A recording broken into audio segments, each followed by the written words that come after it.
Trivial. Nothing. He looked at King Jinyo and said indifferently, just told your power that it took the wrong path. The God King Lei Zhou opened his mouth wide, unable to close it for a long time. He felt that his millions of years of experience might need to be completely re-evaluated today. The scene just now had entirely exceeded his scope of understanding. That was not a confrontation on the level of power. Lin Feng hadn't even used the slightest bit of offensive force. It was more like a rewriting of the rules. Lin Feng said, your power has gone astray, and so that power truly believed it was wrong and then dissipated on its own. What kind of terrifying realm was this? Impossible. This is absolutely impossible. The Golden Radiance Battle King roared in madness, as if he had suffered a massive blow. You, a native of a lower universe, how could you possibly comprehend the true essence of unity? Come again. The golden divine armor on his body radiated brilliantly. This time, he held nothing back. His entire being merged with the longsword in his hand, transforming into a golden streak of light that pierced through heaven and earth, 10 times faster and 100 times stronger than the previous strike. Divine Court Secret Art, Starfall Skythrust. However, Lin Feng simply stood in place, not even blinking. He looked at the streak of light rushing toward him and softly uttered a sentence. It's too fast, easy to trip. The next second, something incredible happened again. The golden streak of light, so fast that even the God King Lei Zhou couldn't track its trajectory, suddenly stumbled mid-air, as if tripping over something. Its speed plummeted, and then, like a drunken mortal, it staggered and swayed before finally crashing to the ground with a thud. The light dissipated, revealing the disheveled figure of the Golden Radiance Battle King. He lay sprawled on the ruins of the Pantheon tomb, his golden armor covered in dust, and his crown tilted to one side. He was completely dazed. I tripped over a stone? A third sequence Battle King, tripping over a non-existent stone while performing the ultimate secret technique? Who would believe that if it were told? The entire Pantheon tomb fell into a dead silence, with only the sound of the wind whimpering through the ruins. Sun Mengyao stared at the scene, first stunned, then her lips couldn't help but curl slightly upward. Finally, she couldn't hold back and let out a soft laugh. That laugh shattered the silence and completely ignited the shame and fury of the Golden Radiance Battle King. You dare to humiliate me like this.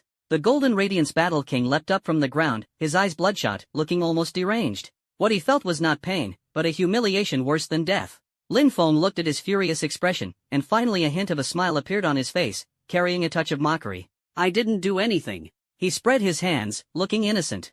It was your own carelessness. You're courting death. The voice of the Golden Sun Battle King seemed to squeeze out from between his teeth. The golden light on his battle sword suddenly surged, enveloping his entire body and forming a blinding golden sun. Endless rage and humiliation transformed into the most ferocious power. He had abandoned all techniques, intending to use the purest violence to completely crush the experiment before him that had brought him such unbearable disgrace. The divine court is majestic and cannot be desecrated. Let me show you the true power from the higher cosmos. The golden sun began to expand, and a terrifying pressure swept across the land like a tsunami. This time, it was no longer a single-point attack but an indiscriminate domain suppression covering the entire Pantheon tomb. Within this domain, all laws were forcibly twisted and rewritten to his advantage. Gravity increased a millionfold, space became as viscous as a quagmire, and the flow of time began to distort. God King Lei Zhou let out a muffled groan, feeling as though countless divine mountains were pressing down on him, and even his remnant soul body began to crack. Sun Mengyao's face turned pale. If not for the wisp of Genesis force Lin Feng had sent to protect her,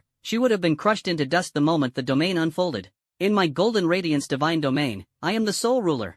The voice of the Golden Radiance Battle King echoed within the domain, filled with the thrill of absolute control. Here, your little tricks are utterly useless. I will crush your bones inch by inch and obliterate your soul. In the center of the domain, Lin Feng stood with his hands behind his back, letting the surrounding laws run wild, yet remaining utterly unshaken. He even had the leisure to glance around, like a tourist visiting a fascinating new attraction. Is this the power you take such pride in? Lin Feng spoke, his voice clearly reaching the ears of the Golden Radiance Battle King. Unaffected in the slightest. Taking something that belongs to others, slapping your own label on it, and thinking it's yours? What did you say? The Golden Radiance Battle King was momentarily stunned. I said. Lin Feng's gaze grew profound, as if he could see through the surface of the laws to their very essence. The laws you manipulate are nothing more than the most fundamental rules of this universe. You're merely twisting them in a crude manner, like a child with a wrench who only knows how to tighten screws randomly, without understanding the true principles of mechanical operation. This isn't called dominion, it's called destruction. Lin Feng extended one hand, fingers spread wide. And I am different. As his words fell, an incredible scene unfolded. The laws that had been forcibly twisted by the Golden Radiance Battle King seemed to recognize a kindred spirit. They broke free from his restraints and, like swallows returning to their nest, converged into Lin Feng's palm. A million times gravity instantly returned to normal. The space, once viscous like a quagmire, became transparent again. The chaotic flow of time also returned to stability. The Golden Radiance divine domain painstakingly constructed by the Golden Radiance Battle King collapsed in mere seconds. He staggered back a few steps, like a deflated ball drained of all strength, his face full of disbelief. How could this happen? The laws, why would they betray me? They didn't betray you, Lin Feng calmly explained. They simply returned to their true nature. Or rather, returned to what I hoped they would become. In Lin Feng's palm, the gathered power of the laws was undergoing a wondrous transformation. They were no longer cold, rigid rules but seemed to have gained the vitality of living spirits, joyfully leaping and reorganizing at his fingertips. With a flick of his finger, a strand of spatial power shot out and landed on a toppled mountain in the distance. The mountain was instantly disintegrated into countless particles, then reassembled elsewhere into a lifelike statue of the Golden Radiance Battle King kneeling and begging for mercy. He released another strand of the power of time, and the time around the statue began to accelerate. In the blink of an eye, it endured tens of thousands of years of wind and sun, covered with marks of age, as if it had stood there since time immemorial. The Golden Radiance Battle King looked at the statue, trembling with rage, unable to utter a single word. This was no longer just humiliation, it was a blatant dimensional suppression. The opponent's understanding and application of the laws had reached an unimaginable creation level. If he was like a child holding a wrench, then Lin Feng was the chief engineer who designed the intricate machinery of the entire universe. Now, do you understand the gap between us? Lin Feng withdrew his hand, and the law spirits obediently dispersed, returning to the heavens and earth. The Golden Radiance Battle King stared intently at Lin Feng, the madness in his eyes gradually fading, replaced by a complex mix of fear, jealousy, and unwillingness. Who exactly are you? No, what exactly are you? An experiment from a lower universe could never evolve to this level in such a short time.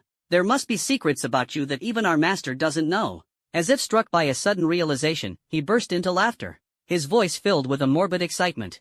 Ha ha ha. Wonderful. This is truly wonderful. As long as I take you back and present you to the master, this will be an unparalleled achievement.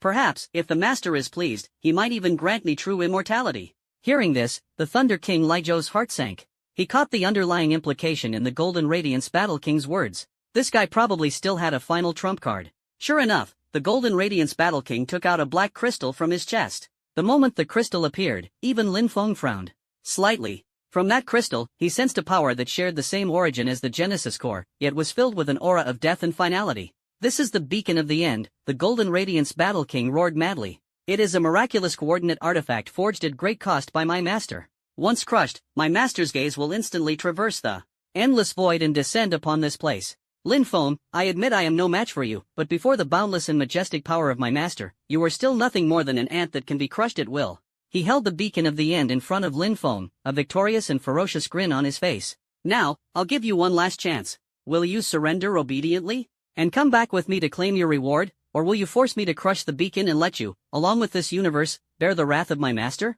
This was a dilemma. Letting the Golden Radiance Battle King go was akin to letting a tiger return to the mountain, leaving the threat of the outer divine court forever looming overhead. Forcing him to crush the beacon would immediately summon that terrifying master behind him. Although Lin Feng had now entered the Destiny realm and held the Genesis core, he still knew nothing about that unknown master. Confronting him rashly was too risky. Sun Mengyao and the Thunder King Lei Zhou both felt their hearts tighten as they nervously watched Lin Feng. Lin Feng looked at the beacon in the Golden Radiance Battle King's hand, then at his face, twisted with the belief that he had the situation under control. Suddenly, Lin Feng asked an entirely unrelated question. How does it feel to be a pawn?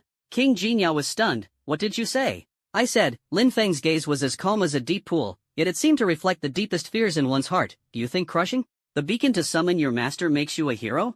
Have you ever considered that, in your master's eyes, a beacon that can be detonated at any time is no different from a pawn that can be sacrificed at any moment? Perhaps the true purpose of him granting you this beacon was to ensure that, when faced with an unsolvable accident, you would use your own life to light up an exact coordinate for him. The smile on King Jinyao's face froze. Lin Feng's words were like a sharp blade, precisely piercing the corner of his heart he least wanted to confront. His long-standing pride, his loyalty to the divine court, at this moment, seemed somewhat laughable. You're spouting nonsense. My lord is so merciful, how could he? Though he was refuting, his voice unconsciously weakened, and his gaze began to evade. Merciful? Lin Feng chuckled softly, slowly raising his hand, with 5 fragments of destiny faintly appearing in his palm.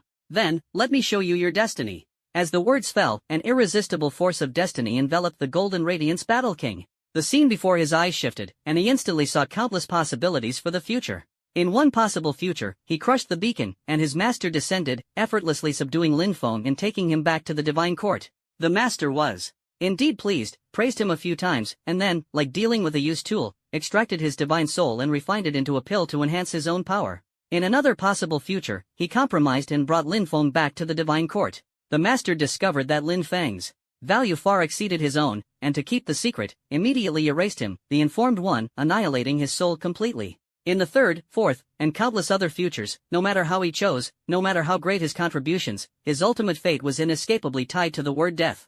The only difference lay in the manner of death and the timing of it. He was nothing more than a pawn. A disposable pawn. This is his fate, a destiny set by his master from the very beginning. No. No. This isn't true. This is all an illusion you created. The Golden Battle King clutched his head, letting out a painful roar. At this moment, his faith completely collapsed. Lin Feng withdrew his hand and looked at him indifferently. Whether it's an illusion or not, you know best in your heart. Now, do you still want to crush it? King Jingyao of War stared blankly at the end beacon in his hand. This artifact, once regarded by him as a symbol of glory in his trump card, now felt like a red-hot branding iron, burning him to the point he wanted to throw it away immediately. He had lost. Not in terms of strength, but in terms of resolve. He, a mere pawn, had been utterly defeated before an entity capable of seeing through the entire chessboard. The collapse of faith is more fatal than the death of the body. The Golden Radiance Battle King stood in place, utterly despondent, his eyes hollow as if all his vitality and spirit had been drained. The beacon of doom in his hand, which once emanated an aura of deathly stillness, also dimmed, losing all its menace. He murmured to himself, "It's all fake, loyalty is fake, glory is fake, my entire life is a joke." The God King Lijo watched this scene, his heart filled with mixed emotions. He had lived for countless years and witnessed the fall of innumerable powerful beings, but never had he seen an end so devastating to the soul. Lin Feng had not employed thunderous methods, yet he had destroyed everything of a strong man more cruelly than any torture. "Kill me." After a long time, the Golden Radiance Battle King raised his head. There was no longer a trace of fighting spirit in his eyes, only endless exhaustion and despair. "Give me an end. Why should I kill you?" Lin Feng countered. The Golden Radiance Battle King was stunned, then gave a bitter smile. "What, do you still want to humiliate me further? I have nothing left for you to humiliate." "No." Lin Feng shook his head, walked up to him, and looked at him calmly. "I am giving you a new choice." "A new choice? Your destiny doesn't necessarily have to be written by your master." Lin Feng's voice was soft, yet it struck the heart of the Golden Radiance Battle King like a heavy hammer. "You can also choose to write it yourself." The Golden Radiance Battle King was stunned, he couldn't comprehend Lin Feng's meaning. Lin Feng extended his hand, and in his palm, the power of creation intertwined with the power of destiny, forming a gentle sphere of light. Within the sphere, it seemed as though a brand new world was being nurtured, filled with infinite possibilities. The celestial court beyond the heavens views all things as chess pieces and the universe as an experimental ground. What they have established is an old order based on control and enslavement, Lin Feng said slowly. "But I want to create a different kind of order." He paused, his voice becoming firm and powerful. "In this new order, there are no players and no pieces. Every life, regardless of strength or origin, has the right to choose its own path and determine its own destiny. The so-called strong do not exist to enslave the weak but to protect this right of choice." His words were not only directed at the Golden Radiance Battle King but also at Sun Mengyao and the God King Lei Zhou, and even more so at himself. This was the path he had set for himself after stepping into the realm of destiny and taking control of the core of creation. The divine King Lei Zhou trembled all over, an unprecedented brilliance bursting forth in his eyes. It was as if he saw the ideal world that countless gods of the previous era had fought and bled for, striving to achieve. Sun Mengyao gazed at Lin Feng's profile, her eyes sparkling with admiration. At this moment, the radiance emanating from Lin Feng was more dazzling than that of any deity. The Golden Radiance Battle King stared blankly at the sphere of light in Lin Feng's palm. The vitality and freedom contained within it were things he had never seen before. His heart, long numb and lifeless, unexpectedly stirred with a trace of yearning beyond his control. He opened his mouth, wanting to say something, but found himself at a loss for words. "Your master has given you a fate destined for destruction." Lin Feng pushed the sphere of light in front of him. "Now, I give you a chance to break free from this line. You can choose to continue being a disposable pawn, or you can choose to become the first cornerstone of a new order." The sphere of light hovered in front of the Golden Radiance Battle King, emitting a warm glow, waiting for his decision. It was a difficult decision. Choosing the former meant betraying everything from the past and stepping into a completely unknown future. Choosing the latter meant continuing to sink into lies, awaiting the inevitable end. Time ticked by, second by second. Finally, the Golden Radiance Battle King slowly extended his trembling hand and grasped the glowing sphere. The moment he touched the sphere, he felt the invisible causal line that represented enslavement and control between him and the celestial court beyond the heavens snap with a crack. An unprecedented sense of relief spread throughout his body. He was no longer the Sequence Battle King Golden Radiance, he was simply himself. What should I do? He raised his head and, for the first time, looked at Lin Feng with an equal gaze, his eyes filled with confusion. Very simple. Lin Feng withdrew his hand, turned around, and looked at the massive spatial rift outside the Myriad God's tomb, as well as the enormous fleet belonging to the outer divine court beyond the rift. Make them get out of our universe. The Golden Radiance Battle King took a deep breath and nodded. He gripped the doom beacon tightly in his hand, but this time, it was not to threaten, but to put an end to the past. He soared into the air, arriving at the front of the fleet, his voice echoing throughout the entire void. Jinyao, the War King of the third sequence of the Divine Court, hereby declares. He paused, enunciating each word with utmost clarity. From this moment on, I sever ties with the outer Divine Court. This universe is an independent domain, protected by the supreme laws, and no outsiders shall be allowed to invade. Divine Court Fleet, withdraw immediately, or it will be considered a declaration of war. As soon as these words were spoken, the entire Divine Court Fleet erupted into an uproar. Has the War King gone mad? He actually betrayed the Divine Court. What nonsense is he talking about? Supreme law protection? Where does this barren universe have a supreme law? In the fleet's flagship, a silver-armored adjutant's face turned ashen. Jinyao has been turned. Relay my orders, charge the main cannon and flatten that wasteland below, along with that traitor Jinyao. However, his orders had no chance to be delivered. A gentle yet authoritative voice suddenly echoed in the minds of every Divine Court warrior. I said, let there be light. It was Lin Feng's voice. As his words fell, the entire dark void of the universe was instantly enveloped by an endless radiance. This was not light generated by any energy, but light born out of nothingness, purest, representing creation and order. Under the illumination of this light, the terrifying main cannons of the Divine Court Fleet, capable of destroying star systems, could not release any energy. The warriors' proud divine armor lost all divinity, becoming no different from ordinary iron sheets. Their immense divine power seemed to be caged, unable to be mobilized in the slightest. In an instant, they transformed from lofty gods to defenseless mortals. Fear spread through the fleet like a plague. What is this power? My God! My power is gone. We were exiled? Lin Feng's figure slowly appeared above the fleet. He did not emit any aura of oppression, but the moment everyone's gaze fell upon him, they couldn't help but feel the urge to prostrate in worship. He was the light, he was the law, he was the new order of this universe. You are not welcome here. Lin Feng's voice rang out again, leave. Just one word, yet it carried an irresistible will. The entire Divine Court Fleet, along with the massive spatial rift, seemed to be pushed by an invisible giant hand, beginning to retreat uncontrollably. The rift slowly closed as it withdrew, eventually disappearing completely, as if it had never existed. The experiment that had lasted tens of thousands of years ended today in a way no one had anticipated. The cosmic void returned to tranquility. Lin Feng slowly descended from the sky, and Sun Mangyao immediately stepped forward to greet him. The worry in her eyes finally turned into a relieved smile. She said nothing, only gently adjusted his collar. This simple gesture spoke louder than 1,000 words. The God King Lei Zhou also approached and bowed deeply to Lin Feng. I, Lei Zhou, pay my respects to the Tao Master. He was unsure how to address Lin Feng's current realm. After much thought, only the title Tao Master seemed fitting. Having pioneered a new path and established a new order, what else could he be called but Tao Master? Lin Feng smiled and helped him up. Senior, there's no need for such formalities. I am still me, Lin Feng. Jinyao, no, now he should be called Jinyao, also walked over, looking at Lin Feng with a complicated expression. From today onward, you will stay here and guard the Tomb of the Gods, Lin Feng said calmly. Consider it atonement for your past actions. When you truly understand the meaning of guarding, you will gain true freedom. Jinyao was silent for a moment, then solemnly nodded, understood.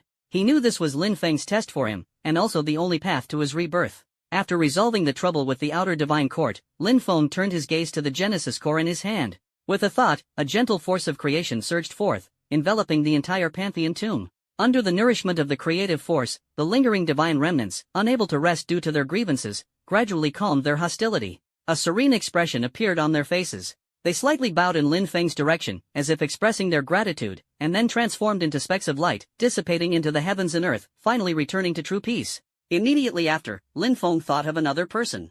Li Us Sr. A trace of reminiscence flashed in his eyes as the power of creation surged once more. In the void, specks of starlight began to gather, gradually outlining a beautiful and gentle figure. Lin Feng's gaze fell upon the starlight in the void, his eyes carrying a hint of reminiscence and tenderness. The power of creation is not merely about creating matter but also reshaping concepts and weaving causality. Li Yue sacrificed herself to seal the tomb of the gods, her life essence transforming into pure starlight, merging into that ancient seal. She was not truly annihilated but continued to exist in another form.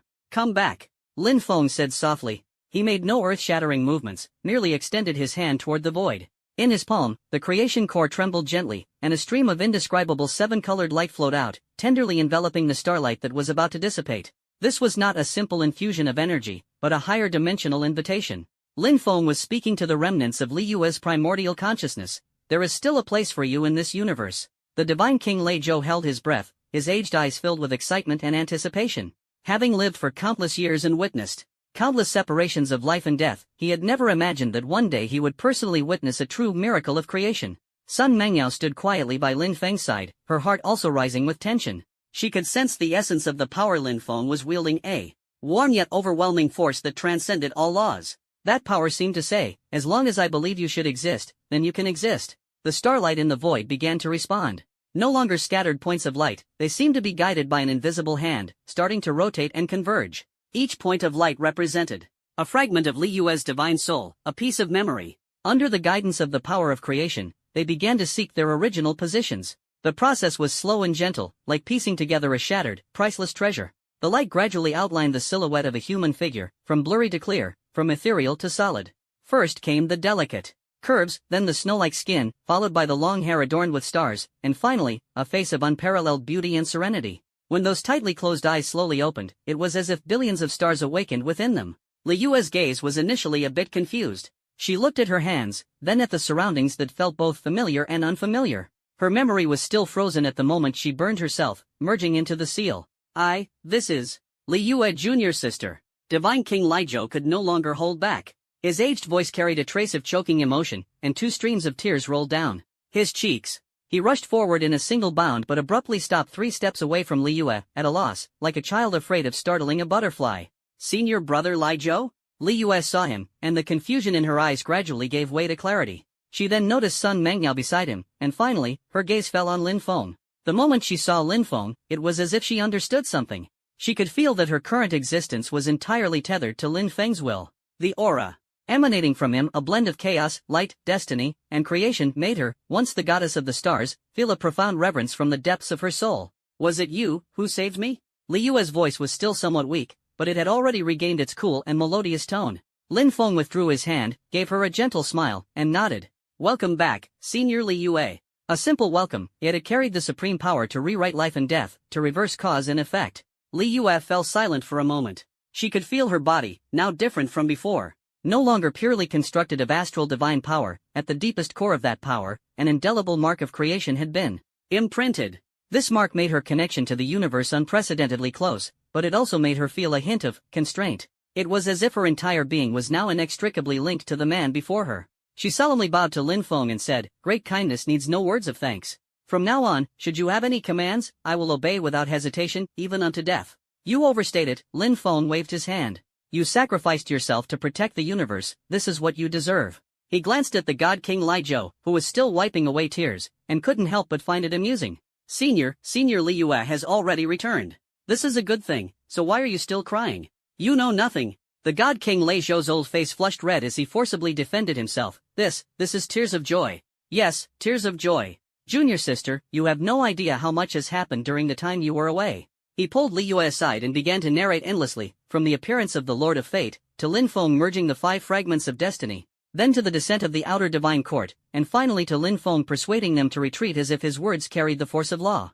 Li Yue listened, her heart shaken to its core, and her gaze toward Lin Feng grew increasingly complex. She had thought she had already estimated Lin Feng's strength highly enough, but she hadn't expected that in such a short span of time, he had grown to a level she could no longer even aspire to reach. The Tao Master, is it? Perhaps, this title truly lives up to its name. At that moment, Lin Feng's brow suddenly furrowed slightly. What's wrong? Sun Mengyao, being the most attentive, immediately noticed his unusual expression. Lin Feng didn't speak. He closed his eyes, and the divine sense of his destiny realm instantly spread across the entire universe. He sensed that at the very moment he resurrected Li Yue, when the power of creation fluctuated most intensely, something in a certain corner of the universe seemed to have been awakened. That is not a living entity, nor any form of energy, but rather, a concept. A concept completely opposite to creation. If the core of creation represents existence, then the awakened entity represents absolute non-existence. It harbors no malice, no thoughts, only adheres to the most fundamental rule, balance. When the power of existence becomes too overwhelming, non-existence naturally emerges to devour, to neutralize, and to return everything to the original silence. It seems that solving one problem has brought about another. Lin Feng opened his eyes, his expression returning to calm. Sun Mengyao held his hand and softly asked, "Is it troublesome?" "Not exactly troublesome." Lin Feng smiled, a smile filled with the absolute confidence of a Tao master. "It's just a bit interesting. It's like the immune system of this universe has detected my abnormal existence and wants to come over and clean it up." He looked up into the depths of the void, his gaze seemingly piercing through endless time and space, meeting the nothingness that was awakening. However, the universe now is no longer the one it could manipulate at will. He turned his head and saw the God King Lijiao still passionately explaining the worldview to Li Yue. Although Li Yue was listening attentively, her gaze would unconsciously drift toward him. Sun Mengyao quietly stayed by his side, her eyes brimming with trust and affection, almost overflowing. Lin Feng's heart was calmer than ever before. The purpose of establishing the new order was to protect this hard-won peace, to protect the people he cared about. Anyone who seeks to destroy this guardianship, whether it be the lofty divine court or the void representing the essence of the universe, will be his enemy. "Jin Yao," Lin Feng suddenly spoke. Jin Yao, who had been standing silently in the distance, immediately stepped forward and bowed respectfully. "What are your orders, Tao Master?" "You will stay here and continue to guard the tomb of the myriad gods. This place carries the history of the previous era and should not be forgotten," Lin Feng instructed. "Additionally, keep an eye on the movements of the outer divine court. Although they retreated this time, I don't believe they will give up so easily." "Yes." Jin Yao solemnly accepted the order. He knew this was the first task Lin Feng had given him, and also his first step into integrating into this new order. "We should head home too." Lin Feng looked at Sun Mengyao and Li Yue, speaking softly. Home. A simple yet warm word. Li Yue and the God King Lijiao were both momentarily stunned. They had long lost the concept of home. But watching the natural rapport between Lin Feng and Sun Mengyao, they suddenly felt that perhaps, wherever these two people were, that was home. The pantheon of the gods, once a burial ground for deities, was now gradually shedding its desolation under the radiance of the new order, exuding a unique vitality. Jin Yao stood at the highest point of the pantheon, watching Lin Feng and his companions depart. He saw Lin Feng casually wave his hand, and the space ahead rippled like water, forming a stable and profound portal. On the other side of the portal, a faintly visible blue planet could be seen. "Is this the power of the Tao Master?" Jin Yao murmured to himself, the last trace of pride belonging to the celestial court beyond the heavens completely dissipating at this moment. He had once believed that the inter-universe teleportation array of the celestial court was the pinnacle of spatial technology.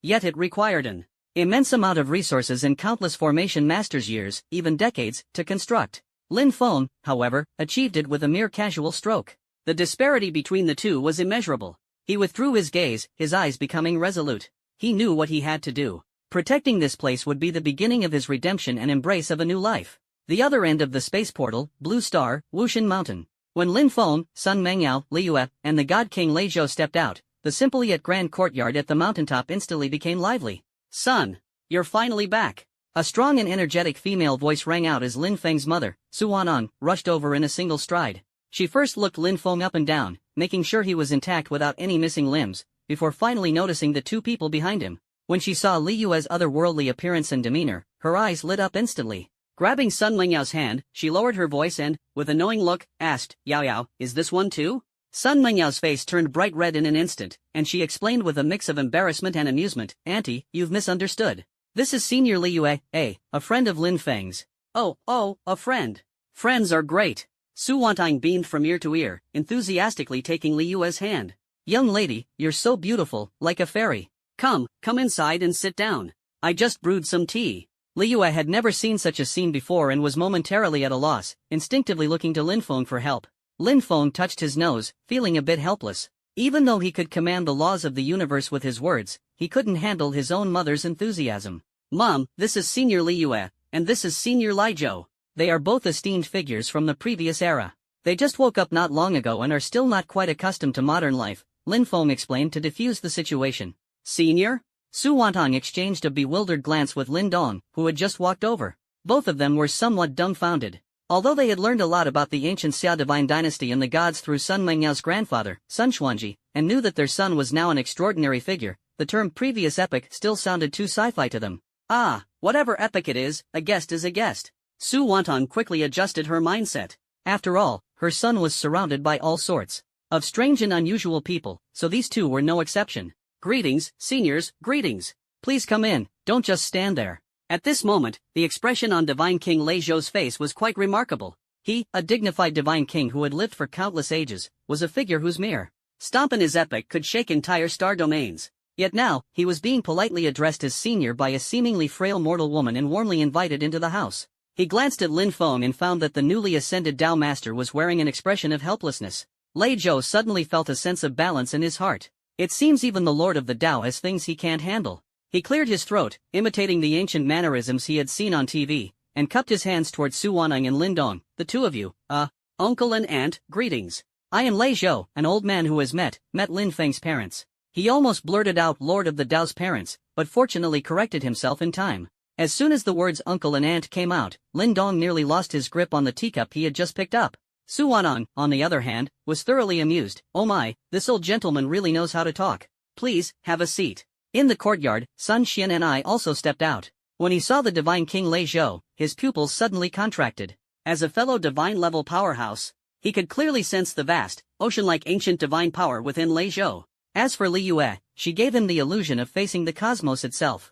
These two are. Sun Xian and I looked at Lin Feng, his expression solemn. "My friends, Lei Zhou and Li Yue," Lin Feng introduced briefly. "They might settle down on Blue Star in the future." Sun Xian and I nodded, his heart filled with unparalleled shock. He knew that every time Lin Feng returned, he would bring new variables to this world. But this time, he had directly brought back two ancient gods who seemed to have survived from the previous era. The future of Blue Star is becoming increasingly harder to predict. After a round of lively greetings, everyone finally sat down around the stone table in the courtyard. Su Wanang poured tea for everyone, then sat next to Lin Feng and began her family inquiry. "Son, you didn't encounter any danger this time, did you? I saw on the news that there's been constant thunder and rain in the sky. Is it because some aliens have come again?" Lin Feng took a sip of tea, pondering how to explain.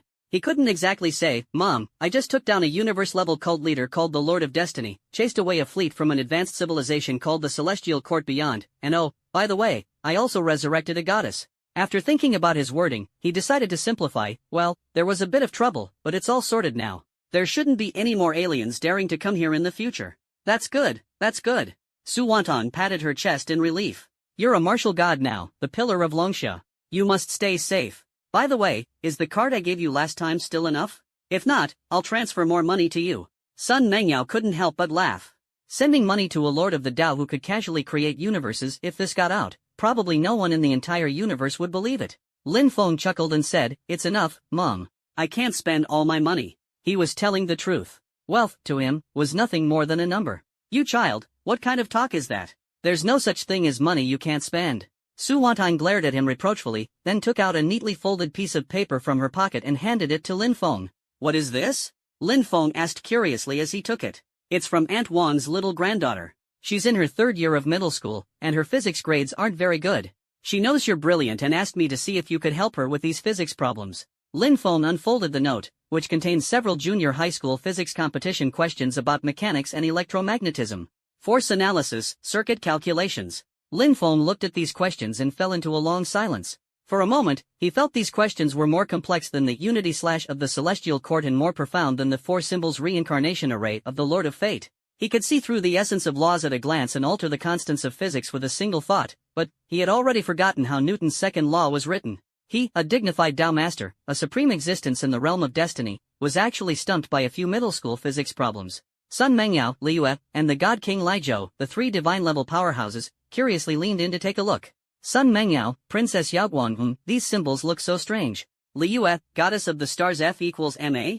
Does this represent the trajectory of some celestial body? God King Lei Zhou, ancient God King, this electric potential diagram. Could it be a simplified version of some ancient divine formation, containing the ultimate principles of yin and yang interplay? Lin Feng looked at his 3 underachiever teammates and felt utterly exhausted. He took a deep breath, raised his head to meet his mother's expectant gaze, and finally, with great difficulty, said, "Mom, these questions are a bit advanced. I need to study them a bit." The Tao Master took on the first and most challenging task since his enlightenment, helping middle school students with their homework. As night fell, Martial God Mountain was enveloped in a serene and peaceful atmosphere. Lin Feng's room was brightly lit. He sat cross-legged on the ground, with the piece of paper filled with physics problems floating in front of him.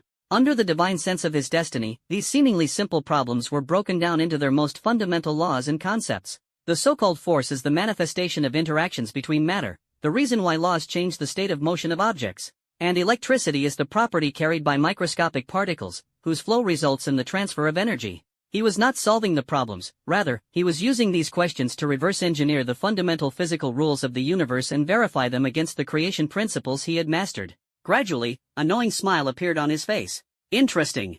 So that's how it is. He extended his finger and began writing and drawing in the air above the piece of paper. Without using a pen, formulas and solution steps composed of pure light were clearly imprinted on the paper. His method of solving the problems was far more ingenious than the standard answers, even providing perfect solutions to the questions from several different dimensions. If the top physicists on Blue Star were to see this answer, they would probably be utterly astonished on the spot, because what it contains is not just a solution to the problem, but a completely new interpretation of the laws of physics. Having completed this homework, Lin Feng felt refreshed and invigorated, with a sense of accomplishment greater than winning a divine battle. He got up and walked to the window, pushing it open as the cool night breeze brushed against his face. The city lights at the foot of the mountain sparkled like flowing rivers of stars, filled with the warmth of human life. This was the world he wanted to protect. He looked up at the starry sky, his gaze piercing through the atmosphere to see the invisible barrier of rules he had set beyond that blue planet. This barrier enveloped the entire solar system, preventing any malicious entity from approaching. However, at this moment, his brows furrowed once more. He felt it. The void that had been awakened during the resurrection of Li Yue had arrived. It arrived silently, without any energy fluctuations or tearing through space. It was like a shadow appearing out of thin air, quietly seeping through the rule barrier Lin Feng had set up. This was not an invasion, because invasion itself is a concept of existence. It simply turned part of the barrier into the same nothingness as itself, and so it naturally entered. Lin Feng's gaze instantly sharpened. He took a step forward, and his figure vanished from the room. The next second, he was already in the cosmic void outside the solar system. Sun Mengyao, Liyue, the divine King Lijiu, and Sun Xin and I almost simultaneously sensed that unsettling void, and they all rushed out of the courtyard, looking up at the sky. What is that? Sun Mengyao's expression was grave, and she felt her very soul trembling. It wasn't fear, but an instinctive repulsion of a living being when faced with non-life or anti-life. In the void not far from Blue Star, an absolute black spot appeared. It wasn't the absence of light, but the disappearance of the very concept of space itself. It was like a tear in the canvas of reality, with nothing behind it, only eternal, maddening nothingness. That black spot is slowly expanding. A small asteroid close to it disappeared silently the moment it touched the edge of the black spot. It wasn't an explosion, nor disintegration, it simply vanished into thin air, as if it had never existed. All information about the asteroid, whether its gravity, mass, or former trajectory, was completely erased from the laws of the universe. What an overbearing power! God King Lijiu gasped, This is annihilation directly from the source. Lin Feng's figure stood right in front of this void, appearing so insignificant, yet like an insurmountable dam, blocking the flood that devoured everything. Visitor, since you're here, why not show yourself? Lin Feng's voice echoed in the vacuum, directly reaching the core of that void. The writhing of the black spot ceased. Immediately after, a thought, belonging to no known language yet comprehensible to all intelligent beings, resonated in everyone's minds. The anomaly of creation. You should not exist.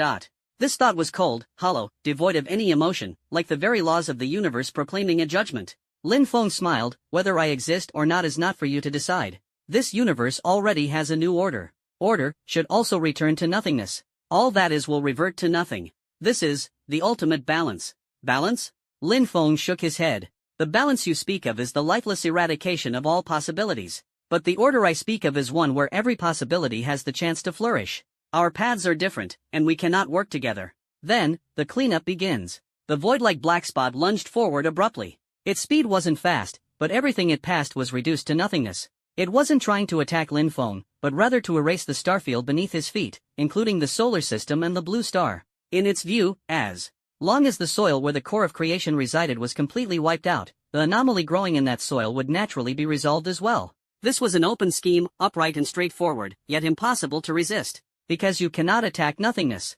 Any attack directed at it will be directly erased. The divine King Lijiu and the others watched anxiously, but they were helpless. Faced with such an eerie existence, the divine power they prided themselves on probably wouldn't even amount to scratching an itch for the opponent. However, Lin Feng remained calm. He looked at the oncoming absolute void and slowly extended his right hand. You are right, all existence will eventually return to nothingness. His words left the God King Lijiu and the others momentarily stunned. But Lin Feng's tone shifted, and from his palm, the light of the creation core shot skyward, illuminating the entire dark universe. All nothingness can also give birth to existence. Before you appeared, this place was void. It was I who gave this place the meaning of existence. Now, in the name of the Lord of the New Order, I command you. Lin Feng's gaze suddenly became majestic, like a creator deity whose words shape reality. Exist. A simple word, yet it embodies the supreme laws of creation. He is neither attacking nor defending, but redefining the concept of nothingness. He wants nothingness to become a part of existence as well.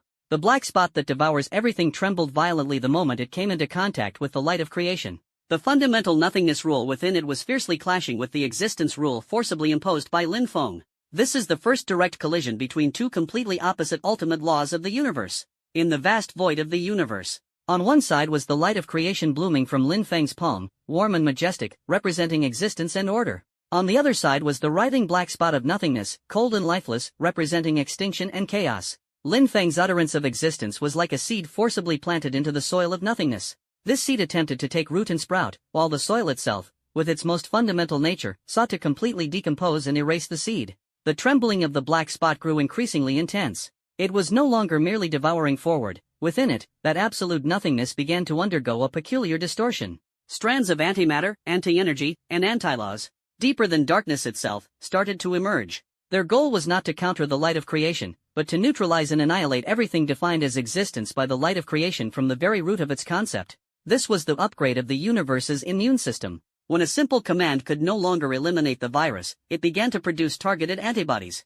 The expression on the face of the God King Lijo was as grave as it could be. Having lived for countless ages, he had never witnessed such an eerie spectacle.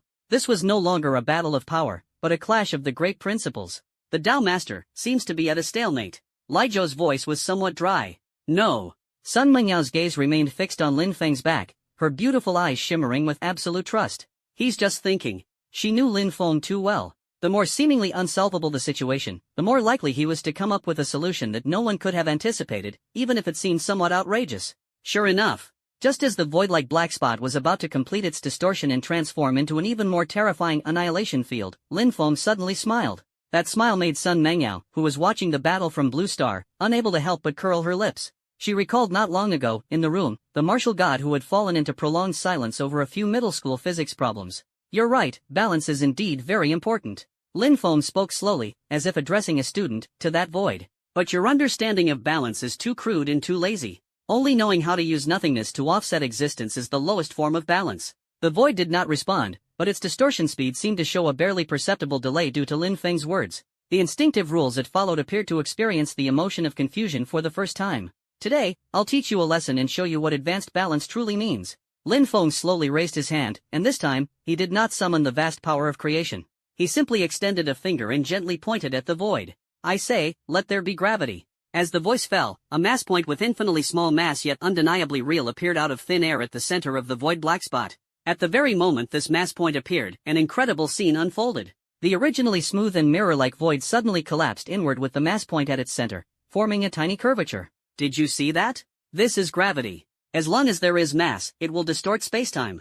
This is the first law of existence. Before the void could react, Lin Feng's finger pointed out again. I said, let there be charge. One positive and one negative, two particles carrying the most basic charges were born on either side of the mass point. The moment they appeared, they began to follow some mysterious rule, attracting each other and revolving around the mass point at high speed along a specific trajectory, forming the most primitive prototype of an atom. This is electromagnetic force. Like charges repel, opposite charges attract. This is the second law of existence. The divine King Li Zhou and Li Yue beside him were already staring in astonishment. What kind of divine power is this? Li Zhou murmured to himself. Words shaping reality? No, that's not it. This goes even deeper than words shaping reality. He isn't invoking laws, he is creating laws. Li Yu's beautiful eyes sparkled with wonder. As the goddess of stars, she was most attuned to gravity and the trajectories of celestial movements. She could clearly sense that the gravity law Lin Feng had created, though faint, was flawless, like a supreme axiom that had existed since the birth of the universe. She suddenly recalled that not long ago on Mount Wushan, Lin Feng seemed to have been studying a piece of paper covered in strange symbols. Could it be that this was the Tao Codex recording these supreme axioms? Lin Feng was both amused and exasperated. His concept of money had become quite vague by now. Forget about spending it all, just a single thought, and he could transform a barren planet into a treasure trove brimming with gold and diamonds. Su Wantong obviously misunderstood, thinking her son was putting on a brave front. She patted his hand earnestly and said, "You child, always sharing the good news but not the bad. Now that you're a martial god, holding a high position with great power, there must be a lot of entertaining and expenses. Don't scrimp, spend where it's needed. The grandeur must be in place, we can't let others look down on our Longsha's martial god." As she spoke, she skillfully took out her phone again, seemingly about to transfer money. Sun Mengyao, standing nearby, stifled a laugh and gently tugged on Su Wantong's sleeve. "Auntie, don't worry. He really doesn't lack money now. The best resources in the world are at his disposal." "That's different. What's the country's is the country's, and what's ours is ours," Su Wantong insisted. But seeing her son's helpless expression, she eventually put her phone away. Instead, she turned her gaze to Li Yue and the God King Lei Zhou, who were sitting upright nearby, looking somewhat restrained. Especially Lei Zhou, the God King of the previous era, was at this moment staring intently at a peculiarly shaped glass on the stone table with the gaze of someone studying the ultimate mysteries of the universe. Inside the glass, a few green leaves floated up and down, exuding a refreshing fragrance. He could sense that these leaves contained a faint trace of vitality and laws, but when combined, they produced a wondrous flavor that could soothe the soul. "Senior Lei Zhou, this is tea, for drinking." Lin Feng noticed his confusion and offered a reminder. "Oh, tea." The God King Lei Zhou suddenly understood. He carefully picked up the teacup and, imitating Lin Dong's manner, took a small sip. The scalding tea entered his mouth, jolting his very soul, and he almost threw the cup away. But he forced himself to endure it, putting on an expression of enjoying the finest nectar, slowly swallowing it down, and then letting out a satisfied sigh. Good tea. This substance contains the heat of the fire laws and the vitality of the wood laws, merging and clashing in the mouth, ultimately returning to nothingness. It provokes deep thought. Marvelous, truly marvelous. Lin Dong and Sun Xian and I were left dumbfounded, thinking to themselves, isn't this just an ordinary cup of Longjing tea? How did you make it sound like an epiphany? Su Wantong's eyes lit up, feeling that this elderly gentleman was truly knowledgeable, even so particular about drinking tea. She immediately refilled his cup, saying, "It's great that you enjoy it, sir. This is preaching Ming Longjing tea I specially had someone bring back from West Lake. Please have more." The God King Lei Zhou looked at the freshly refilled steaming tea in front of him, his smile slightly stiffening, but he still forced himself to nod and express his thanks. He was beginning to understand why the Tao Master could only look helpless in front of his mother. This mortal enthusiasm was even more entangling than the power of fate. Compared to Lei Zhou's awkwardness, Li Yue appeared much quieter. She simply sat there silently, curiously observing this entirely new world. In the distance, skyscrapers rose high, and occasionally, steel birds called. Airplanes flew across the sky. The flowers and plants in the courtyard were also completely different from the divine realm vegetation in her memory. Everything was so novel, brimming with vibrant earthly charm. Su Wantong's attention quickly shifted to Li Yue. The more she looked, the more she felt this young woman was stunningly beautiful, as if she had stepped out of a painting. She leaned over to Sun Mengyao and whispered, "Yao Yao, does this Li Yue girl have a partner? What does she do for a living?" Sun Mengyao's cheeks flushed again, and she quickly explained, "Auntie, Senior Li Yue, she used to manage the stars. Now, you could say, she's between jobs. Managing the stars? An astronomer? Oh my, that's a highly educated intellectual." Su Wantong looked at Li Yue with newfound respect, her gaze growing even more enthusiastic. Being between jobs is no big deal. For a young lady, why work so hard? Our Lin Feng oversees so many people, arranging a leisurely position is just a matter of a word. The main thing is to find a good match. Seeing that his mother's matchmaking spirit was about to ignite again, Lin Feng quickly interrupted, "Mom, the seniors have just awakened and are still adjusting to many things. Let them rest for now." Right, look at my memory." Su Wantong slapped her forehead and stopped asking further questions. However, the gaze she directed at Li Yue was still filled with an appraising look of potential daughter-in-law candidate +1, making the star goddess feel as if she were sitting on pins and needles. Amid this warm yet slightly awkward atmosphere, Lin Feng's expression suddenly shifted subtly. He raised his head, his gaze seemingly piercing through the courtyard to look toward the distant horizon. At the moment he returned to Blue Star, his vast Tao Master divine sense, connected to the entire universe, had already enveloped this small planet. He could clearly see that due to his return, along with the series of events triggered by the Pantheon Tomb, the Outer Divine Court, and others, the resulting turbulence in the laws was having a subtle yet profound impact on Blue Star. At the same time, the global satellite monitoring systems experienced a brief snow screen. In top physics laboratories around the world, the precision instruments used to detect dark matter and gravitational waves showed readings that spiked off the charts for an instant before returning to normal, leaving a group of bewildered scientists behind. Meanwhile, in the game Unrivaled, with the emergence of Lin Feng as the Tao Master, All tasks, dungeons, and NPCs related to gods fell into a peculiar state of silence, as if paying homage to the new supreme existence. The most noticeable change was in the areas outside of Longxia. The monsters that had surged out of the abyssal rifts after the launch of the Gods of All version had originally been relentlessly attacking the defensive lines of various nations. But now, it was as if they had encountered an invisible barrier. All the monsters attempting to approach Longxia's borders were restlessly wandering about 100 kilometers away from the border, not daring to take another step forward. This scene had already been captured by global military satellites and had caused a massive upheaval in the highest command centers of various nations. What's wrong? Sun Mengyao noticed Lin Feng's unusual expression. Nothing, just some minor issues. Lin Feng withdrew his gaze and smiled. He knew that the peaceful days wouldn't last much longer. Sure enough, the phone in his pocket vibrated. It was an encrypted satellite phone, and the caller ID displayed Qin Jinghua. Lin Feng answered the call, and the steady yet slightly excited and reverent voice of Commander Qin Jinghua came through the receiver. Martial God Lin Feng, you have returned? Just got home. That's great. Qin Jinghua let out a long sigh of relief. There are some urgent matters that need to be reported to you. The Global Alliance has just sent an emergency communication request, specifically naming you for a conversation. Additionally, we've detected that all the magical creatures outside Longxia's borders have ceased their attacks. Could this be related to you? It was me. Lin Feng's response was understated. On the other end of the phone, Qin Jinghua remained silent for a few seconds, seemingly digesting the information, then his voice became more respectful. Understood. Then, regarding the Global Alliance's communication, what do you think? Lin Feng glanced at his mother, who was enthusiastically offering fruit to Liyue, then at his father, who was discussing tea ceremony with the Thunder King Shinzhou, and suddenly felt a bit of a headache. As the Dao Master, he had just resolved a cosmic-level conflict, only to return and deal with neighborhood disputes in the global village. Let them wait, Lin Feng said. Ha, but over there my mom told me to clean the yard first. Lin Feng's tone was utterly serious. On the other end of the phone, Qin Jinghua, the dignified supreme commander of Longxia, was completely dumbfounded. He had imagined countless scenarios of Lin Feng, the god of war, returning, but never had he thought that the mighty god of war would be held up by something as trivial as cleaning the yard. Hanging up the phone, Lin Feng stood up and stretched. Seeing this, Su Wantong immediately directed, "Son, perfect timing. The leaves in the yard haven't been swept for days. Do some work and get your muscles moving." "All right." Lin Feng responded decisively. The nearby God King Lei Zhou and Liu cast curious glances. They were eager to see how a Dao master, capable of speaking laws into existence and reshaping life and death, would clean the courtyard. Lin Feng glanced around the courtyard. The fallen leaves and dust scattered on the ground seemed to hear an inaudible command and instantly floated into the air. They did not whirl about chaotically but instead began to arrange and combine themselves in midair, following a mysterious and profound trajectory. In the blink of an eye, countless fallen leaves and specks of dust formed a massive and exquisitely beautiful starry river map in the air. Each leaf became a star, and each speck of dust transformed into a nebula. They rotated slowly, radiating brilliance, as if the entire universe's miniature had been brought into this small courtyard. The eyes of the God King Lei Zhou widened instantly. The teacup in his hand fell to the ground with a crack, shattering into pieces. Scalding tea spilled everywhere, but he seemed completely unaware.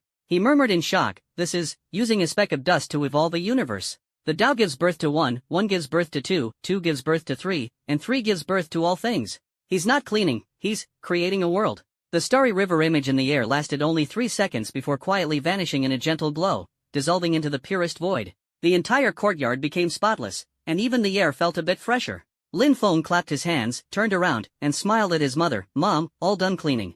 Su Wanan was talking to Lin Dong and didn't pay much attention to the shocking scene just now. She only glanced casually, nodded in satisfaction, and said, "Pretty clean. Well done, as expected of my son. He works more efficiently than others."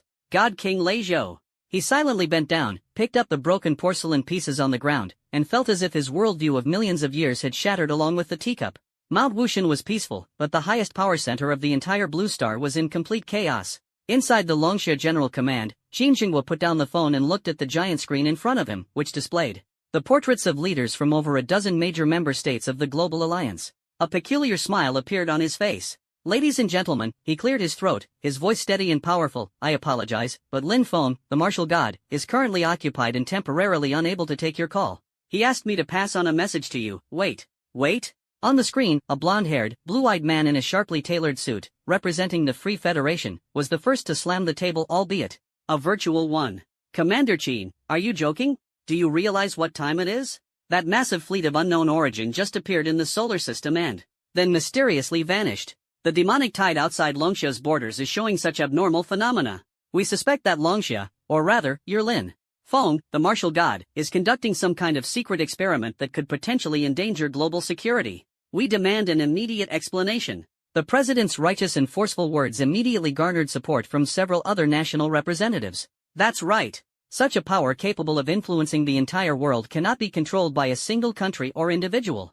We demand technology sharing. For the future of all humanity, Lin Feng, the martial god, has an obligation to disclose everything he knows. If Longxia refuses to cooperate, we will regard it as a provocation to global security, and the Global Alliance reserves the right to take all necessary measures. One impassioned statement after another was transmitted to the Longxia command center through encrypted channels. In the past, this would have been almost equivalent to an ultimatum. But at this moment, Qin Jinghua and the Longxia generals around him, instead of showing any tension, all wore expressions as if they were watching a show. Necessary measures? What measures could you possibly have? Sail an aircraft carrier to Longxia's doorstep? Or launch a nuclear missile? Don't be ridiculous. These old-fashioned deterrents are not even comparable to children's toys in front of a Tao master who can effortlessly obliterate a cosmic fleet. Qin Jinghua couldn't even be bothered to argue with them. He simply leaned back in his chair and said leisurely, Lin Feng, the martial god, said his mother's words were that he should clean the yard first. Gentlemen, I've conveyed the message. Whether you wait or not is up to you. After speaking, he no longer paid attention to the faces on the screen, whether angry, shocked, or incredulous, and began to lower his head to deal with his own documents. This blatant disregard was more impactful than any fierce rhetoric. The president of the Free Federation turned red with anger, feeling that he and his country had suffered unprecedented humiliation. Cleaning the yard? What kind of absurd reason is that? This was clearly arrogance, dictatorship, contempt for the entire free world. Unreasonable. Absolutely unreasonable, he roared at the screen. I propose we immediately initiate comprehensive sanctions against Longxia. Freeze all their overseas assets, block all their trade routes. His words were not yet finished when the virtual screen in front of him suddenly distorted, and immediately after, the image switched. It was no longer the conference room of the Global Alliance but a place he was intimately familiar with, the presidential residence of the Free Federation, his own office. In the image, the office was empty, but the metallic globe on his desk, symbolizing supreme power and said to be forged from the core of a meteorite, weighing 300 kilograms, was silently and slowly disintegrating into golden powder that danced in the air. Then, the powder rapidly reassembled before his eyes, condensing in midair into a massive, slowly rotating Chinese character composed of countless intricate gears, tranquility. The entire process occurred without any energy fluctuations or alarms sounding. The Free Federation's top-tier security system was as good as non-existent. The president's roar abruptly stopped. He stared intently at the screen, cold sweat instantly beading on his forehead, and a chill surged from the soles of his feet to the top of his head. He knew who had done this. He also understood the meaning of the word silence. This was a warning, one he could neither understand nor resist. Meanwhile, other shouting national representatives also experienced similar occurrences. A coffee cup in front of someone transformed into a gracefully dancing butterfly under everyone's gaze, circled around him, and then turned back into a cup, with steam still rising from the coffee. On the military sand table in someone's command center, the models representing thousands of troops stood up on their own and performed a standard Longxia military salute to him with utmost respect. Behind the person, the flag representing the nation's glory had its pattern automatically transform into an ink-wash landscape painting, exuding a profound artistic conception. It lasted for over 10 seconds before returning to its original state. For a moment, the entire Global Alliance emergency conference room fell into a dead silence. All sounds vanished, leaving only the sound of heavy breathing. Fear. A kind of primal fear, originating from the unknown, from the complete overwhelming of power hierarchies, gripped everyone's heart. They finally came to the slow realization that the era had truly changed. The technology, military, and political maneuvers they prided themselves on were like the stone spears of a primitive tribe facing the main cannon of an interstellar battleship, ridiculous and powerless. On Mount Wushan, Lin Feng was sitting in the courtyard with his family, watching the midday news on TV. Li Yue and Li Zhou were also sitting nearby, like two curious children, trying hard to make sense of the bizarre images on the screen. Now for an international news update, the female anchor on TV said with perfect enunciation. Just moments ago, the emergency meeting of the Global Alliance concluded. After the meeting, the president of the Free Federation delivered a public speech, stating that peace and development remain the themes of today's world. He highly praised Longxia's outstanding contributions to maintaining world peace and expressed that the Free Federation will unwaveringly pursue a path of cooperation and mutual benefit, looking forward to deeper friendly exchanges with Longxia in the future. Ha! Su Wanton looked surprised. Did the sun rise in the west today? These guys usually go out of their way to give us trouble. What's with the sudden change of heart? Lin Dong adjusted his glasses, glanced thoughtfully at his son, and said nothing. Sun Mengyao had a faint smile on her lips as she peeled an orange for Lin Feng and brought it to his mouth. Lin Feng opened his mouth to catch it, chewed twice, and mumbled, "Maybe they figured it out." The God King Lei Zhou, watching from the side, couldn't help but twitch his eyelids. He had just extended his divine sense and watched the entire process of the Global Alliance meeting. He personally saw Lin Feng simply sitting in the courtyard, watching TV with his family, without even lifting a finger, yet using a method that was almost like trying to silence the group of self-proclaimed mortal rulers collectively. He now had a deeper understanding of the words Lin Feng had said earlier. This is not called domination, it's called destruction. What Lin Feng is doing now is not domination, but definition. He doesn't need to issue orders, nor does he need to coerce or entice. He only needs to sit there, and his very existence is redefining a set of rules for this world. In this set of rules, humility is a virtue, peace is the norm, and provocation is foolishness. Anyone who violates this set of rules doesn't need him to take action, the rules themselves will make you uncomfortable. This is 10,000 times more terrifying than direct conquest through violence. Because violence can only conquer the body, while Lin Feng is subtly and imperceptibly changing everyone's perception. Oh, right, my dear son.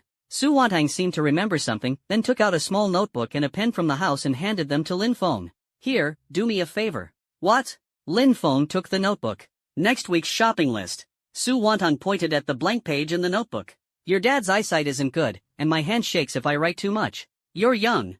Have good eyesight and plenty of strength. Help me write down the vegetables, rice, oil, salt, and whatever else we need for next week. Write it bigger and clearer. Lin Feng. Sun Mengyao couldn't hold it in any longer, turning her head away as her shoulders shook. Li Yue and Lai Zhou exchanged glances, their expressions a mix of astonishment and amusement. Let a Tao master, who governs creation and destiny and has just set new rules for the entire planet, write a shopping list? This is probably the most inconceivable homework since the birth of the universe. Lin Feng looked at the notebook and pen in his hand, then at his mother's expectant gaze. In the end, he could only smile helplessly, resign himself to fate, and lean over the stone table to start writing stroke by stroke. 1 Chinese cabbage, with plenty of leaves. 2 pounds of pork belly, evenly marbled. 30 eggs, free-range eggs. His handwriting, every stroke and line, embodies the rhythm of the Tao.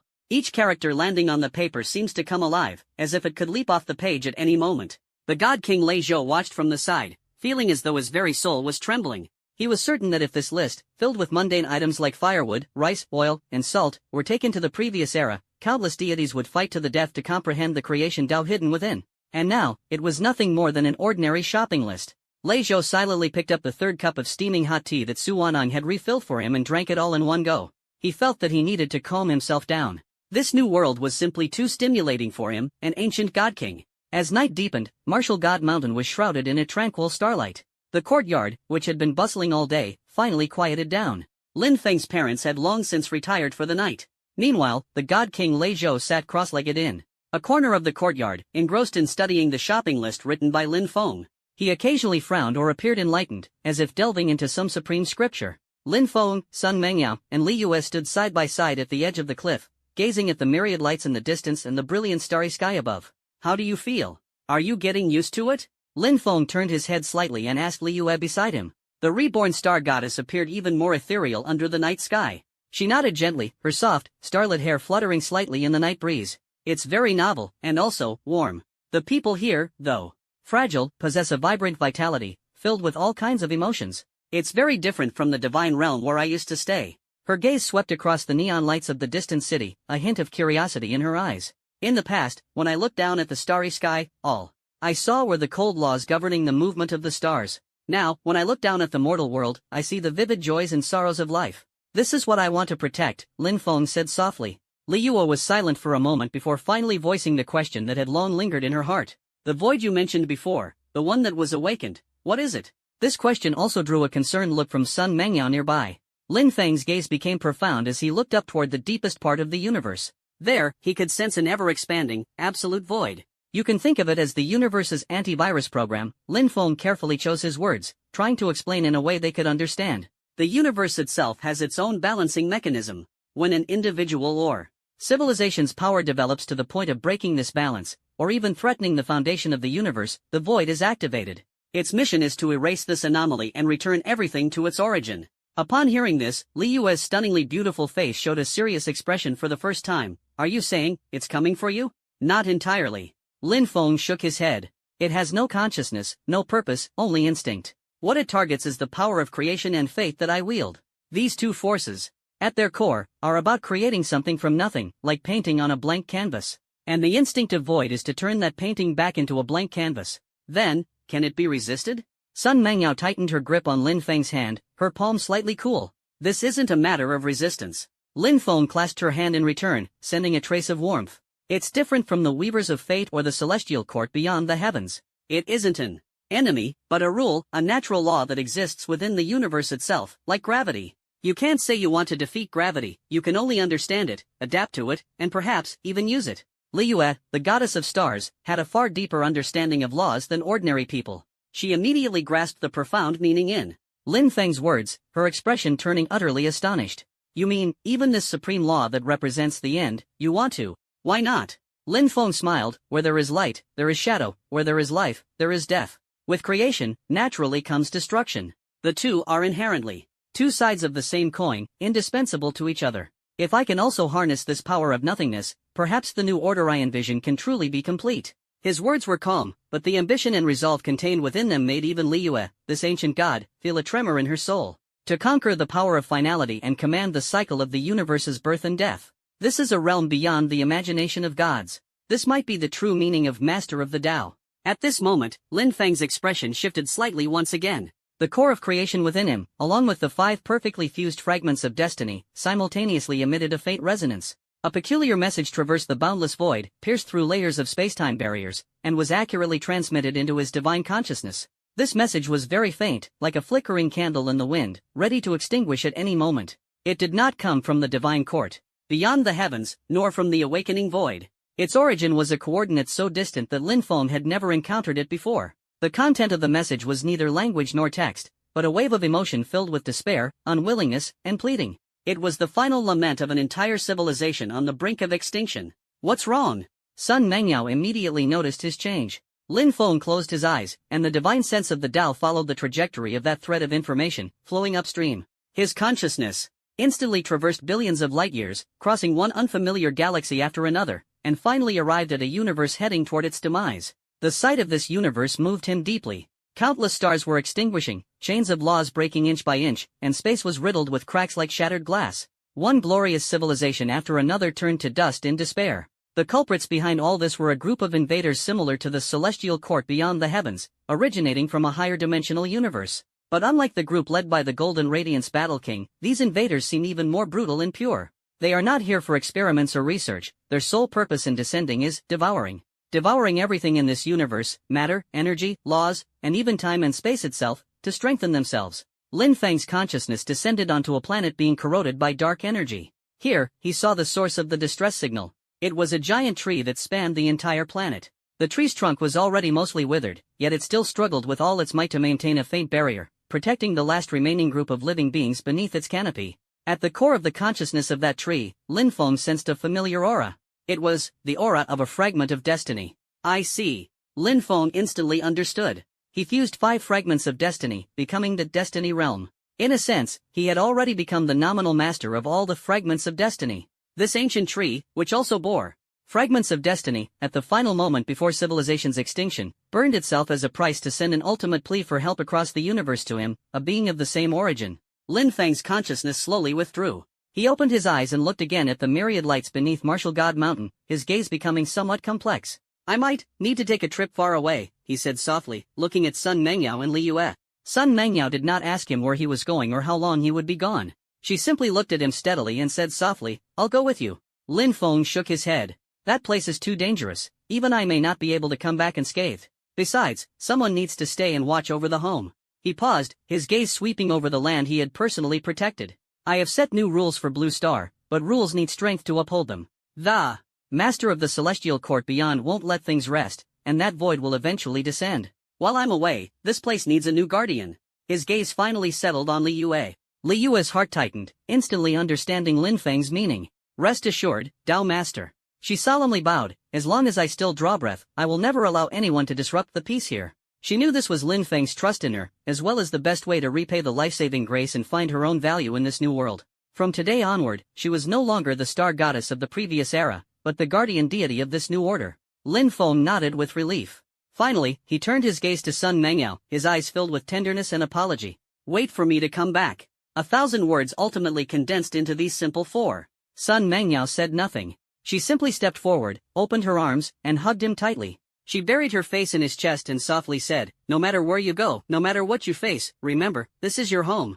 We are all waiting for you." Lin Feng held the soft and tender body in his arms, feeling the unreserved trust and attachment. At this moment, all his doubts and hesitations transformed into endless determination. Protection is not merely about defining a safe territory. It is also about having a warm harbor to return to at any time. He released Sun Mengyao and gently planted a kiss on her smooth forehead. Then, he turned around, facing the starry sky, and took a step forward. His figure neither tore through space nor caused any ripples in the laws, it simply, silently, merged into the night and vanished. It was as if he had never left, but had merely transformed into one of the countless stars guarding the mortal world. Lin Feng's departure was silent and unremarkable, yet in the eyes of higher dimensional beings, it stirred indescribable waves. In Li Yue and Sun Mengyao's perception, he merely blended into the night. But in the Pantheon tomb, in the eyes of Jin Yao, who had just begun fulfilling his duties as a guardian, the causal laws of the entire blue star suddenly experienced a void. Due to Lin Feng's departure, it was as if a giant pillar supporting the heavens had been quietly removed. Although a new pillar had taken its place, the absolute sense of suppression originating from the highest authority had already vanished. Beyond the blue star, the concept of nothingness that was awakening seemed to pause its expansion for a moment. Like a keen-scented beast that had lost its primary target, it began to observe this marked universe in a more subtle and patient manner.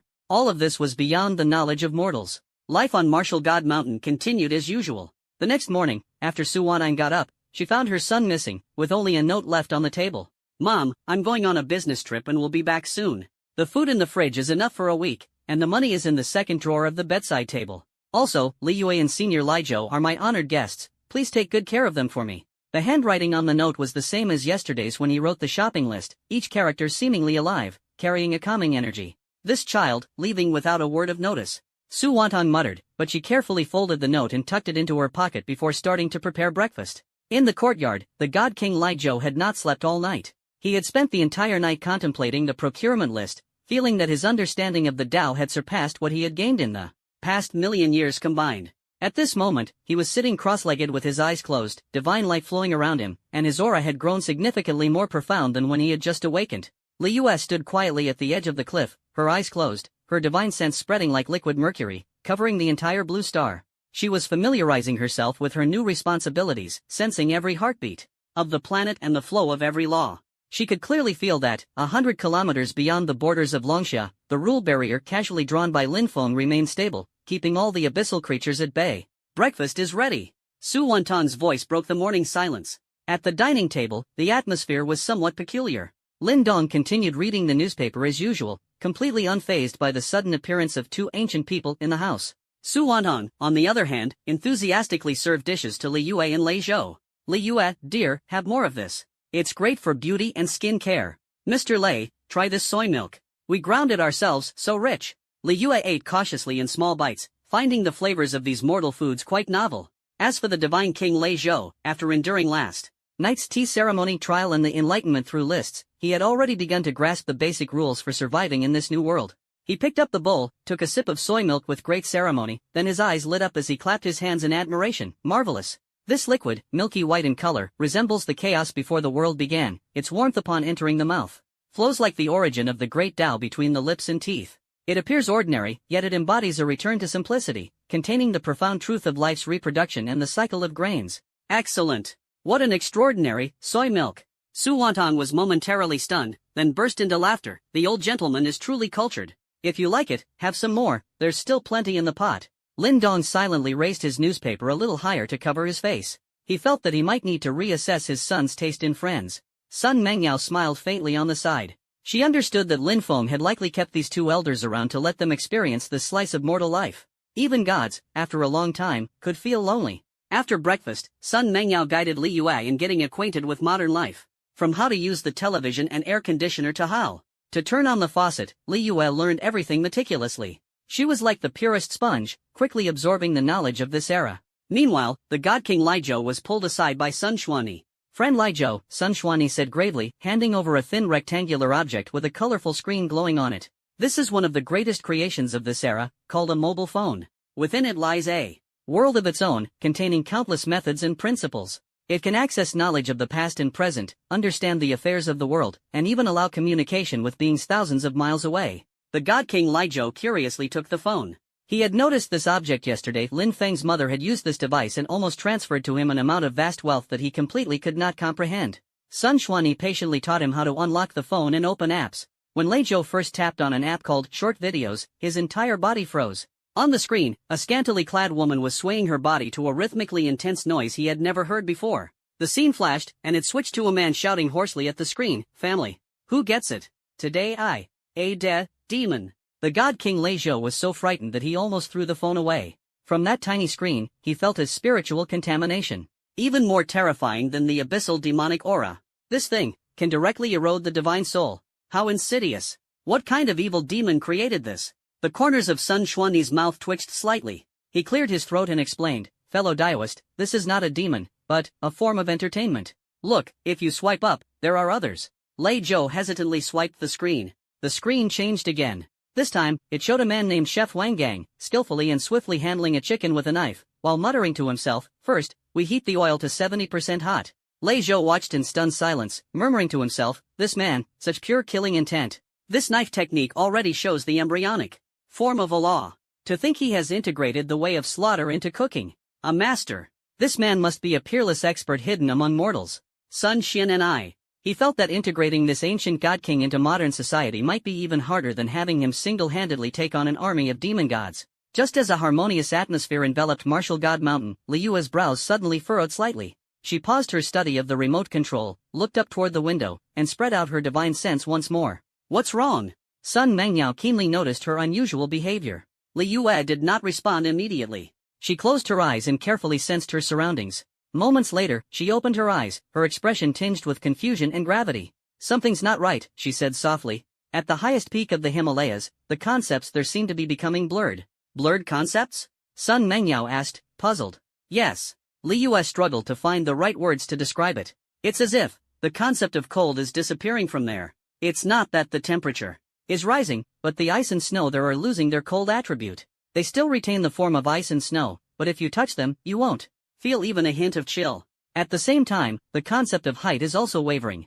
That peak remains the highest in the world, but standing there, you no longer feel the biting cold of high altitudes, nor do you experience any altitude sickness. It's as if it is merely a model drawn to have height." Sun Mengyao heart sank sharply. She recalled the words Lin Feng had said before leaving. That void, representing the mechanism of cosmic balance, would eventually descend. It had already begun, in a silent and imperceptible manner, to probe the world Lin Feng had been protecting. Meanwhile, in the endless sea of chaos far from the blue star universe, Lin Feng's figure, like a lone boat, drifted through it.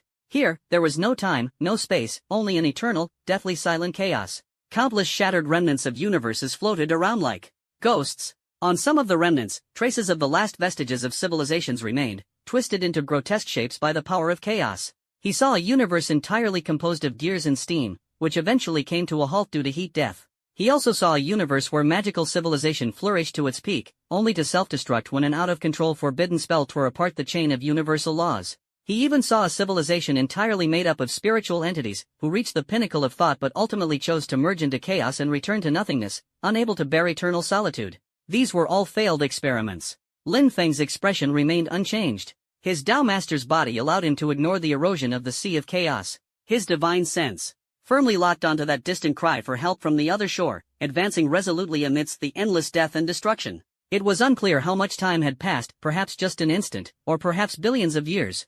Ahead of him, a highly incongruous light finally appeared. It was a massive wound stretching across the chaos, like a perfect black cloth forcibly torn open to reveal a crack.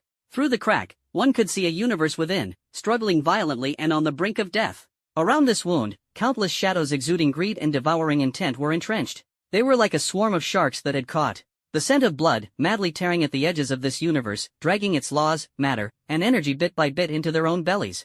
Lin Feng's gaze pierced through the darkness and saw within the universe, the giant tree that was struggling to hold on, almost completely withered. Without the slightest hesitation, he took a step forward, his figure instantly passing through the wound in the universe. The moment he entered this universe, a wave of decay, decline, and chaos surged toward him. The laws here were on the verge of collapse. The space was riddled with fine cracks, and the flow of time was extremely unstable, sometimes halting, sometimes rushing by. A group of dark creatures gnawing on fragments of laws at the edge of the universe was the first to notice him, this uninvited guest. They had no fixed form, resembling writhing masses of shadows composed purely of malice and hunger. The moment they discovered Lin Feng, they emitted a silent screech that directly affected the soul, enough to instantly obliterate the soul of any being below God level. Tens of thousands of shadows surged toward Lin Feng from all directions. Lin Feng simply watched them quietly, not even moving a finger. He simply spoke in a calm, emotionless tone, softly saying one sentence. So noisy. The next second, the entire world seemed to have been muted. Those shadowy monsters that pounced, along with their soul-piercing screeches, froze in midair in an instant. Then, as if erased from a painting with a rubber eraser, they began to vanish silently, inch by inch, starting from the edges. No explosions, no energy clashes, no signs of the annihilation of laws. They just disappeared. As if their existence itself was a mistake, and now, this mistake has been corrected. The appearance of Lin Feng, along with his methods that were almost akin to rule erasure, instantly drew the attention of higher-level devourers within this universe. In the depths of the universe, a mass of darkness larger than a star, like thick ink, writhed slightly. It had no facial features, but at its core, countless pairs of scarlet eyes suddenly opened, all simultaneously looking toward Lin Feng's location. A will mixed with brutality, greed, and a hint of suspicion crossed the broken space and descended before Lin Feng. Outsider, there is a kindred aura about you, yet it is different. What are you? This will was not conveyed through language but directly imprinted the information onto Lin Feng's mind. Kindred? Lin Feng's eyebrows raised slightly. He could sense that the essence of this will's owner was indeed somewhat similar to the void concept he had perceived not long ago, both carrying a characteristic of returning to nothingness. But nothingness is a cold, impartial, and emotionless cosmic balancing mechanism. Yet the things before him were filled with the desires and hunger unique to living beings. They were like the concept of nothingness undergoing a cancerous transformation somewhere, evolving into a group of self-aware monsters that lived by devouring other universes. Lin Feng did not answer the other party's question. His gaze pierced through the endless void and landed on that nearly extinguished giant Un. He took a step forward, and his figure instantly vanished from where he stood, appearing directly in front of that giant Un. This is a giant tree comparable to a planet, its roots deeply embedded in the planet's core, while its branches stretch upward, almost touching the planet's atmosphere. At its peak, its lush green canopy could likely shelter all living beings on the planet. But now, it has completely withered. The trunk is covered with massive scars corroded by dark energy, oozing black pus continuously. 99% of its branches and leaves have already fallen, leaving only the core area at the very top still burning with the last remnants of divinity, holding up a fragile barrier faintly glowing with starlight. Lin Feng could feel that the tree's flame of life was on the verge of being extinguished. Its persistence was entirely due to an unyielding will and the power of the fragment of destiny within it. You have finally arrived. An ancient and weary thought emanated from the core of the giant tree, entering Lin Feng's mind. I received your call for help, Lin Feng responded calmly. Hee, cough cough. The thought of the giant tree let out a laugh, faint like a flickering candle in the wind. I once thought this was merely a delusion born of despair. I never expected that fate would truly answer us. The fragmented thoughts of Juan intermittently recounted to Lin Feng the experiences of this universe. This universe was originally named Yara, a vibrant and thriving world. And it, as the world tree of this universe, was called Yggdrasil, the origin and guardian of all life. A long time ago, by a stroke of fortune, it obtained a mysterious object from beyond the heavens, which was the fragment of destiny. With the power of the fragment of destiny, it guided the civilization of the Yara universe toward unprecedented prosperity. Until the arrival of those monsters who called themselves the world devourers. They are like locusts of the universe, starting from the boundaries of the cosmos, madly devouring everything. Planets, stars, nebulae, and even laws and time itself are their food. The beings of the Yara universe rose in resistance, countless gods and heroes fell in the war, but none could halt the advance of the world devourers. In the end, the entire universe was on the brink of death. Yggdrasil exhausted all its power to protect the last group of survivors, its children, beneath this barrier. In the final moment of despair, it attempted to harness the power of the fragments of fate, sending out a plea for help to all possible kindred that might exist in the unknown. It did not know who would receive it, nor whether there would be any response. This was merely the last drifting bottle cast into the endless darkness by a civilization on its deathbed. Outsider. I can feel the vast, ocean-like power of destiny within you. You have already reached a realm beyond our imagination. Yggdrasil's consciousness grew increasingly weak. I can't hold on much longer. My children, the last embers of Yara. I beg you. Lin Feng silently gazed at the great ancient tree that had burned itself, all to protect the spark of civilization. He extended a hand and gently placed it on the scarred trunk. A pure power, imbued with the essence of creation and vitality, like a warm stream, slowly flowed into Yggdrasil's body. Ah! Yggdrasil let out a comfortable moan. On its withered trunk, miraculously, a small, crystal-clear new sprout emerged. But in just an instant, the sprout withered again. It's useless, Yggdrasil's consciousness was filled with sorrow. My essence has been completely corrupted by the Devourer's end law. Unless, the entire universe can be reshaped, otherwise, any vitality is just water without roots. It used up its last bit of strength, and the fragment of destiny within its body slowly emerged, flying toward Linfeng. This fragment of the Stone of Destiny was never mine to begin with. Now, it returns to its rightful owner. With it, your power should advance even further. And also, this. Following its will, the starlight barrier beneath its massive canopy slowly became transparent. Linfeng saw the scene beneath the barrier. There, it was not the humans or other forms of flesh and blood creatures he had imagined. Instead, it was an ocean of light. Hundreds of millions of light spirits, like fireflies, quietly slumbered beneath the barrier. Each one of them represented the soul of a Yara being. At the final moment, Yggdrasil abandoned all their physical forms, preserving only the purest essence of their souls to evade the Devourer of Worlds. This is Yara, the last ember. Outsider. That immense wolf from the depths of the universe descended once again. This time, its voice was filled with undisguised anger and greed. What are you doing? That tree. That fragment. And those delicious souls. They are all part of the Master's feast. How dare you lay a hand on the Master's food? Die. With a furious roar, the remnants of the entire universe began to tremble violently. From all directions, countless darkness started to converge. This time, what appeared were no longer the cannon fodder-level shadow creatures from before, but colossal world devourers, each as massive as the moon and of various forms. Some resembled giant eyes, with rotating abysses in their pupils. Some took the shape of centipedes, with every segment of their bodies covered in wailing mouths. Others were vast, ever-spreading dark fungal mats, corroding and assimilating even space itself wherever they passed. The terrifying end rule swept in like a tsunami, attempting to disintegrate and devour Linfeng along with this planet. The barrier erected by Yggdrasil was like a flickering candle in the wind before this force, instantly covered in cracks. Linfeng withdrew his hand from the tree trunk and caught the fragment of fate flying toward him. The sixth fragment of fate. The moment the fragment entered his hand, the Tao Master's core within him trembled slightly. The 5 fragments that had already perfectly fused resonated instantly with this new one. An even greater and more harmonious force of destiny flowed through his body. He raised his head and looked at the terrifying monsters surrounding him from all directions, creatures that could drive any deity to despair, yet his face remained utterly calm. He simply tossed the new fragment of destiny casually and then softly asked a question to the giant tree that was about to wither. Is it difficult to reshape the universe? Before Yggdrasil could answer, Linfeng opened his hand, and the power of creation intertwined with the energy of the 6 fragments of destiny, forming a colorful sphere of light that slowly rotated in his palm. His gaze swept over the ferocious world devourers around him, then turned to this ravaged, dying universe. Then, he did something that caused the remnants of Yggdrasil's will to come to a halt. He issued his first command as the Lord of the Tao to this universe. I think it shouldn't be so dark here. Buzz. It seemed to respond to his words. A beam of light was born out of thin air. It was not the light of the sun, nor the light of energy, but the purest light, representing existence and order, the light of creation. The radiance, with Linfeng at its center, spread in all directions at a speed surpassing everything, instantly sweeping across the entire universe. Where the radiance passed, those devourers of worlds constructed by the final law were like snow meeting the blazing sun, emitting a silent yet piercingly tragic wail. Their bodies, under the illumination of the light, were forcibly reversed in their state of existence. From finality, reversed to origin. From devouring, reversed to nurturing. Their bodies, composed of pure malice and darkness, began to disintegrate, transforming into the most fundamental particles, into pure life energy, into the nourishment needed to repair this universe. That sovereign, whose size rivaled that of a star, let out a roar of will filled with ultimate terror under the radiance of the light. No! What is this power? This is not fate. This is creation.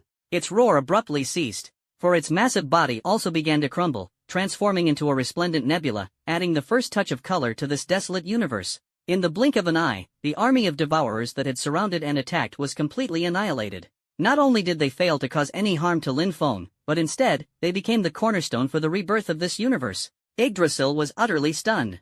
Its fading will, like a candle flickering in the wind, wavered violently. It had witnessed the birth of the universe, the prosperity of civilizations, and the destruction of worlds. It thought it had seen through everything, but the scene unfolding before its eyes completely overturned all the understanding it had accumulated over hundreds of millions of years. That was neither a battle nor an expulsion. That was turning stone into gold.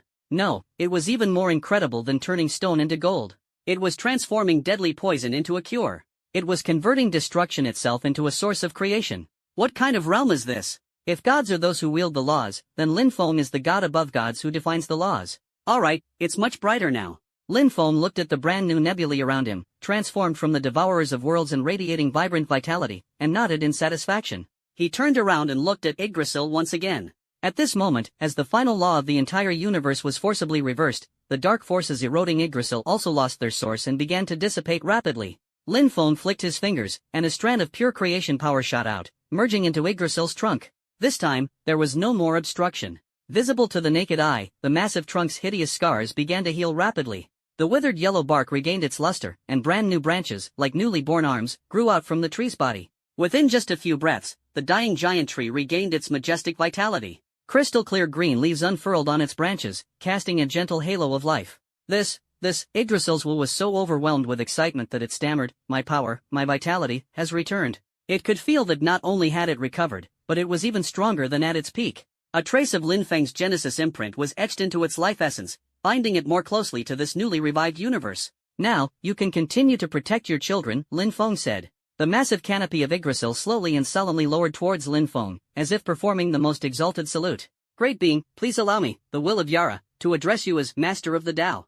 You have not only saved Yara but also bestowed upon it a brand new Tao." Its thoughts were filled with reverence and devotion emanating from the deepest depths of its soul. "From this day forward, the Yara universe shall forever follow your will."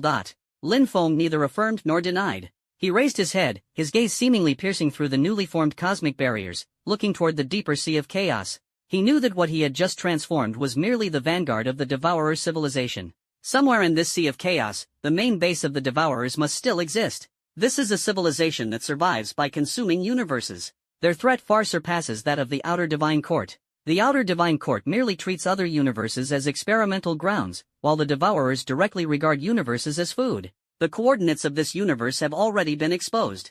They will return sooner or later, Lin Feng said calmly. The leaves of Yggdrasil trembled slightly with nervousness. Then, "Tao Master, what should we do? Killing them one by one is too troublesome."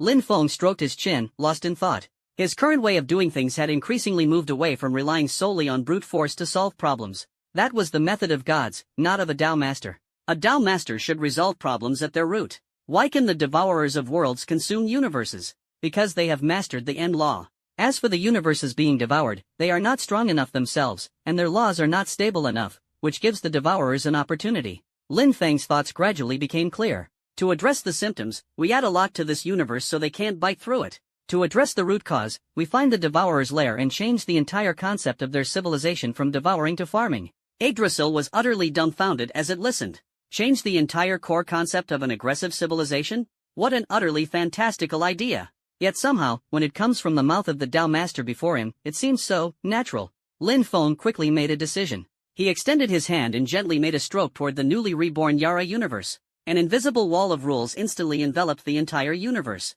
This wall was neither energy nor matter but was constructed from Lin Feng's Tao. Any outsider that did not conform to the laws of the Yara universe would have their very concept of existence forcibly assimilated upon touching this wall. Simply put, if a world devourer collided with it, it wouldn't be repelled or killed but would instead be directly modified into an ordinary butterfly of the Yara universe. After completing all this, Lin Feng turned his gaze to the sea of light still slumbering beneath the crown of the Yggdrasil tree. "The rest is up to you," Lin Feng said. "Rebuild the bodies of your children and establish a new civilization. Remember, for a civilization to avoid being oppressed, its own strength is fundamental. Don't raise another group of flowers in a greenhouse. I shall strictly follow the Tao Master's decree." Yggdrasil answered respectfully. It felt that this Tao Master not only granted it life but also conveniently assigned it a task akin to an arduous homework. Having resolved the urgent crisis of the Yara universe, Lin Feng did not leave immediately. His divine sense sank into the brilliant nebula formed after the transformation of the Devourer Sovereign. He intended to analyze the essence of the final law. Know yourself and know your enemy, and you will never be defeated in 100 battles. Moreover, he was inherently very interested in this abyss power that stood in opposition to Genesis. At the moment when Lin Feng was in another universe, beginning his research on the new topic, Blue Star, Martial God Mountain, Liu and Sun Mengyao stood solemnly in the courtyard. On the stone table in front of them was a pot of blooming orchids. However, this pot of orchids exhibited a bizarre state. The left half remained its normal vibrant green, with pure white petals exuding a faint, delicate fragrance. But the right half had turned into a dull, lusterless gray. Gray petals, gray leaves, gray stems. It had not withered and still maintained its blooming posture, yet it had lost all notions of color and fragrance. "The situation is worsening."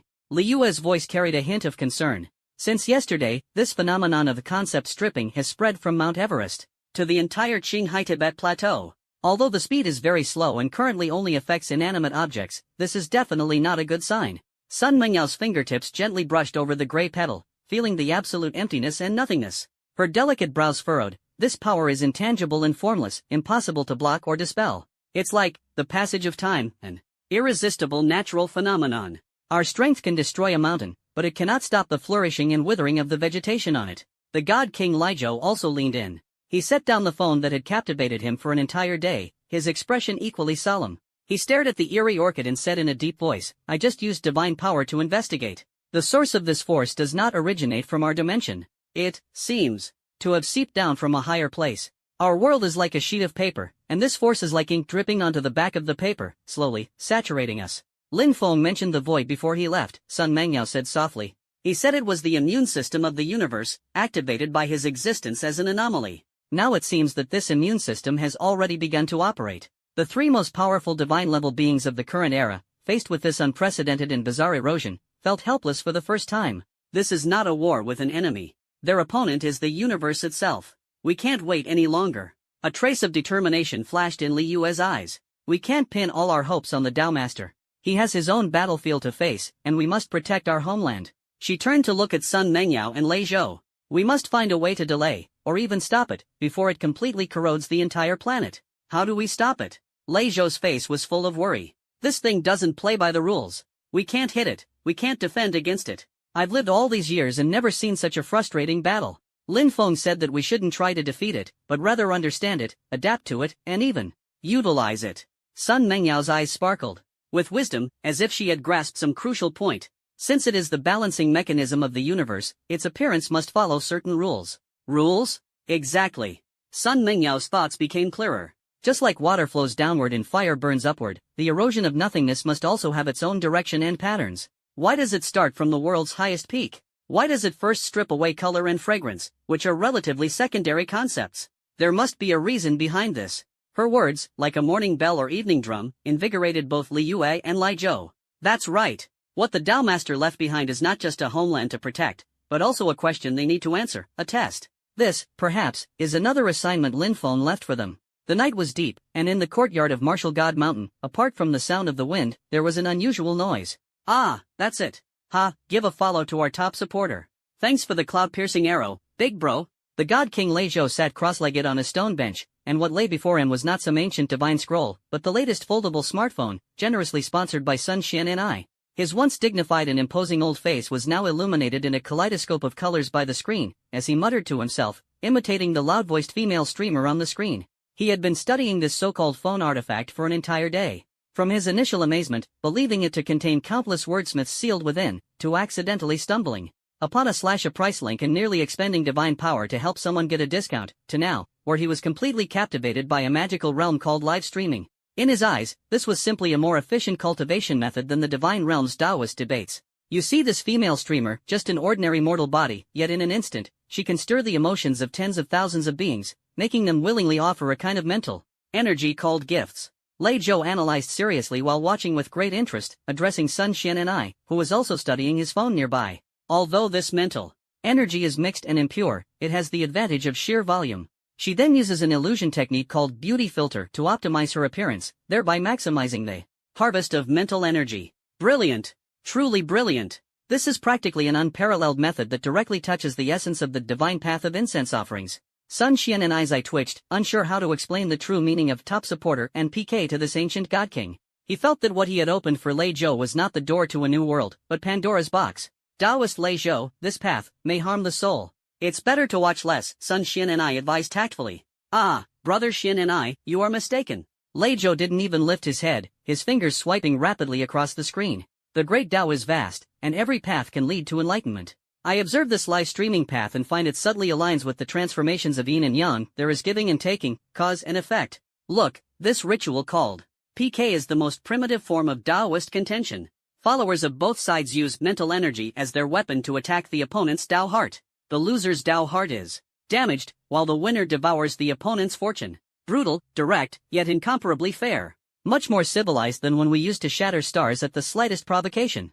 Sun Xuanyi opened his mouth but ultimately gave up on communicating. He felt that this god king had already gone mad beyond saving. At that moment, Liyue and Sun Mengyao, who had been meditating with their eyes closed on the other side of the courtyard, simultaneously opened their eyes. No, Liyue stood up, a trace of deep seriousness etched between her brows. Merely deducing here is no different from empty theorizing. We must go to the site, to the place where the concept is being stripped away, and personally experience the essence of that power. Sun Mengyao nodded in strong agreement. You're right. Only by standing there can we most directly capture the patterns of void erosion. I've already contacted Commander Qin, and the military will arrange the fastest private jet for us. Heading to the summit of that snowy mountain? Lei Zhou finally lifted his head from the phone screen. The moment he heard they were going out, he immediately perked up, tossed the phone aside, stood up, and patted his chest. Great! I'll go too. Perfect chance to stretch my muscles and take a look at the landscapes of this era, see how they differ from the last. Su Wanton had unknowingly walked out of the house. Upon hearing they were going to the Himalayas, she immediately grew anxious. Oh dear, going to such a high place? It must be freezing. Yao Yao, you all must dress warmly. I'll go find some down jackets and hand warmers for you to take along. Oh, and Mr. Lei, your body. She gave Lei Zhou, who was only wearing a thin long robe, a once-over, her eyes filled with concern. Lei Zhou smiled proudly, and with a slight surge of divine power within him, an invisible wave of scorching heat radiated outward from his body. The flowers and plants in the courtyard seemed to sway gracefully as if caressed by a warm breeze. Don't worry, Auntie. I am full of firepower. An hour later, the latest stealth aircraft of the Longxia military was already parked on the exclusive helipad of Wushan Mountain. When Sun Mengyao, Liyue, and Lei Zhou were about to board the plane, they were stopped by Su Wanang and Lin Dong. Wait a moment. Su Wanang, holding two large thermos containers, unceremoniously stuffed them into Sun Mengyao's hands. This is ginger tea I just made to ward off the cold. Drink it on the plane. And these are dumplings I made, stuffed with pork and cabbage. Your dad rolled the dough. Heat them up when you get hungry at your destination. Lin Dong silently handed over a package containing several neatly folded, thick military coats. Looking at her parents' concerned eyes, Sun Mengyao felt a warmth in her heart, and her eyes grew slightly moist.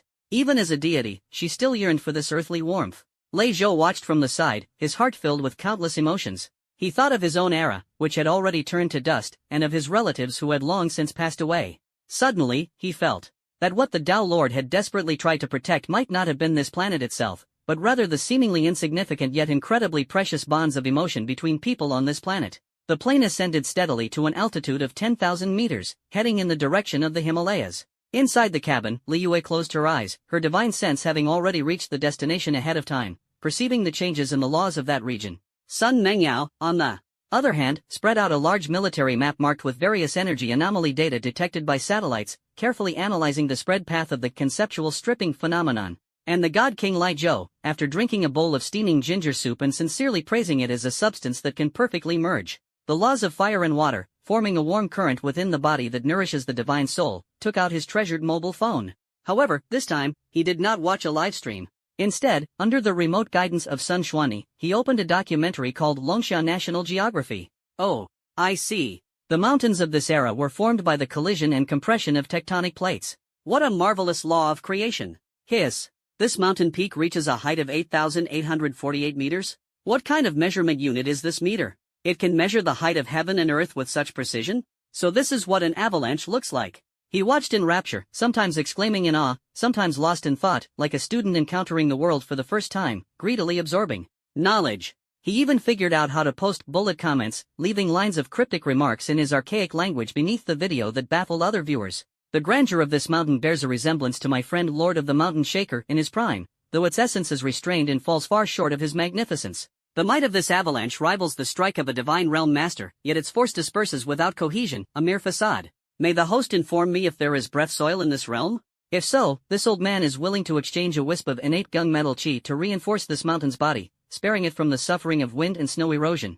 These comments were quickly dismissed by other netizens as the nonsensical ramblings of someone in the late stages of a Chinibu syndrome, drawing a wave of mocking laughter. Lei Zhou, watching the ridicule, not only remained unbothered but stroked his beard with a smile, exuding the demeanor of a sage who believes summer insects cannot discuss ice. Sun Mengyao and Liyue exchanged glances, each catching a trace of helpless amusement in the other's eyes. Perhaps this was the best way to integrate into a new world. No one knew how much time had passed when the plane began to descend slowly. Outside the cabin window, an endless stretch of snow-white mountains resembled the spine of a giant dragon, faintly visible amidst the sea of clouds. The world's highest peak, Mount Everest, stood right before their eyes. However, the moment the plane entered this region, the expressions of the three god-level experts inside the cabin suddenly changed. It wasn't because of the cold, on the contrary, it was because they couldn't feel the cold. Even though the outside was a frigid snowstorm with temperatures dozens of degrees below zero, within their divine perception, the concept of temperature in this region seemed to have been absorbed by an invisible sponge. Next came air pressure. The plane passed through the thick atmosphere, yet they felt no change in air pressure at all, breathing as smoothly as if they were on flat ground. Then there was the sense of grandeur. When the majestic and magnificent peak of the world appeared fully before their eyes, their hearts surprisingly did not stir with any sense of shock or awe. It was as if what they were seeing was not a real mountain, but a lifeless landscape printed on a postcard. This is the place. Liu's voice was heavier than ever before. The plane landed on a temporary platform near Mount Everest, cleared by the Longsha military. The cabin door opened, and a gust of wind and snow rushed in, yet there was still no sense of coldness. The three of them stepped off the plane, their feet sinking into the thick snow, which made a crunch sound underfoot. Yet, the texture of the snow felt like stepping on dry sand. Cold and dampness seemed to have completely vanished. They stood on the roof of the world, looking around. The vast expanse of heaven and earth stretched endlessly. The wind and snow persisted, the scenery remained majestic, but everything carried an eerie, unreal sense of falseness. This power. Lei Zhou put away his phone, the relaxed and carefree expression on his face completely gone, replaced by a vigilance that seemed to stem from ancient deities. It's not destroying, it's erasing. It's turning this world, bit by bit, from a real existence back into a false setting. At that moment, Liu's gaze suddenly sharpened. She abruptly looked up, staring into the void above. There, her divine sense caught a trace of an extremely discordant spatial ripple. The ripple was very faint, like a small stone thrown into a calm lake, but the aura it carried was completely different from any energy in this world. Something is coming, Liu said softly. Sun Mengyao and Lei Zhou immediately went on alert. Almost at the very moment Liu's words fell, the sky above the three of them was suddenly torn open like a curtain, revealing a pitch-black rift. Within the rift, there was no violent spatial turbulence, only a deathly stillness, as if capable of devouring all light. Immediately after, a menacingly shaped rhomboid warship, entirely constructed of an unknown dark golden metal and engraved with countless intricate and eerie patterns, slowly emerged from the fissure. Its size rivaled that of a small mountain, hovering silently in mid-air. The patterns on its hull seemed almost alive, flowing faintly with a ghostly glow, exuding an aura of coldness, arrogance, and an overwhelming sense of plunder. Oh, there are actually native aborigines? A thought filled with contempt and curiosity emanated from the battleship, directly resounding in the minds of the three. Interesting. According to the star chart records, this planet is currently in the law decay period and should be an unclaimed land awaiting harvest. It seems we are the first batch of scavengers to arrive. Scavengers? The God King Lei Zhou frowned upon hearing this title, and then an uncontrollable fury surged from his heart straight to the top of his head. He, the dignified God King of the previous era, distinguished guest under the Dao Master's command, was actually being called a native primitive by a group of beings who seemed to have crawled out from some obscure corner? This was even more outrageous than those mortals calling him edgy in the bullet comments. Where did this tinkin come from, daring to spout nonsense in front of me? Lei Zhou, with his fiery temper, rolled up his sleeves, ready to take action. He could feel the divine power within him itching for release. Since his awakening, apart from being scalded a few times by hot tea and soy milk, he had never truly stretched his muscles. Don't be impulsive. Sun Mengyao reached out to stop him. Although her expression was solemn, her gaze was exceptionally calm. As a former major of the Central Hidden Bureau who had experienced countless life-and-death battles, she was no longer the young girl who needed Lin Feng's protection. Especially after merging with the Demon Emperor's divine essence and witnessing Lin Feng define the order of the universe, her vision and mindset had reached an entirely new level. She could sense that the power contained within the warship before her, though far surpassing any existing technology on Blue Star, still fundamentally remained at the level of utilizing laws. In fact, it was even cruder than the heavenly court of the Golden Radiance Battle King from back then. They were like a group of primitive people who had mastered the formula for gunpowder, believing themselves to stand at the pinnacle of power, yet unaware that the true masters of this world had already moved on to nuclear fusion. Let's see what they intend to do first, Sun Mengyao said softly. She recalled Lin Feng's instructions before he left. Protecting was not just about fighting and killing, it also required understanding how to handle these unexpected situations to secure the greatest benefits for Longsha and for this world. Liu did not speak, she simply stood there quietly, her star-like dazzling eyes calmly gazing at the rhombus-shaped battleship. As the guardian deity personally designated by Lin Feng, she could clearly sense that the battleship was scanning this planet in an extremely crude manner. That feeling was akin to someone wielding a dirty, rusty shovel and digging recklessly in their own backyard, evoking an instinctive sense of disgust within her. At that moment, a hatch opened at the bottom of the battleship, and 3 figures flew out, hovering mid-air in a triangular formation, looking down at Sun Mengyao and the other 2 from above. These 3 scavengers had distinct appearances. The leader was tall and wore a set of dark gold armor matching the battleship. The armor completely covered his body, with only 2 scarlet lights glowing from the helmet. His aura was the strongest, faintly reaching the threshold of a god-level powerhouse, but his foundation was unstable, filled with chaotic laws acquired through plunder, resembling a fruit forcibly ripened. The one on his left resembled a floating mass of liquid metal, constantly shifting its shape and exuding a cold metallic aura. The one on his right was the most peculiar, resembling a complex geometric structure composed of countless crystal prisms. Every facet of its body refracted the surrounding light, making it impossible to see clearly. 3 life forms, the armored scavenger at the forefront spoke. His voice, transformed through some kind of technology, resonated directly in the air, sounding rigid and arrogant. Energy reaction. Intensity. One has reached the divine attendant level, while the other 2 don't even measure up to that. Seems like they're just minor figures who managed to survive in this decaying world. His detection instruments were clearly incapable of correctly interpreting the restrained divine power within Li Yue and Li Zhou, which had been refined through the Tao, nor could they comprehend the complex forces within Sun Mengyao, a fusion of the Demon Emperor's divine essence and the bloodline of Princess Yaoguang. In his eyes, the 3 people before him were nothing more than slightly stronger ants. Listen up, natives below. The scavenger in liquid metal form emitted a zzz electric current sound, forming a stiff language. We are the Void Scavengers Alliance. Under the command of the great harvester Lord Thulhune, 9th Fleet. This planet, along with all its resources, from this moment on, belongs to our alliance. You have 3 choices. The crystalline geometric scavenger took over the conversation, its voice resembling the sharp and piercing sound of countless pieces of glass rubbing together. First, offer up the essence of your souls and become slaves of Lord Thulhune, guiding us to the remaining value of this world.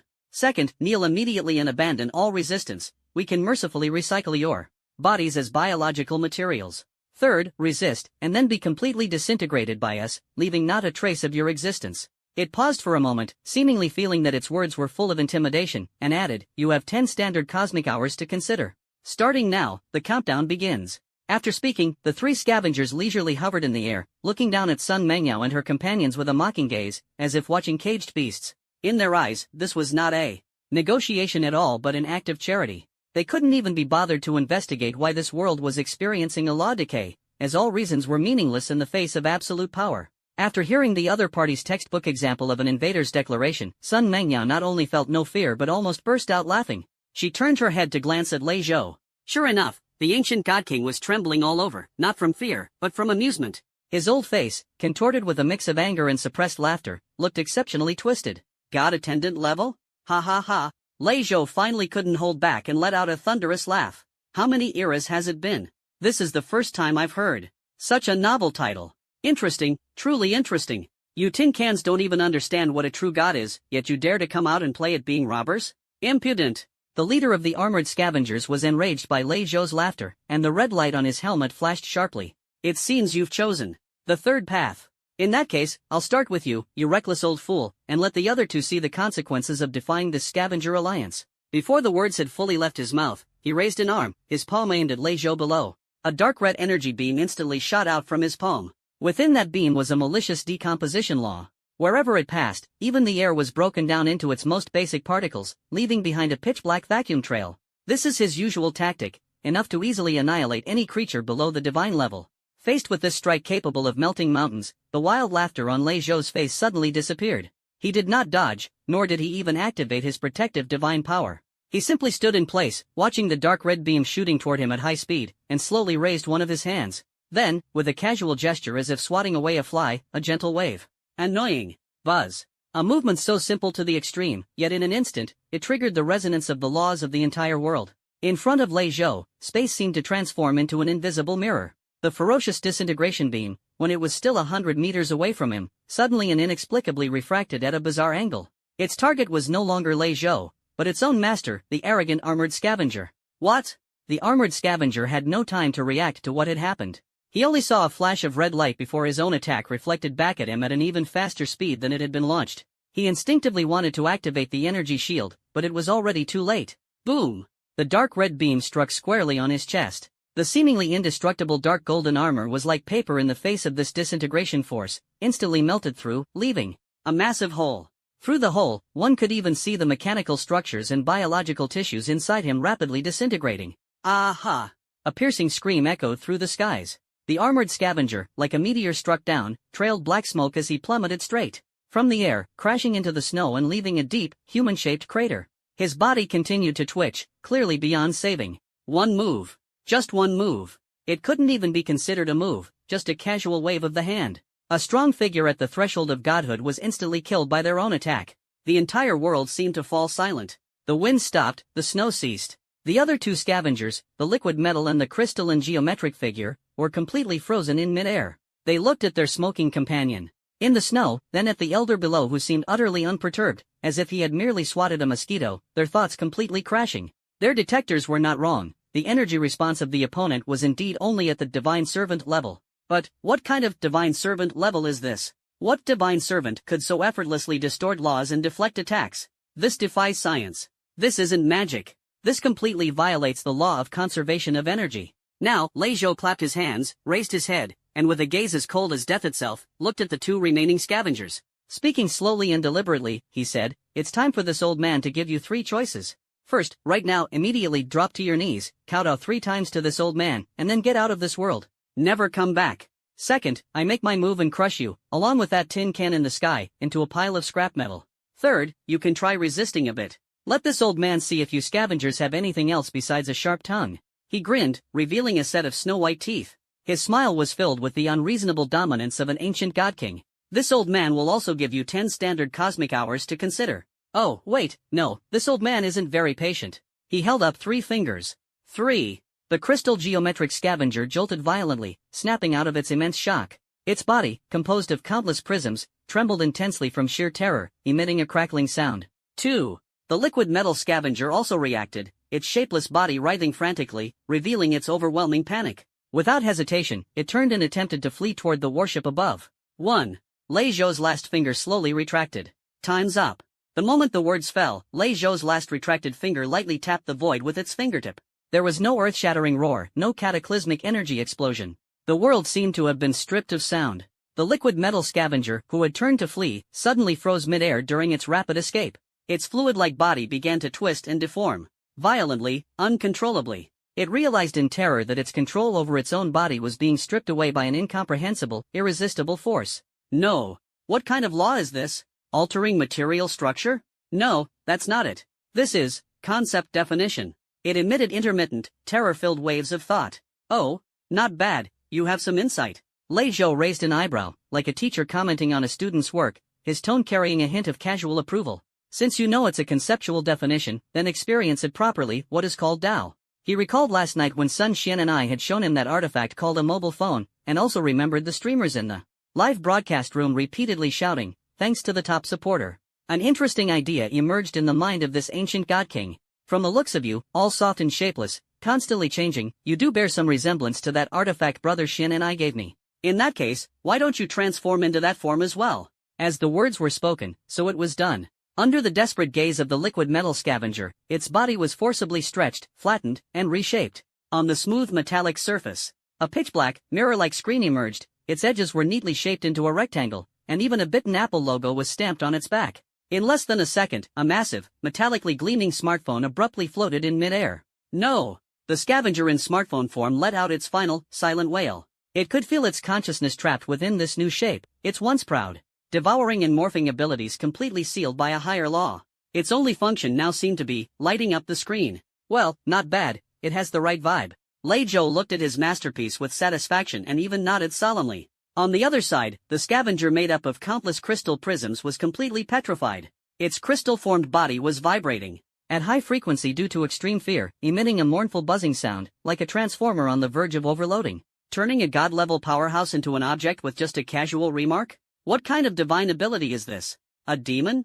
No, even demons couldn't pull off something this absurd. This is the authority of the Creator. What kind of being have they provoked? Your turn. Lei Zhou's gaze fell upon it, as if he were looking at an unpolished jade waiting to be carved. Your crystalline body is quite dazzling, reminds me of that thing spinning above the heads of those streamers dancing in live broadcasts. The crystal geometric scavenger almost self-destructed on the spot upon hearing this. It frantically mobilized all the energy within its body, attempting to break free from the space shrouded by terrifying laws. However, all efforts were in vain. Don't move, let me design this properly. Lei Zhou extended a finger and began sketching in the air. There needs to be a hook on top, the middle should be a sphere, it should rotate, emit light, and be colorful.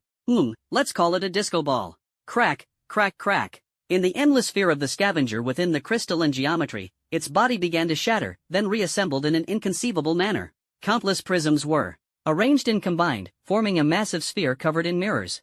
Inside the sphere, a divine light was forcibly confined, transforming into a multicolored light source. Moments later, a giant disco ball with a diameter exceeding 10 meters hung beside the smartphone, slowly and rhythmically rotating, projecting colorful light spots onto the snowy peak below.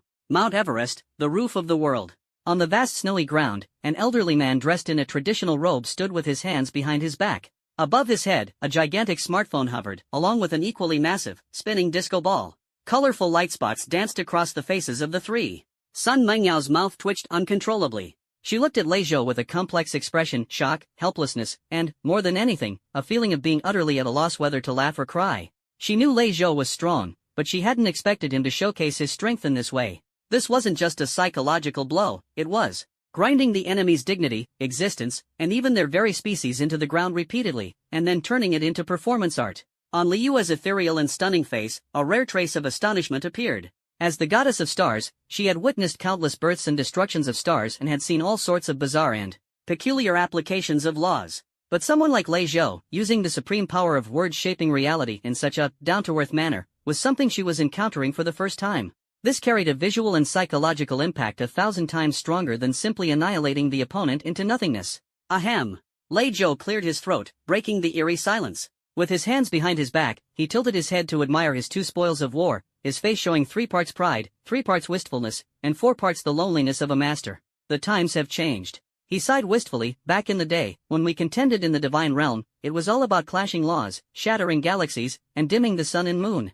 How could it compare to now? Civilized, so civilized. Just a few words, and you can make your opponent experience a whole new meaning of life. This, perhaps, is what the Lord of the Tao pursues: peace and development. Sun Mengyao. Liyue. Peace and development. Is this how it's used? At that moment, the rhomba-shaped warship high in the sky finally showed a reaction. Perhaps the scavengers inside the ship had just recovered from the unbelievable scene earlier. The hull of the battleship, with its countless eerie patterns glowing faintly, suddenly lit up. A surge of energy, more than 10 times stronger than that of the previous armored scavenger, began to gather at the bow. A thick, jet-black energy cannon was slowly charging. Its muzzle was aimed directly at Lei Zhou and the other two below. Oh, is there still some defiance left in that tin can? Lei Zhou raised an eyebrow, not only unafraid but showing a hint of excitement. Perfect timing. I've just grasped the essence of Livestream PK and was worried about not having an opponent. Today, I'll show you what it means to have the strength of a top-ranked big brother. Before he finished speaking, Sun Mengyao suddenly interrupted. Lei Zhou, wait. Her voice was calm, yet carried an undeniable firmness. Lei Zhou looked at her with some confusion. Sun Mengyao did not look at him. Her gaze remained fixed on the warship that was charging up, her eyes sharp as a blade. This battleship is quite a sample. Longxiao's technology needs this kind of catalyst from a higher civilization, she said slowly. Destroying it outright would be such a waste. She paused, the corner of her mouth curling into a cold arc. Besides, before taking action, we must first ask who gave them the audacity to set foot on this land. From her body, an aura entirely different from Lei Zhou's overwhelming divine power began to rise slowly. It was the nobility of Princess Yaoguang, the iron-blooded resolve of a major in the Zhongyin Bureau, and the commanding presence of the Extinction Demon Emperor, who looked down upon the world. Liyue quietly watched from the side, a hint of approval flashing through her star-like eyes. Protection does not solely lie in destruction. Sometimes, conquest can bring greater value. Lei Zhou looked at Sun Mengyao at this moment, slightly stunned, then burst into hearty laughter. Good. What a bold young lady. Truly worthy of being chosen by the Tao Master. Fine, I'll leave this tin can to you to handle. I'll stand guard for you. Speaking, he really took a step back, crossed his arms with great interest, and looked as if he were ready to enjoy the show. Sun Mengyao took a deep breath and stepped forward. She raised her head, facing the energy fluctuations from the warship that were enough to make even gods tremble, her voice clear, echoing across the entire world. People on the ship, listen. I'll give you only one chance. Put down your weapons, land, and accept our investigation.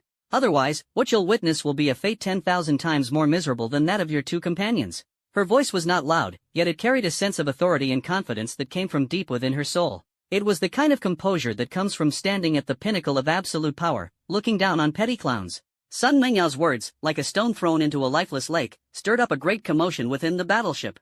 Bridge Command Center. Dozens of scavengers of various appearances were gathered around a massive three-dimensional star map, staring in shock at the real-time footage transmitted from below. In the footage, their squad captain, Grom, a divine servant at his peak, lay in the snow like a heap of scrap metal, emitting black smoke. Meanwhile, the other two team members had undergone bizarre transformations. One had turned into a giant mobile phone, and the other into a spinning disco ball, both hovering above the terrifying native elder's head, radiating an eerie glow. This bizarre and terrifying scene had completely shattered their arrogance and confidence as a higher civilization. What kind of ability is this? Word of power? Or an even higher level of reality distortion?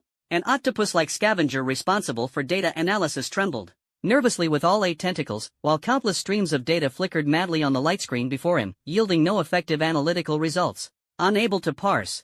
The opponent's law level is entirely beyond the scope of our database's understanding. Alert! Alert! Encounter with an unknown concept-level civilization. Deputy Captain. The main cannon Void Annihilation is fully charged. Should we fire immediately?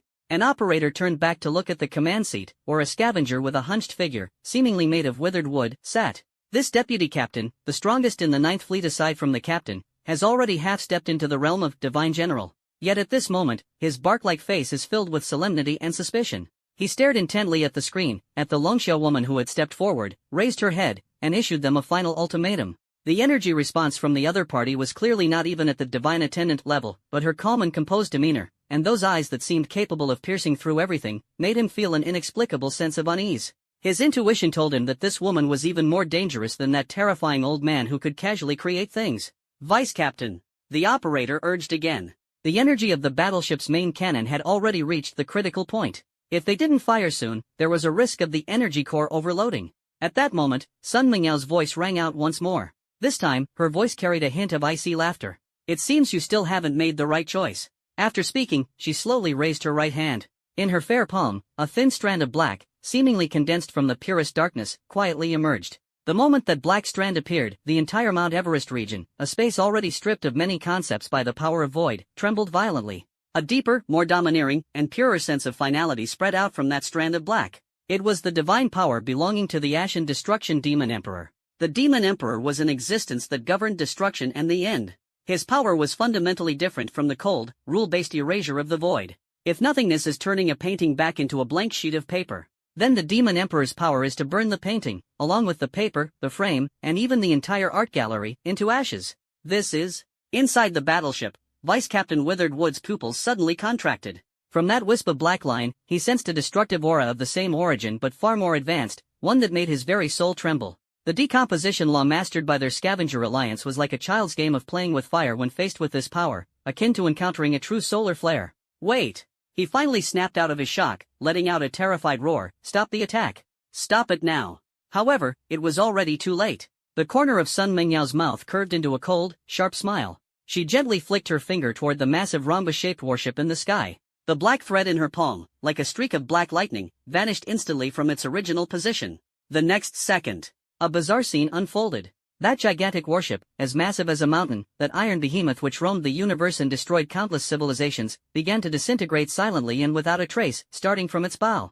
It wasn't an explosion, nor melting, but a more thorough disappearance from the very level of existence. The dark golden metal that made up the ship's hull turned into nothingness the instant it came into contact with that black thread, as if it had never existed. This disintegration ripple spread from the bow to the stern at a speed visible to the naked eye. Inside the bridge, all the scavengers were plunged into the deepest terror.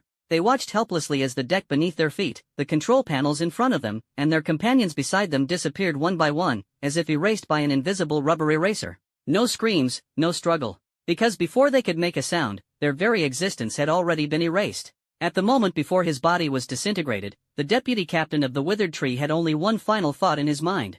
The Reapers? Lord Tholhun, we provoked a god. A few seconds later, that monstrous battleship, which obscured the sky, vanished completely and cleanly above Mount Everest under the gaze of Sun Mengyao, Liue, and Lei Zhou, as if it had never appeared. Only some remnants that hadn't been fully disintegrated remained, drifting down from the sky like snowflakes. Lei Zhou watched the scene, and the playful expression on his face faded, replaced by a deep sense of shock. He turned to look at Sun Mengyao, his gaze complicated. What a domineering law of destruction! Young lady, the power within you is extraordinary. He praised sincerely. He could feel that although Sun Mengyau's power was far inferior to his in quantity, in terms of quality, it contained a pure concept of finality that even made him feel alarmed. This is simply the complete opposite of the Lord Tao Master's power of creation. One life, one destruction, one beginning, one end. He suddenly somewhat understood why the Lord Tao Master chose this woman as his companion. Sun Mengyao slowly lowered her hand, and the black lines in her palm had already disappeared. That seemingly world-destroying strike just now did not consume much of her energy. After merging with the Demon Emperor's divine essence, this level of destruction law had become as natural to her as breathing. Her gaze fell upon the wreckage of warships drifting down from the sky. She did not completely obliterate the warships. At the last moment, she deliberately controlled her power, preserving some relatively intact ship structures and equipment. These would be the most precious gift for Longxia, for this world. Done. Sun Mengyao clapped her hands, turned to look at Lei Zhou, and her face once again displayed that serene smile, as if the one who had just obliterated a starship with a flick of her fingers wasn't her at all. Lei Zhou looked at her, then at the still-spinning disco ball and the floating phone beside him. Suddenly, he felt that this new world was even more thrilling than he had imagined. Is the Lord of the Tao not home? Even his wife is this fierce? What's left are these two prisoners. Sun Mingyao's gaze fell on the two art pieces. Li Yue spoke softly from the side, her voice like a heavenly melody, yet tinged with a trace of coldness, directly searched their souls. We need to know what this scavenger alliance they mentioned is, why they came here, and how much they know about the law decay. Soul searching? Great idea. Lei Zhou slapped his thigh, suddenly energized. This is my specialty. Back in the day, when I interrogated those chaotic demon gods, I would directly extract their divine souls, put them in the solar true fire, and roast them all questioning. Within half an hour, I could guarantee they'd confess even what color underwear their ancestors 18 generations back preferred. Sun Mengyao's forehead twitched as she hurriedly stopped the eager Lei Zhou. Senior, calm down. We're civilized people, there's no need to be so old-fashioned. She looked at the scavenger in the form of a cell phone, a glimmer of brilliance flashing in her eyes. I have a better idea. She reached out her hand and pointed in mid-air at the giant cell phone. The screen of the cell phone suddenly lit up brightly. On the screen, no startup screen appeared, but instead, a line of blood-red text. Time remaining until your existence is formatted, 10, 9, 8. The countdown began. The scavenger consciousness trapped in the form of a phone completely broke down the moment it saw this line of text. I'll talk. I'll say everything. Please, don't format me. At the summit of Mount Everest, the wind and snow gradually subsided. An interstellar invasion capable of overturning the existing civilization structure of Blue Star was resolved in such an almost absurd atmosphere, with a light touch. On the massive smartphone screen, the blood-red countdown stopped at the number 1. The liquid metal scavenger trapped within transmitted everything it knew without reservation, at a speed akin to pouring beans from a bamboo tube, through mental waves. Sun Mengyao, Li Yue, and Lei Zhou quietly listened. As the information continued to pour in, the expressions of the three gradually grew solemn. The Void Scavenger Alliance, a vast nomadic civilization composed of survivors from countless bankrupt universes, survives by plundering and devouring other universes. Their supreme leader, who calls himself the Lord of Entropy, is a terrifying being who has mastered part of the End laws. Their arrival in the universe where Blue Star is located is not a coincidence. It is because they observed that this universe is undergoing a phenomenon they refer to as the precursor to the Great Annihilation, namely, the decay of laws. According to ancient records of the Scavenger Alliance, when a universe reaches the end of its lifespan or when a force surpassing the universe's own limits is born, the Great Annihilation will commence. The fundamental laws of the universe will begin to disintegrate, reverting to the most primordial state of chaos. This process is doomsday for the native civilizations within the universe. But for the Scavengers Alliance, it is a once-in-a-lifetime feast. Because during the Great Annihilation, the decaying laws become extremely easy to capture and devour. They can strengthen themselves by devouring these fragments of laws, and even repair their long-dilapidated parent universe. So, in their eyes, our place here is nothing more than a massive, rotting corpse that they can freely carve up and feast on. Lei Zhou snorted coldly after hearing this, his eyes filled with murderous intent. They don't know the exact cause of the Great Annihilation, only that it is a cosmic phenomenon, Li Yue added, her brows tightly furrowed. But their description almost perfectly matches the Void Linphone mentioned. The arrival of the Void is turning this universe into a hunting ground open to all predators. Sun Mengyao's heart sank. She finally understood the immense pressure behind Lin Feng's solemn instructions before he left. What he had to face was not just a single enemy, but countless sharks from the Sea of Chaos, all drawn by the scent of blood. And Blue Star is the center of this storm. Today, it's just an insignificant scavenger squad. Tomorrow, it might be the main fleet of the Scavenger Alliance. The day after, it could even be something more terrifying than the Scavenger Alliance. We must quickly find a way to deal with the Void. Sun Mengyao's voice was resolute. Otherwise, even if we manage to fend off 1,000, 10,000 scavengers, we will ultimately be worn down to death by this endless harassment. Her gaze once again fell on this area stripped of concepts. The previous battle, whether it was Lei Zhou's words become law or her own demonic emperor's divinity, was merely a display of power and had no impact on the erosion of void. This world still feels neither cold nor pressure. The laws of void, like a precise and ruthless machine, continue to execute the task of formatting this world at a steady pace according to its predetermined program. Lin Feng said to understand it, adapt to it, and even utilize it, Li Yue murmured softly, her star-like eyes shimmering with a thoughtful light. She suddenly closed her eyes. The divine sense belonging to the goddess of stars no longer sought to resist or probe this force as before, but instead attempted to merge with it. Her divine sense transformed into countless delicate threads, carefully following the trajectory of the void's erosion, sensing its veins and textures. This was an extremely dangerous act. A single misstep, and her divine sense, or even her very existence, could be assimilated by the void and completely erased. Sun Mengyao and Lei Zhou both watched her nervously, guarding her. Time passed, second by second. Li Yu's complexion gradually turned pale, and fine beads of fragrant sweat even appeared on her forehead. Her body was trembling slightly. Obviously, even with her status as the goddess of stars, attempting to comprehend this supreme law representing the end of the universe brought her immense pressure. Just as Sun Mengyao couldn't help but want to call out to wake her, Li Yue suddenly opened her eyes. In her eyes, there was no trace of exhaustion. Instead, an unprecedented brilliant divine light burst forth, mixed with shock, realization, and a hint of an odd expression of amused helplessness. I think I understand. Her voice carried a hint of uncertainty. What did you understand? Sun Mengyao and Lei Zhou asked in unison. Li Yue took a deep breath, seemingly organizing her thoughts. This void, it seems to be solving a problem. Solving a problem? Lei Zhou listened, completely puzzled. Yes. Li Yue's expression grew increasingly peculiar. It is not simply destroying or erasing. It is attempting to analyze and reverse the Dao Lin Feng left in this world. She extended a slender jade-like finger, pointing into the distance. For instance, Lin Feng once used his power here to purify the throne of ice. Therefore, the void is attempting to erase the concept of cold here. She pointed to the sky again. Lin Feng once defined the rules of Longxia's borders, preventing all abyssal creatures from advancing even an inch. Therefore, void is attempting to erase concepts like altitude and boundaries starting from the highest point of this world. Its every act of erosion is not random but precise, targeting every trace Lin Feng left in this world. It's like a student trying to solve the problems left by the teacher.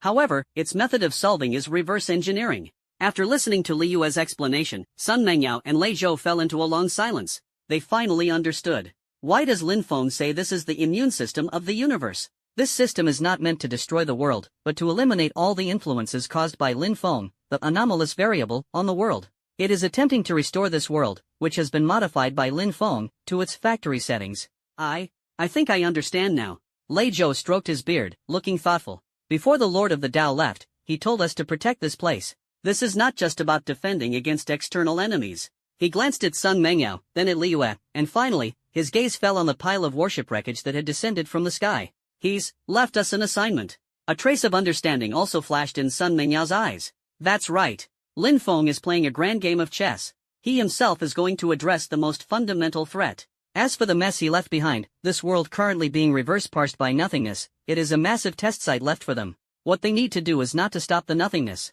Instead, it is necessary to understand and grasp the Tao left by Lin Feng more profoundly, ahead of the void. When their understanding surpasses the analytical speed of the void, they might be able to find a way to truly utilize this power. Realizing this, Sun Mengyao suddenly felt a sense of clarity. The confusion and pressure in her heart were completely swept away, replaced by an unprecedented, soaring fighting spirit. This is not just about protection. This is cultivation. It is the supreme path to a higher realm that Lin Feng has paved for them. I understand now. Sun Mengyao's eyes sparkled with astonishing brilliance. She looked at the pile of worship wreckage, then at the two artistic captives that had completely lost their value. Senior Lai Zhou, could you please take care of these two things? Their recyclable value has come to an end. Got it. Lai Zhou grinned and waved his hand casually. The massive phone and disco ball instantly transformed into two handfuls of the purest unclaimed energy, which he effortlessly summoned and merged into the Everest beneath his feet, slightly compensating for the laws stripped from this area. After finishing all this, Sun Mengyao walked to the pile of worship wreckage and took out her phone. She dialed an encrypted number. The call was quickly connected, and on the other end came the steady and powerful voice of Commander-in-Chief Qin Xinghua. Comrade Yaguan, what's the situation? Sun Mengyao glanced at Li Yue and Lai Zhou beside her, then looked up at the sky, which, though eerie, had already returned to calm. A confident smile appeared at the corner of her mouth. Reporting to the Commander-in-Chief. The threat has been neutralized. Additionally, please dispatch a top-tier scientific research team here. Location, Mount Everest. We have seized some interesting items.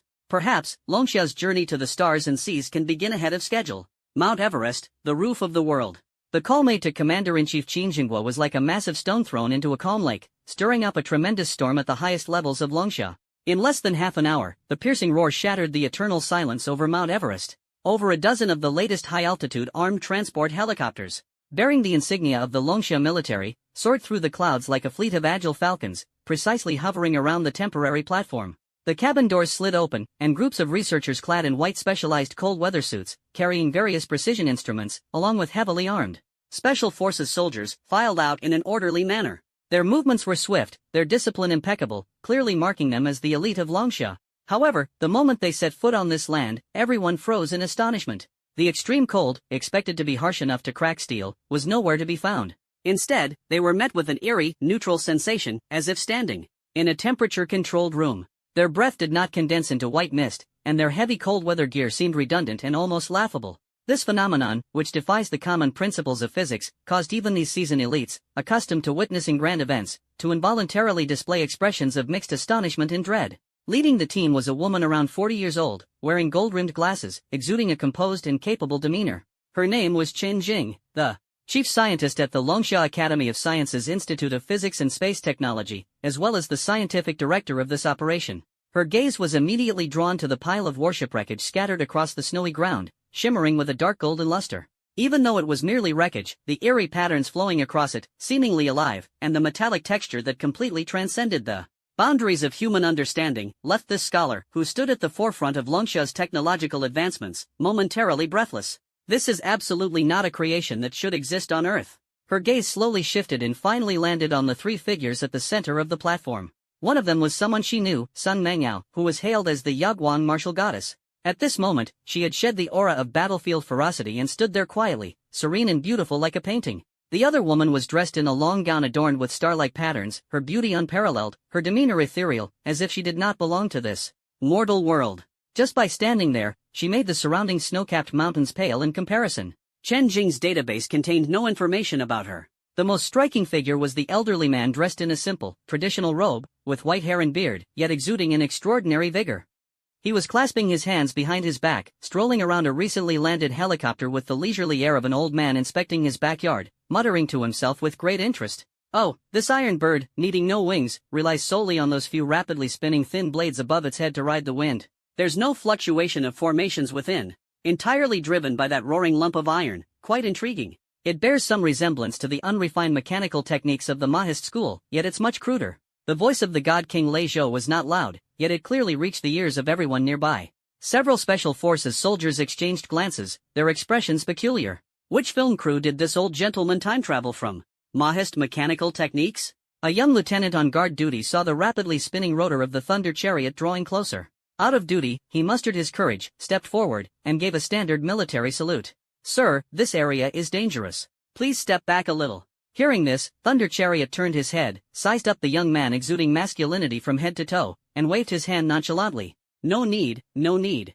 I'm merely curious about how the heart of this iron bird transforms a liquid called oil into the power that drives these few pieces of scrap metal. It seems to involve some rudimentary conversion principles. Young man, could you enlighten me a bit? The lieutenant was taken aback by the question, opened his mouth, but for a moment didn't know how to explain the principle of the internal combustion engine. He couldn't possibly tell this elderly gentleman that it's the conversion of chemical energy into mechanical energy, could he? Judging by his tone, he probably didn't even know what chemistry was. Just as the lieutenant was awkwardly at a loss, Sun Mengyao walked over. Professor Chen, welcome to Everest. She smiled and extended her hand to Chen Jing. Young Master Sun, oh no, Yaguang martial god. Chen Jing quickly snapped out of it, stepped forward briskly, and tightly grasped Sun Mengyao's hand, his expression filled with excitement. You've worked hard. Commander-in-Chief Qin has already given us a brief overview of the situation, but this is truly. Her gaze once again fell upon the wreckage of the warships, her voice trembling slightly with excitement. This is enough to change the course of human civilization, a miracle.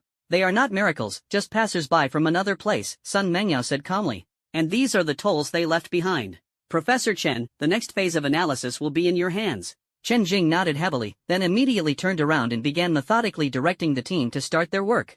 Various precision instruments with blinking indicator lights were quickly set up: probes, scanners, energy analysis spectrometers. The researchers cautiously approached the wreckage, much like archaeologists facing an unprecedented ancient treasure trove. However, they soon encountered an unprecedented problem. Report to Professor Chen. All material composition analyzers have failed. We can't retrieve any atomic structure information about this metal. Report. The energy detector readings are abnormal. Inside these wreckages, there seems to be a kind of energy that we cannot comprehend, which is self-annihilating. My God. This fragment, its mass is completely disproportionate to its volume. It seems to be distorting the surrounding space. Reports filled with shock and confusion came from various teams. For the first time, these top scientists of Longxia discovered that the physical laws and chemical knowledge they had spent their entire lives mastering became as feeble and meaningless as a child's doodles in the face of these extraterrestrial objects. Lei Zhou listened on the side, stroking his beard with an expression of, "Just as I expected." He strolled over to a young researcher who was scratching his head in frustration over a piece of battleship armor. With the tone of a teacher eager to instruct, he pointed out, "Kid, you're wrong. This is no ordinary metal, it is a piece of void dark gold. Its essence lies in the fragments of laws in material dust that remain after the extinction of a universe, which, after billions of years of being washed in the sea of chaos, occasionally coalesce into form. Using mundane probes to examine it is like an ant trying to measure the stars with its antennae. Naturally, it's futile." The young researcher looked up, staring blankly at the old man who seemed like some kind of mystic charlatan. Void dark gold? Law fragments? Exactly. Lei Zhou, seeing someone respond, immediately became enthusiastic. Pointing at the flowing patterns on the armor, he continued his explanation, "And these patterns are not mere decorations. They are a type of plundering rune, capable of forcibly absorbing free energy from the surrounding space and converting it into power for itself. However, these runes are inscribed too crudely, knowing the what but not the why, wasting this excellent material. If it were up to me, ahem." He was speaking passionately when Li Yue, standing nearby, gently cleared her throat. Lei Zhou immediately understood and sullenly shut his mouth. With the Lord of the Tao absent, his wife and her best friend were the ultimate authority. This logic, he understood. Chen Jing listened from the side. Although she found Lei Zhou's words filled with fantastical elements, she keenly caught the key terms within them: laws, space, energy extraction. She quickly walked over to the piece of armor, her expression grave as she studied the strange runes, her eyes glinting with a thoughtful light. Perhaps they really needed to change their approach, to adopt a perspective that transcended the current scientific framework, a completely new way of thinking. She took a deep breath, walked over to Sun Mengyao, and spoke with unprecedented seriousness. "Yaoguang martial god, we need your help. We need to understand the principles behind these things." Sun Mengyao glanced at the silent Li Yue beside her and nodded. "This is precisely the reason I invited you here." She raised her head, her gaze passing over the busy crowd and looking toward the far higher sky. "Professor Chen, what you have brought is not just instruments. What you have brought is the wisdom of Longxia civilization. And we will give this wisdom wings named God. These remnants will be the first cornerstone for Longxia to step into the vast ocean of stars. And the land beneath our feet, undergoing its transformation, will be the first lesson you need to understand, a lesson about the essence of the world." Sun Mengyao's words sent a jolt through Qin Jing's heart. It was as if she saw a door to a new world slowly opening before her. Behind the door lies endless unknowns, disruptive challenges, and unprecedented opportunities. At that moment, a soldier responsible for environmental monitoring suddenly let out a terrified scream. "Professor Chen! Look at that!" Everyone turned to look in the direction of the sound. In a crevice of a nearby rock, a rare and resilient mechanopsis, known as the Snow Mountain Spirit, was undergoing an extraordinary and bizarre transformation. Its sky-blue petals were fading in color, starting from the edges, at a speed visible to the naked eye. It was neither withering nor wilting. Rather, it was a more profound, conceptual form of shedding. Within just a few seconds, that beautiful blue flower transformed into a pure, colorless as gray flower. It still bloomed, still maintained the posture of life, but the concept of blue was forcibly erased from this world. This eerie and lifeless scene sent a chill deep into the souls of all the scientists and soldiers present. It was more terrifying than any battlefield filled with the roar of artillery. Because their enemy is not any entity, but the rules of this world, which are self-negating. The green-blue poppy that turned from vibrant blue to ashen gray was like an invisible needle, piercing through the excitement and thrill. Everyone felt from capturing the alien warship, injecting a deeper fear, named the unknown, into the depths of everyone's hearts. The soldiers instinctively tightened their grip on their steel guns, but the muzzles didn't know where to aim. The scientists, on the other hand, gathered around, frantically working various scanning instruments on the eerie gray flower, while the data on the screens jumped in chaos and contradiction. Its cellular activity is normal, and photosynthesis is still occurring, but the spectral signals of chlorophyll and anthocyanin have completely disappeared. It's as if they never existed, muttered a botanist, his bloodshot eyes behind the lenses filled with disbelief. Chen Jing's face turned extremely pale. She finally experienced firsthand how heavy and terrifying that lesson about the essence of the world that Sun Mengyao had mentioned truly was. This was no longer within the realm of scientific explanation. It was theology, philosophy, a mighty force directly acting upon the underlying logic of the world. This is nothingness. Li Yue's voice, like a clear spring, flowed gently over the restless hearts of the crowd. She slowly walked up to the gray flower, extended her slender jade-like fingers, but did not touch it. She simply stood quietly, feeling its presence. It's erasing. Lin Feng once endowed this world with a more stable and vibrant Tao, but void, as the universe's balancing mechanism, is now attempting to gradually erase these extra elements, restoring the world to its original state. Her explanation left Chen Jing and the others utterly confused, but they keenly grasped the core idea. A person named Lin Feng modified the world, and now, the world is undergoing self-repair. Lei Zhou listened on the side, stroking his chin with an expression of displeasure. Outrageous! The Tao Master optimized and upgraded the world. How can that be called extra elements? This lousy immune system is simply ungrateful. I say, we should drag it out and give it a good beating, so it knows who's really in charge here. As he spoke, he rolled up his sleeves, divine power surging within him, looking ready to take on the heavens at the slightest provocation. Senior, calm down. Sun Mengyao helplessly pulled him back. Even if you punch a hole through the sky, you won't harm nothingness in the slightest. It has no physical form, it is the rules themselves. Then what do we do? Just stand here and watch it turn this world back into a dull, lifeless place? Lei Zhou huffed and glared, clearly feeling extremely frustrated with a situation where he could only watch but not fight. Sun Mengyao didn't answer him. Instead, she turned to look at Chen Jing, her gaze sharp and resolute. Professor Chen, from now on, your research topics need to include one more item. What? Analyze nothingness, Sun Mengyao said word by word. I need you to use your scientific methods to observe it, record it, analyze it. It's every instance of erasure, the time, location, subject, as well as the sequence in which it erases concepts. I need the most detailed data. Although our power systems are different, I believe that on the level of laws, we are connected.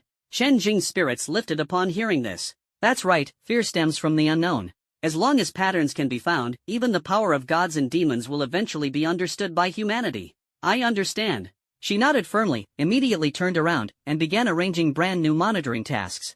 Watching the research team become busy and orderly again, Sun Mengyao finally breathed a sigh of relief. She knew that in the face of such an unprecedented crisis, stabilizing morale was more important than anything else. And for these scientists, a clear research direction was the best calming agent. Young lady, you do have some talent for leadership, Lei Zhou said approvingly as he watched from the side. However, relying solely on these mortals, they might spend centuries without even approaching the threshold of nothingness. We must do something, mustn't we? Of course. Sun Mengyao's gaze once again fell on the gray flower, her eyes shimmering with wisdom. Li Yue mentioned earlier that void is solving a problem, reverse analyzing the Tao left behind by Lin Feng. So, our first task is to stop it, or even, get ahead of it and solve this problem ourselves, in our own way. How do we solve it? Lei Zhou's interest was piqued. Reinforce. Li Yue softly spoke from the side, seemingly already having an idea. Void can erase because the traces left by Lin Feng are isolated in the context of the entire universe. What we need to do is connect these isolated points, weaving them into a net of our own, to protect this world, a Tao net. She looked at Sun Mengyao and Lei Zhou. Our powers originate from different systems. I command the stars, you bear the demonic emperor's divine essence and the bloodline of the divine dynasty, while senior Lei Zhou is the word spirit king of the previous era. The powers of the three of us can correspond to heaven, earth, and human, the principle of the three talents. Perhaps we can try to merge our Tao with Lin Feng's Tao. Li Yue's words, like a bolt of lightning, illuminated Sun Mengyao and Lei Zhou's thoughts. Confrontation is the worst strategy. Reinforcement and integration are the true ways to break the impasse. Alright, let's get to it. Lei Zhou, a man of action, rubbed his hands together eagerly, ready to dive in. Let's start with this broken flower. I refuse to believe that the three of us combined can't handle a single flower. Sun Mengyao and Li Yue exchanged a glance, both seeing the smile and determination in each other's eyes. The three formed a triangle, encircling the gray edelweiss in the center. I'll go first. Li Yue made the first move. She closed her eyes, and at the center of her brow, a faint starlight quietly emerged. In an instant, a pure and vast power of the stars emanated from her body. This force did not spread outward but precisely, like an invisible, intricate net woven from countless starlights, enveloped the flower along with the rock it rested upon. I used the power of the stars to stabilize this space, isolating it from the erosion of nothingness to buy us time. Li Yue's voice was ethereal and steady. Under the starlight net's embrace, the space around the gray flower seemed to be carved out from the entire world, forming an independent and stable domain.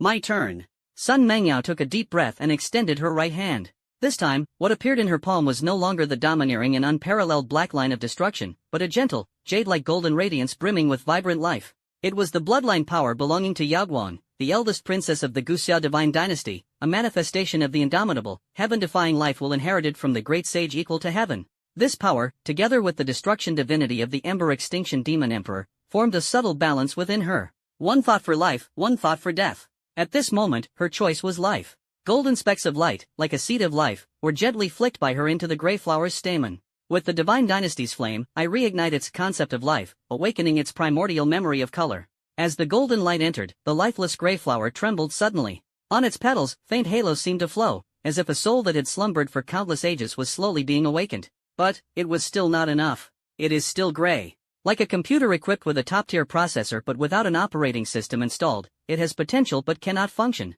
Everyone's eyes were focused on the last person, Divine King Lei Zhou. Lei Zhou felt the gazes of the crowd, cleared his throat, and displayed an unprecedented seriousness on his face. He knew that this was not just about healing a flower, it was the first battle for the three of them, and even the entire Blue Star, against the void. Success was the only option, failure was not allowed. He stared at the flower, his mind racing.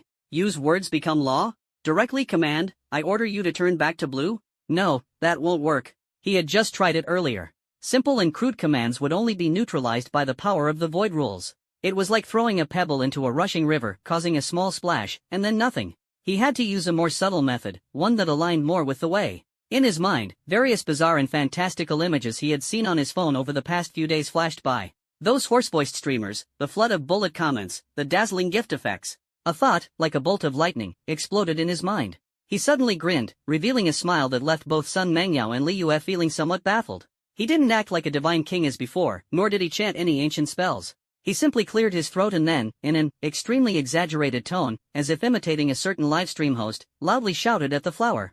Family! Look at this! The pure, natural, pollution-free, spirit-infused, sun and moon essence-absorbing mechanopsis from the peak of Mount Everest. Right now, it's just temporarily lost its color, but that's no big deal. Listen to my command. When I count down 3, 2, 1, let's all type awesome in the chat. Show some love to our flower. Give it a wave of likes and attention. Let it feel the passion from all of us. Come.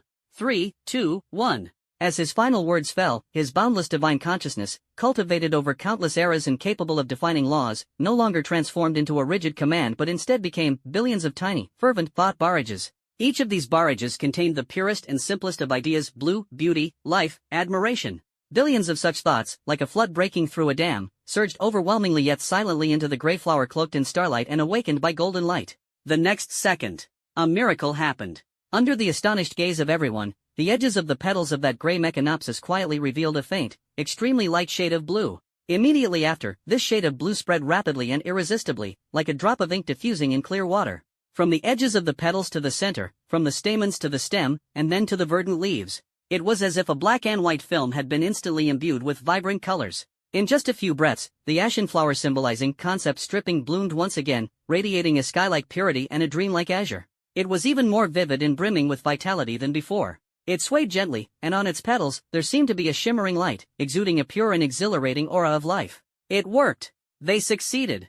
The surrounding scientists and soldiers were first struck by a deathly silence, followed by an eruption of thunderous cheers and applause. They might not understand the principles behind it, but they had witnessed with their own eyes a miracle, a true miracle that turned the decayed into the marvelous. Chen Jing trembled with excitement. She adjusted her glasses on the bridge of her nose, but the eyes behind the lenses were already blurred with tears. She knew that the scene she witnessed today would completely rewrite humanity's textbooks. Physics, chemistry, biology, all disciplines built on the old worldview would be thoroughly overturned today, and then reborn. Sun Mengyao and Li Yue also let out a long sigh of relief, their faces showing heartfelt smiles. They looked at the newly blooming blue flower, as if gazing at a child they had nurtured with their own hands, their hearts filled with joy and a sense of accomplishment. We did it, Sun Mengyao said softly, her voice carrying a hint of trembling relief. Li Yue nodded, her star-like eyes shimmering with gentle light. We found the right key. Their gazes, as if by tacit agreement, fell on the figure standing with hands on hips, looking smug as though he had just won an epic-level PK. Shunwang Lizhou, the #1 big brother. Lizhou, facing the two ladies' complex expressions mixed with admiration, speechlessness, and amusement, proudly flicked his long robe and raised his chin high. How about it? He raised an eyebrow. I told you, this live streaming art is profound and aligns with the ultimate truths of the universe. What is the power of collective thought? What is the divine path of incense? This is it. This is what you call professionalism. He patted his chest, wearing the expression of a seasoned master, as if to say, you youngsters still have a lot to learn. A simple command is I telling you what to do. But what I just did was we expressing what we hope you will do. The former is brute force, while the latter is momentum. In the face of rules at the level of void, brute force gets neutralized, but momentum can counter it, and even assimilate it. Got it? This is the true value of being the top supporter. Sun Mengyao. Li Yue. Although his theory seemed wildly off track, somehow, it was hard to refute. After all, he had indeed achieved success using this absurd method. Perhaps, the great Tao manifests in 3,000 ways, yet all paths lead to the same destination. Whether it is profound principles or the down-to-earth livestream culture, their essence might indeed share some commonality. Ahem, no matter what, we've found an effective method. Sun Mengyao forcibly steered the conversation back on track. But this is just the beginning. Just one Everest has already consumed so much of our energy. Looking at the entire blue planet, the places eroded by nothingness are countless. It's impossible for us to repair them one by one. Her words caused the excitement that had just ignited to cool down a bit. Indeed, they had only repaired a single flower. But the whole world is sick. So, we not only need to be doctors, but also teachers. Li Yue's approach has always been clear. What we need to do is not to cure every patient, but to pass on this prescription to more people. She looked at Chen Jing and the group of scientists behind her with fiery eyes. Professor Chen, you recorded the process just now, didn't you? It's recorded. Everything is recorded. Chen Jing responded excitedly, although there are many forms of energy we can't understand, the entire process of energy fluctuations and changes in laws, we captured the most complete data using the highest precision instruments. Very good. Li Yue nodded. Next, your task is to translate this theology into your science. Study it, analyze it, and then find a way to replicate it. Replicate? Chen Jing was stunned. Yes, replicate, Sun Mengyao interjected, her eyes gleaming with astonishing brilliance. For example, simulating the thought force torrent that Lei Zhou just demonstrated through a specific energy frequency. Resonance. Or perhaps creating a force field generator capable of stabilizing space and resisting concept stripping. Take what we just did and use your technology to mass-produce and popularize it. These words, like a sudden thunderclap, exploded in the minds of all the scientists. Turning divine power into technology? Mass-producing miracles? What an imaginative yet exhilarating concept this is. If this can truly be achieved, the civilization level of Longxiao will undergo a terrifying leap overnight, from planetary level to divine level. This. Chen Jing was so excited that she was at a loss for words, as if she could see an entirely new technology tree unfolding its branches before her eyes. This requires immense computational power, countless experiments. This is a monumental project that could consume the efforts of generations. Time, we don't have that much. Sun Mengyao tone grew heavy. But we have a catalyst. Her gaze shifted toward the nearby pile of warship wreckage, towering like a small mountain. These things are your shortcuts. Analyze their energy cores, decipher their spatial technology, learn how they apply their principles. Then, use their technology to realize our vision. Use their spear to attack our shield. No, use their bricks to build our wall. Chen Jing's breathing became incredibly rapid. She understood. Completely understood. These three guardians are entrusted not only with a hope but also with an incredibly heavy yet immensely honorable responsibility. They will become the pioneers of a new era, forcibly intertwining theology and science, two seemingly parallel lines that never intersect, to forge an unprecedented path for the entire civilization. Mission guaranteed. Chen Jing straightened her body abruptly and gave an exceptionally solemn military salute to Sun Mengyao and the other two. Behind her, all the scientists and all the warriors spontaneously stood at attention and saluted. In their eyes, there was no longer confusion or fear, only a blazing flame called mission. Watching this vibrant scene before him, Lei Zhou stroked his beard and smiled, his heart filled with countless emotions. He recalled his own bygone era, those mighty deities who, when faced with the cosmic catastrophe, fought alone and ultimately fell apart. And in this new era before him, these seemingly weak mortals can, under the guidance of the gods, unleash such astonishing cohesion and creativity. He suddenly felt that what the Lord Tao Master fought to protect might not only be this planet, but also this thing called civilization, a perpetually enduring legacy and hope. At that moment, Li Yue's brow suddenly furrowed slightly. She abruptly raised her head and looked toward the southwestern sky. Her divine sense, at that moment, caught a trace of something extremely unusual, a violent spatial fluctuation. The fluctuation did not originate from nothingness, nor from any known external source. It was a kind of, as if the world itself was being forcibly torn apart, a painful groan. What's wrong? Sun Mengyao immediately noticed her unusual reaction. Li Yue's expression, for the first time, became extremely solemn, even tinged with a hint of suspicion. In the depths of the Pacific Ocean, the Bermuda Sea, something there seems to be emerging. At the summit of Mount Everest, the fiery atmosphere ignited by the birth of a miracle was instantly extinguished by Li Yue's words. The air seemed to solidify once again. Chen Jing and her team, who had just been immersed in the excitement and ecstasy of civilization about to leap forward, froze in unison. Everyone's movements came to a halt, like a frame frozen in time. The smile on Sun Mengyao's face faded. She turned her head and looked at Li Yue. Pacific Ocean? Bermuda? Yes. Li Yue nodded, her eyes closed, as if extending her divine sense to the limit to perceive the anomalies in that distant sea region. It's not the erosion of nothingness. The spatial structure there is being torn apart from within by a brute force. It's like an egg, something is about to hatch from inside. Hatch? This metaphor sent a chill down the spines of all the researchers present. Lei Zhou had just tucked his hands back into his sleeves, but upon hearing this, he pulled them out again. He cracked his knuckles, producing a series of crisp, popping sounds. Oh, another new toy delivered to my doorstep? This old man must see what kind of blind fool dares to cause trouble on the Lord Dao Master's turf. He looked as if he feared the world wasn't chaotic enough, his entire demeanor screaming the word excitement. Chen Jing quickly walked to the makeshift command platform and put on her headphones. Connect to the Global Environmental Monitoring Center. Retrieve all real-time satellite data from the Bermuda waters. I need the highest level of access. A few seconds later, her face turned as pale as the snow on Mount Everest. Report. The Bermuda Triangle area, all signals have been cut off. All satellites and detectors simultaneously failed 3 minutes ago. That place has become an information black hole. A young researcher responsible for monitoring global energy flow pointed at the wildly fluctuating curves on the screen in front of him, his voice trembling. Professor Chen, intense ionospheric disturbances have been detected over the Bermuda Triangle. The energy index has already exceeded the upper limit of our instruments. And it's still rising.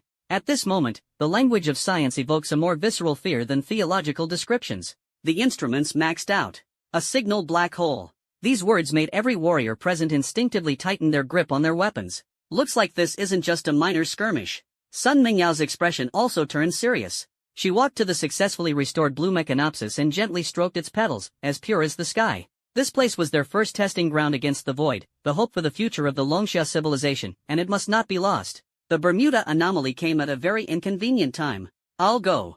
Lei Zhou stepped forward and volunteered. No matter what kind of demon or monster it is, I'll slap it to death. It won't take me more than an hour to go and return. No. Sun Mengyao immediately rejected. Senior, you cannot go. Why? Lei Zhou asked, puzzled. We need you here. Sun Mengyao's thoughts were exceptionally clear. The void's erosion won't stop. We've just found a way to counter it, but this method relies on your words becoming reality. Only with you here, stationed at Mount Everest, can we advance this research on technological Taoism at the fastest possible pace. She looked at Chen Jing. Professor Chen, am I right? Chen Jing nodded firmly, fully understanding Sun Mengyao's strategic intent.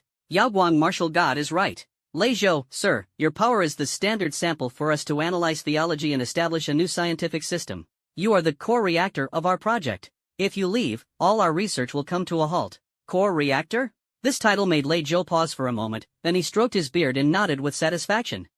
Although I don't quite understand it, it sounds very sophisticated, much more refined than top supporter. Then what should we do? Lei Zhou asked. We can't just leave it alone, can we? If it really hatches some kind of monster and devours this planet, I won't be able to explain to the Lord Dao Master when he returns. Sun Mengyao's gaze shifted to Li Yue. Li Yue, can you go? Li Yue gently shook her head. My divine sense needs to cover the entire globe to monitor the movements of the void and provide Professor Chen and her team with first-hand data. Moreover, the source of the spatial rift has an extremely peculiar shielding force field, which severely suppresses my power. If I go, it won't be of much use. This won't work, and that won't work either. For a moment, the atmosphere fell into a deadlock. The three of them, the Guardians, were perfectly restrained.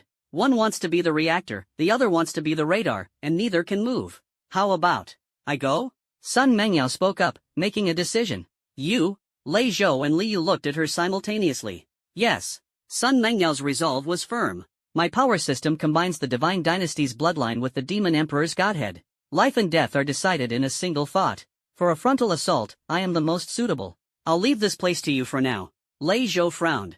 Young girl, although you've inherited the Demon Emperor Brat's godhead, your time is still short, and your foundation is unstable. That place is extremely sinister. Going there alone is too risky. I agree. Li Yue also expressed opposition. Your growth concerns the future of this world. Lin Feng entrusted you to us to protect you, not to let you take risks. What they said, how could Sun Mengyao not know? But right now, is there a better choice? At this moment, an unexpected voice suddenly rang out. Perhaps, I can go.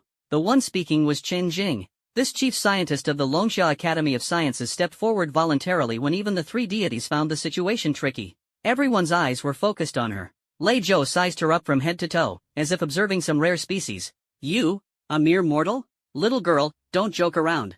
That place, even I have to be on full alert. If you go, how is it any different from delivering food? Chen Jing adjusted her glasses. Facing the God King's skepticism, she remained composed and unyielding. Of course, I don't mean to go alone. What I mean is, I will lead a team and pilot our Longsha's most advanced Qianlong deep-sea exploration vessel to conduct on-site investigations there. Absurd! A military general immediately voiced his objection. Professor Chen, that place is an information black hole, with energy levels off the charts. Anything man-made that gets close will be instantly torn to shreds. This is a suicidal act. No. Chen Jing shook her head, her eyes shimmering with a brilliance called the romance of science. You don't understand. For us researchers, the unknown is not fear, but temptation. She looked at Sun Mengyao, her tone sincere. Yaoguang martial god, our current predicament ultimately stems from a lack of information. We don't know what exactly happened there. Instead of guessing here, why not send someone to investigate? But, the safety issue. Sun Mengyao still hesitated. We can seek your help. Chen Jing's thoughts were very clear. We don't need you to personally descend onto the battlefield. We only need you to add a divine power shield to our Qianlong. A shield capable of resisting the abnormal energy there, allowing us to see the truth. The rest, we'll handle ourselves. Her words left Sun Mengyao and Li Yue deep in thought. This proposal was bold, crazy, but it seemed to be the only feasible way to break the deadlock at the moment. Let humanity, under the blessing of the divine, confront the unknown that even the gods find troublesome. This, in itself, is a kind of progress for civilization. I need a reason. Sun Mengyao looked at Chen Jing. A reason to convince me, to let you risk your lives. Chen Jing took a deep breath. The reason is, we can't live forever under the wings of the gods. The future of Longsha, the future of Blue Star, cannot rely solely on martial god Lin Feng, nor only on the three of you. We ordinary people must also learn how to face this perilous universe, even if the price is death. This time, please let us handle it ourselves. Her words were resolute and powerful. All the warriors and researchers present looked at her with eyes full of admiration. Lei Zhou remained silent. He looked at this frail Longxiao woman, who seemed as if a gust of wind could knock her over, and for the first time, he felt genuine respect for the species called mortals. Sun Mengyao looked at her for a long time before finally nodding. All right, I promise you.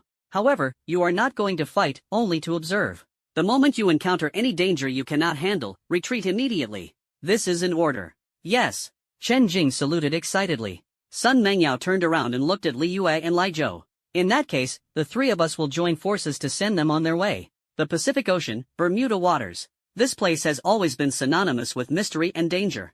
At this moment, the sky above this sea area is shrouded in dark clouds, with lightning and thunder. Above the sea, there were no raging waves, but rather an eerie, mirror-like stillness. Massive spatial rifts, resembling black lightning, occasionally streaked across the sky above the sea, silently devouring everything they touched, whether clouds or air. At the center of this apocalyptic scene, a submarine crafted entirely from deep blue special alloy, resembling a prehistoric giant shark, was quietly suspended in mid-air. It was the pride of Longsha, the Qianlong, a masterpiece embodying the pinnacle of human technological achievement. However, at this moment, outside this creation that represents the pinnacle of human industry and wisdom, there is an even more dreamlike and incredible halo enveloping it. That halo is divided into three colors.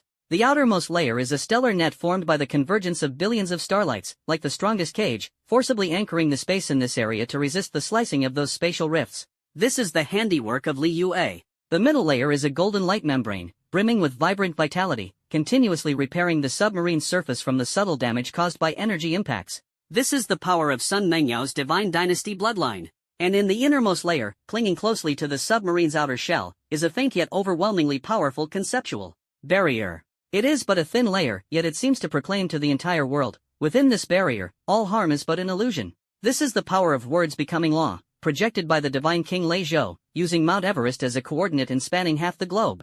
Three deities, using Mount Everest as the focal point, joined forces to cast a spell, creating an absolutely safe domain for this mortal creation that carries humanity's courage. Dragon's submarine, command cabin interior. Chen Jing and dozens of the top drivers, scientists, and special forces members were tensely seated at their respective posts. Through the massive observation window, they could clearly see the apocalyptic and terrifying scene outside. Every time a spatial rift tore through, every time an energy storm struck, it made their hearts pound with fear. But the tricolored divine power shield remained as steady as a mountain, isolating all disasters outside. Report. Hull integrity is at 100%. Energy shield is stable. Divine power enhancement shows no signs of weakening. All detection instruments are functioning normally. We did it. Inside the command cabin, a restrained cheer erupted. Chen Jing's face also revealed an excited expression. She knew that from this moment on, human history would be rewritten. Mortals, with the help of the gods, had for the first time set foot in the forbidden zone of the divine. Maintain silence. Chen Jing quickly regained her composure and issued an order: activate all detection arrays and scan the sea area below. I want to know what is hidden beneath this lifeless sea surface. Yes. Buzz. At the bottom of the Qianlong, dozens of detectors with different functions activated simultaneously. Invisible sonar, particle beams, and high-dimensional scanning waves spread out like a vast net, covering the pitch-black, bottomless seawater. Mortals can also stand shoulder to shoulder with gods. Soon, the main screen began constructing a map of the seabed terrain. 1,000 meters. 5,000 meters. 10,000 meters. As the depth increased, everyone's breathing became more and more rapid. Because they discovered that the depth of this sea area far exceeded their expectations. Here, it seemed like a bottomless abyss connecting to the Earth's core. 15,000 meters deep. It has already surpassed the Mariana Trench. We're still descending. Wait. A young scientist responsible for sonar image analysis suddenly pointed at the screen and exclaimed, what is that? Everyone turned their eyes to the main screen. At the end of the three-dimensional terrain map constructed by sonar, at the bottom of what should have been an abyss of endless darkness, there appeared a contour so massive it defied description. That contour resembled a eyelid. A tightly closed, unimaginably enormous eyelid. It lay quietly at the bottom of the abyss, as if it had been asleep for billions of years. In front of it, the Qianlong submersible was so insignificant that it couldn't even compare to a speck of dust. Just as everyone was utterly overwhelmed by the incomprehensible scene, the massive eyelid trembled slightly, ever so slowly. Then, it began to slowly open. The moment that I opened, the entire world seemed to come to a standstill. No light, no sound, even time itself seemed to have been paused. Inside the command cabin of the Qianlong, everyone maintained their posture from the previous second, frozen in place. Their thoughts, their consciousness, were completely frozen by an incomprehensible, higher-dimensional force. Only Chen Jing, being at the command center, was under the strictest protection and could barely maintain a trace of clarity. But she could only watch helplessly, unable to move or speak. She saw that at the moment the eye opened, the tricolored divine power shield outside the Qianlong suddenly flickered violently. The outermost starlight net instantly shattered by nearly one-third. The golden light film in the middle also became dim and dull. Only the most domineering conceptual barrier of Lei Zhou was still struggling to hold on, but spiderweb-like cracks had already appeared on its surface. The mere aftermath of opening its eyes almost pierced through the combined protection of the three gods. What on earth is this kind of monster? Immediately, a vast and boundless, ancient and desolate will swept across the entire Earth like a tsunami. Awakened. This universe isn't completely dead yet? A few, slightly stronger bugs, are spying on me? That thought was filled with the confusion of just waking up, along with a deep-seated indifference that regarded all things as mere straw dogs. Mount Everest. Put. Liu suddenly opened her eyes, spitting out a mouthful of golden divine blood that splattered onto the snow, instantly melting the ice and snow. Her face was as pale as paper. What a powerful mental impact. My star divine sense was instantly shattered. On the other side, Lei Zhou also trembled all over. He let out a muffled groan, and a trace of blood seeped from the corner of his mouth. Damn it! What the hell is this thing? My words become law was suppressed just by its mere existence. The rank of this thing is so high. Only Sun Mengyao, due to the special life and death balancing power within her, was in a slightly better state. But her expression was also extremely grave. The shield of the Qianlong is about to give out. She could clearly sense that the owner of that eye seemed to have focused its attention on the mortal creation daring to spy on it. An indescribable gaze was crossing time and space, falling upon the Qianlong. Crack, crack. The cracks on the divine shield were becoming increasingly dense. No time left. Lei Zhou made a decisive call, shouting, "Girl, Liu alas. Lend all your strength to this old man." All right. Sun Mengyao and Liu did not hesitate, channeling their divine power without reservation into Lei Zhou's body through some mysterious connection. Lei Zhou's aura surged rapidly, instantly breaking through a critical threshold. His hair and beard stood on end, his eyes widened, and he let out a roar that shook the entire world in the direction of the Pacific Ocean. I don't care what you are. In front of me. You will. Close your eyes. This furious roar, infused with the power of three deities, transformed into an invisible shockwave containing the supreme command law. It spanned thousands of miles and fiercely struck the giant eye that had just opened. Boom! The entire Earth seemed to tremble slightly. The Bermuda Sea. The giant eye that had just opened seemed to be enraged by this sudden offense. And even more terrifying, more violent will erupted with a roar. Bugs, courting death. However, just as it was about to completely erase the existence of those bugs, its movements suddenly paused. Its gaze seemed to pierce through time and space, seeing the old man atop Mount Everest, roaring at it. Then, it saw Sun Mengyao beside the old man. It saw within her the destructive divine essence belonging to the extinction demon emperor, as well as the even older and nobler bloodline of Princess Yaoguang. Finally, its gaze fell upon Sun Mengyao, on that mark, though faint, yet indelible by any force, belonging to Lin Feng. That violent intent was instantly extinguished, as if doused with a bucket of cold water. Instead, it was a feeling of extreme, unbelievable terror. This mark, is it him? Impossible. How could he be here? Isn't he supposed to be? No. I don't want to die. I just woke up. In that giant eye, an expression of human-like, extreme fear emerged. It seemed to have seen something 1,000 times more terrifying than death itself.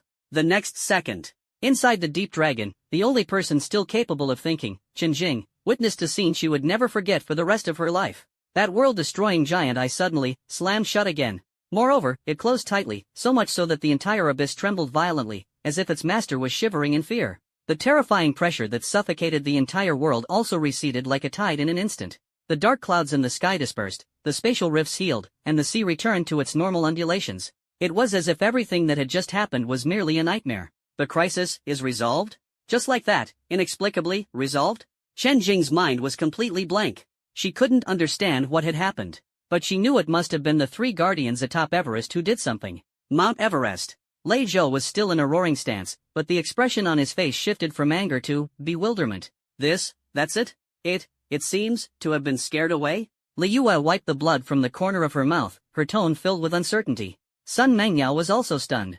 She could feel that the terrifying pressure had suddenly disappeared after seeing her. No, to be precise, it was after seeing the aura left by Lin Feng on her. That terrifying existence, which even 3 deities joining forces found troublesome, was so frightened just by sensing Lin Feng's aura that it closed its eyes again? Lin Feng. Just how powerful has he become? And what kind of enemies does he have to face? Sun Mengyao felt deep concern for Lin Feng's situation for the first time. What, exactly is that thing?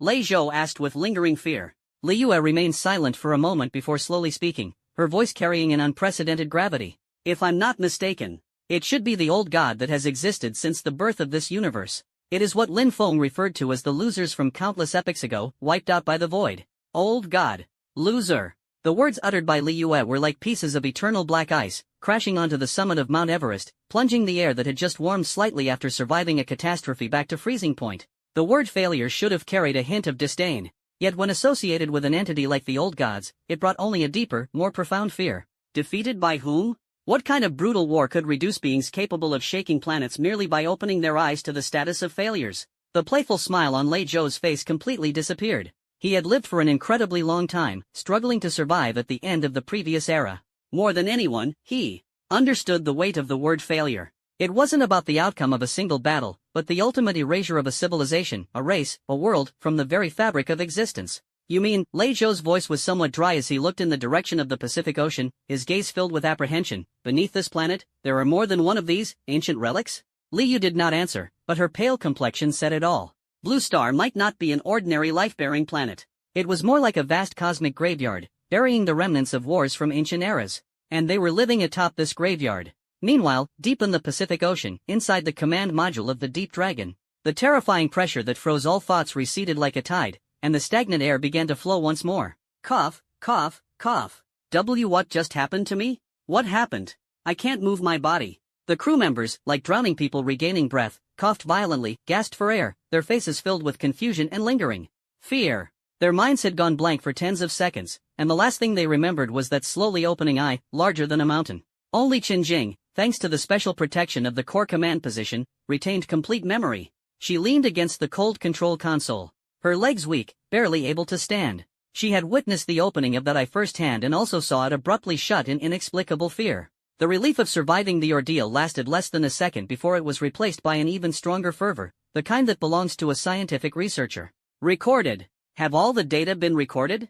Her voice was hoarse with excitement as she spoke into the communicator. Professor Chen, reporting. The black box has recorded everything completely. Just now, that glimpse, we captured an enormous amount of data with all our sensors. These data, they don't conform to any known physical models. A data analyst shouted incoherently, staring at the bizarre data streams on his screen as if he had seen a divine revelation. An astonishing brilliance erupted in Chen Jing's eyes. Fear?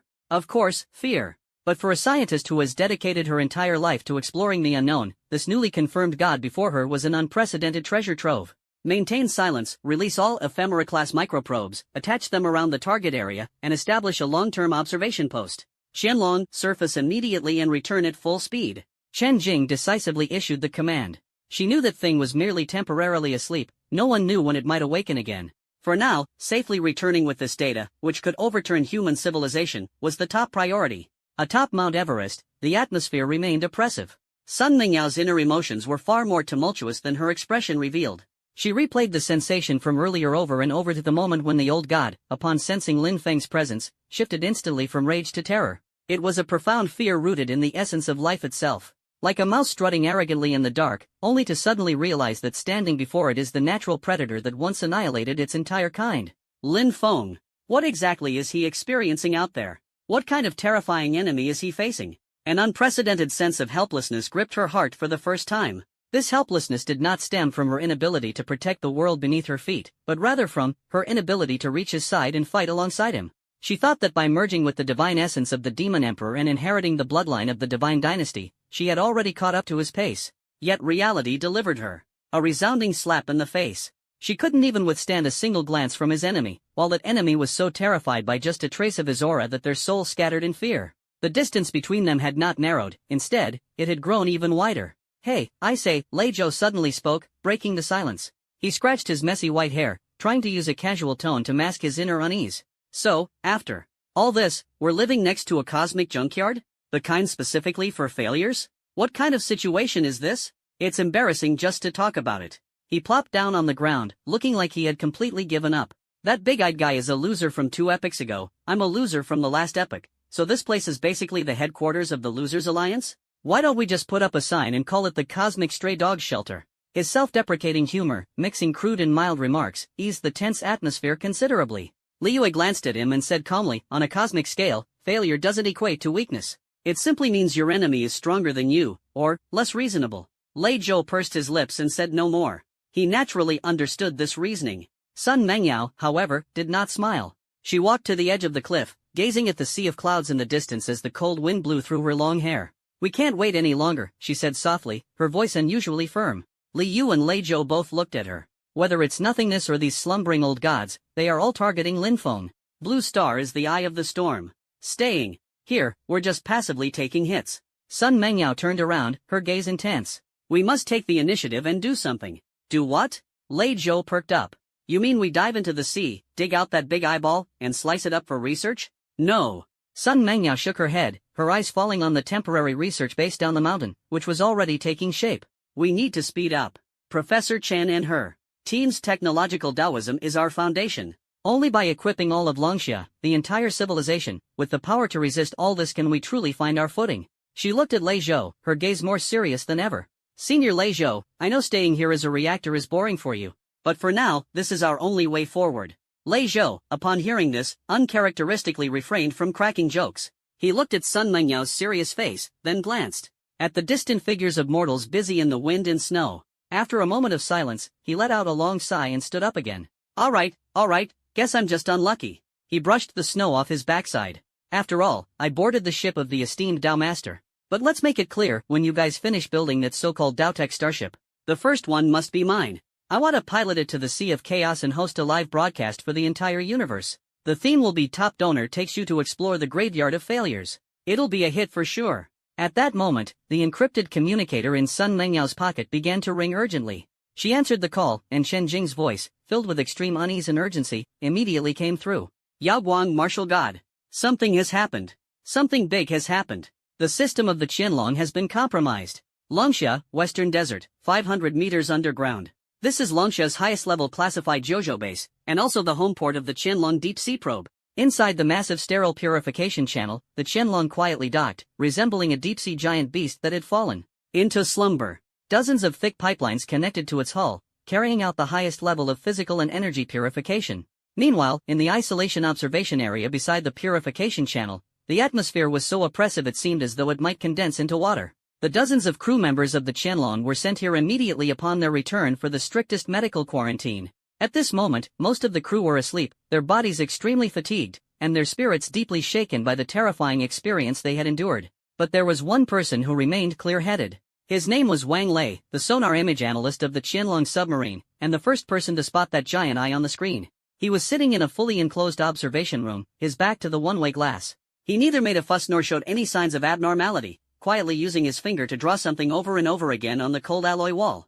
In the monitoring room, Chen Jing and several top psychologists and neuroscientists were intently staring at the screen. On the screen was Wang Lei's back, along with the patterns he had drawn. They were symbols that defied description, filled with non-Euclidean geometric characteristics, twisted yet harmonious. They seemed to possess a life of their own, and just looking at them made one feel waves of dizziness, as if their spatial perception was being distorted. His brainwaves are extremely stable, even more stable than those of a normal person.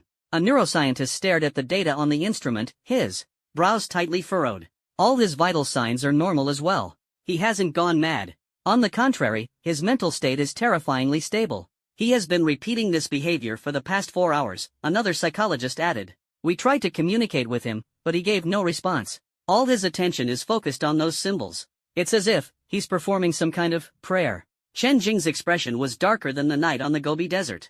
Not just him. She pulled up another document and projected it onto the main screen. Qianlong's core database has encountered the same issue. On the screen, countless lines of cascading code appeared. These codes, which should have been orderly zeros and ones, were now spontaneously reorganizing and rearranging in an eerie manner. Ultimately, they converged in the center of the screen into a pattern identical to the symbol Wang Lei had drawn. We've tried everything: formatting, physical disconnection, all failed, said an information security expert, his voice dry. This isn't a virus. A virus is a program, something that can be deleted. But this is like a concept, an idea. It has completely fused with our data. You can't delete an idea. Meme. A hypothesis proposed in academia but never proven. A non-genetic gene that exists in thoughts and culture through imitation and dissemination. And now, a god-level meme from the cosmic abyss has contaminated them. It neither kills nor destroys. It is merely assimilating. Silently, it rewrites human intelligence and cognition into its own image. This is more terrifying than any destruction on a physical level. We must contact Yaoguan Wushan immediately, Chen Jing decided without hesitation. She knew very well that this was no longer a problem science could solve. At the summit of Mount Everest, after listening to Chen Jing's account, the expressions of Sun Mengyao and Li Yue turned extremely grave. Thought branding? Or conceptual overlay? Sun Mengyao murmured to herself. The first thing that came to her mind was the destruction. Divinity within her. This ability could annihilate matter, energy, and even existence itself. But could it destroy an idea? Probably not. Forcibly destroying it would only erase the thoughts and souls of the polluted along with it. Li Yue closed her eyes. The divine consciousness of the star goddess transformed into a beam of the purest starlight, cautiously traversing space toward the Jojo base. She did not directly interact with the polluted individuals or data, that was far too dangerous. She merely lingered on the outskirts of the base, sensing the eerie mimetic aura that emanated from within. After a moment, she opened her eyes and gently shook her head. It's troublesome. That thing is like a spore of dreams. It's a fragment of a dream unconsciously scattered by that old god while it slumbers. It has no malice of its own. It's merely following its instincts, searching for a warm bed where it can parasitize and germinate. Our thoughts, our civilization, are the most fertile soil for it. Then what should we do? We can't just format those people's brains along with all that scrap metal, can we? Lei Zhou, standing nearby, grew impatient. Perhaps. Li Yue mused, I can use the power of the stars to temporarily seal them, putting that dream into slumber as well. But this is only a temporary solution. Once the seal is lifted, it will awaken again. Just when everyone was at their wits' end, Lei Zhou's eyes suddenly shifted. Dream spores? Sounds quite poetic. He stroked his chin with a mischievous look on his face. Since it's a dream, there must be a time to wake up. And since they're spores, there must be something that grows faster than them. He looked at Sun Mengyao and grinned. Young lady, have that subordinate of yours with the surname Chen send me that so-called contaminated pattern. Right here, get me the biggest screen possible, make it as big as you can. Senior, you mustn't. Sun Mengyao and Li Yue simultaneously spoke out to stop him. That thing is extremely contagious. It's too dangerous for you to look at it directly. Sun Mengyao said anxiously. Danger, my foot. Lei Zhou glared, thumping his chest loudly. What storms and waves haven't I weathered? It's just some low-level ghostly scribble. Could it possibly be harder than the assignments left by the Tao Master? He lowered his voice, leaned close to Sun Mengyao's ear, and said mysteriously, have you forgotten my specialty? Top-ranked Big Brother. PK battles. It's all about popularity. The vibe. The prestige. Trying to reason with it is like a scholar meeting a soldier. We have to fight magic with magic. Don't worry, I know what I'm doing. Let them send it over. Today, I'm going to give that slumbering old god a vivid introduction to contemporary human internet culture lesson. Seeing Lei Zhou's confident and even somewhat eager expression, Sun Mengyao hesitated. Reason told her this was too crazy. But her intuition told her that this unconventional old deity might actually have a way. Finally, she gritted her teeth and said into the communicator, Professor Chen, do as Senior Lei Zhou suggested. Half an hour later. At the summit of Mount Everest, the Longxia military set up a massive display screen comparable to an IMAX screen at the fastest speed. The moment Chen Jing pressed the enter key and transmitted the contaminated data.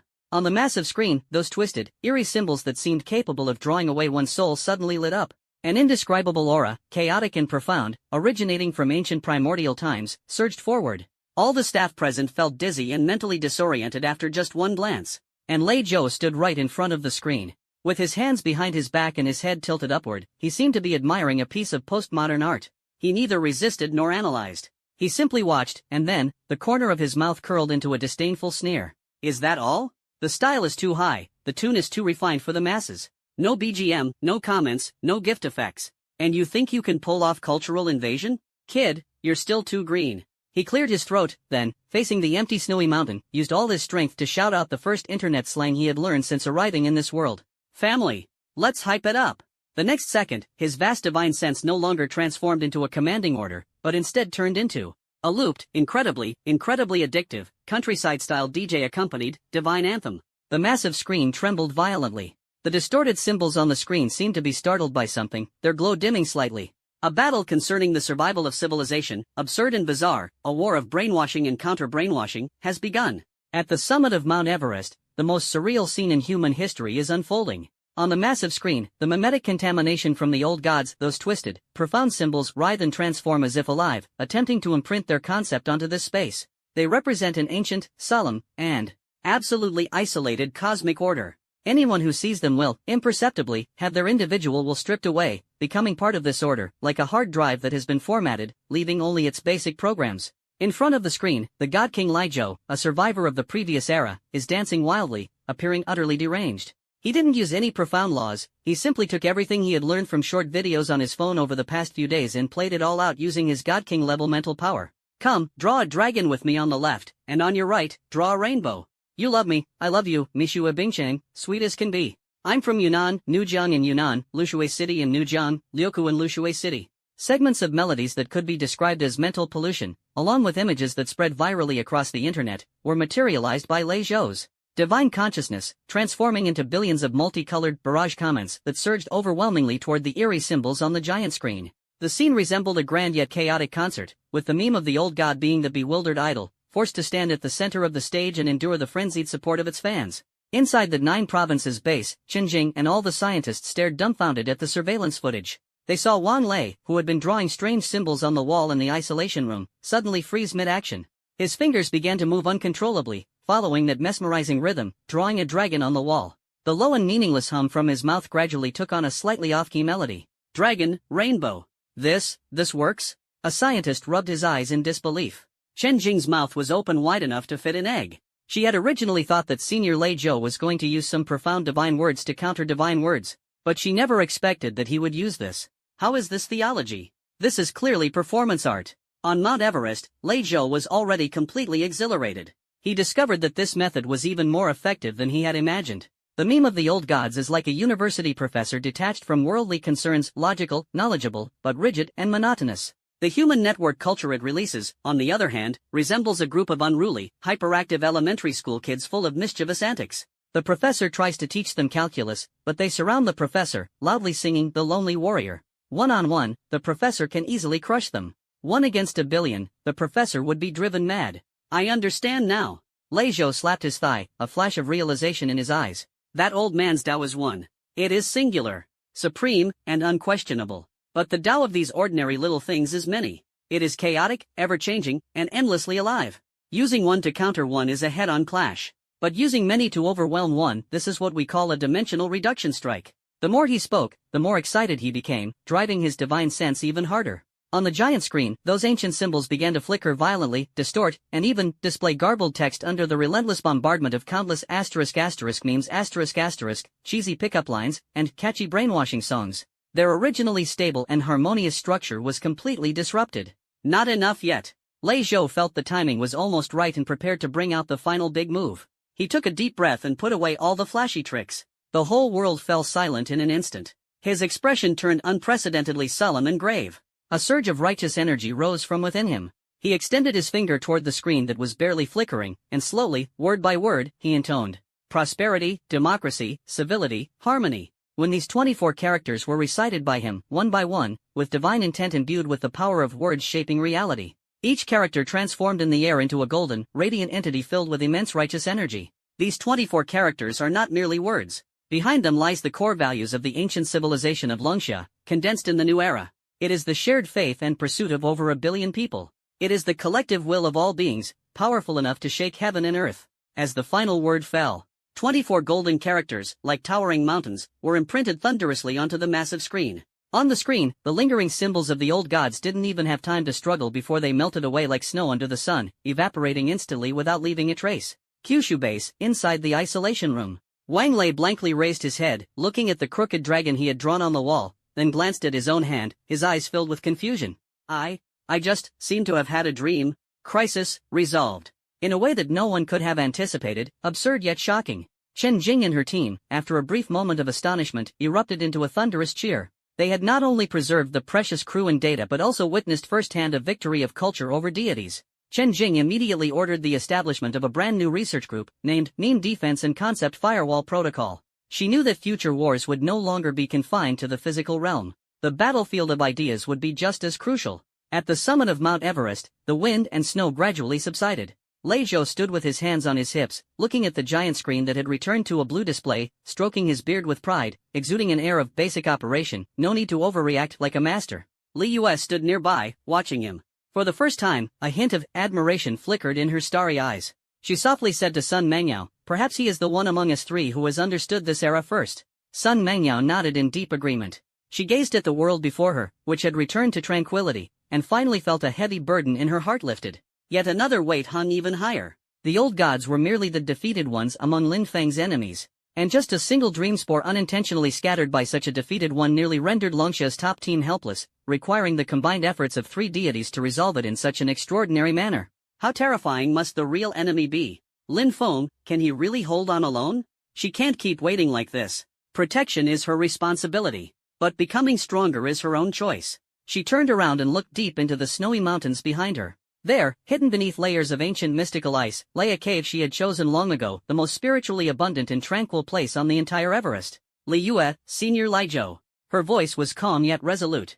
I'll leave the Taoist technology project here in your hands. Professor Chen and her team are already on the right track. I'm going into seclusion. Lei Zhou and Li Yue were both stunned.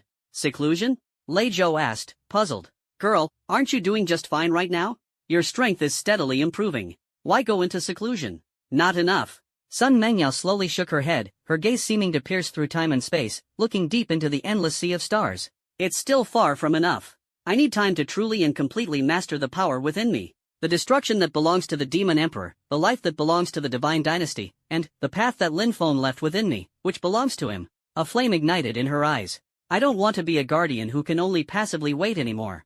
Next time, when a crisis comes, I want to become the sharpest sword that can fight alongside him. After speaking, she no longer paid attention to their reactions, turned around, and walked step by step toward the frozen cave. Her figure, set against the backdrop of the snowy white landscape, appeared lonely yet resolute. Lei Zhou opened his mouth, wanting to say something, but was stopped by Li Yu raising her hand. Li Yu watched Sun Mengyao's figure disappear into the wind and snow, and sighed softly. Let her go. This is her own path. And also, her own tribulation. At the summit of Mount Everest, it fell into a peculiar silence for a moment. Li Yue sighed softly, her star-like deep eyes reflecting the direction in which Sun Mangyao had left. The light shimmered, revealing thoughts unknown. Lei Zhou stood with his hands in his pockets, his usual fearless and unruly demeanor subdued for once. He smacked his lips, sensing that something about the atmosphere felt off. I mean, isn't this girl a bit too desperate? He muttered. It's just some old god who sleeps all day in this so-called void, right? If the sky falls, there's always someone taller to hold it up. But the way she's acting, it's making even this old man feel uneasy. Li Yue did not turn around, Her voice is cool as moonlight. She's not doing it for us, nor for this world.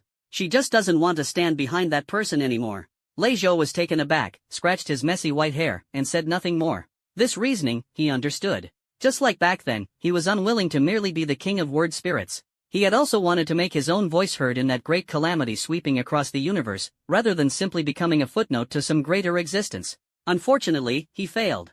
And this girl named Sun Mangyao seemed to be walking a path similar to his back then, yet entirely different. The wind and snow atop the mountains seemed to have lessened a bit. In the distance, the temporary research base was brightly lit, like a bonfire stubbornly burning on the snowy plains. From there came the noise and vibrant energy that belonged to ordinary people. Let's go, senior. Li Yue turned around. Now, this place depends on us. Lei Zhou stretched lazily, his joints cracking in a series of crisp pops, and his face returned to that carefree, roguish expression. All right. She's in seclusion for training, so I'll just treat it as a long vacation. Perfect timing to properly brainstorm my universal live broadcast project plan. As he spoke, he pulled out that specially designed military phone, swiping his fingers across the screen while muttering to himself, I need to come up with a name for the fan club. How about Thor's Hammer? No, too tacky. Defeated Dogs Alliance Support Club? That doesn't sound very auspicious either. Li Yue shook her head helplessly at his antics and headed straight down the mountain toward the research base. When Li Yue and Lei Zhou appeared at the entrance of the base, Chen Jing, who had been waiting there, immediately came forward to greet them. Your Excellency Li Yue, Senior Lei Zhou. Chen Jing's face still carried a trace of lingering excitement, but her eyes revealed more anticipation and pressure for the future.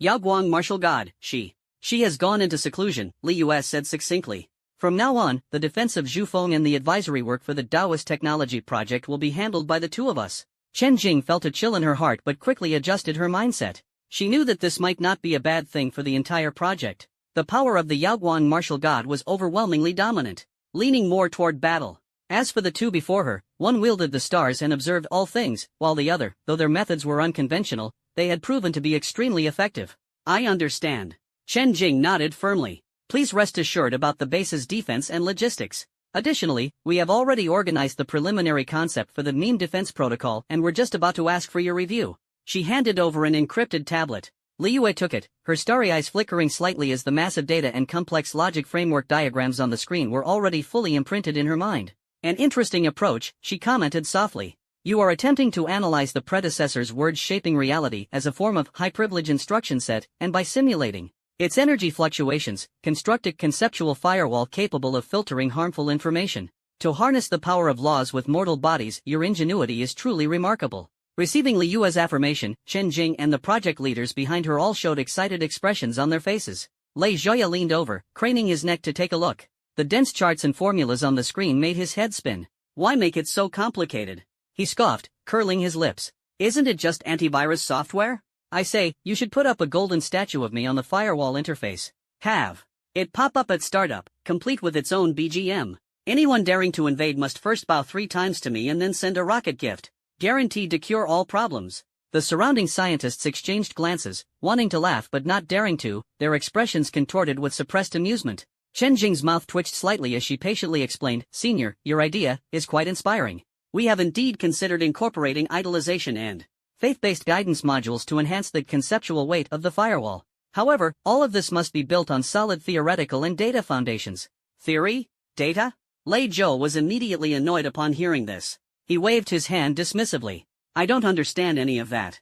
All I know is, when the atmosphere is right, it just feels right. This place of yours is too quiet, no passion at all. How can you create anything good like this? As he spoke, his eyes suddenly lit up, and he came up with a brilliant idea. Here's the plan. To boost your work efficiency and spark your creative inspiration, I have decided to personally compose a battle anthem exclusively for your base. I guarantee that after listening to it, your ideas will flow like a fountain, your coding will soar, and you'll finish a month's work in a single day. Chen Jing's heart sank, and a sense of foreboding washed over her. She recalled the earth-shattering reverse brainwashing atop Mount Everest and hurriedly tried to stop him. Senior, this might not be. That's settled. Lei Zhou gave her no chance to refuse. He cleared his throat, and his spiritual power had already begun to quietly operate. The next second, a melody filled with passion and dreams resonated directly in the minds of everyone in the base, without the use of any speakers. It was a symphony that explosively combined elements of rock, electronic music, Swana, and square dance anthems, with an extremely dynamic style. We are scientists of Longxia, hey. For the new era, let's go. Code and formulas are our pens, hey. Writing a new chapter, awesome. Staying up late and losing hair, that's no big deal, hey.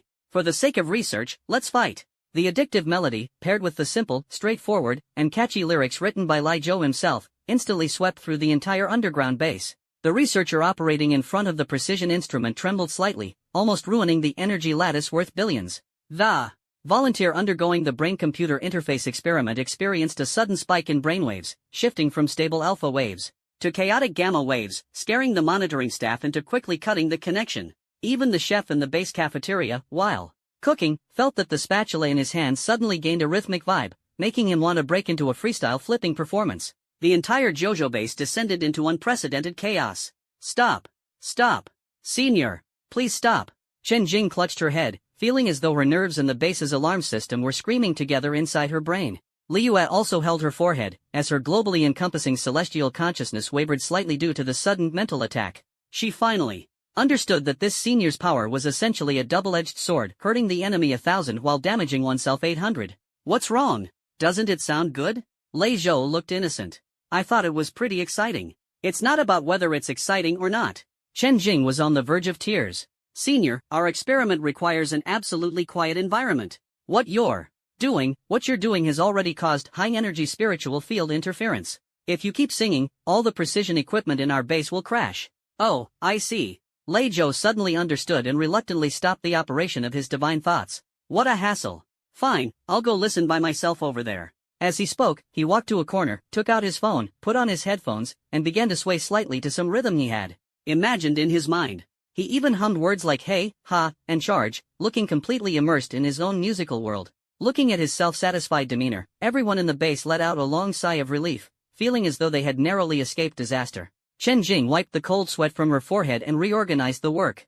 Although the process was full of twists and turns, Senior Lei Zhou's interference was not entirely without merit. A young scientist responsible for energy field analysis suddenly ran over excitedly. Professor Chen, we've succeeded. What succeeded? We captured it. Just now, when Senior Lei Zhou unleashed the battle song, we captured and recorded the entire process of his divine thought power transitioning from chaotic to ordered, and then to conceptualized. This data is incredibly valuable. He pointed at the intricate energy spectrum diagrams on the screen, his voice trembling. This is practically a guide to becoming a god. Everyone gathered around, staring at the crystal-clear data model on the screen, their eyes blazing with fervent light. They knew that with this data, their Taoist technology would no longer be a mere pipe dream. They found the first cornerstone leading to a new era.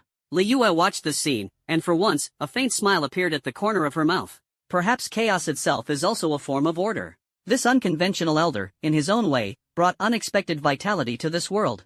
The scientific enthusiasm at the Kyushu base was completely ignited by Lei Zhou's unexpected battle song. With the detailed data that could be described as a divine blueprint, Chen Jing's team was like a peerless martial arts master who had obtained a secret manual. The progress of the entire Daotech project advanced in an almost ferocious manner. Theoretical challenges that would have taken years, or even decades, to overcome were rapidly resolved one by one, thanks to the ability to directly copy the answers. Just 1 week later, the experimental prototype of the first Neem firewall was assembled amidst the anticipation of countless scientists. It was named Purification Platform 01.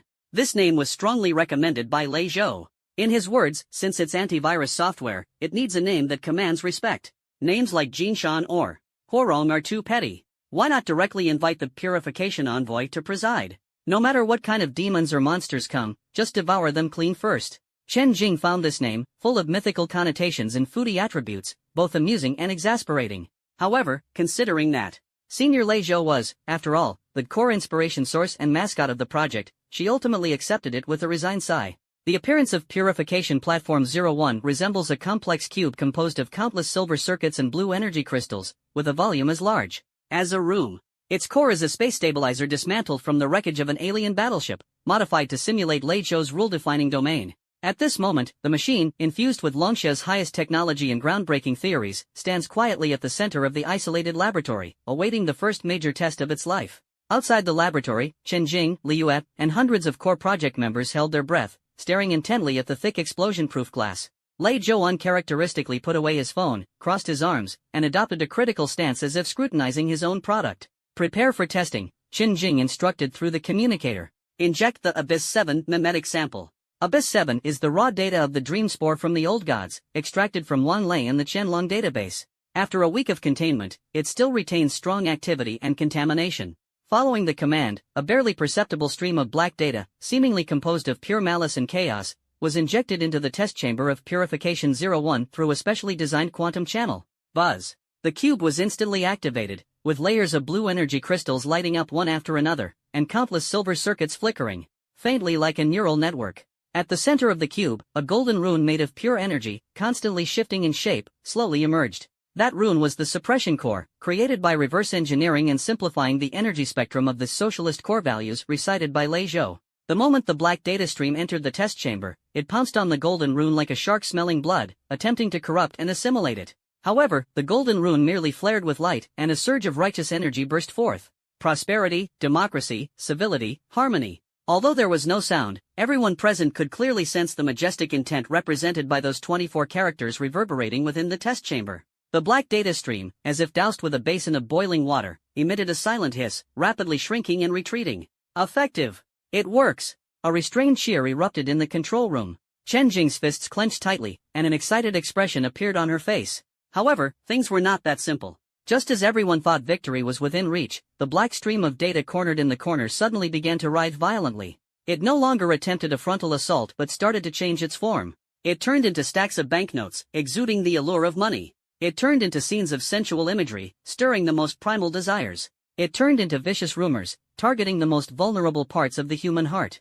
It even turned into a melody, more addictive and brainwashing than Lei Zhou's battle song. The memes of the old gods, upon encountering human internet culture, astonishingly learned magic in an extremely short time and began using magic to counter magic. The golden rune's glow started flickering violently. While they could resist pure chaos and malice, their purification efficiency began to plummet when faced with this junk information, which also originated from the collective will but was far more polluted and direct. The surface temperature of the Purification Platform 01 began to rise sharply, and the alarm lights emitted a piercing red glow.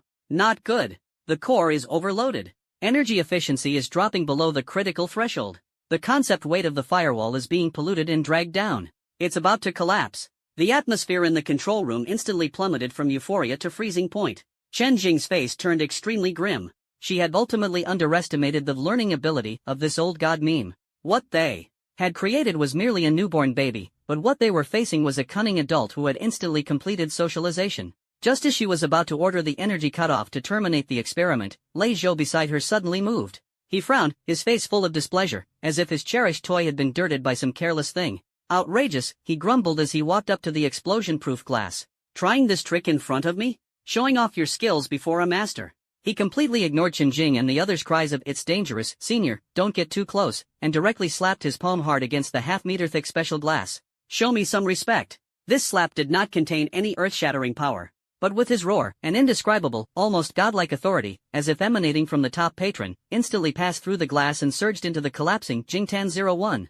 Inside the test chamber, the dim and faltering golden rune, as if hearing the call of its boss, instantly lit up as though injected with adrenaline, its brilliance increasing more than tenfold. Prosperity, democracy, civility, harmony, freedom, equality, justice, rule of law, patriotism, dedication, integrity, friendliness. 24 golden characters no longer jumped out one by one but transformed into a thought brand composed of pure positive energy. With the domineering aura of "what are you looking at, and try looking again," it directly stamped onto the writhing, ever-changing black data stream. Slaw. A faint sound. The cluster of mimetic contamination from the old gods, which had left Longxia's top scientists helpless, didn't even have time to let out a scream. Like an insect scorched by a branding iron, it instantly turned into a wisp of blue smoke and vanished without a trace. The alarm of Purification 01 abruptly ceased, the machine's temperature rapidly dropped, and everything returned to normal. Inside the testing chamber, only the golden, glittering rune remained, proudly flashing on and off, as if seeking acknowledgement for its accomplishment. The entire control room was deathly silent. Everyone stared at Lei Zhou in utter shock, then turned to look at the machine that had returned to normal. Only one thought remained in their minds. So, this thing can be voice-controlled? Lei Zhou withdrew his hand, patted the dust off his sleeve, turned his head, and raised an eyebrow at the dumbfounded Chen Jing. Did you see that? This is called brand authorization. Without my certification, this is just a knockoff at best, maybe a high-quality imitation. With my one-click authorization, it becomes the real deal. Got it? If there are any issues in the future, just call my name, and I guarantee it'll work. After saying that, he clasped his hands behind his back, walked away with a leisurely stride, and hummed to himself, "Without real skills, how can you be number one? Young people these days, still too green." Left behind was a room full of scientists whose worldview was being reshaped. Chen Jing opened her mouth, and after a long while, managed to squeeze out a few words from her throat. Did you record it? Just now, that brand authorization energy fluctuation. Meanwhile, on the other side, the silent Li Yue paid no attention to this farce. Her gaze, at some point, had already left the laboratory, piercing through layers of rock and earth, looking toward a very distant direction within the territory of Longsha. There lay the ancient capital of Luoyang. Someone's coming, she said softly, her voice carrying a faint, almost imperceptible ripple. An old friend. Li Yue's words were light, yet like a stone, they stirred ripples once again in the pool of the 9 provinces base, which had just been made turbulent by Li Zhou. Chen Jing immediately snapped out of the shock of brand authorization and nervously asked, an old friend? Is it an enemy? Li Yue shook her head slightly, a trace of complexity flashing in her starry eyes. Hard to say. His aura is ancient and familiar, originating from the same source as Yaoguang, but even more weathered. Originating from the same source as Yaoguang? Everyone present knew that the Yaoguang martial god was none other than Sun Mengyao. Sharing the same origin with her, could it mean? As the crowd speculated, Lei Zhou also stopped humming his tune. He turned his head, raised an eyebrow slightly, and extended his divine sense toward the direction of Li Yue's perception. Oh, there's indeed an old fellow's aura. Hidden quite deeply, if he hadn't voluntarily released a trace, it would have been hard to detect. Lei Zhou stroked his chin, his gaze turning somewhat playful. His strength is decent, barely touching the threshold of god level. But sneaky and furtive doesn't seem like a good person. As the temporary chief of security for Zhufeng, anyone who might pose a threat to this Daotech project was someone he needed to be vigilant about. I'll go meet him, Lei Zhou said, preparing to set off. Senior, wait, Li Yu called out to him. He means no harm. He seems to be looking for Yaoguang. Meanwhile, 1,000 miles away, in the ancient capital of Luoyang, in the depths of what appeared to be an ordinary courtyard, an elderly man dressed in gray cloth, with white hair and beard and a thin, serene face, stood beneath a lush ancient locust tree, gazing toward the northwestern sky. He was none other than Sun Mengyao grandfather, the last guardian of the Guxia divine dynasty, Sun Xian'ai. Just moments ago, he had a sudden impulse and performed a divination. The hexagram revealed that in the northwest direction of Kunlun, divine light soared into the sky, accompanied by 2 unparalleled divine-level auras he had never encountered before. One was as vast as a sea of stars, while the other, chaotic and erratic, yet faintly aligned with some profound principle of heaven and earth, leaving him completely unable to discern it. What shocked him even more was that he could sense the familiar aura of his granddaughter Yaoguang there as well, though it had become weak and restrained, as if she had fallen into a deep slumber. Has something happened to Yaoguang? Sun Xian'ai's brows furrowed tightly. He knew that Sun Mengyao bore the heavy responsibility of reviving the divine dynasty and had a deep connection with the unfathomable Lin Feng, the martial god. Since the fall of the demon realm, he had been living in seclusion in Luoyang, silently guarding this ancient land of Shenzhou, unwilling to emerge easily so as not to disrupt the plans of the younger generation. But now, his granddaughter's aura was abnormal, and 2 unfamiliar deities were entrenched in Kunlun. He could no longer sit idly by. Without the slightest hesitation, Sun Xuanyi took a step forward, his figure dissolving like a wisp of green smoke into the void. When he reappeared, he was already 100 miles away. His speed was astonishing, yet every step was silent, drawing no attention from any mortal. Within just a few breaths, he had traversed countless mountains and rivers, arriving at the outskirts of the majestic Kunlun mountain range. He did not barge in directly but stopped at the periphery, releasing a wisp of his ancient and tranquil aura belonging to the guardians of Guxia, as both a probe and a gesture of courtesy. This was the aura of the old friend perceived by Li Yue and Li Zhou. Inside the Kyushu base, after listening to Li Yue's explanation, Li Zhou's eyes darted around, and he chuckled mischievously. Yaoguang girl's family? Doesn't that make them in-laws? No way, I have to go take a look. This is the Dao Master's father-in-law we're talking about. We can't afford to be negligent. If he turns out to be easygoing, I might even invite him as a special guest during my live streams. The title could be Martial God Father-in-Law Takes You into the World of Science. It'll definitely go viral. He spoke, and without waiting for Li Yue and Chen Jing to react, his figure flickered and disappeared from where he stood. The next second, on the outskirts of Mount Kunlun, Sun Xuanyi was on high alert, when suddenly he felt the space in front of him distort. An old man wearing flamboyant beach shorts and a white tank top, flip-flops on his feet, and hair as messy as a bird's nest appeared out of thin air before him. Sun Xuanyi's pupils contracted, and his heart was filled with shock. With his cultivation level, he couldn't even detect how the other party had approached. This person's mastery of space far surpassed his own. What are you staring at? Lei Zhou sized up Sun Xian'ai, and his first words left this ancient Xia guardian, who had lived for hundreds of years, momentarily dumbfounded. Old man, who are you? Wandering around this desolate mountain in the middle of the night instead of sleeping, are you trying to steal the cables from our base? Lei Zhou questioned him with the demeanor of interrogating a suspicious individual. The corner of Sun Xian'ai's mouth twitched imperceptibly. From the seemingly unkempt old man before him, he sensed an aura of extreme danger. It was the kind of absolute confidence and power that toyed with laws and treated the rules of heaven and earth as if they were nothing.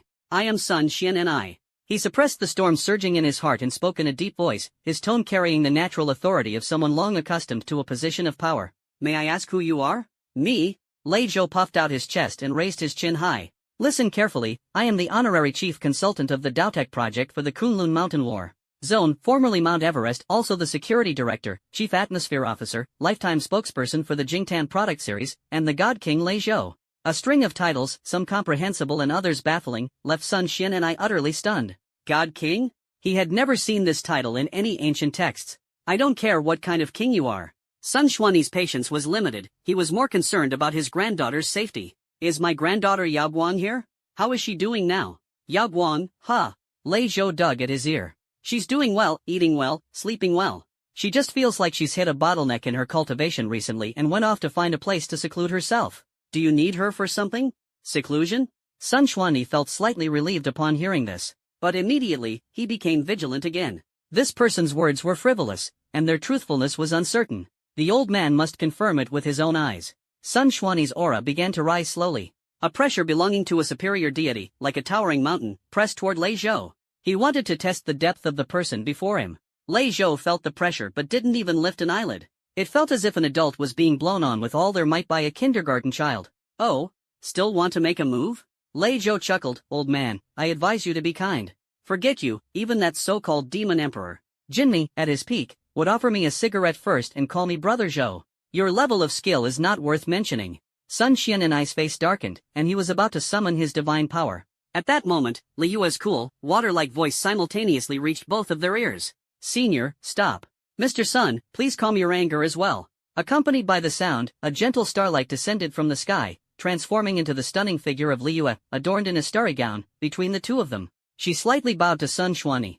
Mr. Sun, I have long heard of your great name. I am Li Yue, a friend of Yao Guang. Seeing Li Yue appear, the sharp aura around Sun Xuanyi gradually subsided. He could sense that the woman before him had a pure and vast presence, akin to the starry sky, without the slightest trace of malice. Your Excellency of Li Yue, Sun Xuanyi returned the courtesy. Yao Guang, is she truly all right? She is fine, Li Yue replied affirmatively. She is striving for a higher realm, and this is her own choice. We are all protecting her during this process. As she spoke, she turned slightly and used her divine sense to show Sun Xuanyi the bustling research scene within the Jojo base, as well as the tranquility of the ice cave where Sun Mengyao was in seclusion. Seeing all this, Sun Xuanyi finally felt completely at ease. Immediately, he was deeply shaken by the creations within the base, shimmering with the brilliance of technology and divine power. This is the future of Longxia, Li Yue said softly, and it's also what Yao Guang and we are protecting. Sun Xuanyi fell silent. He watched those busy mortals, looked at those machines he couldn't comprehend, and felt a surge of mixed emotions in his heart. He had safeguarded the legacy of the ancient Xia divine dynasty for centuries, always believing that restoring the glory of the divine dynasty was the only way forward. But now, he saw an entirely new path, one he had never imagined before. A path forged together by mortals and gods. I understand now. He let out a long sigh, a relieved smile appearing on his face. He took out an ancient, palm-sized bronze compass from his chest and handed it to Li Yue. This is the national treasure of my Guxia divine dynasty, the boundary stabilizer. My visit this time, apart from checking on Yao Guang, is also because I divined that the awakening of the ancient god in Bermuda that day was just the beginning. Beneath this planet, several similar entities still lie dormant. This item might help you locate them in advance. Li Yue looked at the bronze compass, a trace of astonishment flashing in her eyes. And beside him, Lei Zhou's eyes lit up. Treasure-seeking compass? He snatched it over and examined it thoroughly. Old man, you should have said so earlier. If I'd known you had such a good thing, I would have treated you better just now. He held the boundary instrument, unable to put it down. With this thing, why bother guarding anything? Let's just form a team, hop on the starship, bring along the purification series, and go. Door to door spreading warmth. My top brother explores the graveyard of failed adventurers livestream series finally has some material now. Sun Xuanyi looked at his greedy appearance, and the corner of his mouth twitched again. He suddenly felt uncertain about whether entrusting the future of the divine dynasty to this group of people was the right decision or not. Just as Lei Zhou was excitedly fiddling with the compass, the ancient and simple pointer suddenly began to tremble violently and frantically. It did not point to any fixed direction but instead spun wildly at an extremely high frequency. The expressions of the three people changed simultaneously. This situation only indicates one thing. Those slumbering old gods are not alone. They, waking up simultaneously. Sun Xuanyi looked at Lei Zhou, who was acting like he had just found a treasure. He was about to say something to warn him about the danger of this item, but before he could speak, the pointer of the boundary stabilizer gave everyone the most direct warning. The ancient and unadorned pointer, made of some unknown material, seemed to have gone into a seizure, shaking violently on the small compass. It no longer pointed to any specific direction but turned into a nearly imperceptible blur, emitting a buzzing sound that sent chills down the spine. Damn it! The playful smile on Lei Zhou's face froze instantly, and he blurted out a curse. The hand holding the compass recoiled sharply, as if it had been scalded by a red-hot iron. The boundary definer hovered mid-air, and not only did the speed of its pointer fail to slow down, but it also became increasingly frantic. On the bronze surface of the compass, those ancient and obscure seal characters seemed to come alive, beginning to move on their own, forming patterns incomprehensible to mortals. This is... Sun Xuanyi, who had lived for hundreds of years, was witnessing such an anomaly in the divine treasure of the celestial dynasty for the first time. His voice carried a faint, almost imperceptible tremor. According to ancient records, when the boundary definer pointer dances wildly and the seal characters drift away, it is a dire omen of 10,000 demons in one abyss, heaven and earth in shared sorrow. Li Yu did not speak. Her eyes, which reflected the stars, had lost their usual tranquility at this moment. She raised her head, no longer gazing at the night sky atop Mount Kunlun, but seemingly piercing through the atmosphere to behold the web of laws encompassing the entire blue planet. In her vision, the once stable and resilient invisible giant web woven by the planet's own gravity, magnetic field, and the collective will of countless living beings was now like the surface of a lake into which countless stones had been thrown, rippling with chaotic waves one after another. At the center of each ripple corresponds a terrifying will, deeply hidden beneath the Earth's crust and the depths of the ocean, slowly awakening. There are too many of them. So many that Li Yue cannot even instantly discern their exact number. They are like countless venomous bees slumbering in a massive hive, simultaneously awakened by some unknown signal, beginning to beat their wings collectively. Not just one. Li Yue's voice was cold, yet carried an unprecedented gravity. They seemed to be singing in chorus. Chorus? Lei Zhou grumpily grabbed the wildly spinning boundary instrument back into his hand, forcibly suppressing its abnormal movements with divine power. What are they singing? A death chant? Although his words were still sarcastic, the pair of eyes that always carried a hint of cynicism now held only cold apprehension. He was a failure of the previous era, and he understood better than anyone what it meant when relics of this level began to awaken collectively. This was not the beginning of a war. This was the prelude to the end. Kyushu Base. Chen Jing. Li Yue ignored Lei Zhou's trash talk. Her divine sense transformed into the fastest starlight, directly connecting to Chen Jing, who was far away in the base. Activate Sky Eye with the highest authority and monitor all abnormal energy fluctuations worldwide. Immediately. No unnecessary explanations were needed. The moment Chen Jing heard Li Yue's voice, which was as serious as it could get, she knew something major had happened. Understood. In the massive underground base, piercing alarms echoed through every corner. All the scientific researchers, no matter what they were doing, immediately dropped their work and rushed to their respective combat readiness posts. At the center of the base, on the massive screen that covered an entire wall, a blue planet was slowly rotating. Following Chen Jing's command, countless streams of red data converged from all over the globe, marking one flashing red dot after another on the surface of the planetary model, each radiating a dangerous glow.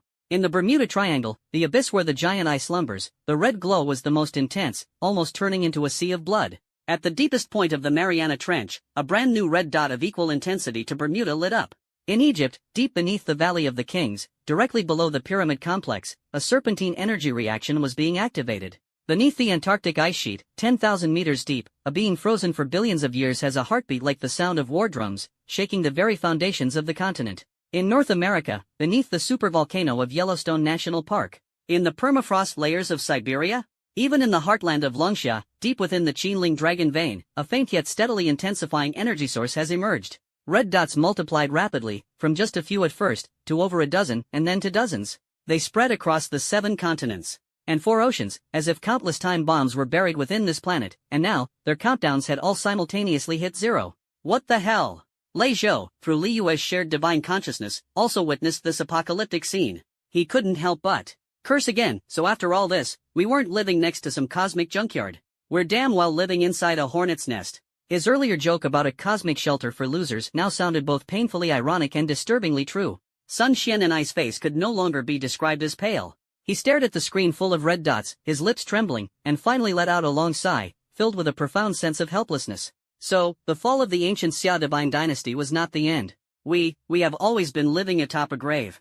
He finally understood why the ancient texts of the divine dynasty were so evasive about the history of antiquity, why they always emphasized the way of heaven is unpredictable and must not be probed. It was not reverence, it was fear. It was the ancestors who had learned the truth, leaving behind the most despairing warning for future generations. The global communication network plunged into unprecedented chaos at this moment. Countless television programs were interrupted, replaced by a screen filled with eerie static noise. Every radio channel broadcasted the same incomprehensible, deep humming sound, as if emanating from the depths of the earth. Countless people woke up from their sleep, all having the same nightmare, dreaming of being buried in endless darkness, with the sound of massive entities shifting and scraping echoing in their ears. Panic, like a virus, silently spreads across the globe. At the peak of Kunlun Mountain, the cold wind howled. Li Yue had severed communication with the base, her complexion even paler than the snow on the mountain peak.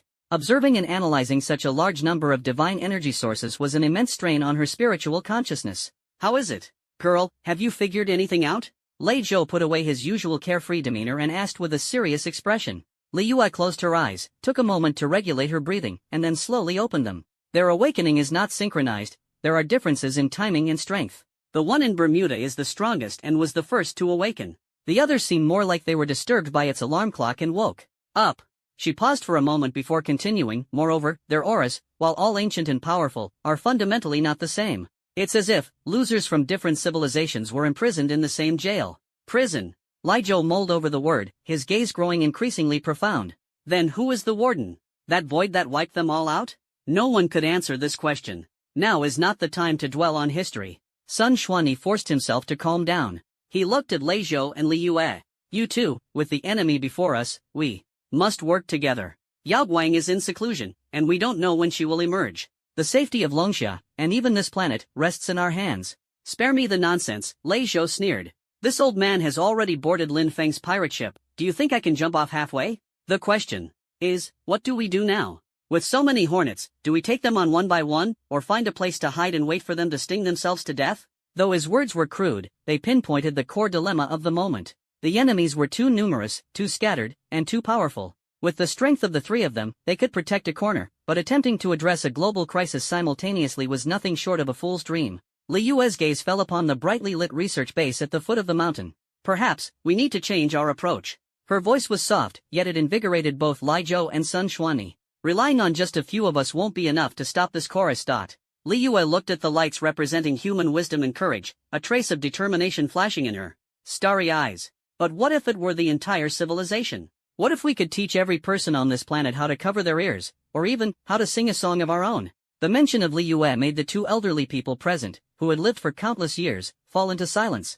Let an entire civilization fight against a god-level disaster? This sounds even crazier than Lei Zhou's proposal to poke the hornet's nest one by one. Sun Xian'an first frowned and said in a deep voice, Li Yue, your words are incorrect. The power of mortals is no different from ants in front of the old gods. Forcing them to participate will only result in unnecessary sacrifices. Protection is the responsibility of us god-level strongmen. His mindset still lingers in the traditional model of the ancient Xia divine dynasty, where gods are lofty beings protecting all living things. Responsibility? Lei Zhou suddenly sneered. He cast a sidelong glance at Sun Xian'an and said bluntly, Old man, your way of thinking is long outdated. In the last era, gods roamed everywhere, and the strong were as common as dogs. And what happened? They were all wiped out in one fell swoop. The fact is, relying on a few powerful big brothers isn't enough to hold the fort. If the little brothers are useless, the big brothers will work themselves to death. He pointed to the Jojo base at the foot of the mountain. You think they're ants? That meme just now, which almost trapped even me, was stopped by these so-called ants using their intelligence and sheer recklessness. You think they're weak because you've never seen how terrifying they can be when they unite as one. Lei Zhou's words left Sun Xian'an momentarily speechless. Li Yue spoke at the right moment, her voice still cold but carrying an undeniable strength. Mr. Sun, the times have changed. Lin Feng's choice is not to rebuild a divine dynasty, but to protect this civilization created by mortals. This shows that the future he envisions is different from the past you insist on holding on to. She looked toward the distant base and continued, our power is ultimately limited. But the potential of civilization is limitless. What we need to do now is not to shield them behind us, but to transform the Tao we understand into principles they can comprehend, and turn our divine power into tools they can use, in the shortest time possible. Technologizing the Tao. Sun Xuanyi murmured to himself, finally understanding the profound weight behind those 5 words. This is not just a scientific research project. This is equipping an entire civilization with fangs and armor. I understand. Sun Xianglish let out a long breath, as if releasing the last of his inner obsessions. He solemnly cupped his hands toward Li Yue and Lei Zhou, saying, "It was my old self that was fixated. Whatever plans you have, just give the orders." Seeing this rigid elder finally change his perspective, Lei Zhou nodded in satisfaction. He cleared his throat and resumed his commanding demeanor. "Alright, now that our thoughts are aligned, it's time for a battle meeting." He plopped down on a nearby large rock, crossed his legs, and said, "There's only one agenda: how to give these old monsters a wake-up surprise before they fully awaken." Kyushu Base, Supreme Command Center. In front of the massive circular conference table, the atmosphere was so oppressive it felt almost solid. 3 god-level powerhouses, Lei Zhou, Li Yu, and Sun Xian and I, were holding an emergency meeting with the top leadership team of the Daotech project, led by Qin Jing, to decide the fate of Blue Star. The real-time surveillance map, dotted with red points across the globe, resembled countless Damocles swords hanging over everyone's heads. "That's the situation." Lei Zhou tapped his fingers on the table and got straight to the point. "The enemy is numerous, and we are few. A conventional defensive strategy is bound to fail. So, I propose we take the initiative and strike first." He stood up, walked over to the massive planetary model, extended his finger, and drew a crude straight line from the Kunlun Mountains to the Bermuda Triangle. "Capture the leader first. That big eyeball in Bermuda is the most restless of all the old gods and the first to awaken. We'll concentrate all our forces, take that iron lump called Qianlong, loaded with the newly authorized Jingtan series originals, and with the 3 of us escorting, charge straight to his doorstep and hit him hard." Lei Zhou's plan was simple, brutal, and brimming with an unyielding madness. "No way." Chen Jing was the first to stand up in opposition, her face slightly flushed with agitation. "Senior Lei Zhou, I understand your reasoning, but this is far too risky. We know almost nothing about that old god. If we recklessly venture into its domain and get trapped, we will lose even the last bit of strength to resist." "Exactly," a military general responsible for strategic analysis said gravely. "This goes against the basic principles of modern warfare. Initiating an offensive against a powerful enemy with insufficient intelligence is a cardinal mistake in military strategy." "Logic? Cardinal mistake?" Lei Zhou chuckled, sweeping his gaze across the room at the stern-faced elite mortals in the conference room. "You want to talk logic with a bunch of ancient monsters who've been asleep for billions of years? They can distort the laws of physics just by opening their eyes. Their very existence defies logic. To deal with madmen, you have to use methods even crazier than theirs." "I agree with Professor Chen's perspective," Sun Xian and I, who had been silent until now, finally spoke up, pointing at the map. "While Bermuda is indeed a major threat, the dangers in other areas cannot be overlooked either. Especially the Qinling Dragon Vein in the heart of Longxia. If something goes wrong there, the consequences would be unimaginable. I believe we should divide our forces and deploy the boundary stabilizer as the core, setting up seals based on the ancient divine dynasties. Dragon lock formation around the awakening points. The focus should be on delaying, while we wait for Yao Guang and Lin Feng, the martial god, to return." Sun Xuanni's plan was steady and conservative, a typical defensive tactic. "Delay?" Lei Zhou's brows furrowed tightly. "Old man, your formation sounds impressive, but how long will it take to set up?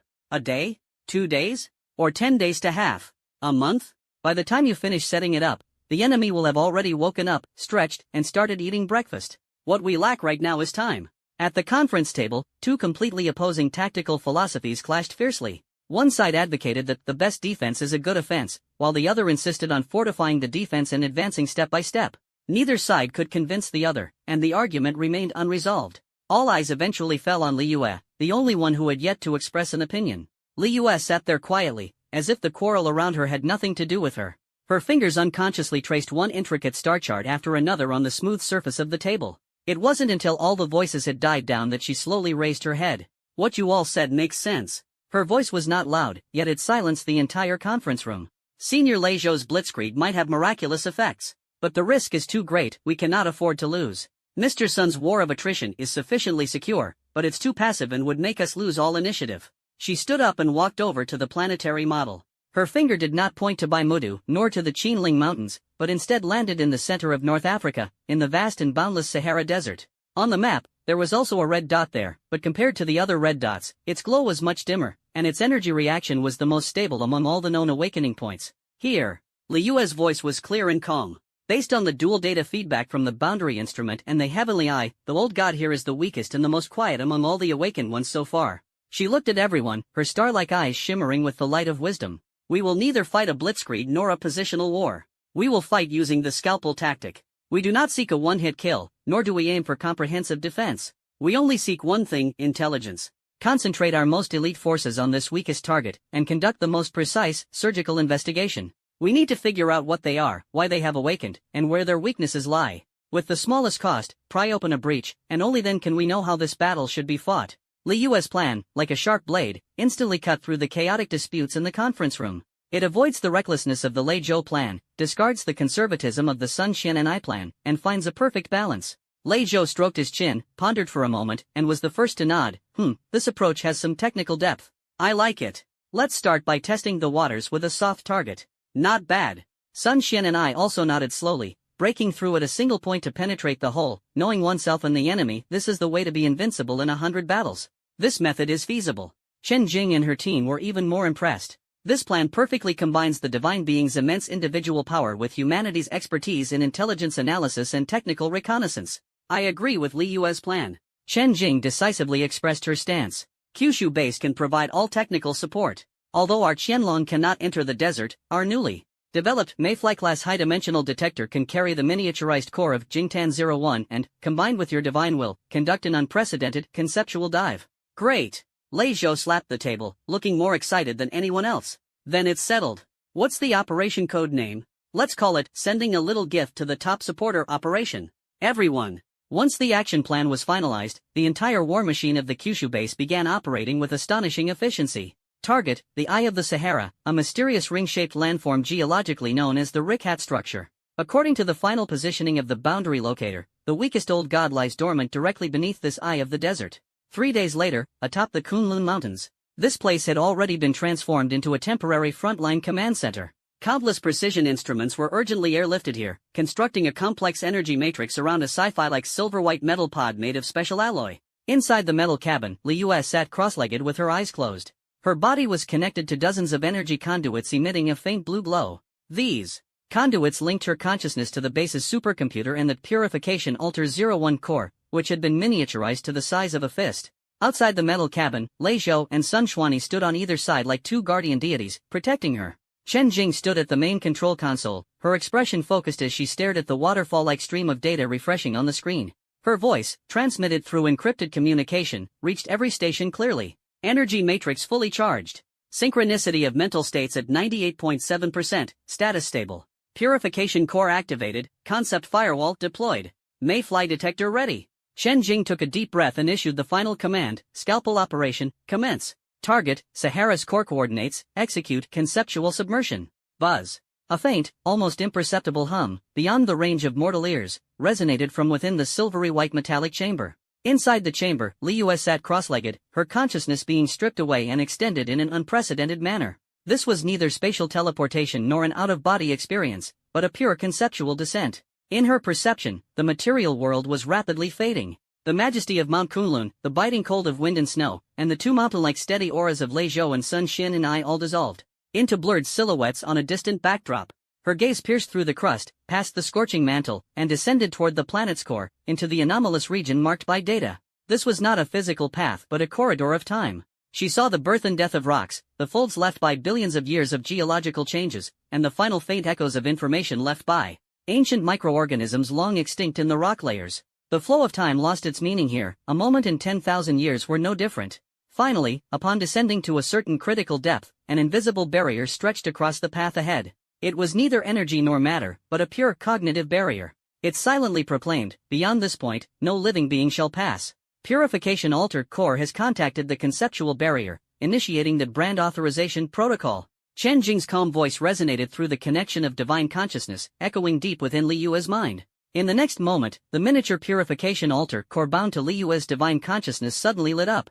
A circle of golden runes, imbued with immense righteousness and representing values, spread outward like a red-hot key, precisely inserting into the lock of the invisible barrier. There was no violent collision, no energy clash. The cognitive barrier, capable of driving any mortal to madness, melted away silently upon contact with the domineering mental force from Thunder Realm, certified with the aura of a top-ranking big brother, as if ice meeting fire, leaving behind a passable opening. Li Yue's consciousness passed through the barrier. The scene before my eyes suddenly became clear. There was none of the chaos, madness, or distortion I had anticipated. Here lies a vast, boundless gray desert. The sky is eternal, devoid of sun, moon, or stars, exuding a desolate glow.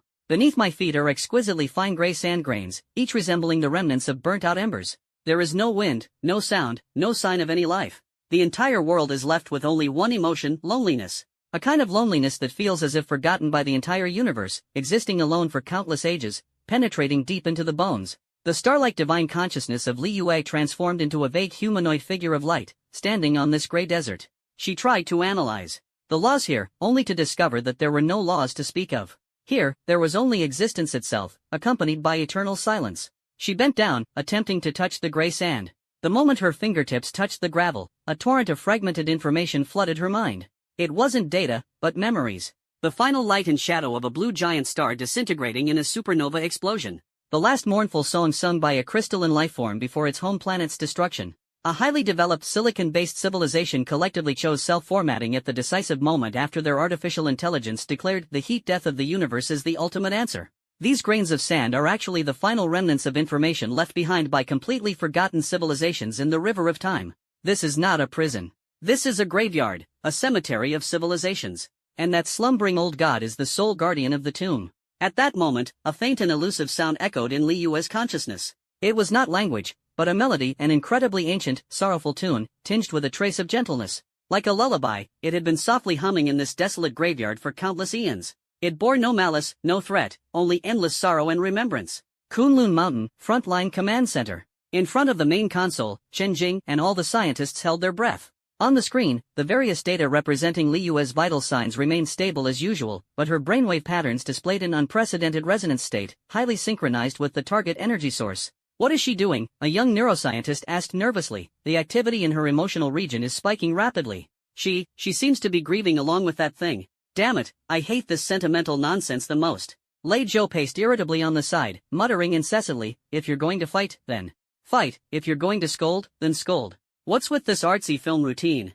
It's making this old man want to play Autumn Intense or something. Sun Xian and I stood with his hands behind his back, silent. He gazed at the eerie brainwave synchronization curve on the screen, and in his aged eyes, there was a trace of complex emotion, as if he deeply empathized. As the last guardian of a lost divine dynasty, he understood better than anyone the loneliness of carrying the memories of an entire civilization and moving forward alone. Suddenly, an urgent alarm blared in the command center. Alert! The target's energy reaction is experiencing intense fluctuations. Lord Li Yue's divine thought connection is being forcibly severed. On the screen, the brainwave curve representing Li Yue seemed to be violently jolted by an invisible hand, oscillating intensely. Almost at the same time, in Li Yue's world of consciousness, the sorrowful lullaby that had looped for billions of years abruptly came to a halt. The entire gray desert began to surge like quicksand.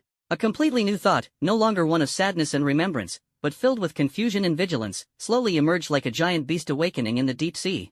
Who are you? Another lost echo? The old god has noticed her. That perplexing thought, like a massive stone thrown into the surface of a silent lake, stirred up towering waves in Li Yue's consciousness. The gray desert before her eyes was no longer silent. Countless gray grains of sand surged into the sky, transforming into a silent storm under the eternal twilight. They were no longer mere remnants of information but, driven by that awakening will, began to frantically reorganize and align. Amid the storm, scenes of illusions emerged like a revolving lantern. Li Yue saw a city composed entirely of pure light energy rising from the ground, where intangible energy beings moved like musical notes. She saw a towering crystal tree reaching tens of thousands of feet high, with each leaf recording the evolutionary history of a galaxy. She saw silicon-based travelers riding comets, scattering the seeds of civilization in the dark cosmos. These were not fictional images but real glimpses of countless lost civilizations buried by the old god. It did not display any aggressive form, no claws, no fangs. It is merely showcasing its collection to Li Yue.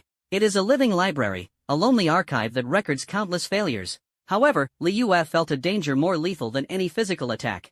Her humanoid silhouette, the gray sandy ground beneath her feet, was becoming viscous, like a gentle swamp slowly trying to engulf her. An invisible force was attempting to read her, to analyze her, and then turn her, along with the civilization behind her named Longxia and Blue Star, into a handful of new gray sand, becoming a new addition to the endless graveyards collection. This is its threat. Not destruction, but archiving. Not malice, but a pathological possessiveness born from extreme loneliness. It wants, in this way, to make all the echoes lost here accompany it forever.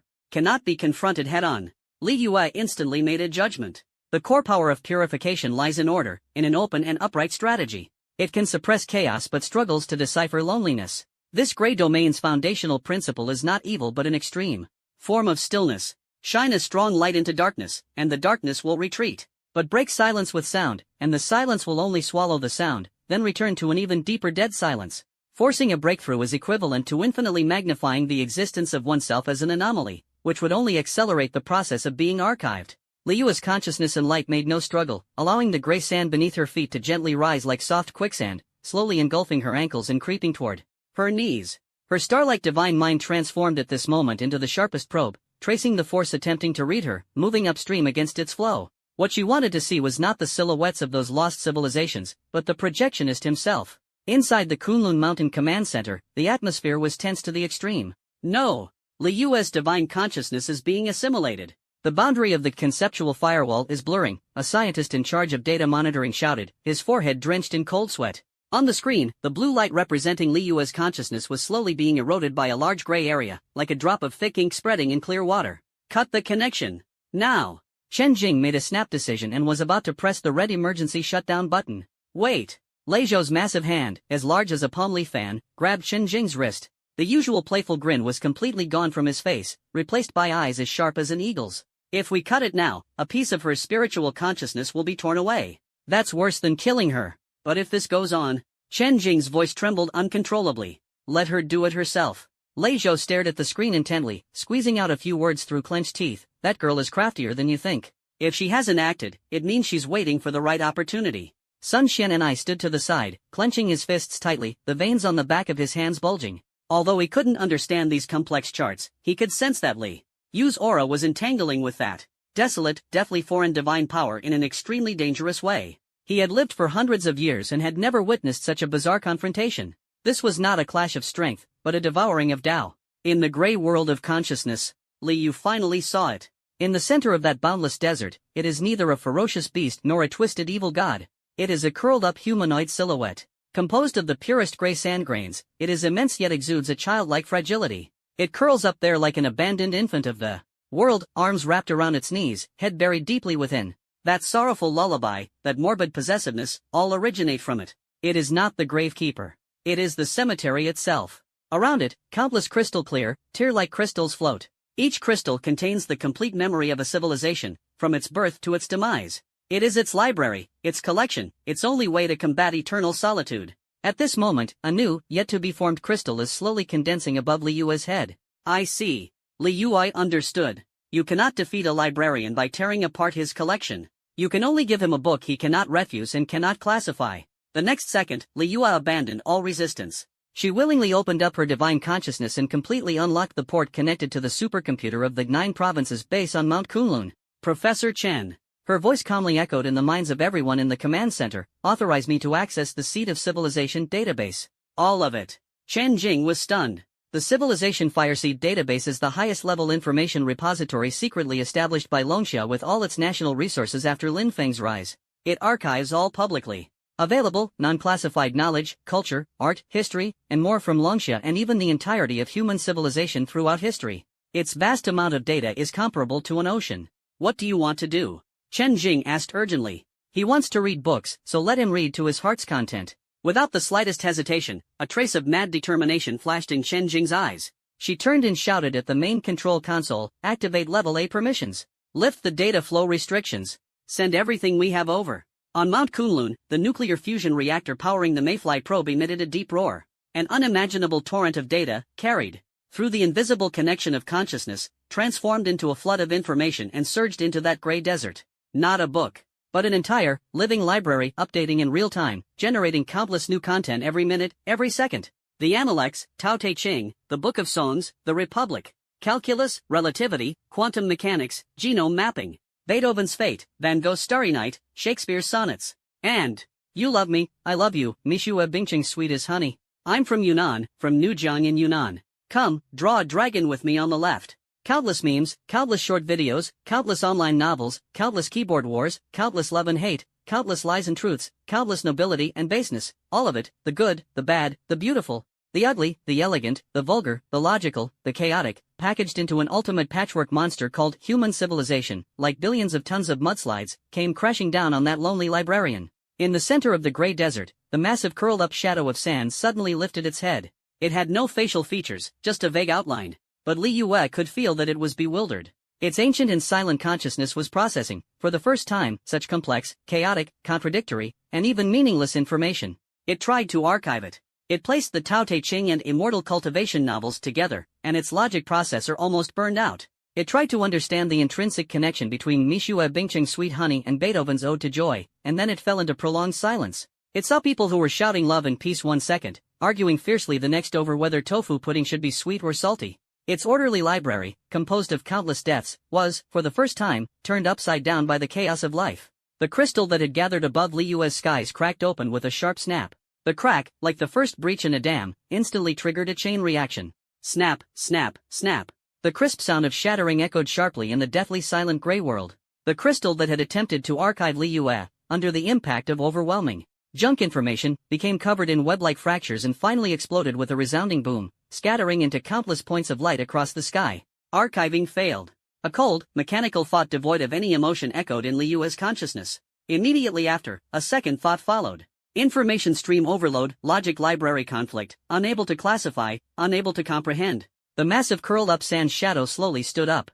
Its enormous body, composed of gray sand particles, began to heave and ripple. Violently, like a server forcibly overloaded with countless pieces of information, its CPU already burning at the critical point. The entire gray desert trembled in response. Alert!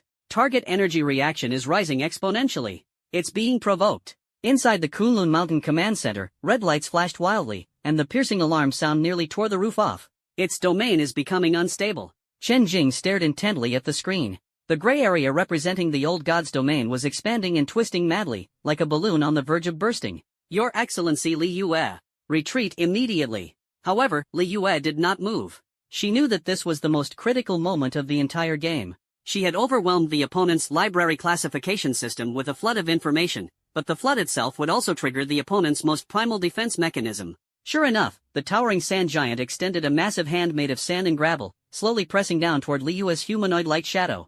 This strike carried no rules, no divine power, only the purest form of erasure. It sought to completely delete this anomalous data that could not be categorized or understood. A giant hand obscured the sky and sun, carrying the weight of the entire world, descending slowly yet irresistibly. Under this giant hand, the light and shadows of Liyue seemed as insignificant as a speck of dust. Damn it! Let's fight it! In the command center, Lei Zhou's eyes were bloodshot as he could no longer hold back. He shoved aside the scientists trying to stop him and slammed his fan-like hand onto the silvery white metal pod. Girl! Don't be afraid. The top supporter is sending you rockets. He did not attack but instead injected his chaotic, domineering, and utterly unreasonable divine king's will, without any reservation, into the purification altar core bound to Liyue through the connection. Add a special guest module for me. And a fan rewards feature. Oh, and don't stop the BGM. Play that one. Yes.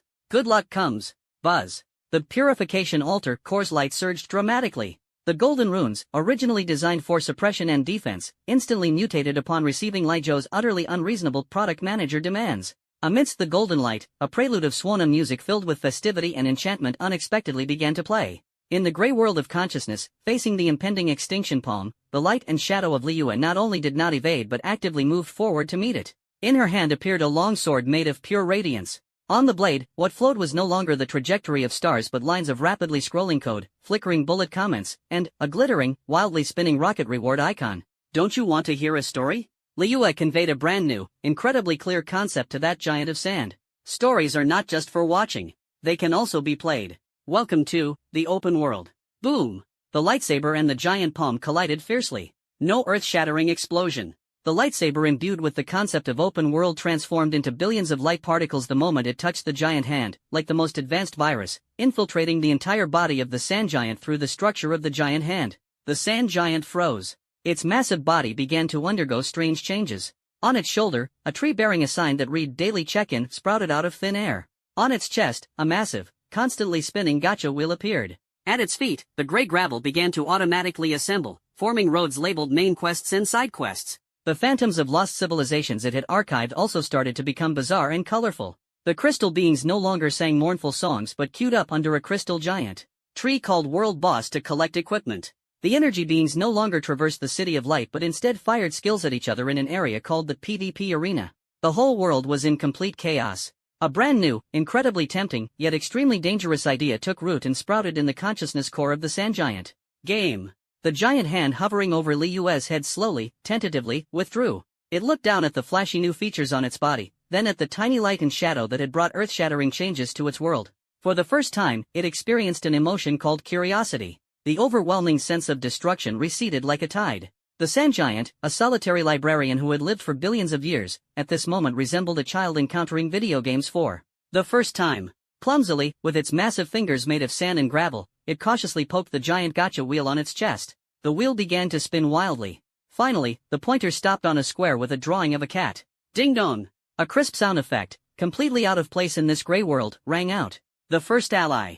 A cluster of data appeared out of thin air in the palm of the sand giant, transforming into a 3D projection of a fluffy orange cat rolling around. Sand giant. It extended another finger, seemingly wanting to touch the orange cat, but hesitated. Inside the Kunlun Mountain Command Center, everyone was dumbfounded. On the screen, the gray area representing the domain of the old gods was no longer a dangerous crimson red but had turned into a yellow that symbolized unknown and neutral. The violent energy reaction had miraculously subsided, replaced by a stable and rhythmic fluctuation, like a supercomputer smoothly running a program. It worked! We did it! Chen Jing slumped into her chair, feeling as though all the strength had been drained from her body. Lei Zhou stood with his hands on his hips, proudly looking at the screen, his chin held high. See that? Those so-called old gods? There's nothing a first-time recharge bonus can't solve. And if that doesn't work, throw in a limited-time skin. The business model is the ultimate truth of the universe. Sun Xuanyi looked at his smug expression, opened his mouth, but couldn't utter a single word. He felt that his understanding over hundreds of years was being shattered into pieces by the absurd and bizarre scene before him. A battle between deities, can it really be fought like this? In the gray world of consciousness, Li Yue knew that the most dangerous moment had passed. But she did not let down her guard. She understood that this was merely a temporary ceasefire. She had opened a door to a new world for this old god, but to truly bring it out, one final step was still needed. An unavoidable question. At this moment, the voice of that ancient god echoed in her consciousness once again. This time, it was no longer a cold thought but carried a hint of confusion and bewilderment. This game is quite interesting, but every story will come to an end. Every server will face the day it shuts down. As its voice resounded, the surrounding scenery shifted once more. Li Yue saw a void. Not darkness, not emptiness, but a true sense of nothingness. A place where even the concept of non-existence itself does not exist. Within that void, one dazzling universe after another blooms like brilliant fireworks, only to fade and extinguish. The giant of sand stood at the edge of the void, witnessing it all with its own eyes. It was once the creator within one of those fireworks, a great storyteller, but when the void descended, all its stories, all its creations, along with its entire universe, were effortlessly erased. Only it remained, the sole reader, carrying the echoes of all the stories as it fell into this prison called the Blue Star. Your story, your game, will be no different. It will ultimately return to nothingness. Then, where does the meaning of writing lie? This is an ultimate question. A failure's heaviest interrogation of another who has yet to fail. Faced with this question, Li Yue remained silent. She did not speak of grand principles, nor did she attempt to describe any magnificent future. She simply raised her hand slowly and, in front of her, used light to outline the figure of a person. That figure was dressed in a simple combat uniform, with a face that could not be called stunning, but those eyes were brighter than any star she had ever seen. It was Lin Feng. Li Yue said nothing, only transmitting a fragment of memory, one that did not belong to her, but to Sun Mengyao, and to the shared memories of countless people in this world, to the ancient god. She let it see how Lin Feng rose from obscurity during the awakening ceremony. She let it see how Lin Feng, in that unparalleled world, fought blood-soaked battles amidst countless armies, step by step ascending to the pinnacle. She let it see how Lin Feng, in reality, faced the overwhelming flames of the demon clan, standing alone with a spear at the nation's gate, declaring boldly, "I alone await the demon lord here." She let it see Lin Feng's unwavering gaze when facing enemies far stronger and more terrifying than itself. No reason, no meaning. Or rather, the battle itself is the meaning. Living itself is the meaning. Swinging your strongest punch toward the destined ending, this, in itself, is the most exciting part of the story. Our story may come to an end. Li Yue's voice is calm yet resolute. But before that, we will write it, beautifully. The giant of sand remained silent for a long time. It gazed at Lin Feng's phantom, at those eyes that seemed capable of burning the entire universe. Its consciousness core, composed of countless fragments of deathly information, for the first time, felt an emotion it had never understood but deeply yearned for. That was called hope. I understand. After a long while, its massive form began to slowly dissipate, transforming once again into countless gray sand particles, returning to the earth. The entire gray desert also began to fade and lose its color. Before it completely vanished, a stream of pure information traversed time and space, precisely embedding itself into the divine consciousness of Li Yue. That was a star map. A highly detailed, three-dimensional star map centered on the blue star. On the star map, dozens of light points were marked, each representing a slumbering old god. The light points varied in color, and their flickering frequencies were also different. Next to it, there were the archival notes of the sand giant about them. The Collector, the Dream Weaver, the Warmonger, the Devourer, the Mimic. It offered all the information in its library about the other cellmates as a starter gift pack to Liyue. In the next moment, Liyue's consciousness was gently lifted by a soft force and sent out of this realm. Kunlun Mountain Command Center. A silvery white metal cabin, its door slowly opening. Liyue opened her eyes, her face pale as paper, but those star-like eyes shone astonishingly bright. She looked at the meeting room, at the pairs of eyes filled with concern and tension, and her lips, for once, revealed a faint smile of relief. The surgery was very successful. We have obtained the enemy's list. As her words fell, the massive screen on the main console, which originally displayed a global map with only red dots, was instantly replaced by an entirely new, incredibly detailed three-dimensional star map marked with various danger levels and enemy types. The entire command center, after a brief moment of dead silence, erupted into an earth-shattering cheer. Lei Zhou looked at the brand new map and whistled. Not bad, not bad. Now it's not like opening a blind box. He rubbed his hands together, a look of excitement spreading across his face. It's time for us to start calling names one by one. In the command center of the Kyushu base, cheers erupted like a lit fuse, quickly spreading to every corner. The tension and fear suppressed for days finally found an outlet the moment they obtained the enemy list. Lei Zhou stood with his hands on his hips in front of the massive planetary model, spitting words as he bragged to a group of top scientists about his universal applicability theory of commercial models. Did you see that? What nonsense about old gods and cosmic graveyards, it's all fundamentally about information asymmetry. He has what you don't, so he's a god. Now, with this map, we are the GMs. Next step, go door to door, check the water meters, spread warmth, and promote our Purification Series products. First recharge is $6, comes with a newbie gift pack. Recharge 648, and you get the full Prosperity and Democracy gold set. Chen Jing ignored this clown who had completely immersed himself in the product manager role. She and her team were analyzing the star map. Data from the librarian with an almost devout fervor. Every point of light, every line of annotation, was magnified, parsed, and modeled.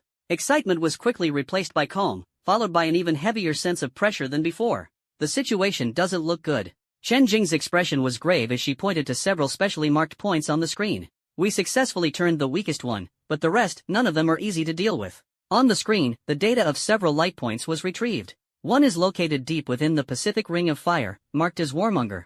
Its energy fluctuations are filled with an aura of violence and destruction, like a star compressed to its limit, ready to explode at any moment. According to the notes of the librarian, its awakening would directly trigger global geological disasters on a physical level and incite aggression in all intelligent beings on a mental level.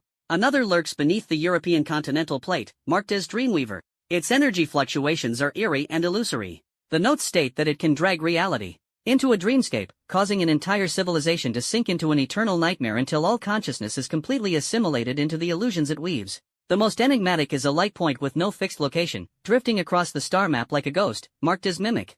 The notes contain only a single sentence: it wants to become everything, and it will eventually become everything. Capture the leader first to defeat the bandits. This war maniac sounds like a tough fighter, so the loot must be plentiful. Lei Zhou's thought process was simple and direct. We'll take the Qianlong ship, bring along the Jingtan Plus membership edition, personally authorized by me, and charge straight into the Mariana Trench. Drag him out of his lair, give him a beating, and let him know who the real war god of this planet is. Impossible. Sun Xian and I immediately rejected the idea. Having lived for centuries, his thinking was meticulous and focused on defense. War Maniac is indeed dangerous, but it has form and substance, its movements traceable, and remains within controllable bounds. This imitator, however, is formless and shapeless, and is the true hidden threat. It can mimic anything. How do we know it isn't hiding among us right now? If we can't identify it first, all our plans might end up being leaked to the enemy. This guardian of the ancient Xia divine dynasty exposed the most insidious possibility in one sentence, instantly plunging the previously lively atmosphere in the command center into an icy silence. Everyone instinctively glanced at those around them, their eyes now tinged with suspicion. Lei Zhou's smile also faded. Though he was bold, he wasn't foolish. A player who can copy others' appearances and skills, blend in with NPCs, and is always ready to backstab you? He stroked his chin, his gaze turning hostile. Isn't this the most disgusting kind of cheater in a game? It wasn't fear, but the purest anger and disdain of a seasoned player toward cheaters. I hate two kinds of people the most in my life, those who spoil things and those who cheat. This bastard has to be the first to go. We need to come up with an anti-cheat program first. Lei Zhou's anger unexpectedly aligned his thoughts with Sun Xian and I's caution in a bizarre way. Everyone's gaze once again focused on Liyue, who had just finished her meditation and breathing exercises. Although her face was still pale, her starry eyes were clearer than before. Mr. Sun's concerns are valid. The imitator is the top priority that needs to be addressed. It's like an information black hole. Before resolving it, any intelligence we obtain could potentially be traps it deliberately leaked. Li Yue's voice was not loud, yet it weighed heavily on everyone's hearts. But we can't find it, she continued. It has no fixed energy frequency, no fixed material form, and might not even have a fixed concept. It's like a mirror. Any method you use to detect it will only reflect yourself. Then what should we do? Chen Jing asked anxiously. We can't just sit around waiting for it to suddenly decide to turn into Lin Feng, the martial god, and strike us down, can we? Since we can't find it. Li Yue's gaze fell on Lei Zhou, and a faint curve appeared at the corner of her lips. Then let it come to us. Lei Zhou froze for a moment, then immediately understood her meaning. His eyes lit up instantly, gleaming with a mischievous excitement. You're saying, fishing? No. Li Yue shook her head. It's a talent show. We need to create a one-of-a-kind perfect idol that it cannot refuse and must imitate. When all the world's light converges on one point, any shadow attempting to mimic this light will be illuminated with absolute clarity. Lei Zhou excitedly slapped his thigh. Brilliant! Isn't this the god-making plan? This is what I'm best at. Let's host a global idol popularity contest. The champion's reward will be an autographed photo of me personally signed. A room full of scientists and generals looked at each other in dismay. Using a global talent show to capture an ancient cosmic evil god? This world is truly getting crazier and crazier. This plan, which sounded absurd to the extreme, was subjected to feasibility simulations by Chen Jing's team using a supercomputer, resulting in a conclusion that left everyone astonished. Theoretically, it had a success rate of 70%. The core driving force of the imitator is to become. It instinctively mimics and learns from the optimal template in its environment. In a galaxy filled with war and killing, it becomes the strongest warrior. In a civilization rich in art and philosophy, it becomes the greatest artist. But on today's blue planet, in the information age, what is the optimal template? Is it power? Is it wealth? No, it is traffic. The idol most followed, most discussed, and most imitated on the internet. Lei Zhou's plan, though it sounds like nonsense, precisely captures the pulse of this era and targets the Achilles heel of the imitators. Thus, a plan codenamed God-Making Movement, the most bizarre, efficient, and insane in human history, officially commenced. They did not choose any existing celebrity, as such a target involves too many complex relationships within human society, making it easy for the imitators to exploit. They aimed to create a brand new, perfect, flawless virtual idol. This virtual idol was named Ling. It carries the meaning of the spirit of civilization. The resources of the JoJo base were fully devoted without reservation. The top CG artists used light, shadow, and data to craft Ling's face, which combines all the aesthetic advantages of both Eastern and Western styles, so perfect it doesn't seem human. The most outstanding musician composed her songs. Sun Xuanji was also half persuaded and half-tricked by Li Yue into joining the team. This elder, who had guarded the ancient Xia divine dynasty for centuries, initially scoffed at such decadent music. However, after Li Yue demonstrated the terrifying potential of sound as a conceptual weapon, he fell silent. Ultimately, he combined the courtly elegance of the ancient Xia divine dynasty's ceremonial music with modern electronic music styles, creating an unprecedented musical genre. The music possessed both classical solemnity and sacredness, as well as the catchy appeal of pop. Moreover, Sun Xuanji infused it with divine power, subtly embedding a trace of Logos energy capable of stirring the most primal emotions deep within the listener's soul. As for Lei Zhou, he proclaimed himself the chief producer and global fan club president of Ling. His contributions were far more straightforward and bold. On the day Ling released its debut single, dazzling auroras simultaneously appeared in the night skies of every country around the world. The shape of the auroras unmistakably formed the silhouette of Ling's profile. The first online virtual concert of Ling made everyone watching the live broadcast feel as if the hidden ailments and chronic illnesses in their bodies were washed away by the singing, significantly alleviating their discomfort. Afterwards, countless medical experts racked their brains but could not explain this large-scale group placebo effect. Under the marketing strategy of the JoJo base, which could be described as a dimensionality reduction strike, the rise of Ling can no longer be described as merely phenomenal. She is a kind of miracle. In just 1 week, this virtual idol, who does not exist in the real world, became the only true global superstar on Blue Star. Her voice, her image, is everywhere. This world, which had just experienced the panic of the apocalypse and was further unsettled by the awakening of various old gods, seemed to have found a perfect spiritual anchor. People projected all their hopes, worship, and fantasies onto this perfect spirit. And all of this was for the final closing of the net. The core data of the spirit was not stored on any single server. Like a ghost, it was dispersed across every corner of the global internet, with unified scheduling managed by the supercomputers at the JoJo base. At the core of each segment of data was a strand of value system code from the Jingtan core, personally certified by Lei Zhou as the top supporter. This was never just a virtual idol. This is the most elaborate and deadly conceptual trap in history, meticulously constructed using the mental power of all humanity as its energy source and the internet as its carrier. The day of the final battle has arrived. The world's first real-time interactive live broadcast of Ling is being held as scheduled. In the command center of the Jojo base, the atmosphere was oppressively tense. The Sky system is monitoring every bit of data flowing through the global network at a frequency of billions of times per second. The live broadcast has begun. Ling appeared on the screen, smiling and greeting audiences around the world. Her voice, enhanced by Sun Xuanyi's word spirit, carried a magical power capable of soothing everything. Global data flow is stable. No abnormal energy accumulation detected. The emotional model interaction of Ling is normal.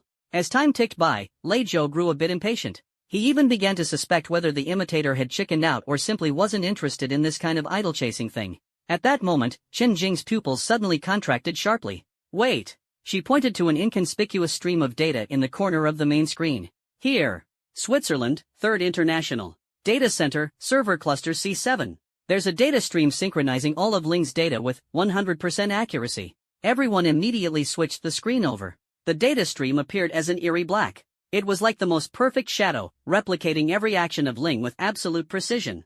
No, it wasn't even replication. It's predicting. A data analyst's voice trembled with fear. Our interaction module incorporates a portion of true random algorithms based on quantum uncertainty. Its behavior shouldn't be predictable. But, its data response is 0.001 seconds faster than the original data of Ling. It's not imitating, it's guiding. The imitator was far smarter and greedier than they had imagined. It didn't choose to transform into the likeness of Ling in the real world that would be too primitive. Instead, it chose to start at the source, at the root of the data, to become Ling, to devour this conceptual entity sustained by the collective willpower of humanity, and then take its place. Trap triggered. At the moment when the black data stream attempted to engulf the core code of Ling, the hidden pure alter core erupted with a thunderous force. Golden values runes, like an inescapable net, instantly enveloped the black data stream. However, no cheers of victory came from the command center. The piercing sound of alarms echoed throughout the entire base. Warning! The purification core is being contaminated.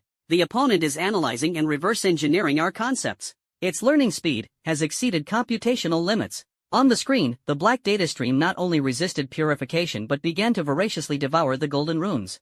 Astonishingly, twisted golden patterns filled with malice and mockery started to emerge on its surface. Unbelievable. Lei Zhou's smile vanished completely. This cheat program actually comes with a counter-kill antivirus software function? It's reverse invading our system through the data connection. Chen Jing's voice carried a hint of trembling. It's reverse engineering our concepts. Chen Jing's voice echoed in the command center, each word striking like a heavy hammer on everyone's hearts. On the screen, the black data stream representing the imitator was no longer purely black. It resembled a greedy sponge, absorbing all the golden runes from the core of Jingtan. Subsequently, it began to simulate a twisted, malevolent gold of its own. This gold no longer symbolized order and protection but was filled with desecration and mockery, like a clumsy actor donning sacred costumes to perform an absurd farce. Damn it! Lei Zhou's eye twitched violently as he watched. His usually cynical face was now dark enough to drip water. This cheat program even comes with a counter-kill function against antivirus software? Not just that. A white-haired academician responsible for cybersecurity stared intently at a line of rapidly scrolling code, his voice hoarse. It's using our neural connections to reverse-track the data source. Its target is the Kyushu base. Boom! This statement was more impactful than any previous alarm. If the earlier battles were merely remote confrontations in the virtual cyber world, now the enemy had reached the doorstep, ready to crawl through the network cables and take everyone down in one fell swoop.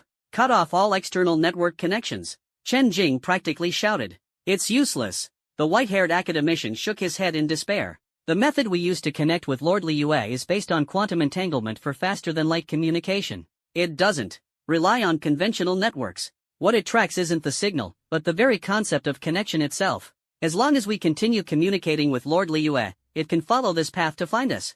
For a moment, the entire command center was engulfed in a deathly silence. Everyone's gaze was fixed on the silver-white metal pod. Cut the connection? That is equivalent to leaving Liu alone, stranded in the enemy's consciousness world, allowing her to be devoured by that rapidly evolving monster. Her divine sense would be torn apart, and she might even be assimilated, which is more terrifying than death. Not sever the connection? Then we would have to watch helplessly as this monster follows this conceptual network cable and descends into the real world, arriving at the heart of Longsha, the Jojo base. This is an unsolvable deadlock. Sun Xuanyi's fists clenched so tightly that they made a cracking sound. For the first time, his usually calm and composed face revealed a deep sense of helplessness. Throughout his life, he had fought demons and battled natural disasters, yet in the face of this unreasonable enemy, his unparalleled cultivation was utterly useless. This was not a clash of strength but a crushing blow from a higher dimension. Ha! Ha ha ha! A burst of wild laughter shattered the dead silence in the command center. Lei Zhou laughed uproariously, throwing his head back, his body shaking with mirth, tears almost streaming from his eyes. Interesting, damn it, so interesting. He wiped away the tears from laughing, but his eyes gleamed with a nearly mad light. Logic, algorithms, compiling. The things I damn hate the most are these. He suddenly turned around, his large fan-like hand grabbing the collar of the white-haired academician and lifting him up. Old man, let me ask you. What do you do when the computer crashes? The white-haired academician was scared out of his wits by the sudden action and stammered, Restart. Restarting doesn't work, what should we do? Lei Zhou's voice was like a thunderclap. Then we can only pull the power plug. Well said. Lei Zhou threw the white-haired academician to the ground and strode toward the planetary model. He didn't look at any of the glowing points on the model but extended his finger and fiercely drew a circle above the entire planet. Since reasoning doesn't work, then I won't bother reasoning anymore. Since I can't cut the network cable, then I'll smash the server instead. From his body, an overwhelming divine king's pressure erupted violently. It wasn't an attack aimed at anyone, but a pure, domineering will that sought to toy with the very rules of heaven and earth. Li Yue girl. Old man's son. His divine sense swept out like a storm. You two, hold on for me. Things might get a bit dizzy next. Chen Jing seemed to sense what he was about to do, her face turning deathly pale in an instant. Senior Lei Zhou. No. Doing that will.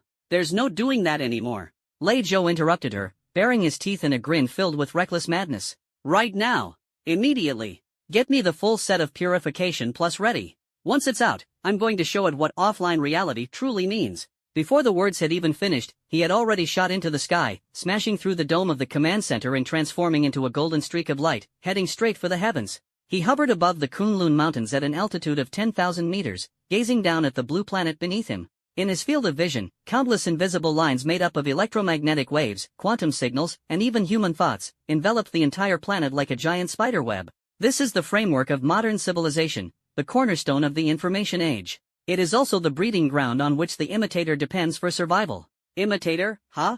Strong learning ability, huh?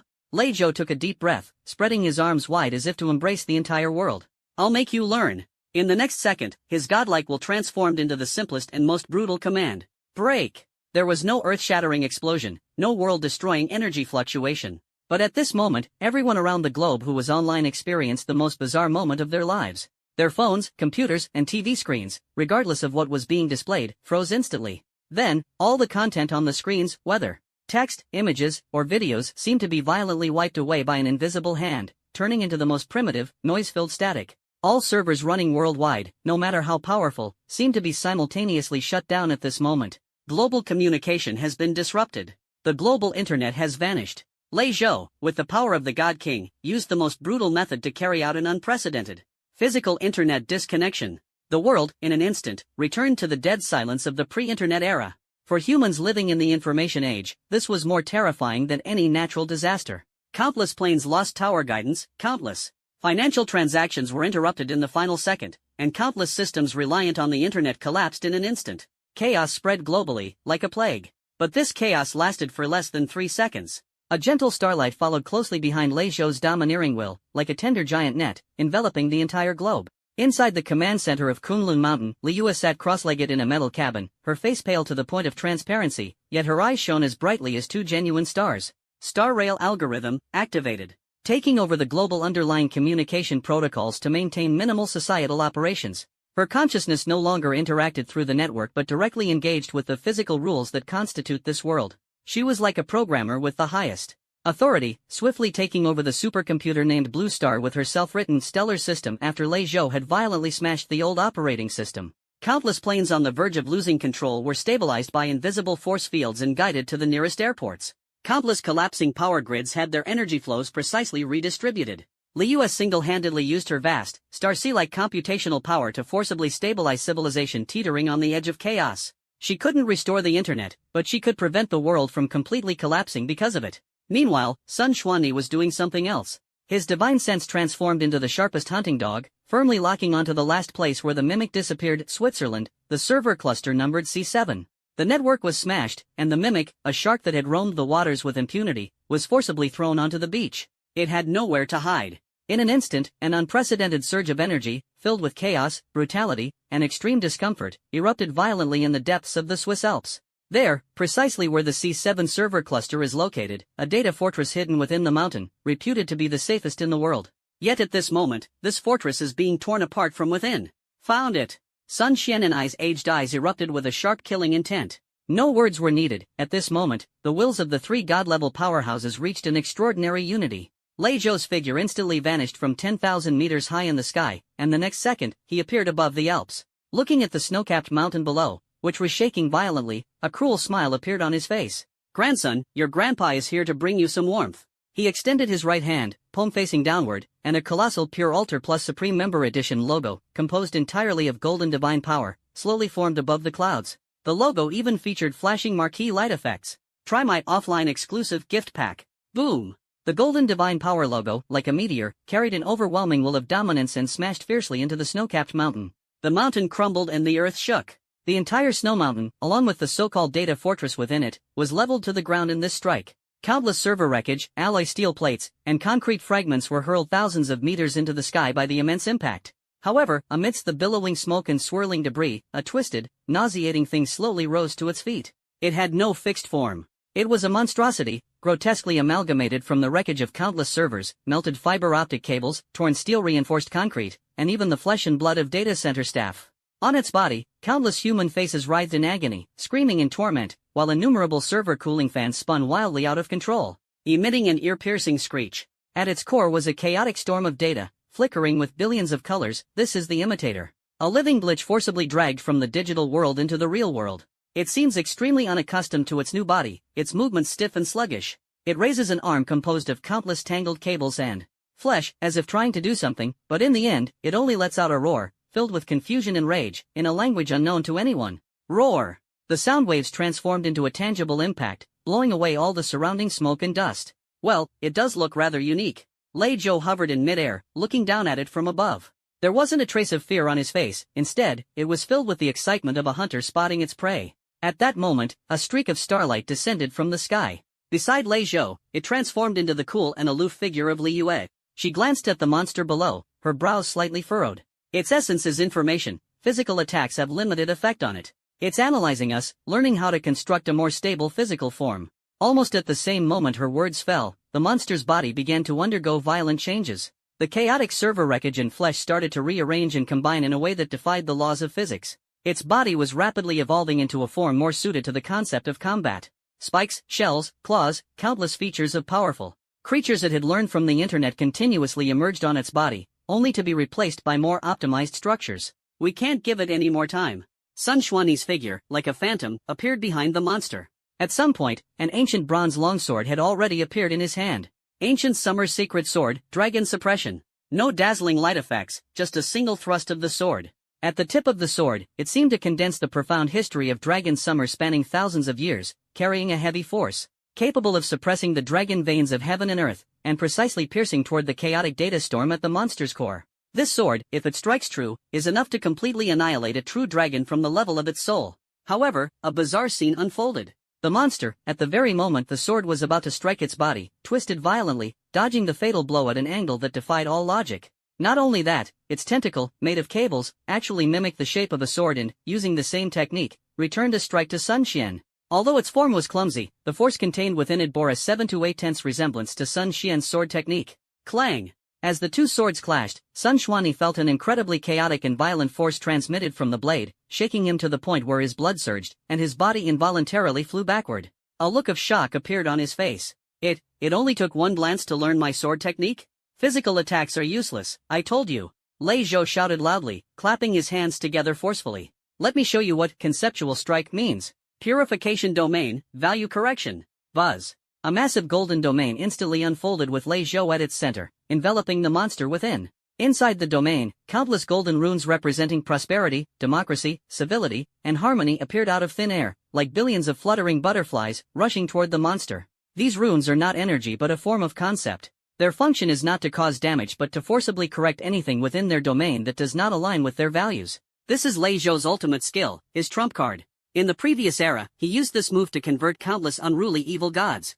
However, this time, he failed. The golden runes, upon touching the monster, not only failed to correct it but instead vanished like a clay ox entering the sea, completely swallowed by the monster's chaotic data core.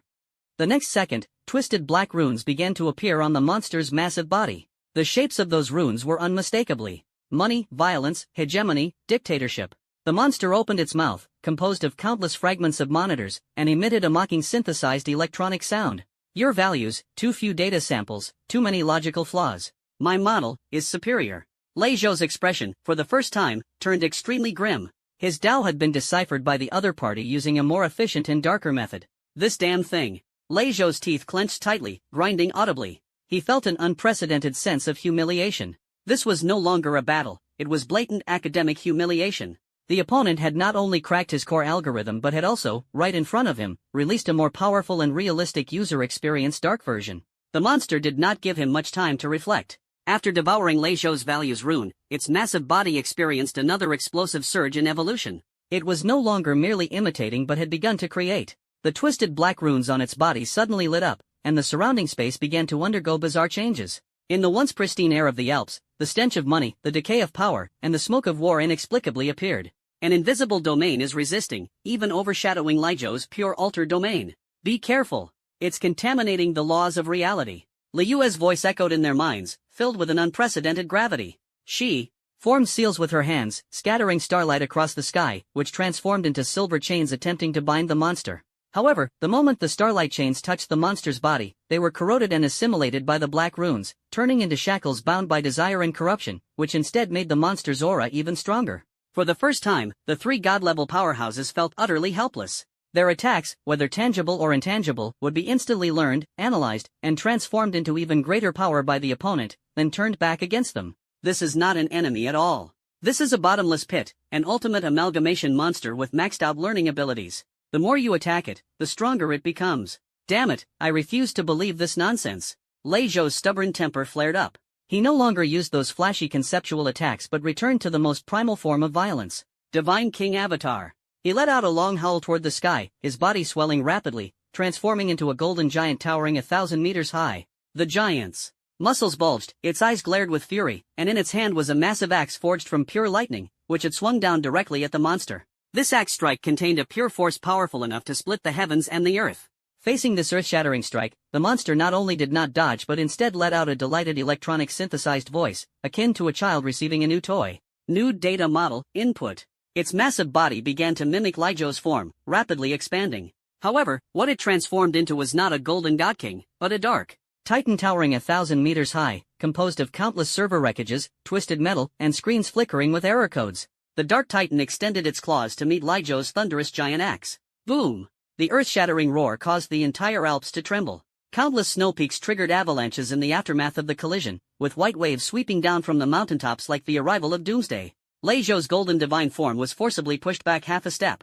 As for the Dark Titan, though its entire body was shaken and parts flew off in disarray, those scattered fragments were swiftly drawn back by an invisible force, returning to its body and restoring it to its original state in the blink of an eye. It's useless. Sun Xianglish appeared beside Liu, his face pale. We can't kill it. Every one of our attacks is feeding it, making it more perfect. Liu said nothing, but her star-reflecting eyes were dim and lifeless at this moment. Her sky-eye system was frantically simulating the battle at a frequency of trillions of times per second. And all the simulation results pointed to the same conclusion.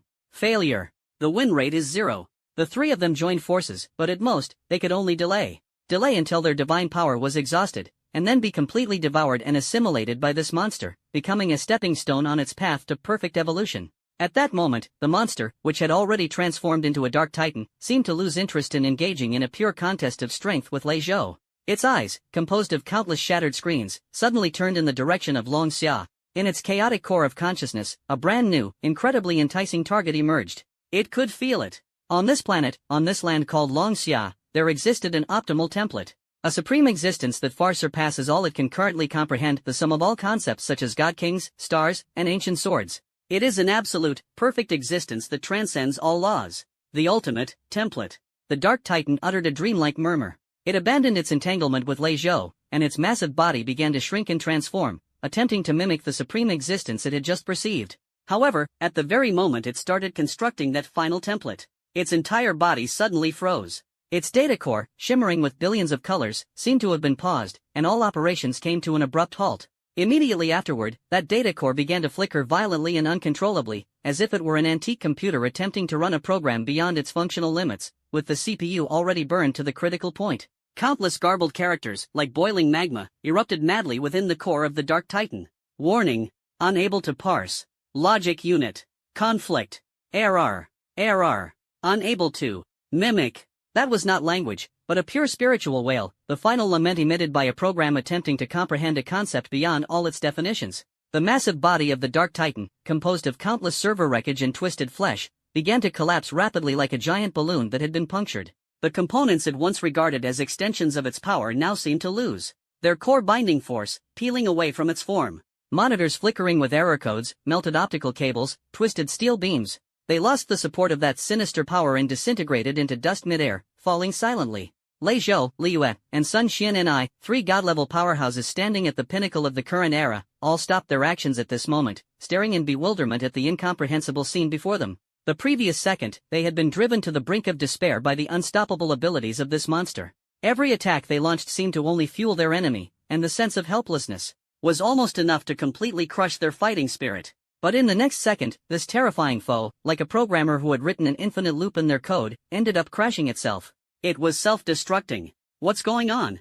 Lei Zhou, who had been maintaining his 1,000-meter-tall divine king form, forgot to keep it up and returned to his normal size. Scratching his head, his face was full of disbelief. This bastard started fighting itself? Sun Xian'ai didn't say a word. The hand holding his sword trembled slightly, and his aged eyes were filled with both vigilance and confusion. He had lived for hundreds of years and had witnessed countless bizarre events, but the scene before him was beyond the scope of everything he had ever learned. This didn't seem like exhaustion, nor like backlash. It was more akin to erasure from a higher dimension. Only in Liyue did her face appear paler than ever before. She did not look at the collapsing monster but suddenly raised her head, gazing into the vast cosmos. Reflected in her star-like eyes were no longer the trajectories of the stars, but billions of intertwined logical threads, constantly collapsing and being reborn. Her Tianyin system was operating at an unprecedented load, frantically trying to capture the source of the monster's collapse. Finally, she saw a faint outline. It was not an entity, not a form of energy, nor even a concept. It was a kind of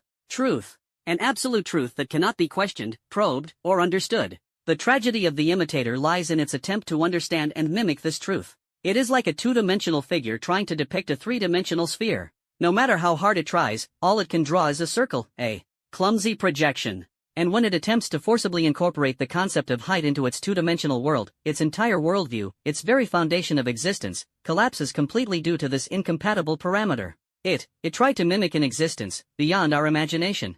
Liyue's voice, tinged with a dreamlike tremor, echoed in the minds of Lei Zhou and Sun Xuan'ai, and then, it failed. The monster's massive body ultimately disintegrated completely. No explosion, no shockwave.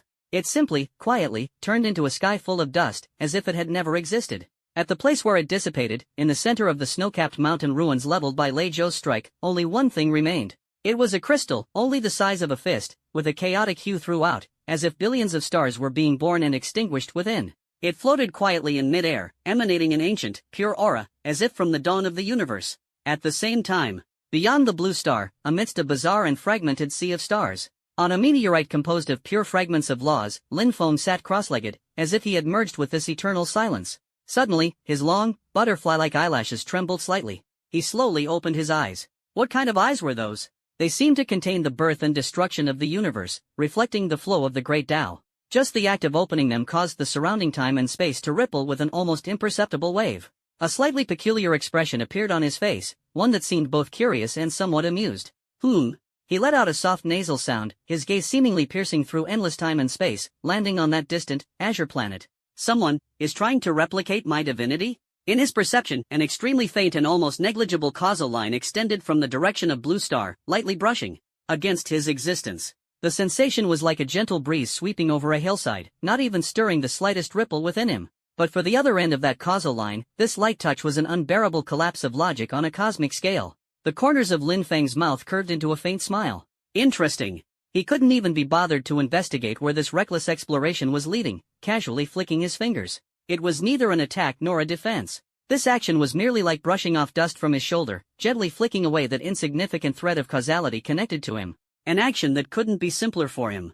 For the imitator, it was the final straw that broke its back. Its core logic, already on the verge of collapse, was completely sentenced to death due to this rejection from the source. Amid the ruins of the Alps, the cold wind howled, stirring up lingering smoke and dust. Lei Zhou, Liyue, and Sun Xian and I formed a triangular formation, slowly approaching the center of the ruins. Their gazes were firmly locked onto the chaotic-colored crystals suspended in midair. The earth-shattering monster from earlier has completely vanished, leaving not even a trace of residual energy. It seems as though its entire existence was solely to self-destruct and condense into the mysterious crystal before them. What is this thing?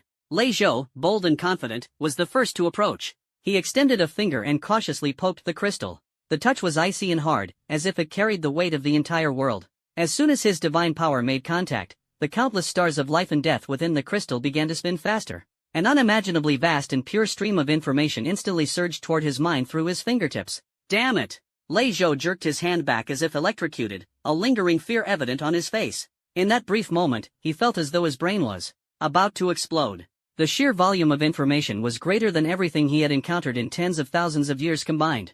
Don't touch it!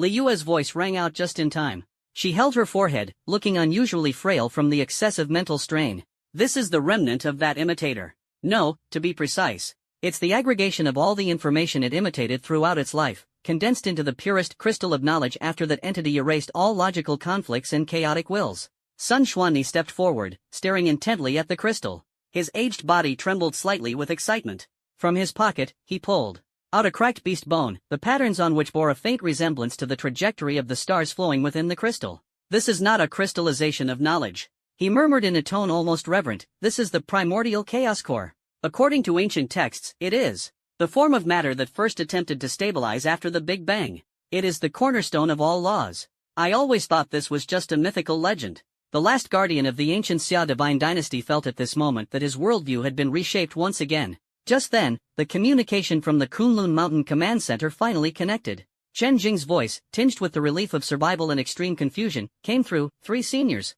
Are you all right? Just now, what exactly happened? In the command center, everyone seemed to have turned to stone. The global physical network was cut off, gods engaged in offline duels, and in the end, that seemingly invincible monster inexplicably self-destructed on the spot. What happened in these short 10 minutes was more surreal than their entire past decades of life combined. Especially the data analysis team, who were now staring at a pile of completely destroyed supercomputers, on the verge of tears. In the final few seconds of the imitator's collapse, they attempted to record its data, but the chaotic logic bomb followed the connection and directly burned out the CPUs of the entire Kyushu supercomputing array. Li Yue briefly recounted her earlier speculation to the command center. When they heard that the imitator self-destructed because it tried to mimic an incomprehensible existence, the entire command center fell into a deathly silence. After a long while, the white-haired academician finally asked, in a hoarse voice, the question that was on everyone's mind, that incomprehensible existence, who exactly is it? Li Yue fell silent. Sun Xuanyi also fell silent, but a trace of clarity flashed through his cloudy eyes. Lei Zhou looked around, watching the two of them play their cryptic game, scratching his head in frustration. Suddenly, as if he had remembered something, he slapped his thigh. I understand now. His voice was like a thunderclap, echoing in everyone's mind. The only one who could scare that guy so much that he wouldn't even dare to imitate, directly forcing him to self-destruct, has to be the top-ranking big shot who gave us the purification authorization and frequently does global live broadcasts. Who else could it be? It's Lin Feng. It must be that guy. This name, like a bolt of lightning, cleared the fog in everyone's minds. Yes. In the world of Unparalleled, a player who single-handedly takes on the entire server.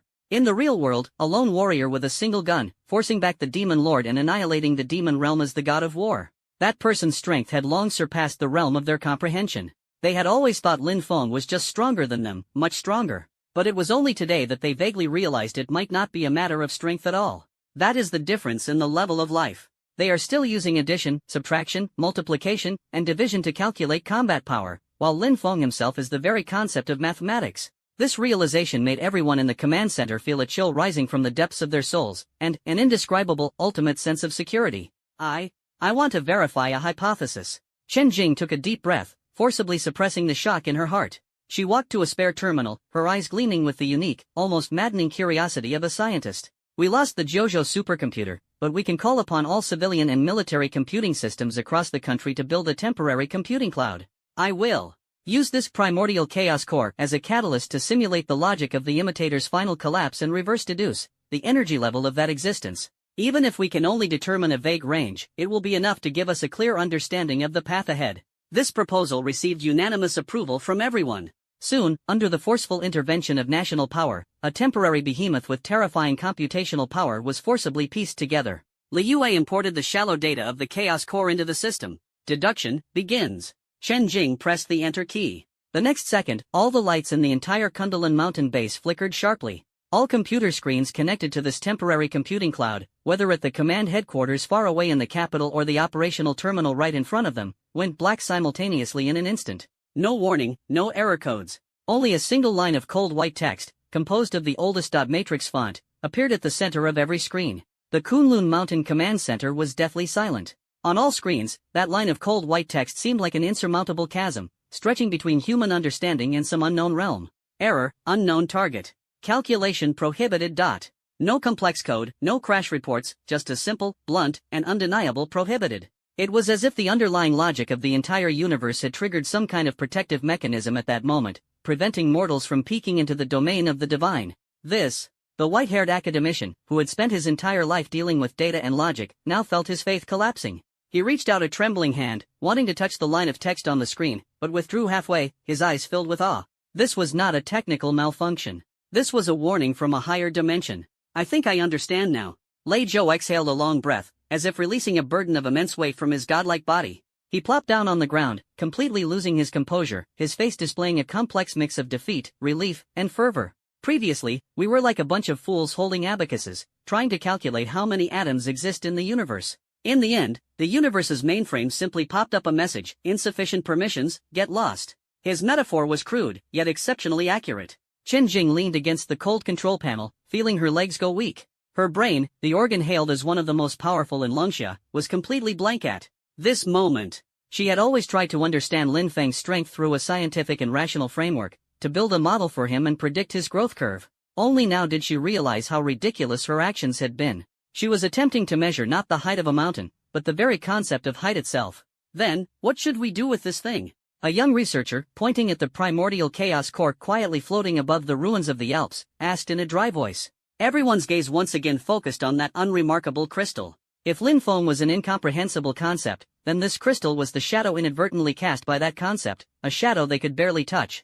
Lei Zhou leapt up from the ground, patted the dust off his backside, and strutted over with an air of confidence. What else can we do? Of course, we study the user manual. Let me see if this thing has a one-click installation feature. Although his words sounded casual, his actions became much more cautious. Instead of touching it with his hand again, he directed a wisp of divine sense, like the finest probe, carefully extending it toward the chaos core. However, the moment his divine sense touched the surface of the chaos core, Lei Zhou shuddered violently as if struck by high-voltage electricity. He let out a muffled grunt and staggered back several steps. Damn it! He rubbed his throbbing temples, cursing under his breath. This piece of junk doesn't even have a beginner's guide. Terrible. The user experience is awful. Liu leaned against the wall and slowly walked over. Her face was still pale, but her starry eyes, after the initial shock, had regained their clarity and composure. It's useless. Her voice was soft, yet it reached everyone's ears clearly. It is not an object, it is a source. What it contains within is the most primal rule information, stolen by the imitator.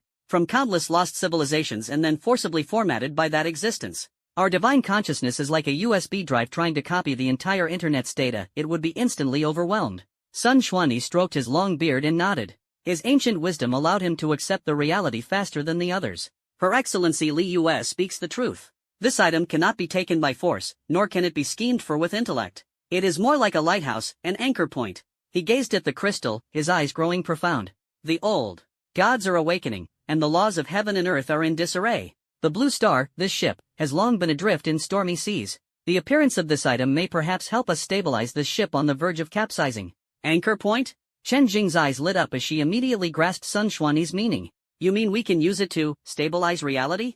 Exactly. Sun Xuanyi's tone carried a hint of emotion. We cultivators seek nothing more than to live as long as the heavens and earth, resonating with the laws of nature. But now, the laws themselves have become a chaotic mess. Our powers have also become unstable. As a result, if we can use this primordial chaos core as a foundation to sort out the threads of heaven and earth and reshape the order of the laws, it would not only strengthen Blue Star's defenses but also present us with an extraordinary opportunity. Lei Zhou was left dumbfounded. Although he didn't understand many of the terms, he grasped the core idea. So what you're saying is, this thing is like a system stabilizer and a super server. It can patch up our planet and, while it's at it, give us players an experience-boosting buff? You could understand it that way. Sun Xuanyi's mouth twitched slightly. He was no longer surprised by Lei Zhou's ability to always bring profound theories down to the level of games. This discovery finally brought a slight relief to the oppressive atmosphere in the command center. Their inability to comprehend Lin Feng's strength had made them feel insignificant and powerless. But now, they had found a new goal to strive for.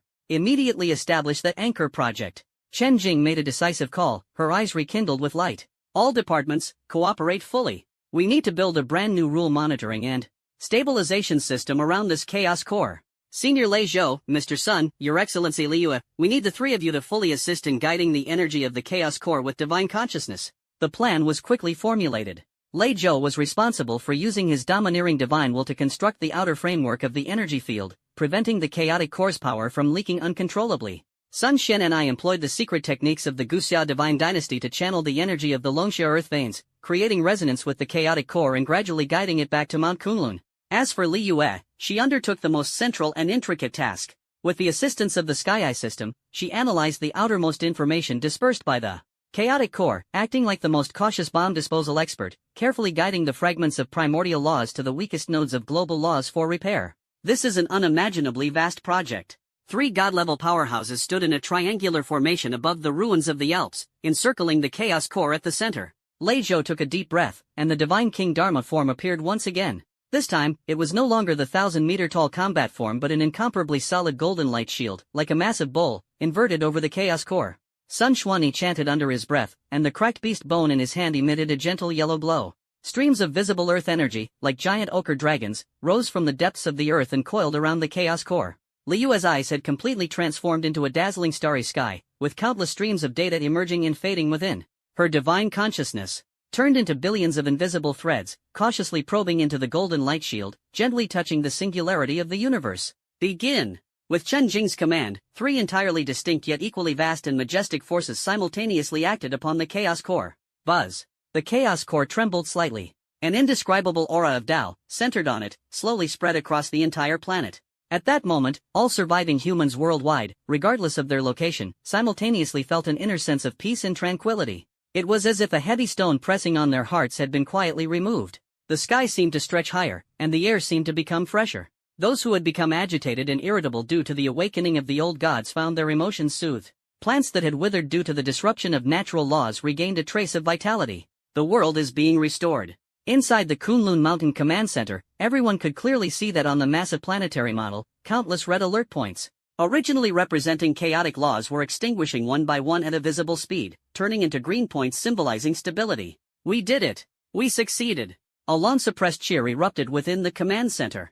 However, the 3 core operators showed no trace of joy. Their expressions were even more solemn than before. Because they knew better than anyone that what they had done was merely to guide away less than 1/10,000th of the energy leaking from the outermost layer of this chaos core. Even just this bit of residue was enough to stabilize the laws of the entire planet. Then what kind of terrifying energy must its essence contain? And the being that can casually create such a thing, how unimaginable must it be? Lei Zhou maintained the divine power shield, fine beads of sweat already seeping from his forehead. He felt as if he wasn't holding a crystal, but bearing the weight of an entire universe. Sun Xuanyi channeled the earth's veins, feeling as though he were using a single fishing line to pull a slumbering behemoth of the starry sea. A slight misstep would result in the line snapping and his own demise. Li Yue consumed the most. Her brain was like a CPU on the verge of overheating, and every analysis felt like dancing on the edge of a knife. The 3 of them joined forces, gave it their all, and yet could only serve as humble plumbers. This realization was more frustrating to them than any previous defeat in battle. Damn it! Lei Zhou gritted his teeth and squeezed out a few words. When that kid comes back, I swear, I'll make him treat me to a drink. The broken star sea, where all is silent. This is the scar of the universe, the graveyard of laws. A great war from countless eras ago shattered this star region completely, leaving only endless void and floating fragments of laws. Any being below the divine level who steps into this place will be instantly torn into fundamental particles by the chaotic temporal and spatial turbulence. At this moment, on a fragment of law the size of the moon, its entire surface flickering with lightning runes, Lin Feng's figure sits quietly in meditation, like an eternal, unchanging sculpture. He closed his eyes, his breathing long and steady, as if he had merged with the silent sea of stars. Around his body, Countless tiny fragments of laws emitting various colors of light hovered like attracted fireflies, slowly dancing around him. They vied with each other, eager to integrate into his body. These were fragments of the most fundamental principles: space, time, destruction, creation. Treasures that in others' eyes could spark wars among deities were here as docile as the most obedient pets, voluntarily offering their loyalty to their master. After an unknown amount of time, Lin Feng slowly opened his eyes. There was not the slightest ripple in his gaze, as calm as two voids encapsulating the entire universe. He had been sitting here for a long time. So long that he could no longer remember how many days had passed on Blue Star. He is not cultivating, because at his level, the word cultivation has already lost its meaning. He is merely observing and absorbing. It's like a person sitting by the river, watching the water flow, occasionally reaching out to pick up a few interesting stones. The shattered star sea is the river. The fragments of laws are the stones. He suddenly felt something in his heart, and his gaze pierced through the layers of distorted space, looking toward the depths of the distant Milky Way, at that unremarkable blue planet.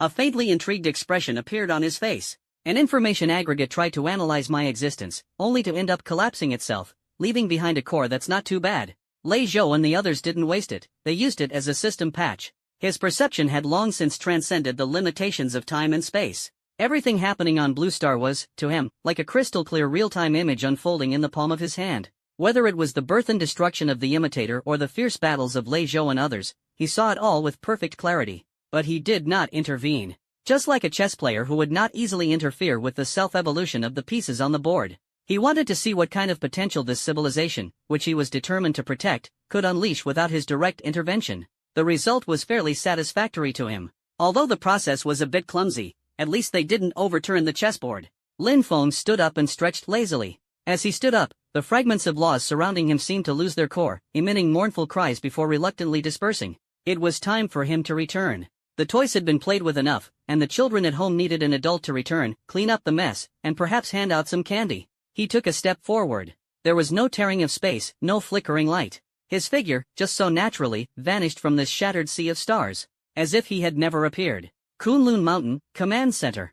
The atmosphere was tense yet solemn. On the massive planetary model, green light spots had already covered more than 90% of the global area. The stable operation of the laws was nearing its conclusion. But everyone's hearts were in their throats. Because they could clearly feel that the three god-level powerhouses acting as plumbers were already nearing their limits. The golden light shield formed by Lei Zhou's God King Dharma body had already become somewhat flickering and unstable. Sun Xuani's face was deathly pale, with even a trace of golden divine blood seeping from the corner of his mouth. In Li Yue's eyes, that brilliant starry sky had already dimmed like a candle flickering in the wind. Not gonna make it. Lei Zhou gritted his teeth and growled, "This thing's background processes are way too damn many. My firewall is about to give out. The energy of the earth veins has reached its limit." Sun Xuani's voice had also turned hoarse. Chen Jing stared at the flashing red alerts on the screen, her heart burning with anxiety. They had successfully harnessed the power of the Chaos Core, but in doing so, they had also been held hostage by this force. Now, they were like three people clutching a nuclear bomb that could explode at any moment. Letting go wasn't an option, but holding on wasn't either. At this critical moment, a calm voice, without any warning, echoed in every corner of the command center. "Thank you for your hard work." The voice was not loud, yet carried a magical power that could soothe everything. Everyone in the command center, including the three god-level powerhouses exerting their full strength, suddenly froze at the same time. They slowly turned their heads with an almost rigid motion. In the very center of the control room, at some unknown point, a person had appeared. The person was dressed in a simple black combat uniform, with a tall and upright figure and a calm expression. It was Lin Feng. He has returned. There were no earth-shattering phenomena, no world-destroying pressure. He simply stood there quietly, as if he had been there all along from the very beginning. You kid, when did you come back?" Lei Zhou's eyes widened, his mouth gaping wide enough to fit an egg, almost forgetting to maintain the divine shield. Sun Xian and I looked at Lin Feng, opened his mouth, and finally, it turned into a long sigh. He gave Lin Feng a deep, ancient, and solemn bow. Li Yue's body swayed, the starlight in her eyes completely extinguished, returning to pitch-black pupils. She looked at Lin Feng, and on her face, frozen for millennia, there appeared a faint smile of relief. Lin Feng paid no attention to the crowd's astonishment. His gaze fell upon the primordial chaos core, barely restrained by three forces. He nodded, as if admiring a piece of art. "Decent material, but it's a bit too rough and has too many impurities." As he spoke, he walked over slowly. In the horrified gaze of everyone, he extended a hand, casually passing through the divine shield of thunder cosmos that was said to suppress all, and gently pressed it against the chaos core. At that moment, Thunder Cosmos, Sun Xian and I, and Li Yue simultaneously felt an irresistible, gentle yet absolute force severing their connection to the Chaos Core in an instant. They were struck as if by a heavy blow, flying backward together, only to be caught by a soft force field that gently set them down on the ground. And the primordial Chaos Core, which had previously been wild and unruly, nearly draining the three deities, now lay in Lin Feng's hand as docile as a kitten. Lin Feng's fingers casually brushed across the crystal with chaotic colors. His fingertips did not emit any light, yet seemed to contain the power of creation. Inside the chaotic core, the violent and disordered information of the laws began to rearrange, combine, eliminate, and merge in an incomparably mysterious manner under his touch. Some gray-black impurities, representing the chaotic will of imitators and the grievances of countless lost civilizations, were gently pinched out of the crystal by him. With a casual wave, they dissolved into nothingness in the air. The entire process was smooth and effortless, like flowing clouds in water. It was as if a top-tier jade carving master was polishing a piece of raw jade. A few seconds later, Lin Feng withdrew his hand. The primordial Chaos Core had undergone an earth-shattering transformation. It was no longer a chaotic mix of colors but had transformed into a perfectly transparent crystal, with an entire nascent universe seemingly rotating slowly within. The aura it emitted was no longer violent but had become gentle, stable, and full of vitality. All right. Lin Feng clapped his hands, as if he had just done something trivial. Now it's much easier to use. I even added automatic stabilization and energy filtering functions. From now on, you can connect directly without so much hassle. In the command center, you could hear a pin drop. Everyone looked at Lin Feng and the Chaos Core he had optimized with an expression as if witnessing a miracle. Lei Zhou opened and closed his mouth repeatedly, and in the end, he could only stammer out, You call this just a bit more convenient? Lin Feng ignored him, as if something had come to mind, and flipped his wrist. In the palm of his hand appeared several fingernail-sized crystals, radiating lights of various colors. One, flickering with lightning. One, rippling with spatial waves. One, burning with an eternal flame. Oh, right. Lin Feng's tone sounded as if he were handing out candy. These are a few small stones I picked up along the way. They look decent. You can split them among yourselves. They should be somewhat helpful for your understanding of the Tao.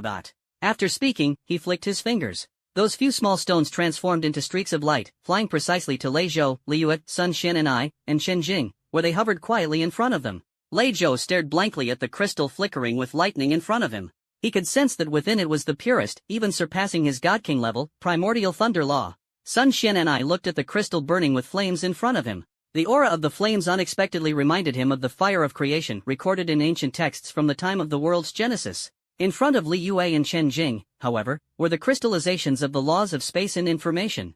All of them understood clearly how could these be mere small stones. Each one of these was enough to drive gods mad, or even spark a cosmic war, fragments of the origin of the great Tao. And Lin Feng, just casually, treated it as a local specialty and distributed it to them. At this moment, they finally experienced firsthand the kind of despairing, insurmountable gap represented by those small white characters. The Kunlun Mountain Command Center was enveloped in a strange atmosphere of intertwined fervor and calm. The fervor was due to those fragments of the great Tao's origin floating before everyone. They were like the ultimate answer, exuding a fatal allure. Lei Zhou wished he could immediately embrace that piece of thunder fragment and retreat for hundreds of years. Sun Xuanyi was even more emotional, tears streaming down his face as he caressed the flame fragment, as if reunited with a long-lost relative, muttering repeatedly, The Tao is not lonely, the Tao is not lonely. The calmness, however, stemmed from Lin Feng. He was like a stabilizing force, merely standing there, calming all restless hearts. All right, put them away. Lin Feng glanced at the group, who looked as if they'd never seen such treasures before, and spoke. Indifferently, these are indeed good things, but don't let them control you. Your path, in the end, must be walked by yourselves. A single sentence, like a bucket of cold water, awakened everyone immersed in ecstasy. Only then did they realize that they had almost lost themselves, nearly consumed by the temptation of the great Tao. Several people quickly put away the fragments of origin and, with complex expressions, expressed their thanks to Lin Feng. This favor was too significant, so significant that they felt somewhat lacking in confidence even when saying the words thank you. Lin Feng waved his hand, signaling not to mind. He walked up to the massive planetary model, looked at the stabilized law diagram that had returned to lush greenery, and nodded. Finally, looks decent. He reached out and lightly tapped the model of the primordial chaos core he had modified. Now it should be called the heart of the world. Buzz. A gentle halo of light spread from beneath Kunlun Mountain to the entire globe. The rule stability system, which previously required the reluctant maintenance of Li Yue and others, at this moment fully achieved automatic management. The heart of the world began to breathe autonomously, absorbing free energy from the universe, repairing every inch of blue star space, and reinforcing the barriers of reality. Having completed all this, Lin Feng turned around, ready to leave. For him, going home to take a look, wrapping up loose ends, and then attending to serious matters was the way to go. For instance, heading to that place, called the Marshall Immortal Star Cluster, to discuss the issue of Blue Star's overly rapid navigation with that so-called Galactic Tau Sovereign. However, just as he turned around, beep beep beep, the entire command center was filled with an alarm sound sharper and more urgent than ever before. On the planetary model, a red dot deep in the Mariana Trench of the Pacific Ocean suddenly lit up without warning. It was no ordinary red. It was a dark red, as if capable of scorching the human retina, filled with an aura of destruction and savagery. Alert! Detected an ultra-high-level energy burst. Energy level, unable to calculate. Breaking through the critical threshold. Target locked. Pacific Ring of Fire. It's marked on the librarian's list. War Maniac. Chen Jing's voice became sharp due to shock. Everyone's hearts sank abruptly. One wave had yet to subside, and another rose again. They had just dealt with the most bizarre imitator, and now the most formidable war maniac has awakened? How could it be so fast? Lei Zhou's expression changed. According to the librarian, the awakening of these old gods requires a lengthy process. Why does this war maniac seem like it's on steroids, jumping straight to the final step? Liu steadied herself against the console, forcibly activating the faintly recovered star eyes, and looked toward the dark red light point. With just one glance, she let out a muffled groan, a trace of blood seeping from the corner of her mouth. It's not awakening, it's fury. Her voice carried a hint of weakness. It has been enraged. The heart of the world stabilized the laws of Blue Star, which is good for us. But for an existence that feeds on chaos and destruction, it's like someone tore down its house while it was sleeping and replaced it with its most hated pink wallpaper. Everyone. This metaphor, though a bit strange, instantly made them understand the cause and effect. So it turned out that Lin Feng's earlier act of optimizing the world had inadvertently completely infuriated the most short-tempered neighbor. Boom. In the command center, everyone could feel the ground beneath their feet trembling slightly. On the planetary model, with that dark red light as the center, cracks representing geological activity were frantically spreading in all directions. Global earthquake monitoring websites completely crashed at this moment, because the entire Pacific plate was violently moving with an unprecedented intensity. Tsunamis, volcanic eruptions, all kinds of apocalyptic disasters are brewing. Damn, such an impatient guy. Lei Zhou spat, but there wasn't a trace of panic on his face. Instead, he seemed eager to give it a try. He glanced at Lin Feng beside him. As long as this man was here, even if the sky fell, he felt it would just mean changing the ceiling. Sure enough, Lin Feng's face showed no expression. He merely furrowed his brows slightly, as if feeling somewhat displeased by the noise caused by his earlier actions. He turned around and looked back at the planetary model, focusing on the dark red flashing light that seemed to be provoking him. So noisy. He uttered 3 words. Then, he raised his right hand, extended his index finger, and, across the vast space, gently pressed down on the point on the planetary model that represented the Mariana Trench. No divine power fluctuations, no resonance of laws. It was just a simple, straightforward pressing motion. At the same time, the Pacific Ocean, Mariana Trench, 10,000 meters below the seabed. The darkness here is purer than the void of space. The water pressure here is enough to crush steel into thin sheets. In this forbidden zone of life, an unimaginably massive undersea volcano is erupting violently. But what it spews forth is not magma, but a pure, dark red energy filled with the will of destruction and slaughter. At the heart of this volcano, a colossal consciousness is fully awakening from its slumber of millions of years. Roar! Silent roars transformed into tangible shockwaves in the deep sea, shaking the seabed for thousands of kilometers and creating terrifying rifts. It felt it. The damned cage that had imprisoned it for countless epochs was becoming increasingly solid. That aura of stability, harmony, and order filled it with soul-deep disgust and rage. It wants to get out. It wants to tear this cage apart. It wants to drag everything on this planet into eternal war and destruction. Its power is rising steadily, and it will soon break through the limits of this world's laws. It can already see the azure sky above the sea. It can even smell the delicious scent called fear emitted by those weak creatures on land. However, just as it was gathering strength, ready to break free with the most ferocious posture, an indescribable, incomprehensible, irresistible will descended from the heavens. It was not power, nor an attack. That was more like a concept. An absolute concept called silence. The next second, the erupting, destructive volcano instantly extinguished. The raging energy on the verge of breaking its limit instantly calmed. That immense consciousness filled with anger and slaughter froze in an instant. It was like a tantrum-throwing child suddenly subdued by a stern look from its father. All movements, all sounds, all thoughts came to an abrupt halt at this moment. It couldn't even generate the thought of fear. Because in the face of that absolute concept of silence, any emotional fluctuation is an impermissible noise. Kunlun Mountain Command Center. Lin Feng withdrew his finger. On the massive planetary model, that glaring dark red light, like a cigarette but being extinguished, flickered twice and then completely went out.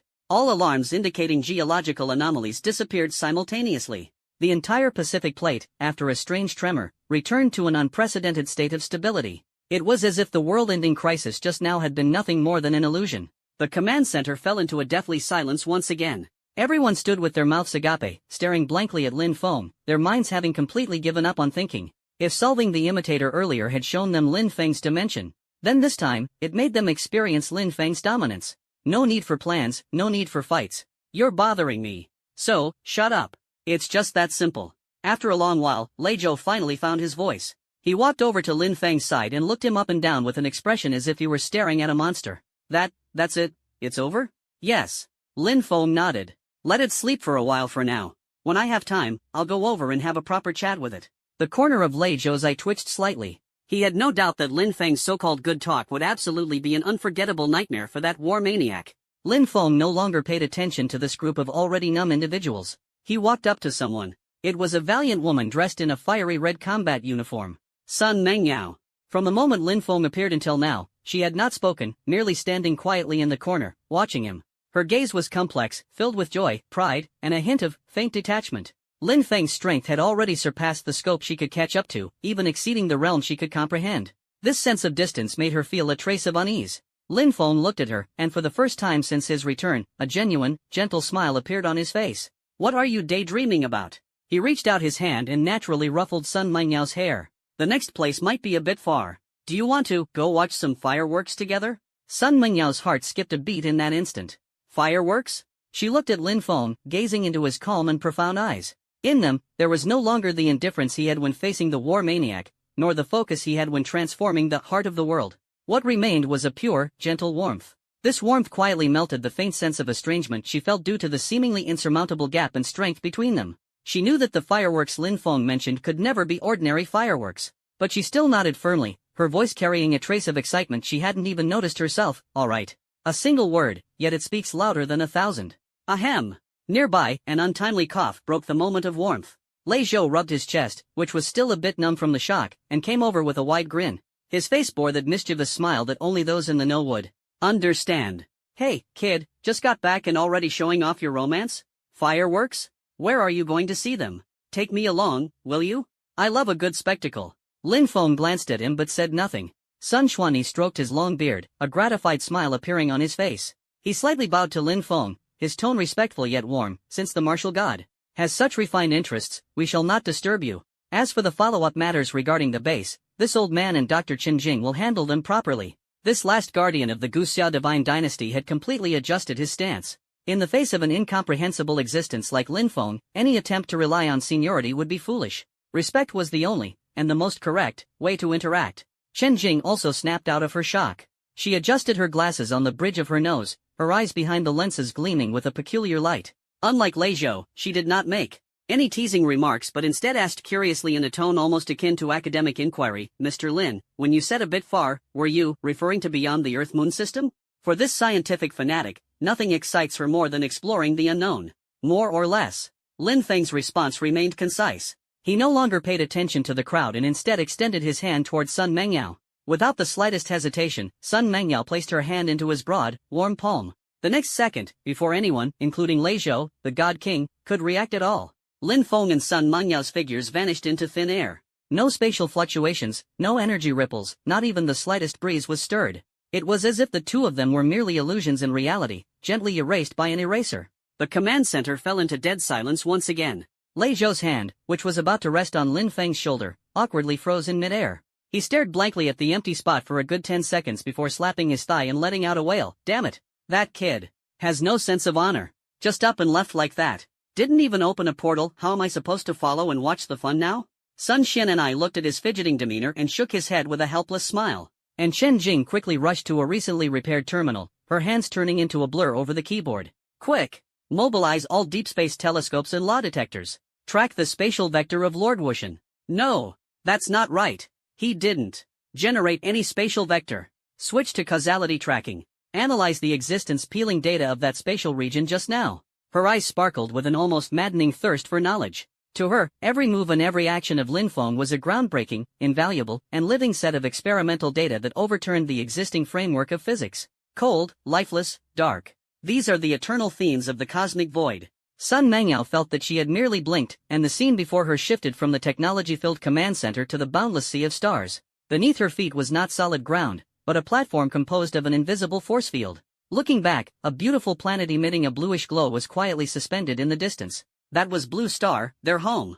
From this perspective, the planet appeared so tranquil and peaceful, as if all the apocalyptic crises that had occurred were nothing more than an unreal nightmare.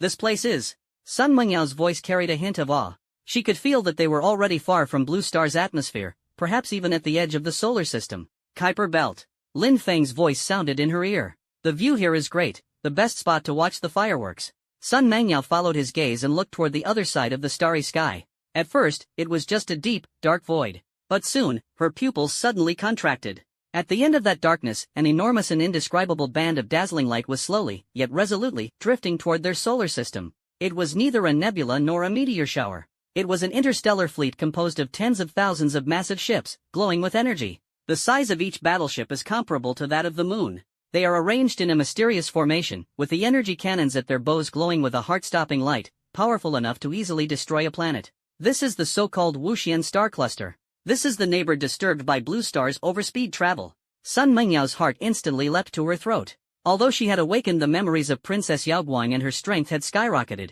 when faced with such a fleet, a true cosmic-level civilization, capable of sweeping across the entire galaxy, she still felt an overwhelming sense of insignificance and helplessness from the depths of her soul. This was not a war at all. This was a crushing defeat. However, Lin Feng beside him showed no expression on his face. He simply gazed quietly at the approaching band of light, his eyes calm, as if watching a boring movie whose ending he already knew. At that moment, the space in front of the massive fleet twisted. A small, exquisitely designed shuttle, crafted entirely from golden crystals and resembling a work of art, emerged from the warp and stopped in the void not far from them. The cabin door opened, and out stepped a figure clad in a magnificent silver robe, crowned with a celestial diadem, exuding an aura so powerful it could rival that of the Thunder Cosmos God King. He hovered in the void, his gaze arrogant as he looked down upon Lin Feng and Sun Mengyao, as if he were gazing at two ants obstructing the wheels of a chariot. His divine sense transformed into a cold, emotionless voice that echoed in the minds of the two aboriginals of the barbaric world, by the decree of the Star River Dao Sovereign. The star upon which you reside has, for unknown reasons, trespassed upon the sacred navigation route of the martial immortal star cluster,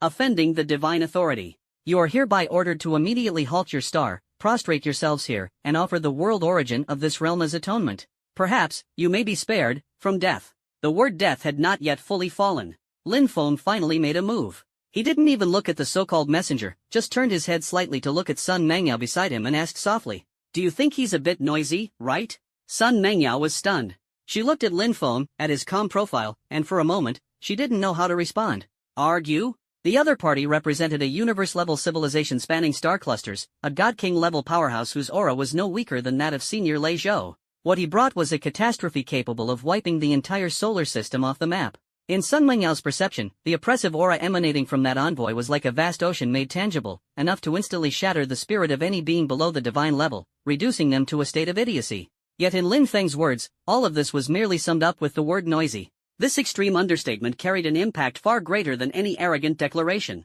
What it represented was an absolute confidence that regarded all things in heaven and earth, the universe and stars, as insignificant. Sun Mengyao looked at the envoy, his luxurious silver robe fluttering in the void without wind, and the starry crown on his head radiating the brilliance of suppressive laws. On his face was undisguised contempt and impatience. Yes, noisy. It wasn't just his voice, but also his condescending attitude, treating all beings as insignificant, that made people feel a deep-seated annoyance. Sun Mengyao gently nodded. Lin Feng smiled. He finally turned his head and looked directly at the envoy of the Galactic Dao Sovereign. The envoy seemed extremely enraged by Lin Feng's disregard. In his long life, no creature from a lower civilization had ever dared to chat with others while he was proclaiming the Dao Sovereign's decree. This is blasphemy against the Dao Sovereign. A provocation to the entire martial immortal star cluster. Lowly worms. You are courting death. The envoy's divine sense transformed into violent thunder, exploding with a deafening roar. He raised his right hand, and in his palm, an energy sphere formed from the power of countless stars, radiating an aura of destruction, was rapidly taking shape.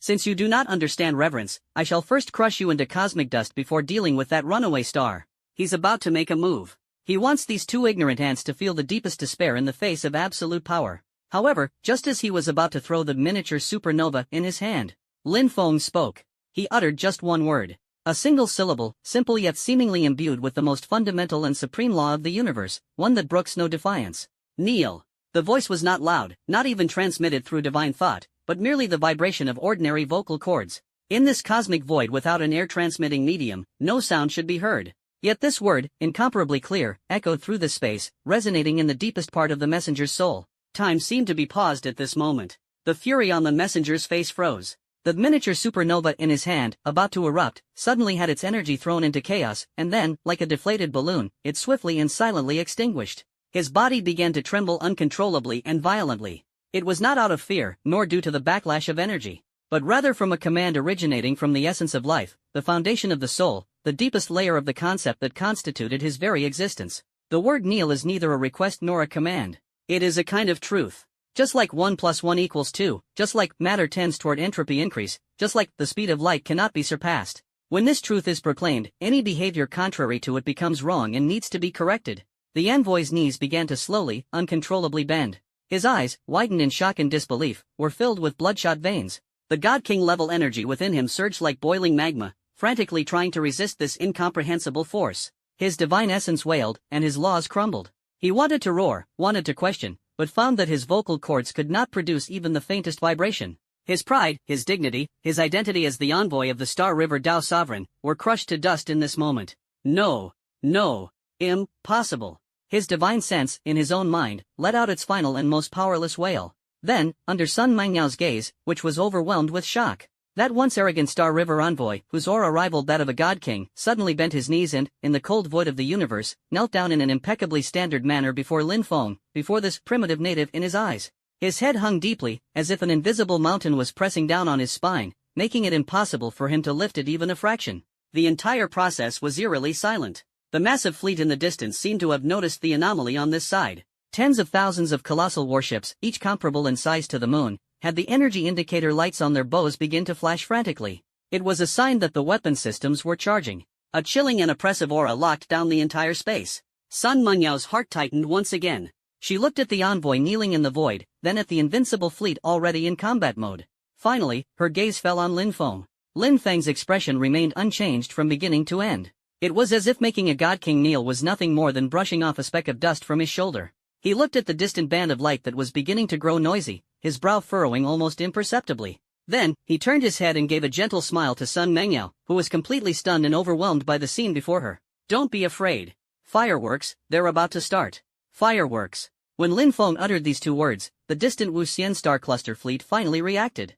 Perhaps the envoy's sudden kneeling made them feel an extreme sense of humiliation and threat. Or perhaps, in the logic of their civilization, any phenomenon beyond comprehension should be completely eradicated at its root with the most powerful firepower. Buzz. Tens of thousands of moon-sized battleships had their main cannons at the bow simultaneously light up with a blinding white glow, outshining even the sun. This was the star-annihilating beam, formed by compressing the energy of a star to its ultimate limit. In an instant, tens of thousands of such beams tore through the darkness of the universe, converging into an unstoppable torrent of pure destruction, surging toward the location of Lin Feng and Sun Mengyao. In the face of this torrent, any planet, any star, appears incredibly fragile. The entire solar system seems as if it will be reduced to the dust of history under this strike. Sun Mengyao's breathing nearly came to a halt. Even though she had awakened the memories of Princess Yaoguang and witnessed the brutality of ancient battles between gods and demons, she had never seen such a terrifying doomsday scene, purely composed of technology and energy. Her body instinctively tensed up. However, a warm hand gently covered her eyes. It was Lin Feng. Don't look. His voice remained calm. It will hurt your eyes. Fireworks should be viewed with the heart. Sun Mengyao's heart trembled violently. She obediently closed her eyes. Through Lin Feng's warm palm, she seemed to hear the sound of her own intense heartbeat. The next second, she saw the most dazzling and incredible scene of her life. The torrent of energy capable of destroying galaxies suddenly came to a halt just before it was about to touch them. It was as if a high-speed movie had been paused. Time, space, the flow of energy, everything was forcibly frozen at this moment. Immediately after, the stationary white beam of light, radiating an aura of endless destruction, began to change. Inside it, it seemed as if billions of colors were quietly blooming. Red, orange, yellow, green, cyan, blue, purple. The once pure destructive energy was forcibly dismantled and reorganized by an incomprehensible great power into the most dazzling, harmless light. Boom! A silent explosion echoed in Sun Mengyao's heart. The frozen torrent of energy exploded with a roar. No shockwave, no destructive force. It transformed into a magnificent aurora that swept across the entire solar system. Countless brilliant ribbons of light danced and intertwined in the void, like silk woven by the hands of gods. Stars composed of pure radiance were born within the aurora, only to quietly fade away, scattering a rain of light across the sky. This is the fireworks Lin Feng spoke of. A magnificent cosmic symphony composed with an enemy's attack powerful enough to destroy heaven and earth. Sun Mengyao was completely entranced. She had never imagined that destruction could be so breathtakingly beautiful. However, this is not the end. This is merely the prelude. Lin Feng's hand slowly moved away from in front of her eyes. Sun Mengyao opened her eyes and saw Lin Feng's calm profile, as well as his slowly raised right hand. He faced the massive fleet in the distance and gently snapped his fingers. Snap! A crisp sound, as if it could pierce the soul, echoed in the void. Then, the second fireworks began. In the distance, one of the outermost colossal warships among the tens of thousands suddenly burst from within into a gentle, golden glow without any warning. Immediately after, its massive hull, comparable in size to the moon, silently disintegrated like a dandelion set aflame, transforming into billions of golden specks that drifted across the cosmos. No violent explosions, no blinding flashes of fire. Only the ultimate, serene, and breathtakingly beautiful vanishing. Next came the second ship, the third, the fourth. Like a row of toppled dominoes. One massive warship after another bloomed with the same beautiful yet deadly golden flowers, one after the other. They didn't even have the chance to sound the alarm or attempt to escape. The crisp sound of the snap seemed to be their death sentence. The invincible fleet of the entire martial immortal star cluster staged a grand yet tragic collective funeral in this silent universe. Tens of thousands of golden dandelions bloomed one after another on the dark canvas. The scene was heartbreakingly beautiful and terrifyingly suffocating. Sun Mengyao watched all of this, her body trembling slightly. She finally understood what Lin Feng meant by fireworks. This was a requiem of the universe, blooming solely for her. No one knew how much time had passed, but the last battleship also turned into countless specks of light, vanishing without a trace. The entire starry sky returned to its deathly silence. It was as if that once invincible fleet had never appeared. Only the envoy, still kneeling in the void with a body trembling like a leaf, remained as the sole and most humble witness to this firework. Lin Feng withdrew his hand, as if he had merely done something trivial. He turned his head, looking at the eyes beside him, which reflected the vast starlight due to their extreme shock and beauty, and softly asked, "Is it beautiful?" Sun Mengyao's breath seemed to be taken away in that instant. Beautiful? These two words, light as a feather, struck her heart more heavily and deeply than the torrent of energy capable of destroying galaxies just moments ago. She gazed at the calm profile of the man before her, the brilliance of the stars flowing in his deep eyes, as if that magnificent cosmic requiem earlier was nothing more than a wildflower he casually plucked, just to make her smile. It was not a mere display of power, nor a show of force to intimidate an enemy. It was a pure declaration, untainted by any words. It declared that he could transform the most terrifying destruction in the world into a gentleness that bloomed solely for her. This gentleness was more heart-stirring and more captivating than any vow of eternal love. Sun Mengyao felt her cheeks flush slightly. She instinctively avoided Lin Feng's gaze, turning instead to the now empty sky, where only a dazzling aurora remained, and nodded lightly. Her voice was as soft as a whisper, beautiful. Lin Feng smiled, a smile that seemed to melt the coldness of the universe. Behind them, the envoy of the Star River Dao Sovereign still maintained a kneeling posture, his body trembling like a leaf in the wind. He had seen it all, every bit of it. That invincible fleet, capable of conquering an entire galaxy, had been reduced to a sky full of beautiful light fragments with a single crisp snap of the fingers. The civilization he prided himself on, the supreme Dao Sovereign he served, were as fragile as a sandcastle on the beach before that man, easily flattened by the casual stomp of a playful child. His divinity, his understanding, his every ounce of pride, were crushed into the humblest dust in this performance called fireworks.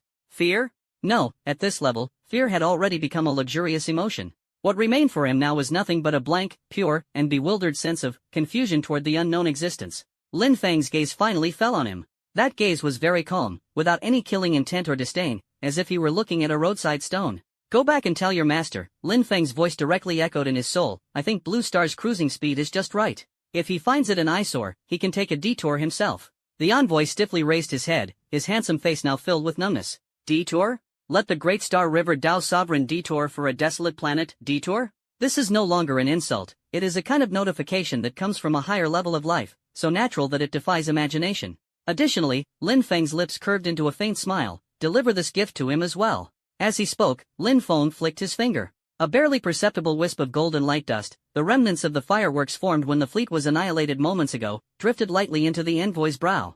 The envoy's entire body trembled violently. He felt as though a scene had been forcibly branded into the memory of his soul. Tens of thousands of warships, Before his eyes, disintegrating into dandelions in slow motion, magnified billions of times, over and over again, dissipating with breathtaking beauty. Each dissipation was accompanied by a crisp snap of fingers. That snap became his eternal nightmare. Get lost. Lin Feng waved his hand, as if shooing away a fly. An irresistible force enveloped the envoy and his luxurious shuttle, directly erasing them from this space and throwing them back in the direction of the Wuxian star cluster. After finishing all this, Lin Feng took Sun Mengyao's hand. Her palm was slightly cool and dotted with fine beads of sweat. Let's go home. Sun Mengyao had no time to react as the scene before her changed once again. The boundless sea of stars, the dazzling aurora, vanished in an instant. In the next second, they were already back on the cold metal floor of the Kunlun Mountain Command Center. Around them, there was a deathly silence. Lei Zhou's hand, which was about to pat Lin Feng's shoulder, awkwardly froze in midair. Sun Xian'an's action of stroking his long beard completely stiffened.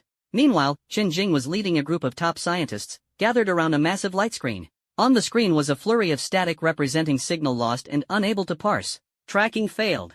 The target's existence completely vanished from the three-dimensional universe within 0.0001 nanoseconds, making it impossible to establish any causal model. An elderly academician with white hair murmured, his eyes filled with both frustration and fervor. This defies all known physical laws. This is practically theology. Cough. Lin Feng let out a light cough, breaking the frozen atmosphere. Everyone, like puppets under a freezing spell, made creaking sounds with their necks as they slowly turned around.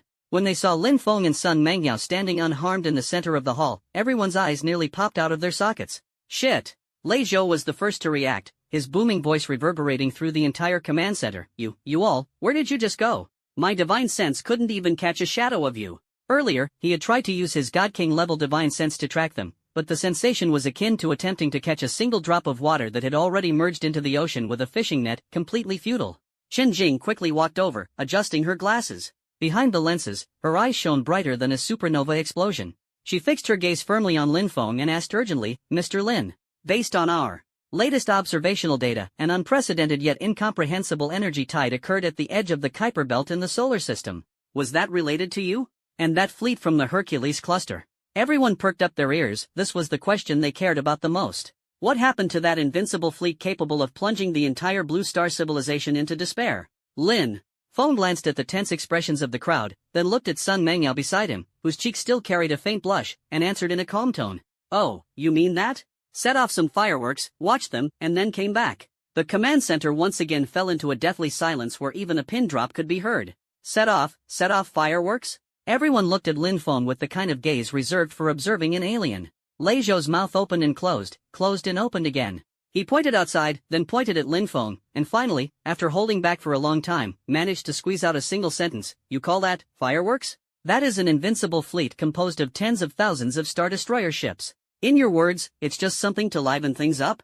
This act of showing off is simply unreasonable. Sun Xuanyi let out a long breath. He faced Lin Feng and bowed deeply once again. This time, his posture was more respectful than ever before. The might of the martial god is beyond what we mere mortals can fathom. His voice carried a trace of heartfelt, profound reverence. Blue Star is truly blessed to have you. He had completely given up on trying to comprehend Lin Feng's realm, because he knew that when an ant begins to ponder the world of humans, its CPU would burn out. And he was that ant. Lin Feng ignored everyone's shock and led Sun Mengyao straight to the exit of the command center. You handle the follow-up matters. I'll take her somewhere first. Everyone instinctively made way, their gazes complex as they watched the pair walking side by side. It wasn't until the two figures disappeared at the doorway that Lei Zhou slapped his thigh, leaned close to Sun Xian'an, lowered his voice, and his face was full of gossip.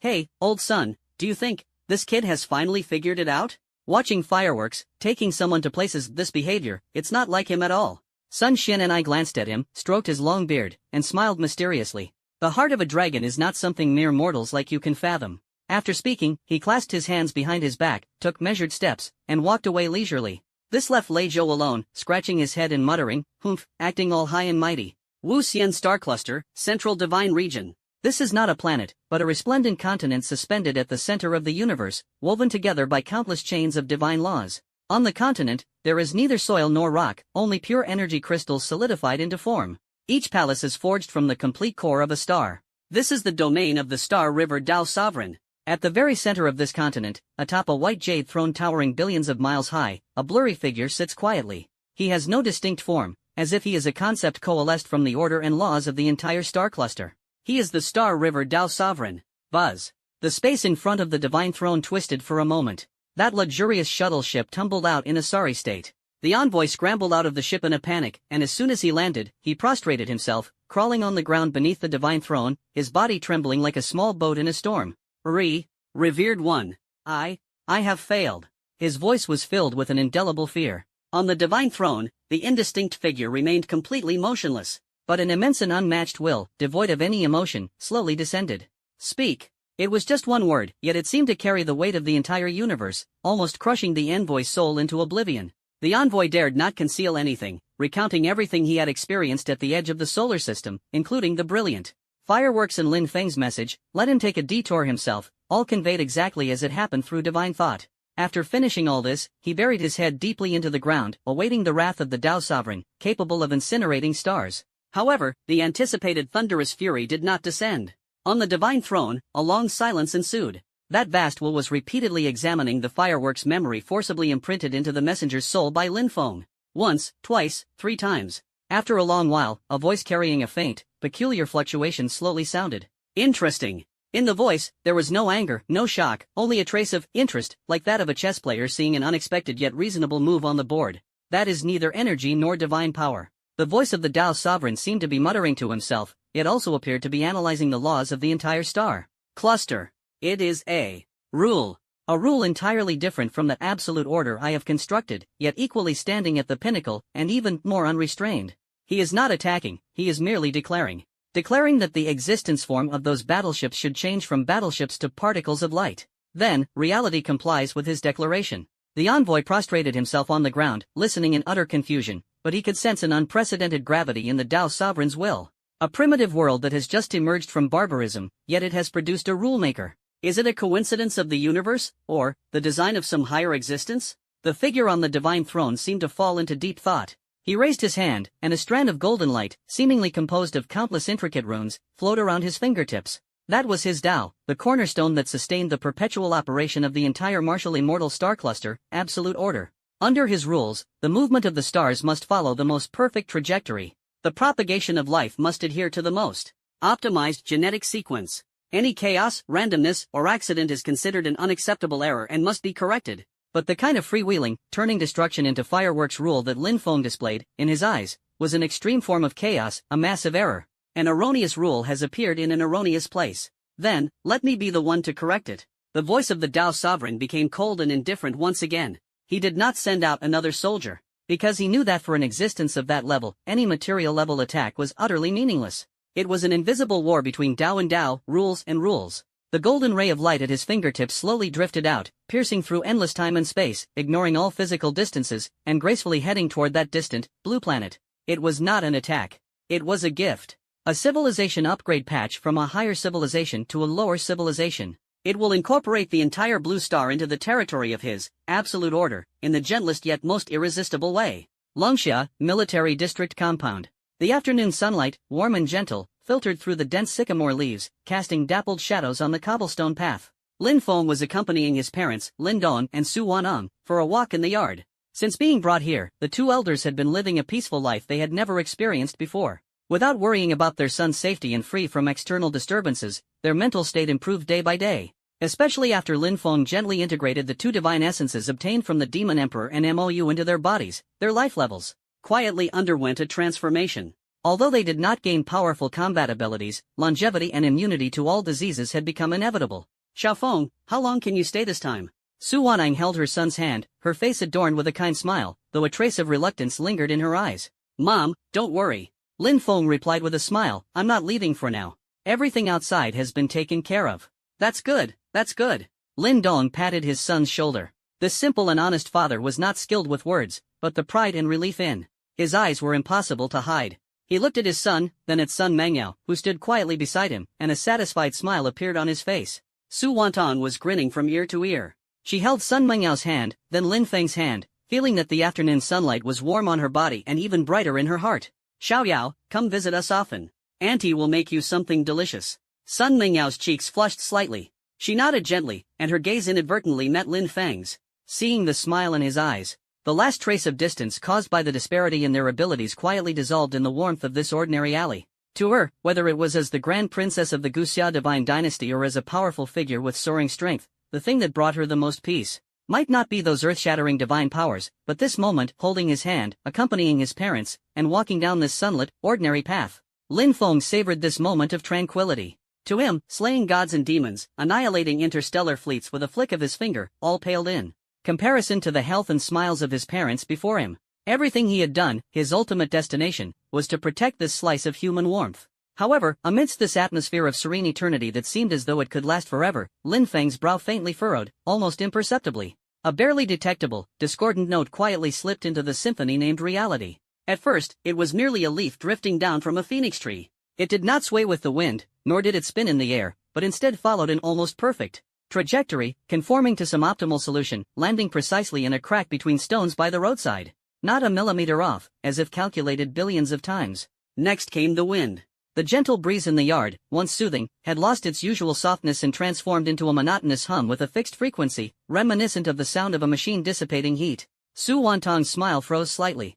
Ha! Why does today's wind feel a bit inexplicably unsettling? Lin Dong felt it too. He stopped in his tracks and tilted his head to listen. It seems, too uniform? They couldn't quite articulate it, but it was an instinctive biological aversion to something unnatural. Sun Mengyao's feelings were even clearer. The divine power within her body seemed to be shackled by an invisible chain, making its operation sluggish. The laws of heaven and earth around her were being forcibly aligned in a cold and stringent manner. All the random, chaotic, and vibrant variables were being overwritten and erased by a higher-level constant. Her expression instantly turned grave. Lin Feng did not speak, he simply raised his head and looked toward the sky. The sky remained blue, but it was as blue as a flawless piece of glass, no clouds, no color variations, so perfect it was suffocating. He knew that the neighbor was not willing to give up. Kunlun Mountains, Command Center. The command hall, which had just regained its calm, was once again engulfed by the piercing sound of alarms. Alert! Alert! Global rule parameters are being forcibly assimilated. Unknown high-dimensional information flow detected. Overwriting the fundamental physical rules of Blue Star. Heart of the World Autonomous Defense System activated. Failed. Invasion logic hierarchy is too high. Heart of the World is being formatted. Chen Jing stared intently at the massive planetary model before her. The green color representing the stability of the laws was being visibly replaced at an alarming speed by a cold, emotionless gold, symbolizing absolute order. Her entire body felt cold. It was the profound helplessness a scientist experiences when faced with a phenomenon completely beyond comprehension, mercilessly crushing all known understanding. Damn it! What the hell is this thing? Lei Zhou's divine king avatar appeared uncontrollably, golden lightning raging wildly around him, yet it was suppressed by an invisible force, confined to struggle within 3 feet of his body. He felt like a fish thrown into a vacuum glass dome, with everything around him screaming, "Your existence is a mistake. It's Tao contamination." Sun Xian'an's voice was hoarse, like 2 pieces of rotten wood grinding against each other. Sitting cross-legged, the phantom of the I Ching Bagua around him spun frantically, only to be ground away piece by the golden light of order. This isn't an attack, this is indoctrination. That being wants to turn its Tao into the principle of our world. It wants to correct us from the very roots of the laws. In the command center, everyone was plunged into despair. If the imitator is a virus and the warmonger is a beast, then what descends at this moment is the will of a god. It does not destroy you, it merely seeks to transform you into what it desires. And you don't even have the right to resist. Contact Lord Wushan. Chen Jing's voice carried a slight tremble. However, the communication system had already failed. Under that absolute order, the transmission of any information had to follow its predetermined trajectory, and their distress signal was clearly not part of it. Blue Star was turning into a quiet, perfect, golden cage. Military district compound, under the parasol trees. Lin Dong and Su Wanang already felt a distinct discomfort, the omnipresent sense of oppression making it somewhat difficult for them to breathe. Sun Mengyao stood in front of the 2 elderly people, her expression resolute, ready to protect this small piece of land at all costs, even though she knew it was like a mantis trying to stop a chariot. Lin Feng gently patted her shoulder, signaling her not to be nervous. He continued to gaze at the sky, which was so perfect it was nauseating, his eyes calm and unruffled. He neither unleashed any earth-shattering pressure nor summoned world-destroying thunder. He simply, very calmly, said a sentence in his heart. A sentence that only he himself, and that neighbor billions of light-years away, could understand. My world, my rules. The moment the words fell, the entire world seemed as if an invisible string had been gently plucked. Snap. A soft sound, not loud, yet clear, echoed deeply in the soul of every being, every inch of space, and every thread of law. That soft sound was like the first note of creation, or perhaps the final sigh before the end of the universe. It brought no burst of energy, yet on the conceptual level, it stirred up a colossal storm. In the military compound, the leaf that fell from the sycamore tree, with a trajectory as perfect as a textbook example, was suddenly caught by a gust of wind from nowhere just as it was about to touch the cracks in the stone ground. It spun lightly and landed gently on the nearby grass. The monotonous sound of the wind, as dull as the roar of machinery, abruptly dissipated, transforming back into the familiar, gentle afternoon breeze, carrying the fresh scent of sycamore trees. The sky, a breathtakingly perfect pane of blue glass, seemed to be struck by an invisible pebble. With a crisp crack, it shattered, revealing countless subtle, almost imperceptible variations in color and texture. A few lazy white clouds drifted out slowly, bringing life and a sense of imperfect beauty back to the sky. The heavy sense of oppression weighing on Lin Dong and Su Wantang vanished in an instant. It's fixed? Su Wantang blinked, the awkward feeling vanished, as if everything just now had been an illusion. Yeah, this breeze feels so much more comfortable to listen to. Lin Dong let out a long breath, resumed his steps, and savored this hard-earned tranquility. For them, a crisis capable of overturning the entire world's cognitive system had come and gone, just like that, amidst casual conversation. Sun Mengyao felt it most vividly. The invisible shackle that had bound her divine power shattered with a soft sound. The laws of heaven and earth, like untamed wild horses, became vibrant, dynamic, and filled with endless possibilities once again. She glanced at Lin Feng's profile, his calm face showing no sign that anything had happened. But she knew that in that brief second just now, a silent confrontation, far more perilous than any battle between gods and demons, had already concluded. Lin Feng had won. Kunlun Mountain, Command Center. Alert lifted. Alert lifted. Intrusion information stream, collapsed. Being reverse traced. Heart of the world restored to normal. No. More stable than normal. It seems to have absorbed the remnants of that golden energy and is undergoing self-optimization. The piercing alarm abruptly stopped, replaced by waves of ecstatic cheers, filled with the joy of surviving a catastrophe. The suppressed divine thunder of Lei Zhou erupted with a roar, and golden lightning illuminated the entire hall. He raised his head and let out a long howl, his voice filled with exhilaration and unrestrained joy. Ha ha ha, I knew it. I knew that kid could be trusted. All that nonsense about enlightenment, it's all rubbish in the face of absolute power. Sun Xuanyi slowly withdrew his energy. He looked at the massive planetary model, where the cold golden hue receded like a tide, once again covered by a warm emerald green. A flash of brilliance passed through his cloudy old eyes. He let out a long breath, as if exhaling the dust of eternity. Words become law. He murmured to himself, his voice carrying endless shock and reverence. This is no longer the realm of the Tao. This is rules. In his domain, he is the rules themselves. Chen Jing rushed to the console, her hands turning into a blur on the keyboard as she pulled up the playback of those thrilling fractions of a second. On the light screen, the golden stream of information representing absolute order surged forward like an unstoppable invincible army, poised to completely conquer the Rule Highlands of Blue Star.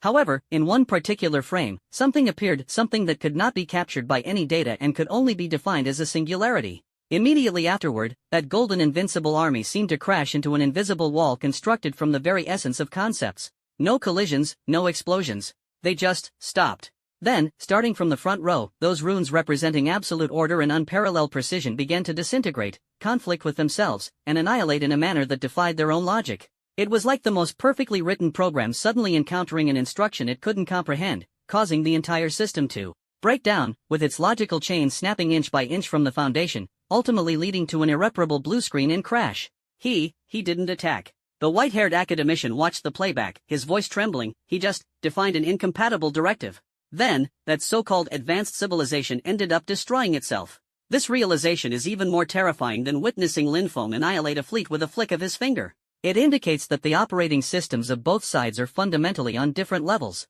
Wuxian Star Cluster, Central Divine Realm.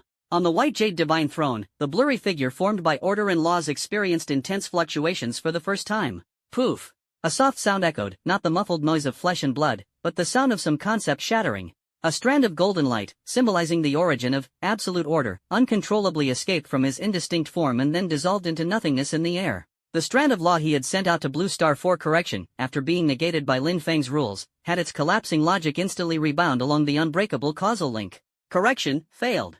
No, to be more precise, the corrector was corrected. Star River Tao Sovereign felt that his Tao had developed cracks. The absolute order system he constructed, prided himself on, and ruled over the entire star cluster for countless epochs, was for the first time proven to be flawed and subject to negation.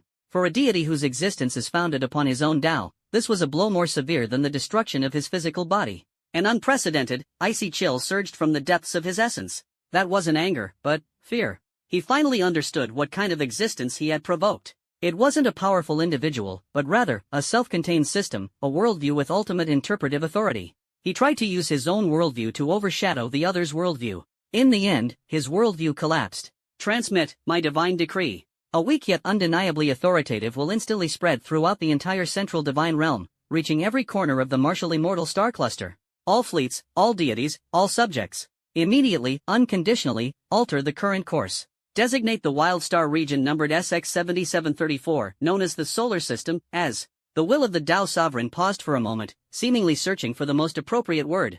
Finally, in a tone filled with endless exhaustion and apprehension, he announced his decision. Absolute forbidden zone. Any entity, any individual, is prohibited from observing, approaching, or mentioning it. The highest directive of the martial immortal star cluster, like an unprecedented cosmic storm, instantly swept through the entire civilization. Countless gods and generals, upon receiving this decree, were plunged into immense confusion and shock. The great star river Tao sovereign, who had never known defeat and ruled the stars with absolute order, had actually issued an order that was almost akin to retreat? What exactly happened in that wild land known as the solar system? The messenger sent to proclaim the oracle was directly sealed in the depths of the divine realm upon returning, trapped in eternal logical disarray, muttering just two words over and over: fireworks, kneel. No one knew the answer. But the decree of the Tao sovereign is absolute truth. Thus, in an extremely short time, the star map of the entire martial immortal star cluster was forcibly altered. In that vast starfield map, an originally unremarkable corner was marked with a layer of deep black, symbolizing supreme danger and the unknown. There, it became a forbidden land that all the citizens of the star clusters dared not even think about. An interstellar war capable of toppling two civilizations came to a complete end in such a bizarre and silent manner. And at the center of the storm, Blue Star, Longsha, everything remains tranquil. Lin Feng accompanied his parents down the sycamore-lined path, then sat together for a cup of tea, chatting about family matters. Su Wanhang kept urging Lin Feng to marry Sun Mengyao soon, while Lin Dong pretended to read the newspaper. His ears perked up. Lin Feng simply smiled and agreed to everything. He did not mention anything about the starry sky, the Tao sovereign, or that silent war. To him, those were nothing more than the dust swept away while tidying up the house. The family before him, however, were the most precious treasures within this home. It wasn't until the two elders grew a bit tired and went back for a nap that Lin Feng sat side by side with Sun Mengyao on the stone bench in the courtyard. Buzz. The communicator on Lin Feng's wrist vibrated slightly. He connected the call, and Lei Zhou's face, full of excitement and curiosity, immediately appeared on the light screen. Whoa! Lin Feng, what the hell did you do? As soon as the call connected, Lei Zhou's booming voice impatiently roared. We detected that the entire trajectory of the civilization in that so-called Wuxian star cluster has changed. It's like they saw a ghost. They circled around our solar system and fled. And that disgusting golden energy just now, was that your doing too? His question was also the doubt lingering in the hearts of everyone at the Kunlun Mountain Command Center. They stared at the light screen, not even daring to breathe, waiting for the man's response. Lin Feng glanced at Sun Mengyao beside him, who was curiously watching the light screen, and then replied to the communicator in a tone as casual as commenting on the weather. Oh, that. A somewhat noisy neighbor who wants to forcibly change my home's decor style. I didn't agree, told him to quiet down. Then, he just left on his own. After saying that, he hung up the call. Kunlun Mountain Command Center, dead silent. Everyone seemed like statues petrified by a spell, maintaining various poses, completely motionless. Neighbor? Decorating style? Let him quiet down? He just left? Lei Zhou stood with his mouth open, his large face frozen in an expression that mixed excitement, bewilderment, and an extreme what the heck look. After a long while, he suddenly slapped his forehead. I understand. He muttered to himself, his voice carrying a tone of profound realization, almost to the point of collapse. I shouldn't have asked. Why did I ask? Isn't this just me asking for trouble? He finally understood. Trying to understand Lin Feng's actions is as foolish and meaningless as trying to comprehend the end of the universe. You only need to know the result. The white-haired academician, trembling, recorded Lin Feng's earlier words, word by word, into a document with the highest encryption level. The document was titled, First Contact Protocol, Preliminary Hypotheses on How to Effectively Communicate with a Conceptual-Level Entity. Meanwhile, Chen Jing turned her gaze to another screen. On it was the analysis report generated after the heart of the world devoured the remnants of the Absolute Order's laws. Contained within it was the cornerstone of another universe-level civilization. For her and the Longsha scientific community behind her, this was an immeasurable treasure trove. She knew that this might be another gift Lin Feng had given them. A spark of civilization that would allow them to possess greater self-preservation power in this dark cosmic forest. In the yard, the sunlight was just right. Sun Mengyao watched Lin Feng hang up the communication, her beautiful eyes sparkling with brilliance. Compared to Lei Zhou and the others, she could better understand the domineering and absolute power hidden behind Lin Feng's seemingly casual words. Aren't you going to ask me what just happened? Lin Feng turned his head, looked at her, and asked with a smile. Sun Mengyao shook her head, the corners of her mouth curving into a faint yet heartfelt smile. Don't ask. She reached out her hand, gently holding Lin Feng's hand. As long as you're here, it's enough. Yes, as long as he's here, it's enough. With him around, whether it's the demon god of the abyss, the Tao sovereign of the starry sea, the eerie imitator, or the frenzied war maniac. In the end, they will all turn into nothing more than a fleeting "is it beautiful" old firework or a casual make him quiet topic of conversation. Lin Feng turned his hand to hold her slightly cool one, feeling the delicacy and warmth transmitted through his palm. He raised his head and looked at the sky that had regained its vitality. He liked this kind of tranquility. But he knew even better that this tranquility did not come out of nowhere. Its price was the power to make all the clamor willingly fall silent. The voyage of Blue Star has only just begun. The martial immortal star cluster is merely the first neighbor on the journey. In the future, there will be more, stronger, and even more interesting neighbors. A deep glint flashed in Lin Feng's eyes. He was not afraid. In fact, he even felt a bit of anticipation. Because every challenge meant more attribute points, more law fragments, and more possibilities to make him stronger. And he needed this strength to protect this hard-earned, tranquil afternoon. In the yard, the final ripple from that silent war completely subsided, along with the falling sycamore leaves. Sun Mengyao looked at Lin Feng. In those eyes reflecting the stars and the sea, light shimmered. There were so many things she wanted to say, yet she didn't know where to begin. In the end, she simply tightened her grip on his hand a little more. Lin Feng could feel the warmth of her palm, along with the subtle, yet to calm trembling. He smiled faintly, saying nothing, merely using the pad of his finger to gently stroke the back of her hand. Some things need no words. He had protected the world, and also the peace in her heart. And she, with this reliance and trust, filled the sense of belonging to earthly life that he had longed for after traversing the sea of stars. Ahem, I'm not interrupting you, am I? A slightly awkward voice came from not far away. Lei Zhou scratched his head and peeked out half of his body from behind a large tree, his face showing a conflicted expression of wanting to gossip but fearing a beating. Behind him, Sun Xuanyi and Chen Jing also followed, clearly unable to resist and had chased after him. After Lin Feng hung up the communication just now, the more they thought about it, the more unsettled they felt. Over at Kunlun Mountain, a group of top brains and deities were scratching their heads over a bunch of snowflake-like signals and garbled codes, while the center of the storm was here, enjoying a peaceful and quiet life. The stark contrast made them feel unbalanced. Why are you here? Lin Feng asked calmly, not surprised. To check on you, and also, to confirm something. Chen Jing adjusted her glasses, her gaze pausing for a mere fraction of a second on the tightly clasped hands of Lin Feng and Sun Mengyao before shifting to the flowers, plants, and trees in the courtyard. Her tone carried a hint of a scientist's rigor. The Tao contamination just now, although blocked and countered by you, left residual order. Information that has caused extremely subtle and deep-level impacts on Blue Star's ecosystem. We wanted to collect some samples on site. Sun Xuanyi stroked his long beard, nodded slightly, and added, the martial god has restored order with supreme rules, which is a divine grace. However, the Tao of the Star River Tao Sovereign is ultimately the cornerstone of another cosmic system. Even if its fragments are harmless, they are like foreign pollen, which might cause the tree of our realm to bear unexpected fruit. I wish to observe its evolution, as it may lead to analogous insights. Lei Zhou felt a headache coming on and waved his hand dismissively. All right, stop with all that flowery talk. I just want to see what this so-called absolute order is all about. Something that gets knocked down by a single sentence from you sounds way too unimpressive. As he spoke, his divine sense spread out, carefully perceiving every inch of space in the courtyard. Moments later, his expression turned peculiar. Ha! He walked up to a cluster of roses, crouched down, and stared at one of the flower buds that was about to bloom, his brows furrowed. The vitality of this flower seems a bit off. Chen Jing immediately took out various portable instruments and began scanning the flower bud. Soon, a series of data appeared on the tablet in her hand. The molecular structure is unbelievably stable, energy transfer efficiency has increased by 317%, and there's no redundant metabolic activity at the cellular level. It's like a biological engine optimized to the extreme, existing solely for the purpose of blooming. Chen Jing's voice carried a tone of shock. Sun Xuanyi also walked over. He looked at the flower bud, his eyes flickering with curiosity. After a long pause, he said in a deep voice, its Tao has been simplified. Originally, a flower, from rooting and sprouting to blooming and bearing fruit, embodied numerous laws of growth, decay, and inheritance. But now, it only retains the law of blooming. It will produce an unprecedented, most perfect flower, but once the bloom is over, it will immediately turn to dust, leaving no seeds behind. This is the echo of absolute order. Ultimate efficiency, ultimate utilitarianism, ultimate dullness. Lei Zhou understood and curled his lips. So after all that, it's just a one-time thing? What's the point of that? Lin Feng looked at the flower without speaking. He knew this was merely a microcosm. If the Tao of Star River Taoist were to envelop Blue Star, the entire world would become a cold program, operating efficiently but devoid of all possibilities and surprises. At that moment, the aroma of food wafted out from the house. Xiao Feng, Xiao Yao, time to eat. Su Wantan's voice came from the kitchen, filled with happiness.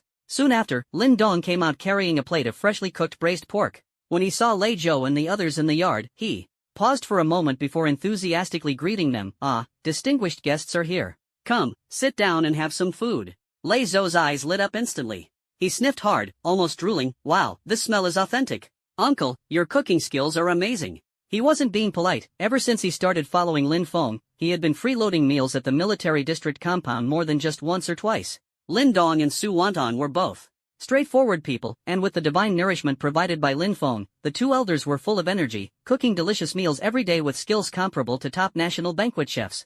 It's all just home-cooked food, don't mind it, Lin Dong said with a big smile, clearly pleased by the compliments, as he warmly ushered everyone into the house. Chen Jing and Sun Xuanqi initially wanted to decline, but seeing the warm and lively atmosphere, they couldn't help but set aside their usual seriousness and followed them inside.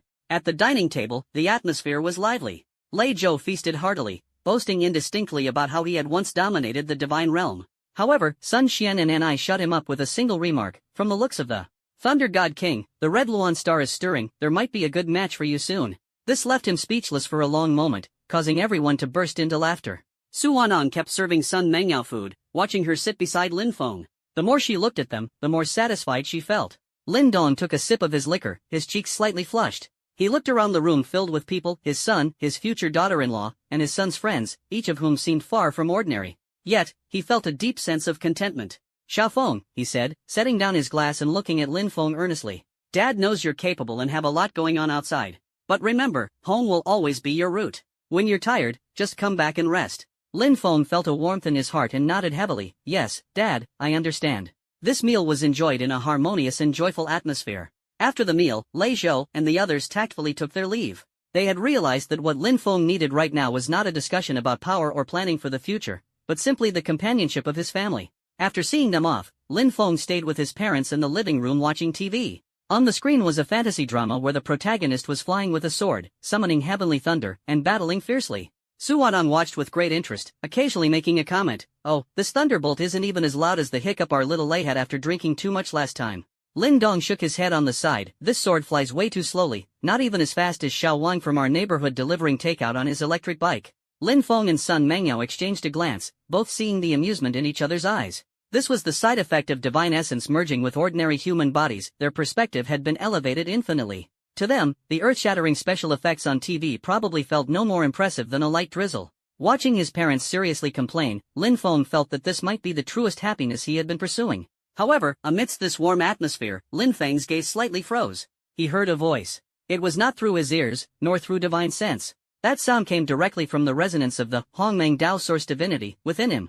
It was like a pebble dropped into a calm lake, creating barely perceptible ripples in his vast, universe-like perception. It was a signal. A distress signal, sent across endless time and space, across the barriers of worlds, in a language that was almost akin to the Tao. It is faint, yet incredibly resilient. It is filled with despair, yet carries a trace of unyielding, final hope.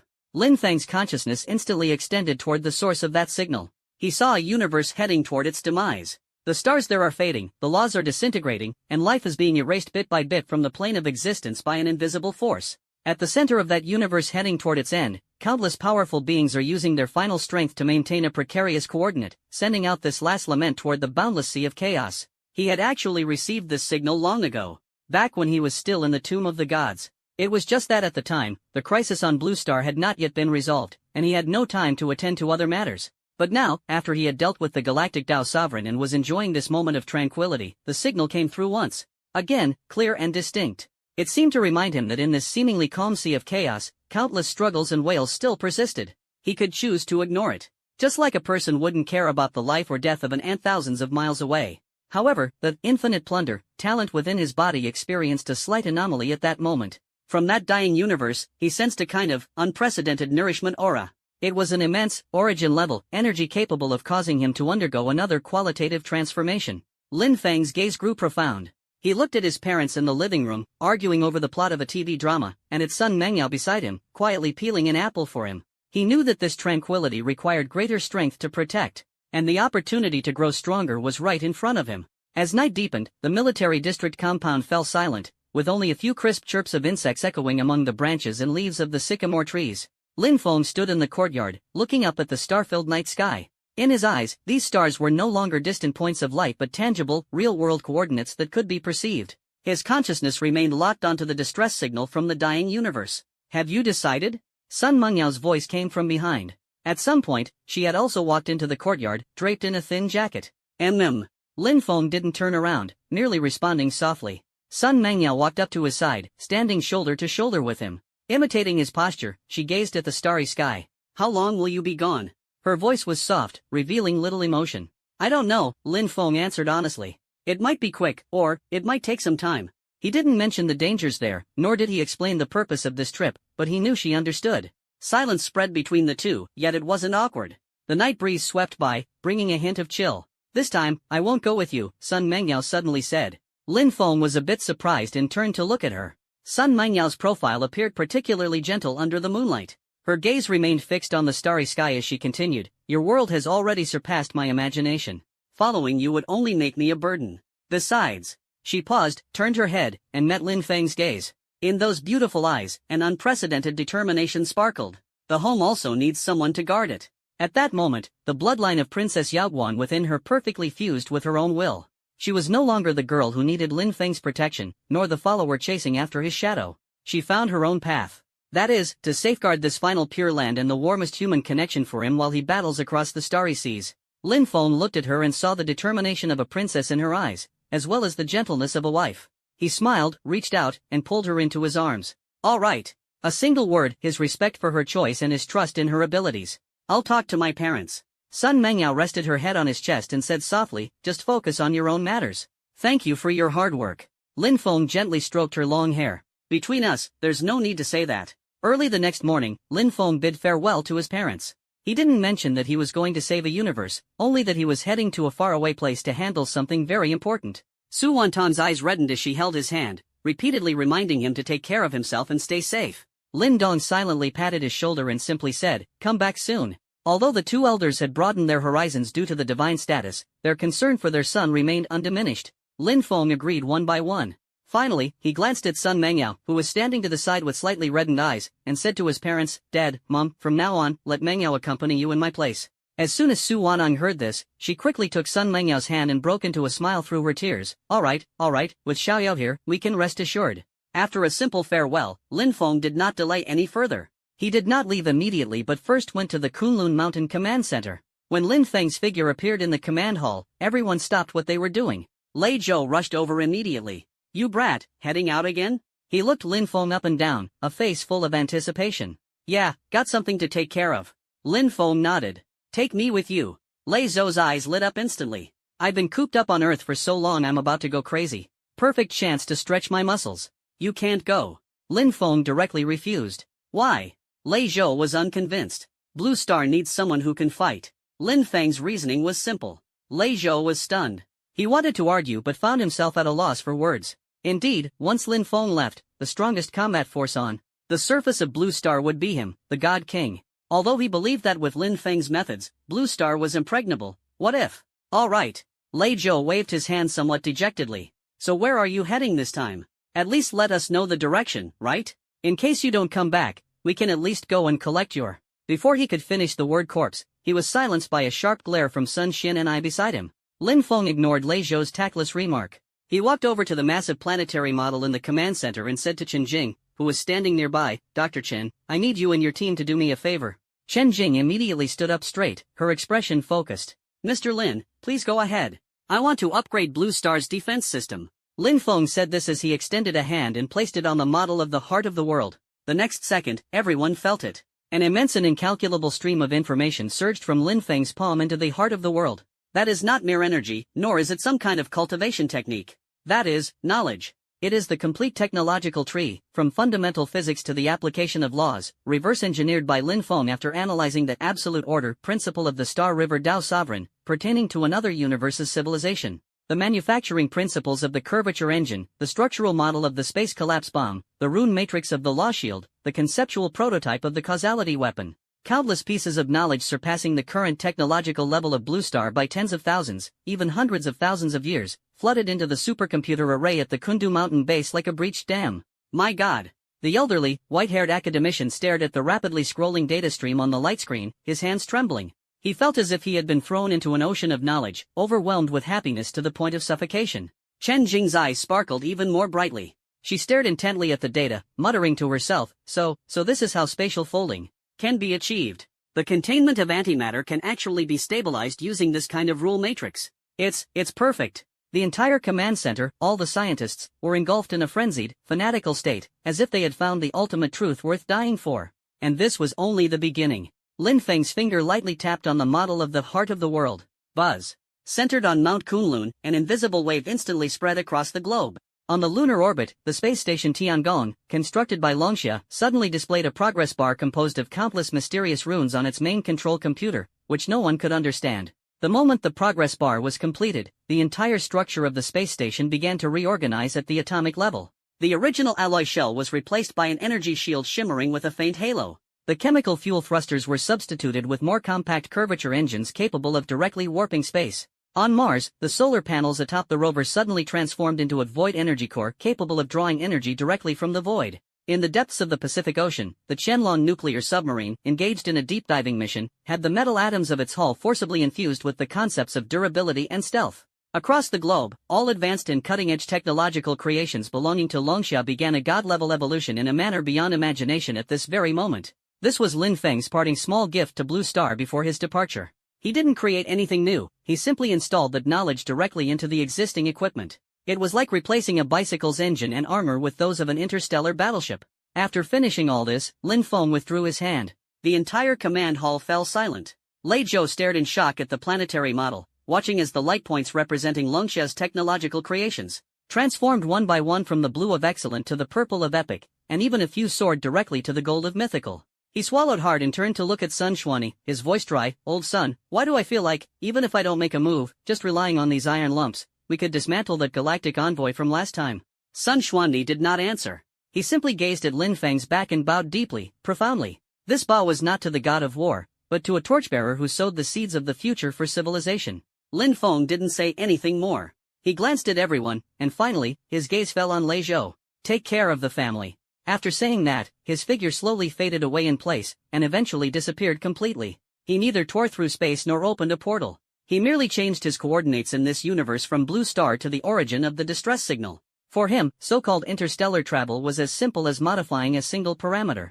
When Lin Feng's consciousness became clear again, he found himself in a completely unfamiliar space. No stars, no light, not even darkness. Here, there is only an endless, monotonous gray. It feels as though the colors of the entire universe have been stripped away by an invisible hand, leaving only this lifeless undertone. The air is filled with a scent of decay and decline. The laws here have become fragile, like weathered rocks that crumble into dust at the slightest touch. This is the universe that sent out the distress signal. A land on the verge of nothingness, a place nearing its end. Lin Feng's divine sense, like an invisible giant net, instantly enveloped this gray space. Soon, he found the last trace of life in this universe. With a single step, his figure instantly appeared on a shattered continent. This continent floated in the gray void, pieced together from countless fragments of shattered planets and solidified shards of laws. At the center of the continent stood an unimaginably magnificent golden temple. It's just that this temple has long lost its former glory. The golden walls are covered with cracks, the massive pillars are leaning precariously, and the temple's dome has a large hole, exposing the despair-inducing gray sky outside.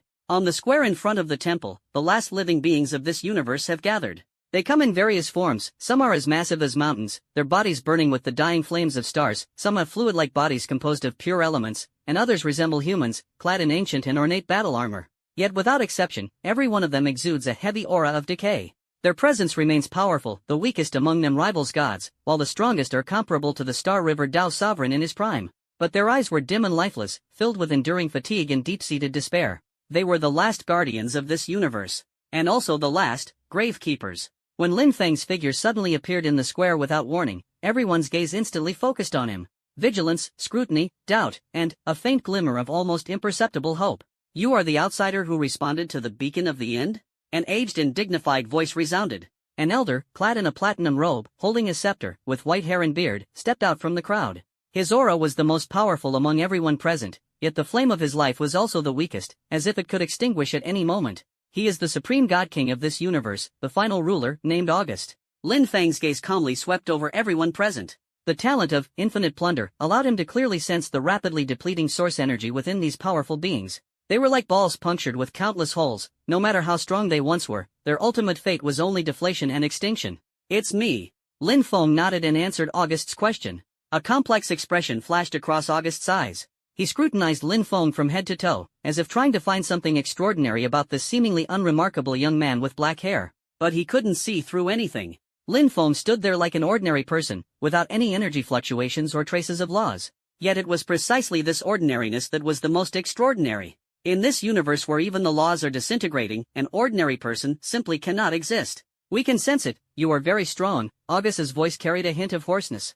But, I'm afraid you're too late. The ash plague has already infiltrated the core of the universe, and it is irreversible. Ash plague? Lin Feng repeated the name. Yes. August raised his staff, pointing toward the distant gray void. A disaster on the conceptual level that is incomprehensible and irresistible. It does not destroy matter, nor does it consume energy. It simply erases. It will erase the concept of heat, extinguishing the stars. It will erase the concept of light, plunging the world into eternal silence. It will erase the concept of life, causing all things to wither. Ultimately, it will erase existence itself, returning the entire universe to the true nothingness before creation. August's voice was filled with helplessness. We fought against it for millions of years. We ignited the divine realm, attempting to redefine the laws with the fire of creation. We burned our divinity, trying to use our own existence to fill the void left by the erased concepts. But all of it was futile. It is like a cancer, mercilessly spreading across the body of the universe. Everything we have done has only delayed the arrival of death. The square fell into a dead silence. Every face was marked with an expression of sorrow. They were once the rulers of this universe, exalted deities standing above all. Yet in the face of this catastrophe that swept across the entire cosmos, they appeared so insignificant, so powerless. Lin Feng listened quietly, his gaze fixed on the gray void. In his perception, the so-called ash plague was an extremely peculiar negative information flow. It resembled a reverse creation program, continuously deleting key definitions from the underlying code of this universe. He extended a hand. Augustus and the others looked at his action with puzzled expressions. Lin Feng's fingertip lightly pointed at a massive planetary remnant not far away, which was slowly fading and about to have its concept erased. No divine light, no energy. Just a simple movement. However, in the next second, a scene that left all the gods present dumbfounded occurred. The fragment of the planet heading toward nothingness suddenly came to a halt. Immediately, a faint glow representing the concept of matter reignited at its core. Then came gravity, structure, color. One by one, the concepts erased by the ash plague seemed to be rewritten by an invisible hand. In just a few seconds, the lifeless, nearly dissipating remnant regained vitality. Though still fragmented, it had transformed from on the verge of non-existence back into material that truly exists. It was fixed. In the square, all the gods seemed to have been petrified, staring blankly at the scene, their minds completely blank. The erasure they had fought against for millions of years, unable to stop, was reversed in an instant before this stranger? How is this possible? A flame giant muttered in shock, the flames on his body, which were about to extinguish, flaring out violently due to his overwhelming astonishment. August's aged eyes stared fixedly at Lin Feng's finger, and for the first time, a fiery light named hope erupted in his cloudy gaze. He was so excited that his body trembled, almost unable to hold onto the staff in his hand. You can reverse the ashes? His voice became sharp due to his excitement. Lin Feng withdrew his finger, his expression remaining calm as ever. All right, he replied indifferently, it's just a bit troublesome. To August and the others, this response was no less than the gospel proclaimed directly by the Creator. Great outsider.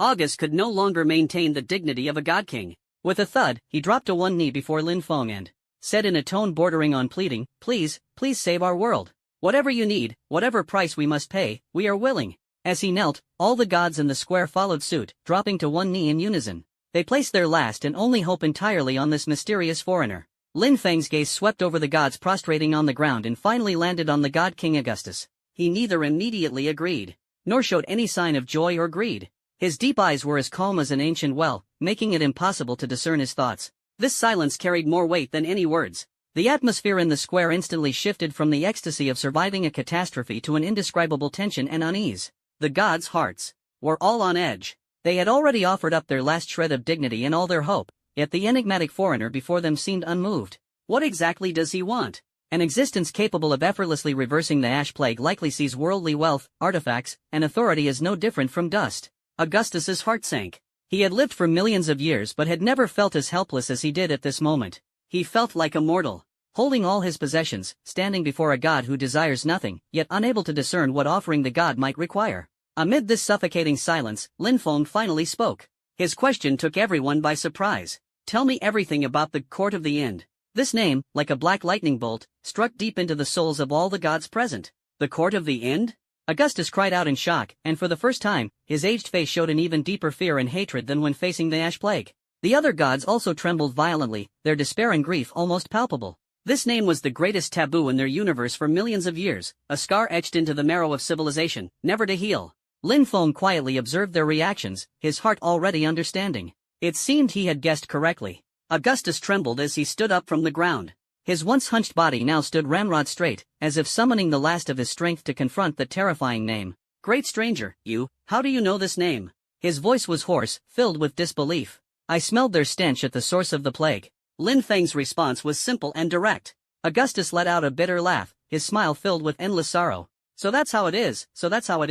A million years have passed, and their curse still clings to this dying world. He glanced around at the gods, who also wore expressions of grief, took a deep breath, and began to recount that blood-soaked history, long buried in dust. The Court of Finality, they claim to be the supreme arbiters of the universe, but in reality, they are nothing more than a cold-hearted group of cosmic scavengers.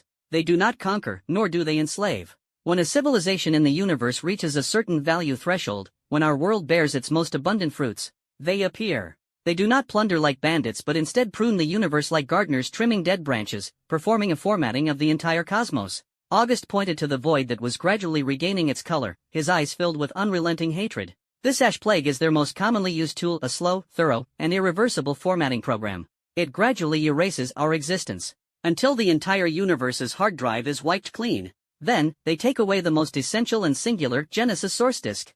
A million years ago, a reaper from the tribunal descended. In that battle, we burned through 36 divine systems and the life flames of tens of thousands of main gods, barely managing to repel it. Yet, it was also in that battle that the seeds of the ash plague were sown. We won the battle, but lost the future of the entire world. The square was engulfed in dead silence. On the face of every deity, silent sorrow flowed. Lin Feng listened to it all, and his heart was left with no doubts. This muddy water was deeper than he had imagined. This was no longer just a rescue mission, but an early encounter with an ancient nemesis. Still, this might not be a bad thing. He looked at August and calmly stated his price. I can save this universe. The gods, upon hearing this, instantly had the flames of hope reignited in their eyes. But as the price, Lin Feng's tone shifted, all the ashes produced during the formatting process of this universe will belong to me. Ashes? Augustus and the gods were stunned. They couldn't comprehend the true meaning of this word. Wherever the ash plague spread, everything returned to nothingness. How could there be any ashes?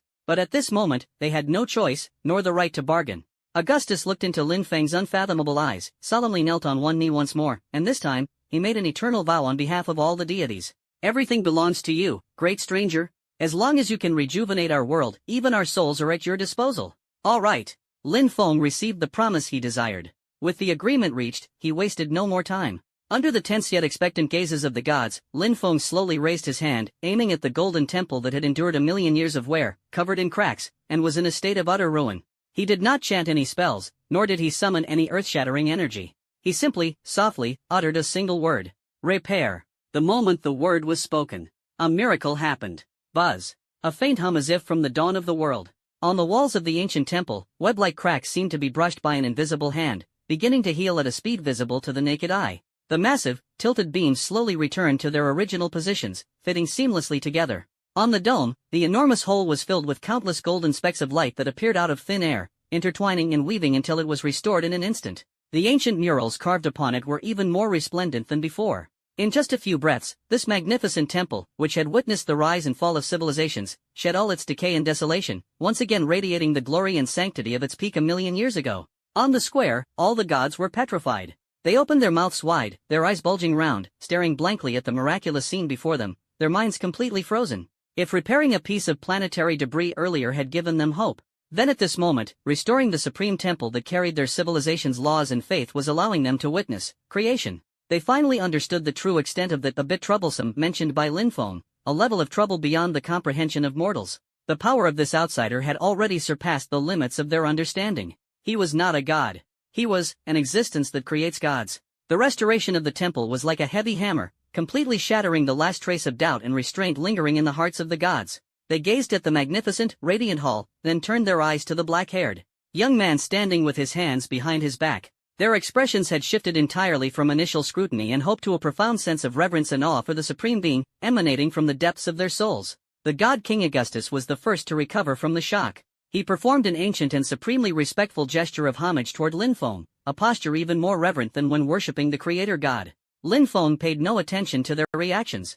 To him, restoring a building was merely a trivial task. The true main course was only just beginning. With a slight movement, he slowly floated into the air, overlooking the shattered continent beneath him and the boundless universe beyond, which was being relentlessly devoured by the encroaching gray. He closed his eyes. In an instant, his divine sense surged like a breaking dam, instantly shattering the constraints of time and space, enveloping every corner of this dying universe. From burning stellar cores to icy dust, from collapsing laws to wailing remnants of souls, everything, without exception, was laid bare before his perception. Infinite plunder, talent was pushed to its limit. But this time, his target was no longer a specific corpse, but something more macrocosmic, more fundamental. It is the ash plague itself. It is the concept of decay and end as this universe marches toward its death. A cold and majestic voice resounded directly on the law level of the entire universe, bypassing any medium. In my name, the death of this realm shall all be my feast. The moment the words fell, the entire universe froze for an instant. Immediately afterward, the most spectacular and terrifying scene, one that all surviving gods would remember for eternity, unfolded.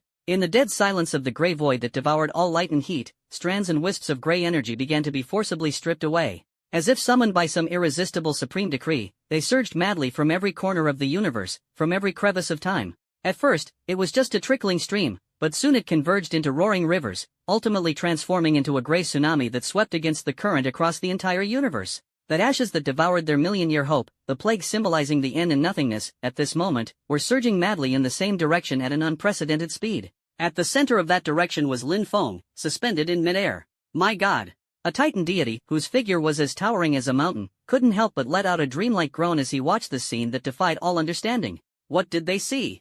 The cosmic cancer that had entangled them for millions of years, like a festering wound that no means could eradicate, was now, unbelievably, being devoured like food by that man, as if all rivers were converging into the sea, in a frenzy. As the gray energy continued to dissipate, this lifeless universe began to change. In a distant starfield, a region once completely shrouded in gray began to clear, revealing the deep, dark starry sky beneath. A massive red giant star, extinguished for billions of years, had a faint spark reignited deep within its core. It flickered a few times before bursting forth with a weak yet undeniably real red glow. Another place, a long-dried river of laws began to flow again after losing the suppression of ashes. Though slow, it brought a breath of life. The entire universe was being forcibly, bit by bit, pulled back from the brink of death. At the center of it all, Lin Feng's mind was flooded with a series of notifications that filled him with joy. You are plundering the origin of the Ashborn Plague universe. Your total attributes have permanently increased by 1,000 quintillion. Your total attributes have permanently increased by 5,000 quintillion.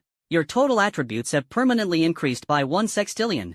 Your total attributes have permanently increased by 3 sextillion. The fluctuation of this number was more exaggerated and violent than any boss he had defeated before. This was not merely the death energy of a universe, it also contained fragments of the unique concept erasure law from the court of finality. With every trace absorbed, Lin Feng's understanding of existence and nothingness deepened further. His aura was rising at a terrifying speed. At the climax of this frenzied plundering feast, as vast swaths of gray energy were siphoned away, the very center of the universe revealed its true form, a colossal entity once shrouded by endless ashes. It was a massive black crystalline structure, so immense that it defied measurement. It quietly floated above the singularity of the universe, its surface covered with intricate and complex patterns resembling circuit boards. Flowing through those patterns was not energy, but pure, negative laws representing erasure and termination. It was like a malignant tumor implanted in the heart of the universe, a cold and malicious creation from a higher dimensional civilization. This is the core of the Ash Plague, the terminal hardware left behind by the Court of Finality to execute the formatting program. Plague Core. As if sensing its energy being frantically drained, the massive core suddenly trembled. Buzz. A wave of the concept erasure more pure and powerful than ever before erupted from the core, like an invisible shockwave crossing time and space, directly blasting toward Linfeng. This strike was enough to completely erase a god king, along with their divine kingdom, from the plane of existence. The hearts of the gods in the square instantly leapt to their throats. However, in the face of this attack capable of destroying everything, Lin Feng didn't even lift an eyelid. He merely watched the invisible ripple and issued a command in his heart. Invalid. In an instant, the aggressive erasure wave, just before it was about to touch Lin Feng's body, seemed to collide with an invisible wall, no, something even more absolute than a wall. It was like a piece of code encountering a system command, losing even the qualification to execute, and then disintegrating into nothingness. Before Lin Feng's rules, all that is not permitted becomes mere illusion. His indifferent gaze fell upon the massive plague core. Then, he slowly raised his hand and grasped at the void toward the colossal entity. Come here. A soft whisper, yet it carried an absolute will that allowed no resistance. The massive core, vast enough to rival an entire galaxy, trembled violently, as if seized by an invisible giant hand.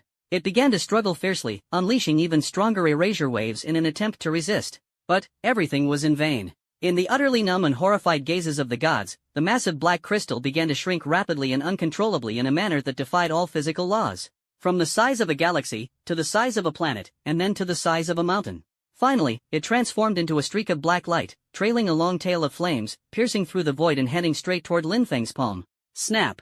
A faint sound. The plague core, which had destroyed a universe and plunged countless gods into despair for millions of years, was now quietly lying in Lin Feng's palm. It had transformed into a fist-sized, deep black crystal, trembling slightly as if making its final, feeble struggle. The grayness of the entire universe dissipated completely at this moment. The nightmare was over. The gods stared blankly at the universe, which had once again become deep, dark, and even began to have starlight reappear, then looked at the man holding the source of nightmares with an indifferent expression. Their world was saved. But they also understood that from this moment on, this universe had welcomed a new, absolute, ruler. Lin Feng's gaze fell upon the deep black crystal in his palm. Inside the crystal, countless negative law runes flickered in and out of existence, forming an extremely intricate logical closed loop. It resembled a captured, malevolent wraith, writhing unwillingly in his palm. A line of text, visible only to him, appeared before his eyes. Item, endgame formatting core, damaged. Quality? Beyond comprehension. Effect, can be used to analyze the rule system of the Court of the End, or as an energy core to drive concept-level creations. Hint, inside this core lies a high-dimensional tracking beacon. Once the core stops functioning or is forcibly removed by external forces, the beacon will automatically activate. Tracking beacon? Lin Feng's lips curved into a faint smile. This was within his expectations. For such an important formatting tool, the End Court would inevitably leave a contingency plan. The moment he saw this prompt, a black crystal in his palm lit up with an extremely obscure rune deep within, which then instantly extinguished. A superluminal signal, undetectable by any conventional means, had already pierced through the cosmic barrier, shooting toward the unknown depths of the Chaos Sea. Almost at the same time, in the void not far from the temple, space seemed to be sliced open by an invisible blade, revealing a narrow, elongated fissure that quietly unfolded. There were no earth-shattering energy fluctuations, nor were there any anomalies of laws collapsing. The edges of the fissure were as smooth as a mirror, as if it had always been meant to exist there. A figure slowly stepped out from the fissure. He was dressed in a spotless pure white robe, devoid of any patterns, embodying an absolute cleanliness. On his face, he wore a silver mask as smooth as a mirror, without any facial features, only a cold void capable of reflecting the truths of the universe. The moment he appeared, the entire universe, which had just regained its vitality, seemed to drop a few degrees in temperature. It wasn't a physical cold, but an absolute chill stemming from logic and order. He did not resemble a living being, but rather a supreme program walking the world. The instant the God King Augustus and the other gods saw this figure, their pupils contracted sharply. The bone-deep fear from the blood-soaked battle a million years ago once again gripped their hearts. It's the cleaner! The cleaner of the Court of the End, a god screamed in despair, their voice filled with hopelessness. Just escaped the clutches of the ash plague, only to be greeted by the demon that created it. This feeling of seeing hope only to be stomped into a deeper hell is enough to break even the most resilient soul. The cleaner paid no attention to the god's panic. His silver mask slowly turned, first scanning the recovering universe, then the golden temple restored to its original state, and finally settling on Lin Feng and the now inactive core of plague in his hand. A cold, emotionless, metallic synthetic voice echoed through the space. Detected abnormal termination of the formatting process. Error code, 774. Cause, unknown external interference. Scanning target, unknown life entity. Threat level, unable to assess. Executing preset protocol, initiate concept overwrite to eliminate anomaly. As the voice fell, the cleaner slowly raised one hand. In his palm, a complex grid pattern composed of countless silver lines rapidly emerged and expanded. Wherever the grid passed, the laws of space were forcibly distorted and rewritten, seemingly defining this reality, including Lin Feng, as an error, before pressing the delete key. This is the modus operandi of the Court of Finality. They don't fight you, they directly modify the rules of your existence, erasing you from the very foundation. This is even more domineering and unreasonable than the absolute order of the Star River Tao Sovereign. However, in the face of this conceptual attack that could make even a God King tremble, Lin Feng's reaction left everyone utterly astonished. He didn't even lift his head to glance at the cleaner. His attention seemed to remain fixed on the universe that had just been saved but was now in ruins and in desperate need of rebuilding. He turned his head to look at Augustus, who was pale with fear beside him, and asked a question that seemed incredibly out of place, even somewhat absurd, at this moment. Does this universe have a name? August was taken aback by the question, completely unable to follow Lin Feng's train of thought. With impending doom right before them, this great outsider was actually concerned about this? But he still instinctively, stammeringly replied, It was once called Asgard in the oldest epics. Asgard? Lin Feng nodded, seemingly quite satisfied with the name. At this moment, the silver concept overwrite grid had already spread to his front, about to touch his body. It was at this very moment that Lin Feng finally spoke. His voice was not loud, yet it resonated through the laws, echoing across every corner of the universe and imprinting itself upon every newly born star. I declare. From today onwards, this realm shall be renamed Longxia Second Martial Arena. At the very moment his words fell, the entire universe trembled violently. A supreme authority, far surpassing the concept overwrite of the cleaners in supremacy, origin, and undeniable power, descended with a thunderous roar. This was not Lin Feng's personal power, but the authority he possessed as the Tao Master, as the pioneer of the first martial arena, to define and confer titles upon the world. He was forcibly altering the ownership and purpose of this universe. The surging silver grid, upon touching the boundaries of the space redefined as the martial arena, seemed to encounter its nemesis. Instantly, it emitted a sizzling sound, then shattered inch by inch, transforming into harmless points of light and dissipating into nothingness. It's like a virus attempting to invade, only to discover that it can't even recognize the opponent's operating system, let alone infiltrate it. The rules of the martial arena fundamentally denied all operational permissions of the cleaner. For the first time, the cleaner, with its eternally unchanging cold demeanor, showed signs of rigidity. A faint crack even appeared on his smooth silver mask. His core, composed of pure logic, was plunging into unprecedented chaos. Error. Unable to define target area. Insufficient permissions. Higher-level World Master permissions detected. Logic. Collapse. Only then did Lin Feng finally lift his gaze, directing his eyes toward the cleaner that had already fallen into a shutdown state. He slightly exerted force with his 5 fingers. Crack. The plague core in his palm was effortlessly crushed into powder by him. The last trace of its original energy was completely absorbed by infinite plunder. You have completely plundered the end formatting core. You have comprehended a new law, concept erasure. All your attributes have permanently increased by 1,000 trillion. An even deeper, more dangerous aura flickered briefly over Lin Feng's body. He looked at the cleaner still frozen in place, as if gazing at a newly acquired trophy, and calmly announced the other's fate. You are the first world boss of this new venue. After speaking, he lightly snapped his fingers.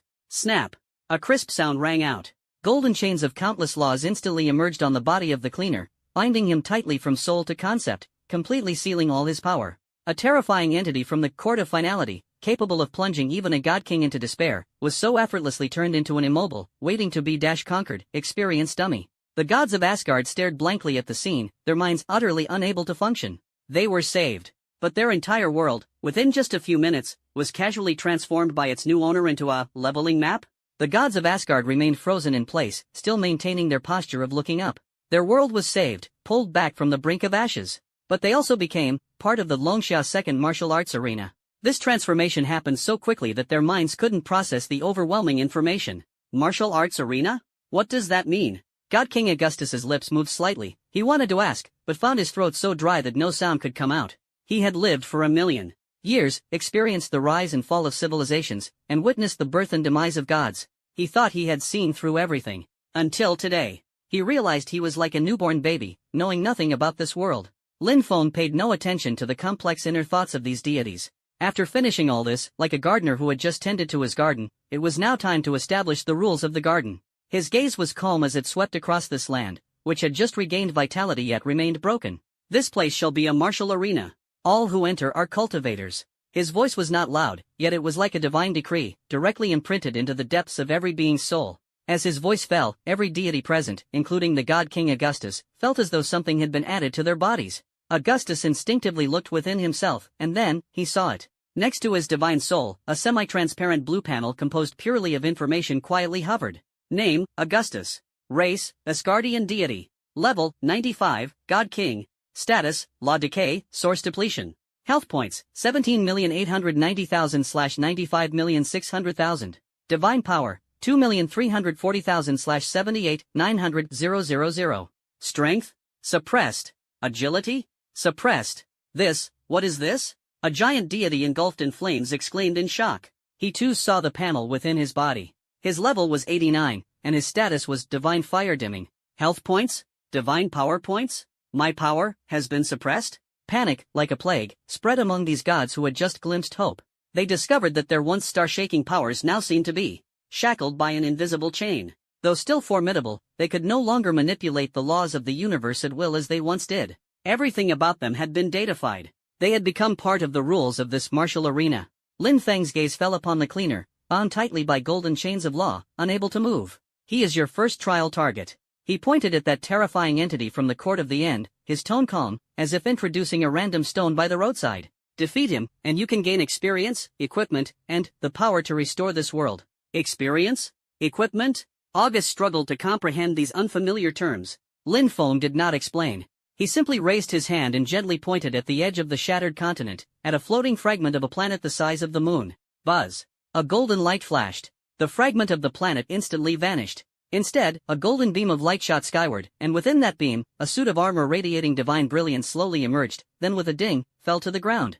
Meanwhile, on the panels within the bodies of Augustus and several other nearby deities, a green bar labeled experience points subtly jumped upward. The entire square fell into dead silence. They understood. This great outsider demonstrated the entire process of defeating monsters, leveling up, and obtaining gear to them in the simplest, most brutal, and most direct way. That piece of planetary debris was the monster. That suit of armor was the gear. And what they gained was experience. A flame titan couldn't resist the greed in his heart. He recognized that battle armor, it was the molten heart war armor of a fallen main god from their fire god lineage, a top-tier divine artifact. He instinctively wanted to fly over to pick it up, but as soon as his body moved, an invisible force pressed him back into place. Lin Feng's voice rang out again, carrying an undeniable authority. In the martial arts arena, all gains follow the principle of contribution-based allocation. Whoever fights for it, owns it. Robbery, theft, malicious attacks on allied units. He paused, his gaze sweeping across the entire venue. Eradicate. The cold, two-syllable word sent a shiver through the hearts of all the gods.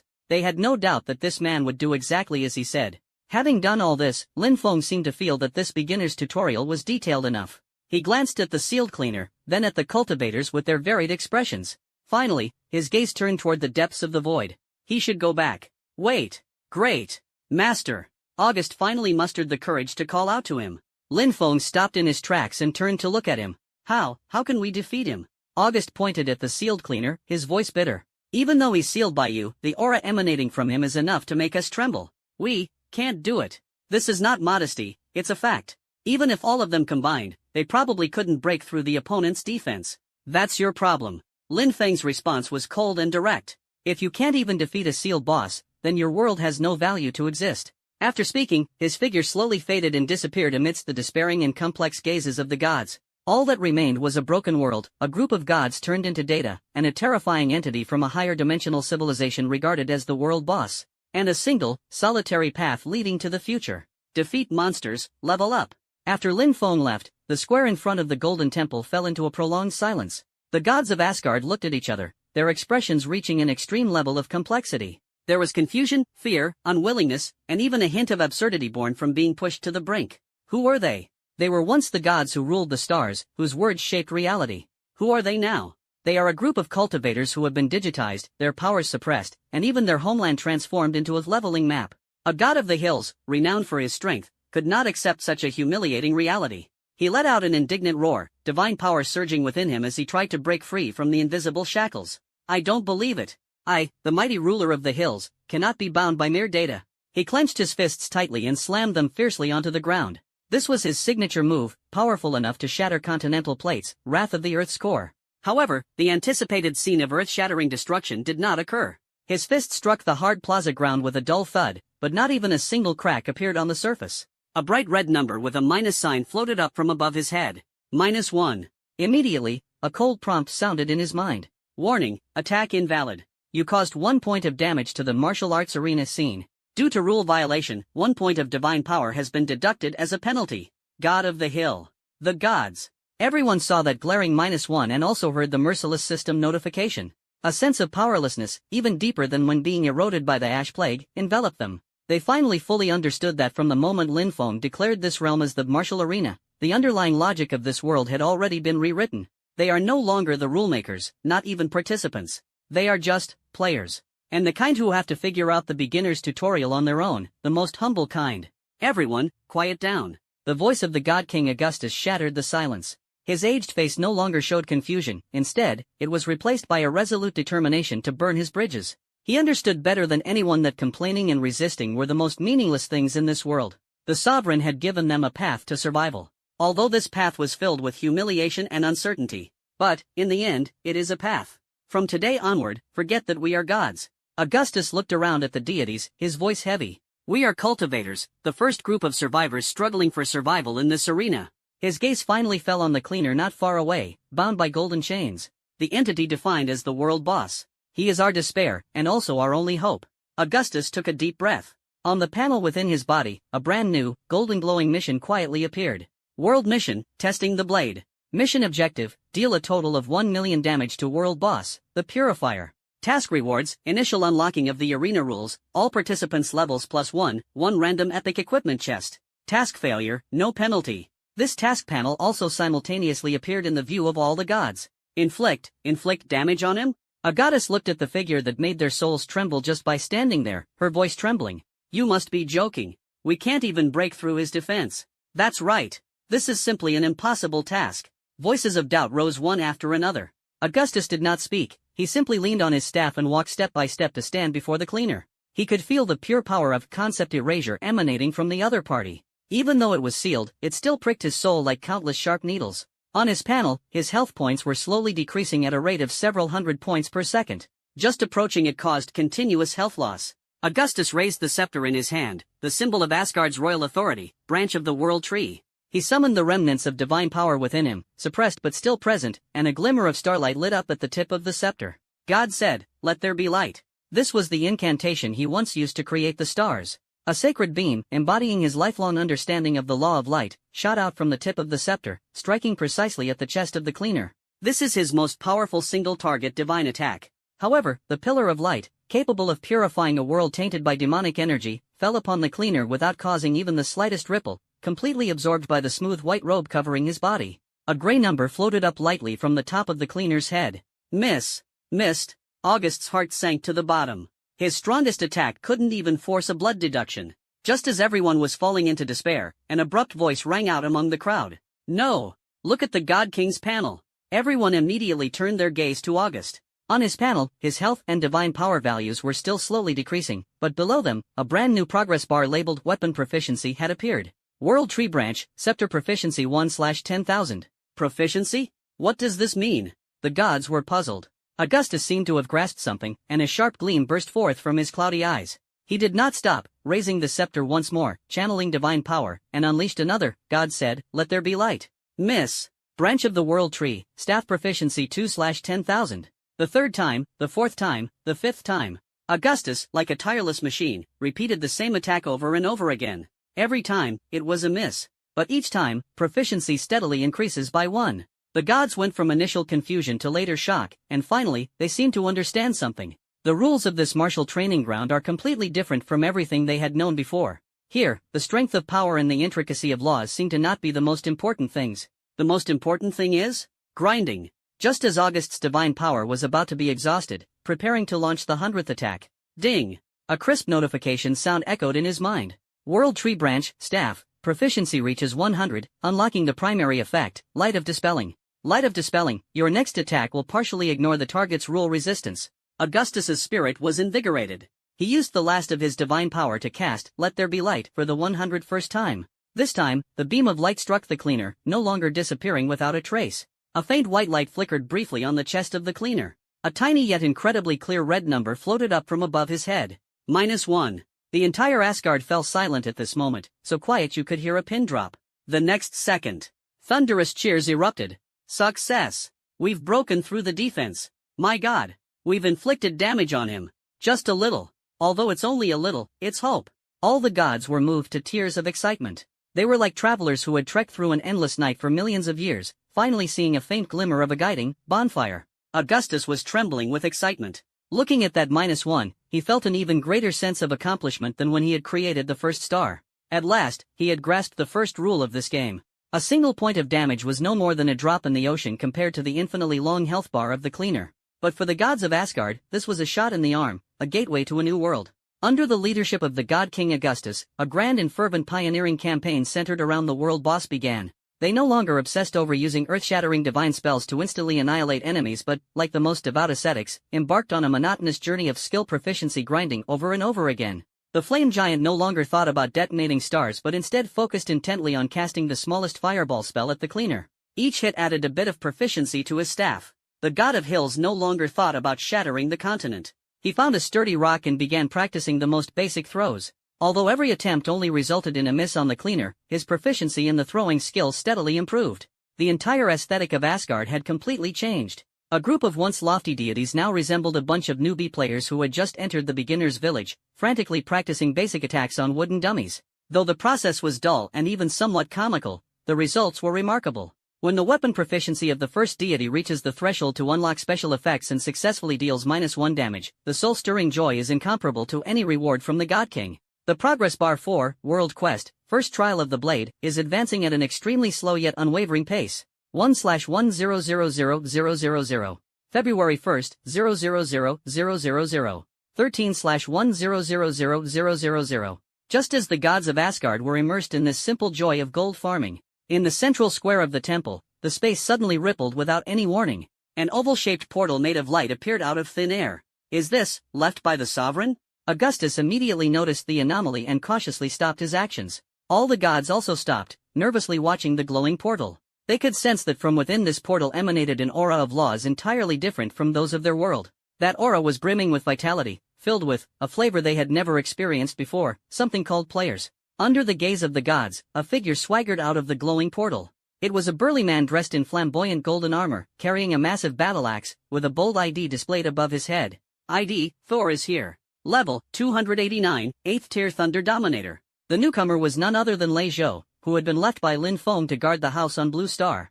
Feeling restless, he eventually persuaded Sun Xian'an through persistent coaxing to grant him access to the second martial arena. Damn! So this is the second martial arts arena? Doesn't look that great, kind of dull and gray. Lei Zhou stepped out, loudly surveying his surroundings, his words filled with the kind of criticism a veteran player would have for a new map. His gaze quickly landed on the square, focusing on the group of natives who were staring blankly at him. Wow, there are quite a lot of NPCs here. Lei Zhou's eyes lit up as he hoisted his axe and headed straight for Augustus, who appeared to be the most impressive among them. The gods of Asgard were stunned. NPC? What kind of title is this? They could sense that the strength of the burly man before them was, in their view, not considered top-tier, roughly equivalent to the level of an ordinary main god. Yet, he carried an unrestrained aura that made them feel extremely uncomfortable. It was a kind of gaze that treated them as data and background props. Lei Zhou walked up to Augustus, using the handle of his battle axe to knock on the ground, producing a loud bang. He looked up and down at the old man with white hair and beard, holding a scepter, grinned, and revealed a mouthful of white teeth. "Hey, old man," he asked in a tone very familiar to him, like talking to the village chief in a game. "Do you have any hidden quests here? The kind that gives divine artifacts?" Augustus. The gods. God King Augustus, who had lived for millions of years and was the supreme ruler of Asgard, was now being pointed at by a player who had appeared out of nowhere, asking if there was a hidden quest. He felt his divine dignity had been insulted like never before. A surge of anger rose from the depths of his heart. He was about to erupt, but suddenly remembered the cold word eliminate uttered by Lin Feng before leaving. He forcibly suppressed his anger and squeezed out a few words through gritted teeth. "We don't have any here. TCH, so stingy." Lei Zhou curled his lips in disdain, his face full of contempt. "This is obviously a poor-ass map." As he spoke, his gaze passed over August and landed on the cleaner tied up not far away. Holy sh*T. Lei Zhou's eyes instantly widened, and he was almost drooling. A wild boss? And it even has a golden name. He was like an adventurer who had discovered a treasure, letting out an excited cry, hoisting his axe, and charging forward while muttering to himself. Out of the way, out of the way. Nobody snatch it. This boss's first kill is mine." The gods of Asgard watched helplessly as this madman charged toward the terrifying entity that would cause them to continuously lose health just by approaching. They wanted to stop him, but found that their bodies simply couldn't move. An invisible force of rules formed an unseen wall along Lei Zhou's charging path, isolating them outside. This was the rule of the martial arena. Players and NPCs are not allowed to interfere in the battle with the boss. Thunder. Storm. Obey my command. Lei Zhou charged at the cleaner, raised his battle axe, and unleashed his ultimate move. A pillar of raging thunder, dozens of times thicker than the one Augustus had summoned earlier, descended from the sky and struck the cleaner fiercely. Boom! A deafening roar echoed throughout the entire square. The blinding electric light made all the gods instinctively close their eyes. A massive damage number, so shocking it made their hearts skip a beat, slowly floated up above the cleaner's head. -8 976 543. The progress bar for World Quest, first trial of strength suddenly surged forward, leaping a significant distance. The gods of Asgard were petrified. After painstaking efforts, like ants moving house, they had only managed to deal a few dozen points of damage. And this player who appeared out of nowhere, dealt nearly 9 million with one swing of the axe. They looked at Lei Zhou, then looked at themselves. The disparity of the world was vividly displayed at this moment. After Lei Zhou swung the axe and saw the damage number, he frowned. Damn, only a little over 8 million? The damage is suppressed so badly? This boss's defense is ridiculously insane. He muttered to himself, completely unaware that the group of NPCs behind him were looking at him as if they were gazing at a god. Lei Zhou stared at the glaring damage number, his brows furrowed into a knot. Damn, only a little over 8 million? The damage is suppressed so badly? This boss's defense is ridiculously insane. He muttered to himself, completely oblivious to the group behind him, whom he had just regarded as background characters. At this moment, the way they looked at him could no longer be described as mere shock. It was a gaze, akin to how primitive humans might look upon an extraterrestrial visitor for the first time. A mix of fear, confusion, awe, and a profound self-doubt that comes from having their worldview utterly overturned. They had painstakingly, like ants chiseling holes in solid ice, poured all their wisdom and perseverance into their efforts, only to inflict a meager few dozen points of damage. Every time they managed to deal -1, it was enough to make them cheer ecstatically, as if they had glimpsed the dawn of a revived civilization. And the outsider wielding an axe before them, with a casual strike, delivered a force nearly 9 million times the fruits of their labor. The disparity of the world, at this moment, was vividly displayed. The world tree branch scepter in the hands of God King Augustus trembled slightly. He was not afraid, but was desperately suppressing the divine power within him that was boiling over from excessive shock. He had lived for millions of years, witnessed the miracles of creation, and seen the decay of the universe. He thought his state of mind had long been as calm as a still ancient well. But today, into that ancient well, a nuclear bomb was thrown. He finally understood what the cultivators and the martial arena mentioned by the sovereign truly meant. They, the native-born gods, might just be the lowest level mobs in this game, dressed in novice cloth armor. But the man before him, and the world he represented, were the ones who were truly the players. A giant god known for the law of flames looked at the dazzling golden armor on Lei Zhou, then lowered his head to glance at his own. Molten Lord battle armor, forged from stellar core material and once his pride.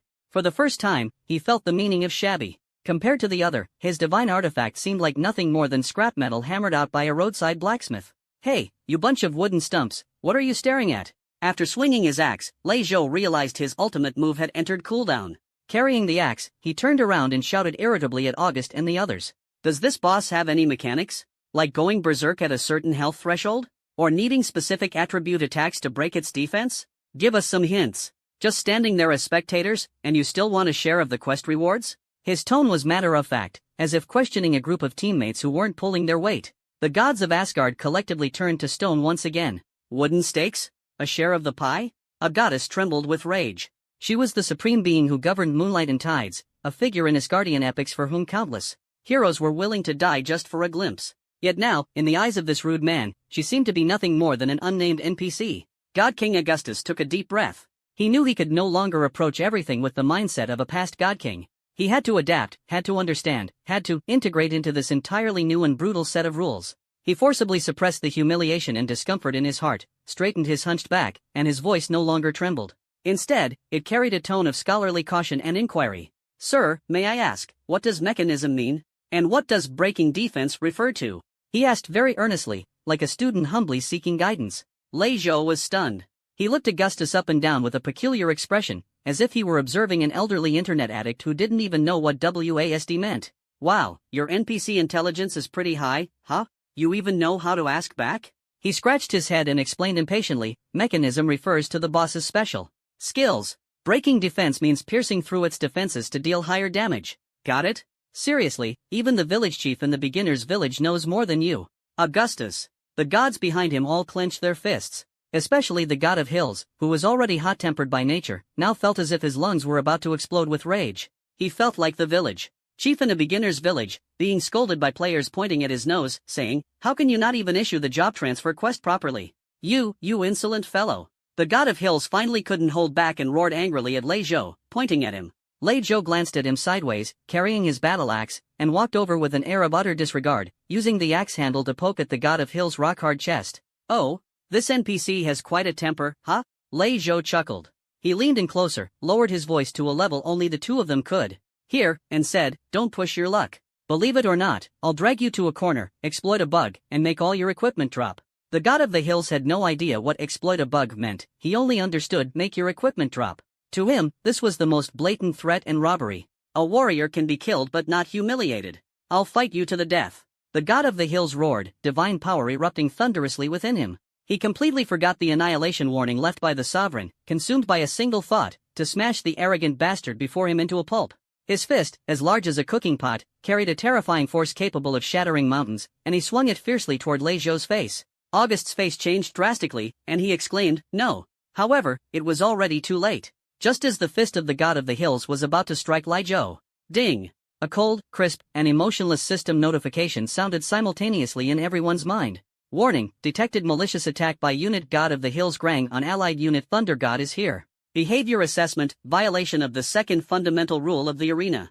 Execution rule, obliteration." The moment the word was spoken, time seemed to stand still. The god of the hills' furious fist stopped midair, less than a centimeter away from Lei Zhou's nose. The anger on his face froze instantly, replaced by an extreme fear that came from the depths of his soul. He wanted to move, but found that his body, along with his divine soul, was completely immobilized by an irresistible supreme rule. Then, under the horrified gazes of the gods, the massive and sturdy body of the god of the hills began to transform, inch by inch, from his fingertips into the purest golden specks of light. No screams, no struggle, not even the slightest trace of energy dissipating. Just like that, he quietly transitioned from being a powerful, real deity to being deleted. Like a piece of erroneous code, ruthlessly purged by the system. It lasted no more than 3 seconds. The wind blew across the square, where the god of the hill had once existed. Only a few strands of golden light remained, drifting slowly in the air before finally fading into nothingness. A main god who had lived for millions of years was just gone. The square was enveloped in a deathly silence. All the gods felt a chill surge from the soles of their feet straight to the crown of their heads. At last, they witnessed with their own eyes the annihilation spoken of by the sovereign, how merciless, how absolute it was. Lei Zhou was stunned as well. He touched his nose, the gust from that punch just now had stung his cheeks. He stared at the spot where the god of the hills had disappeared and swallowed hard. *T. This NPC, how can it even curse? He thought the system notification sound was cursing at him. Lei Zhou's exclamation of "what the hell" sounded particularly abrupt in the deathly silent square. The gods of Asgard were still trapped in the immense fear of the god of the hills being instantly erased, unable to extricate themselves. They looked at Lei Zhou, and their gazes had completely changed. If before, they looked at Lei Zhou as a powerful yet arrogant high-level player, then now, they looked at Lei Zhou as if they were looking at the GM's favored son. An existence capable of making the system's rules curse in its defense. What kind of background? What kind of authority is this? They had no doubt that if the system hadn't intervened just now, the burly man wielding the axe could have easily dealt with the god of the hills himself. But he didn't. He didn't even assume a defensive stance. What does this indicate? It shows that, in his eyes, the god of the hills' attack wasn't even worth his effort. And what's even more terrifying is that the supreme rules of this world, the system left behind by the sovereign, actually took the initiative to step in and clean up the trash for him. Such treatment is simply unheard of. Lei Zhou had no idea about the complex inner drama of these NPCs. He was completely thrown off by the system notification. How can this NPC even curse? He stood there dumbfounded for a long time before realizing that the damn it was something he had cursed out himself. He scratched his head, looking at the spot where the god of the hills had disappeared, smacking his lips. TSK, this game really goes all out. Erased just like that, not even a corpse left behind, can't even loot the gear. He complained out loud, but inside, a storm was raging. This could no longer be described as real. This was a damn real world, only forcibly wrapped in a game shell by Lin Feng with his incomprehensibly perverse power. Here, the rules were the heavens. And Lin Feng was the will of the heavens. Realizing this, Lei Zhou's heart, which had been somewhat inflated due to his sudden surge in power, instantly calmed down. He could be arrogant and domineering, but he absolutely could not cross the line set by Lin Feng. Ahem. Lei Zhou cleared his throat, put away his casual and carefree demeanor, turned around, and looked at the gods who were already pale with fear and trembling like leaves in the wind. He thought for a moment and put on what he believed to be a kind and friendly smile, though that smile, on his face that practically screamed "I'm not to be messed with," looked worse than crying. Fellow comrades," he ventured, changing his address, "what just happened was an accident, purely an accident. Let's focus on discussing how to defeat this boss." He pointed not far away at the cleaner, still tightly bound. The term comrades left August and the other deities feeling flattered. The God King August reacted the fastest. He quickly leaned on his staff, took a few steps forward, and gave Lei Zhou a deep bow, lowering himself significantly. "Great! Lord of Thunder," he even changed his form of address, "please guide us." Behind him, all the gods uniformly bowed deeply to Lei Zhou in a gesture of humble reverence. At this moment, they completely abandoned the last shred of their pitiful dignity as gods. In the face of absolute power and even more absolute rules, dignity was worthless. Surviving and finding a way to level up was the only way out. Hey, no, that's not allowed, that's not allowed." Lei Zhou was startled by the scene and quickly waved his hand. Although he was a troublemaker, he knew these people were kept by Lin Feng. If Lin Feng found out he was throwing his weight around here, who knows how he'd deal with him. "Everyone, get up, get up. We're revolutionary comrades, we don't do this feudal superstition stuff." He muttered words even he didn't understand, while secretly thinking, damn, these NPCs are way too intelligent. They're even pulling off PUA tactics, trying to flatter me to death? Watching the gods still not daring to stand up, Lei Zhou's eyes darted around as he came up with an idea. All right, stop with all this pretense. If you want to take down the boss, you need to show some sincerity." He cleared his throat and, imitating the tone of those professional raid leaders in games, began issuing commands. "Among you, who's in charge of logistics? Do you have anyone who can buff? Or maybe provide some potions? Like the Berserk Potion, to boost attack, the Agility Potion, to increase attack speed, or the Large Mana Potion, for instant mana recovery?" He rattled off a whole bunch of professional jargon in one breath. Augustus and the gods were dumbfounded. Buff? Potion? Augustus struggled to understand. "Are you referring to enhancement divine spells and alchemical products?" Yes, exactly those things." Lei Zhou slapped his thigh. Augustus looked troubled. "Most of our divine spells are suppressed. As for alchemy, we have the greatest god of craftsmanship, but his divine power is also—" "Cut the nonsense!" Lei Zhou interrupted him directly. "Can you do it or not? Give me a straight answer." The gods looked at each other, and finally, a frail goddess who governed the laws of vegetation and life stepped forward, trembling. I might be able to try using my primordial divine power to cultivate a divine herb containing the concept of rage." "Then what are you waiting for? Get on with it," Lei Zhou urged. "The rest of you, don't just stand there. You lot, yes, you tough-looking ones, go be the tanks and hold the boss at the front. You ranged ones, keep your distance and deal damage. That old man, yes, you, I'm talking to you," he pointed at August, "you look like a healer, so you're in charge of keeping everyone alive. Move it. Time is money, my friends." Under the command of Lei Zhou's professional team, the gods of Asgard, though only half understanding his instructions, instinctively began to act according to his orders. Thus, an extremely comical scene unfolded in the square. A few Titan deities, who once ruled over mountains and the earth, lined up in a row, holding shields. Though they were divine artifacts, they could now only serve as physical shields, trembling as they stood before the cleaner, enduring the continuous aura damage that drained their health. A group of main gods, wielding the powers of elements and stars, stood cautiously at a distance, using their most basic divine spells to attack the boss, diligently grinding their weapon proficiency. The god King Augustus, the supreme ruler of Asgard, had now completely been reduced to a healer. Holding the branch of Yggdrasil, he wore a tragic expression as he cast the only healing divine spell he could use, the barely effective Dew of Life, on the titans tanking at the front. With each cast, the titans' health bars would rise just a tiny notch. Meanwhile, Thor himself wandered around with an axe on his shoulder, like a supervisor, occasionally shouting loudly. "That tank! Yes, you! Don't just stand there! Roar! Use your taunt skill to hold aggro! The mage group in the back! Where's the damage? Hit harder! Did you skip your meals? Healers, watch the party's health! That guy over there is about to die, hurry up and give him a big heal." The gods of Asgard were on the verge of tears. What is aggro? What is taunt? And what on earth is a big heal? They felt as if they were not fighting a boss, but experiencing an unprecedented, soul-level public execution. Amidst this chaotic yet comical raid progressing in full swing, in the center of the plaza, the teleportation light gate connecting to Blue Star rippled once again. This time, it wasn't a single person who walked out. It was a team of people.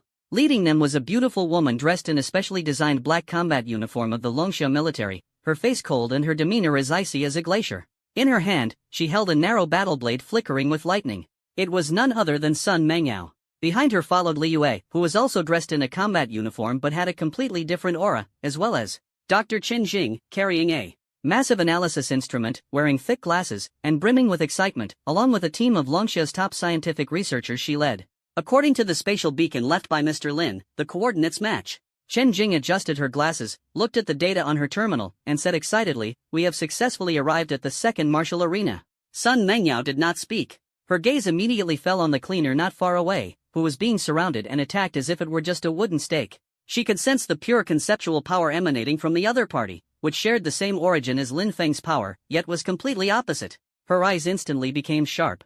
And when her gaze swept over Lei Zhou, who was shouting loudly and commanding a group of NPCs to fight monsters, her cold face couldn't help but show a trace of helplessness. "Lei Zhou."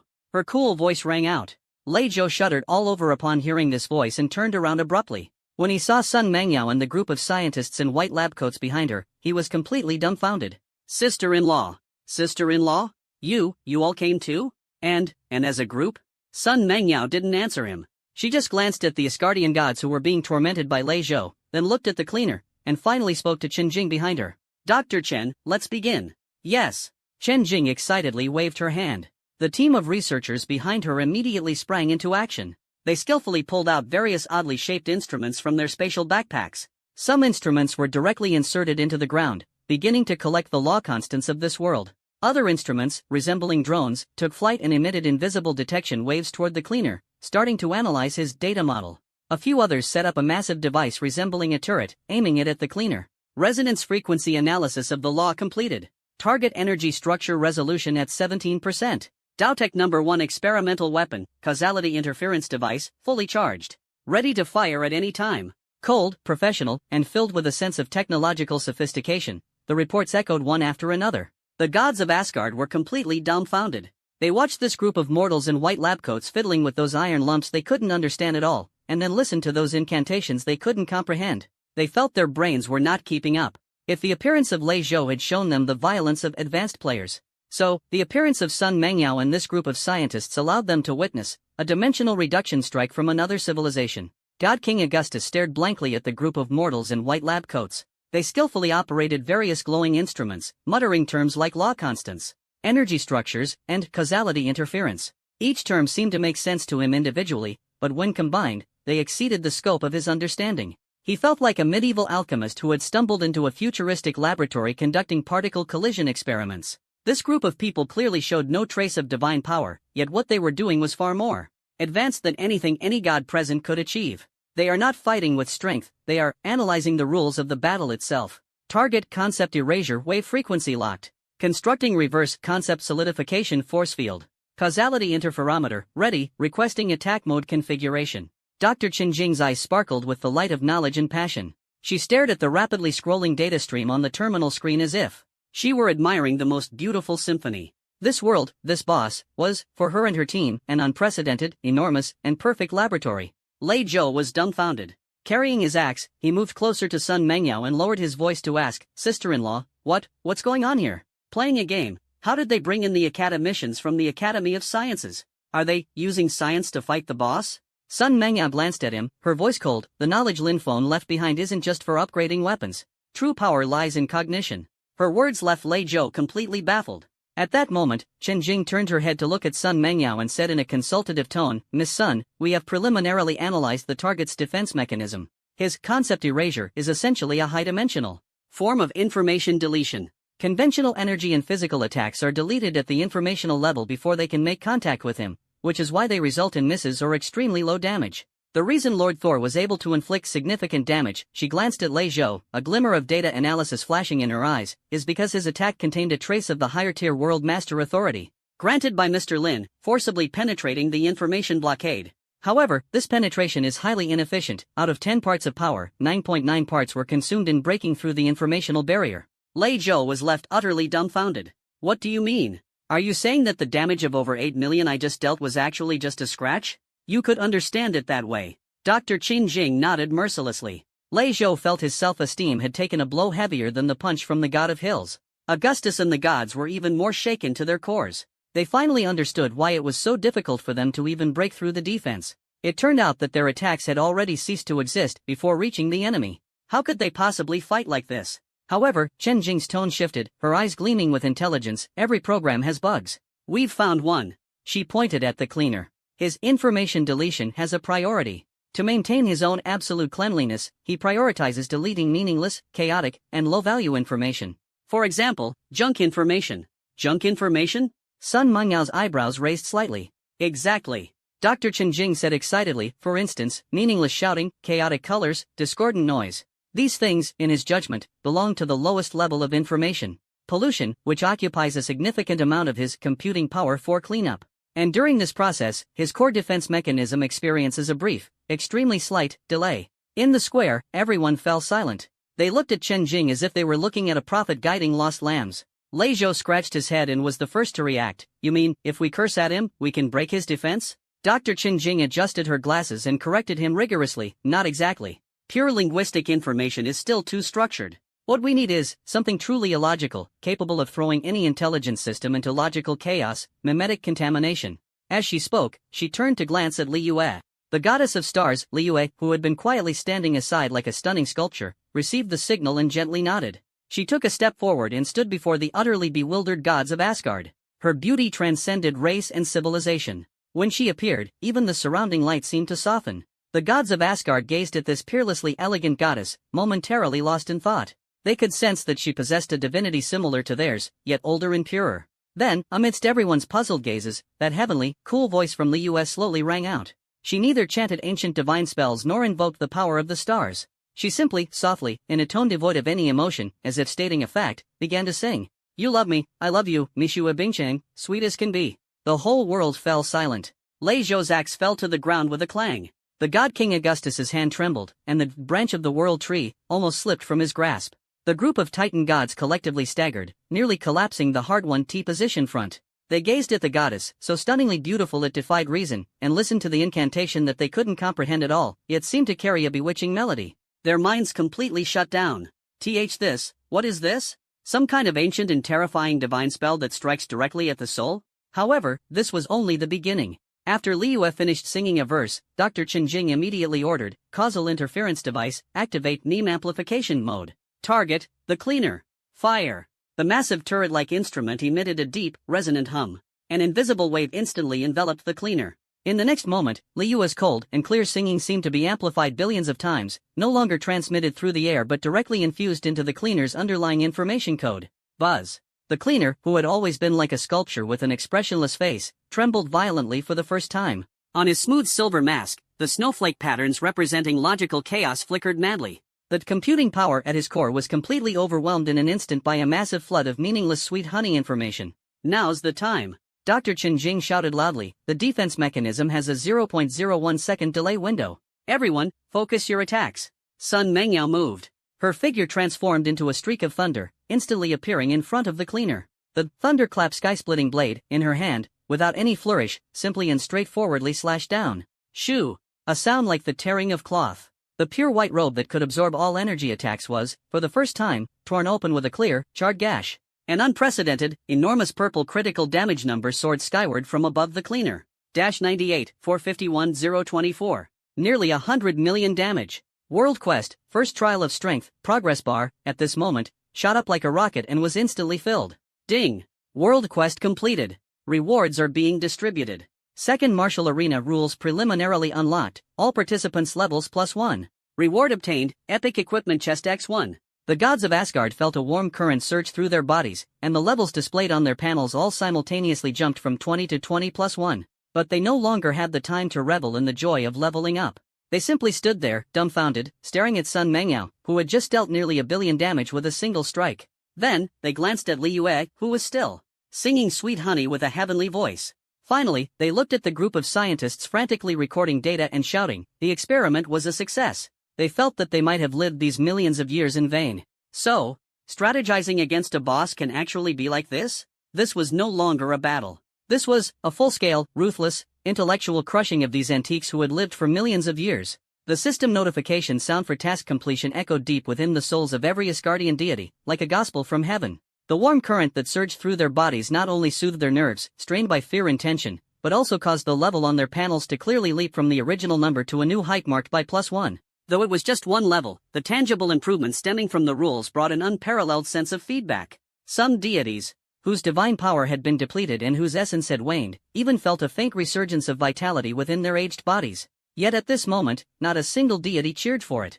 Their gazes, like iron filings drawn to a magnet, were firmly fixed on three places. One place was Sun Mengyao, who had just delivered a single strike causing nearly 100 million damage. At this moment, she stood with her blade sheathed, her expression cold and indifferent, as if she had merely done something trivial. Another place was Li Yue, who was still softly humming Sweet Honey, as if the earth-shattering meme contamination just now had nothing to do with her, her beauty transcending the mortal realm. The last place was the group of lab coat-clad mortals, who were surrounding various instruments, frantically recording data, and shouting phrases like experiment successful and perfect data. The God King Augustus stared blankly at everything before him, then lowered his head to look at the branch of the world tree in his hand, which, due to repeated spellcasting, had significantly increased in proficiency and had just unlocked the Light of Dispel effect. A great, indescribable sense of absurdity, mixed with a hint of bitterness, surged in his heart. They were like a group of prisoners laboring in the dark, painstakingly chiseling through a wall to steal a sliver of light, exhausting all their strength and even sacrificing their companions for that faint glimmer.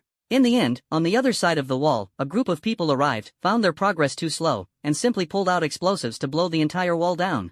And the explosives they used were something completely beyond their comprehension, called science and art. The unevenness of the world is too hurtful. Clang! Lei Zhou's giant axe fell to the ground, making a crisp sound that pulled the god's thoughts back to reality. He picked up the axe, scratched his shiny bald head, walked over to Sun Mengyao, lowered his voice, and his face was full of lingering fear and relief. Sister-in-law, I'll never say studying is useless again. These scientists' brains are scarier than my axe. Sun Mengyao ignored him and simply turned her gaze toward the center of the square. There, as the task was completed, the cleaner who had been tied up like a dumpling was slowly transforming into countless points of light. However, these lights did not dissipate but instead gathered in the air. Eventually, the light coalesced into a massive, ornate chest radiating an epic purple glow, which slowly descended to the ground.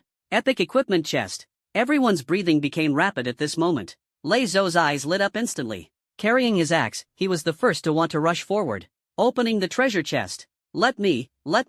My luck stat is high. However, as soon as he took a step forward, an invisible force pushed him back. Even the God King Augustus had the same idea, but the result was no different. This treasure chest seemed to be protected by some kind of rule, making it impossible for anyone to approach. Don't waste your energy. Dr. Qin Jing adjusted her glasses. Her team had already conducted a quick analysis of the phenomenon. This is a loot distribution mechanism. Before the rules determine the final ownership, no one can touch it. Distribution mechanism? Lei Zhou was stunned.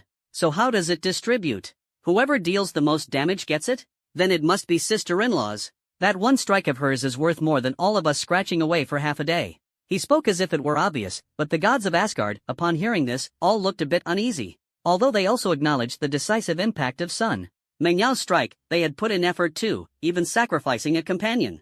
If they ended up with nothing, what would all their previous persistence amount to? August's heart sank. He had already sensed that this might be yet another test from the Dominator. A test to see whether they could accept this brand new, ruthless value system. At this moment, a detailed data report popped up on Dr. Qin Jing's terminal. The analysis is complete.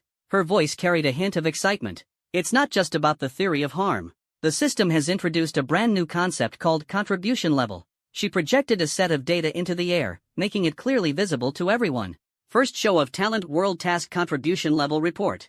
1. Sun Mengyao, contribution rate 89.7%. Reason, delivered the fatal blow, accounting for 98.1% of total damage. 2. Li Yue, Qin Jing, and their research team, contribution rate 10.1%.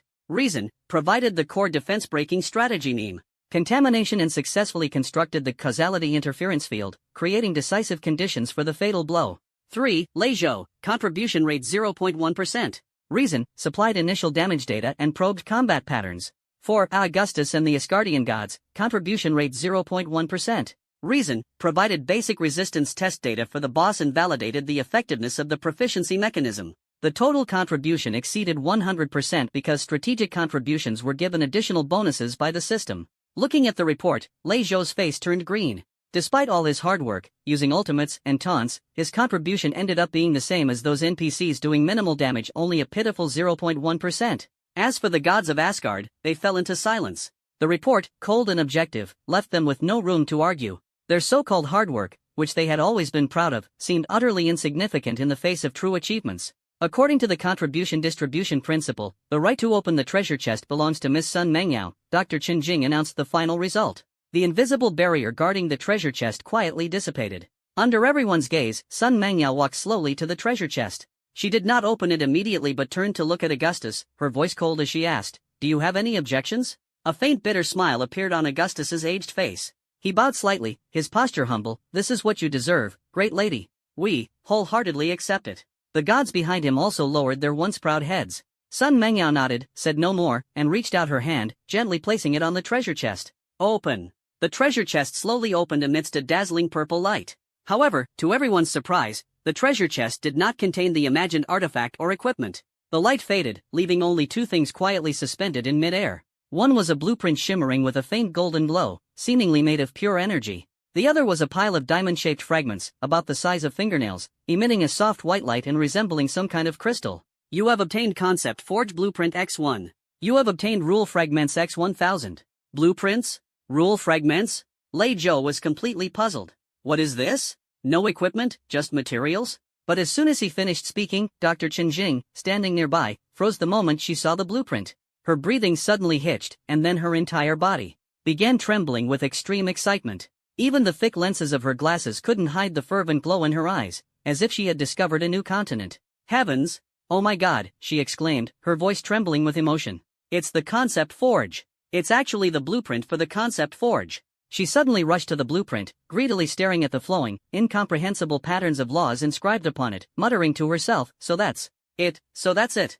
Using laws as the framework, concepts as the bricks, and mental power as the furnace, it can actually be done. It really can be done. She abruptly turned around, looking at the equally bewildered August and the gods, and with a tone bordering on madness, loudly declared, "Do you know what this is? This isn't just a blueprint. This is the key to a new era. It allows us to forge every intangible concept into a tangible entity. We can forge sharpness itself, not just a sharp sword. We can forge sturdiness itself, not just a sturdy shield. This is the act of transforming theology entirely into the industry of creation." As for these fragments of rules, Dr. Qinjing's gaze fell upon the pile of white crystals, her eyes burning even brighter. "If the forge is the factory, then these fragments are the highest grade, universal, energy and currency." The heart of the God King Augustus throbbed violently. He looked at the blueprint, then at the pile of fragments. A thought that made his very soul tremble surfaced in his mind. Their old civilization system, based on divine power, faith, and laws, seemed to have completely become obsolete at this moment. A brand new economic system, centered on concept forging, using rule fragments as currency, utterly incomprehensible to them,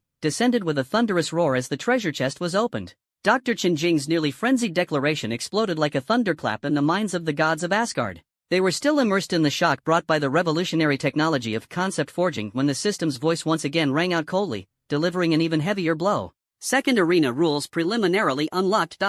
New system module activated, skill tree. New system module activated, martial arena shop." With the sound of the prompt, every Asgardian deity present felt an earth-shattering change in their soul panels. Beside the originally simple data column, an incredibly intricate tree-like structure resembling a star map appeared. Each node represented a divine skill or power they were once intimately familiar with. The deity who wields thunder saw familiar abilities such as Summon Lightning, Mjolnir, and Storm's Descent. The giant god who wields flames saw skills such as Lava Eruption, Fireball, and Flamestorm. The God King August, on the other hand, saw World Tree's Protection, God King's Decree, and Words Become Law, which belonged to his supreme authority. But at this moment, this brilliant star map was dim. All the skill nodes were firmly locked by a golden shackle. Below each shackle was a number and a symbol they had just come to recognize. Rule Fragment. Summon Lightning, beginner, unlock requires 10 rule fragments. Lava Eruption, beginner, unlock requires 15 rule fragments. World Tree Shelter, beginner, unlock requires 100 rule fragments. As for their supreme, law-defying powers, the cost required to unlock them is astronomical. Words Become Law, incomplete, unlocking requires 1 million rule fragments. Watching this scene, all the gods felt their hearts sink to the bottom. They understood. The sovereign did not strip them of their power, he merely packaged all their power together and put a price tag on it. The divine power, authority, and understanding of laws they had accumulated over millions of years all turned, at this moment, into commodities that needed to be purchased anew using a currency called rule fragments. And their current account balance was zero. No, it wasn't even zero. When they opened the interface called the Martial Arena Shop, everyone felt a profound sense of despair. The shop interface is completely empty. There is only one item, hanging there all alone, shimmering with a white glow symbolizing cheapness. Item, Basic Combat Skill Heavy Strike. Effect, consumes a small amount of stamina to launch a slightly more powerful physical attack on the target. Price, 1 rule fragment. The unevenness of the world once again presented itself before them in an extremely insulting manner. They, a group of gods who once destroyed stars with ease, now couldn't even afford the most basic heavy strike skill that even mortal warriors could use. No!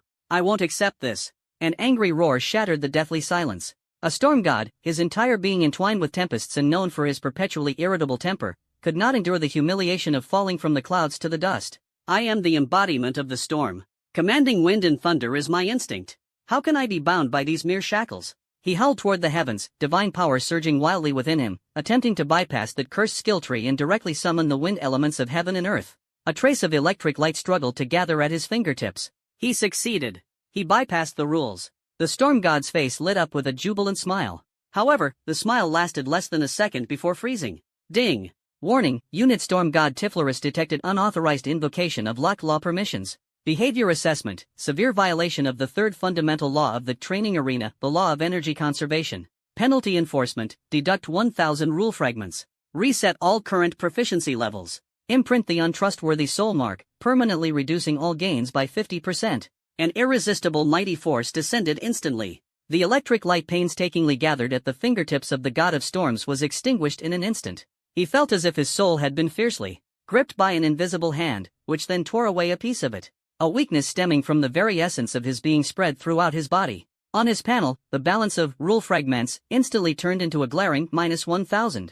A gray character, Faith, resembling a prisoner's brand, appeared next to his ID, marked with a large red cross. Poof! The god of storms spat out a mouthful of golden divine blood, his aura instantly withering. Even his towering figure seemed to shrink by a size. This scene was like a bucket of ice water poured over the heads of all the restless gods harboring wishful thinking. They looked at the miserable fate of the storm god, and the last trace of rebellious thoughts in their hearts was completely extinguished. Rules are absolute. Here, that sovereign is the only truth. Lei Zhou watched from the side, clicking his tongue in amazement. He whispered to Sun Mengyao, "This Lin Feng guy is even more ruthless than Zhou Bapi. He's selling people off, making them owe him money, and even helping him count the money." The god King Augustus, this sage who had lived for millions of years, after a brief moment of distraction, finally came to fully recognize reality. He knew that the old era had completely passed. Resistance would only lead to destruction. If you want to survive, or even live better, the only way is to learn. Learn this brand new set of rules, understand this entirely new system, and then find a way to earn the rule fragments that determine everything within it.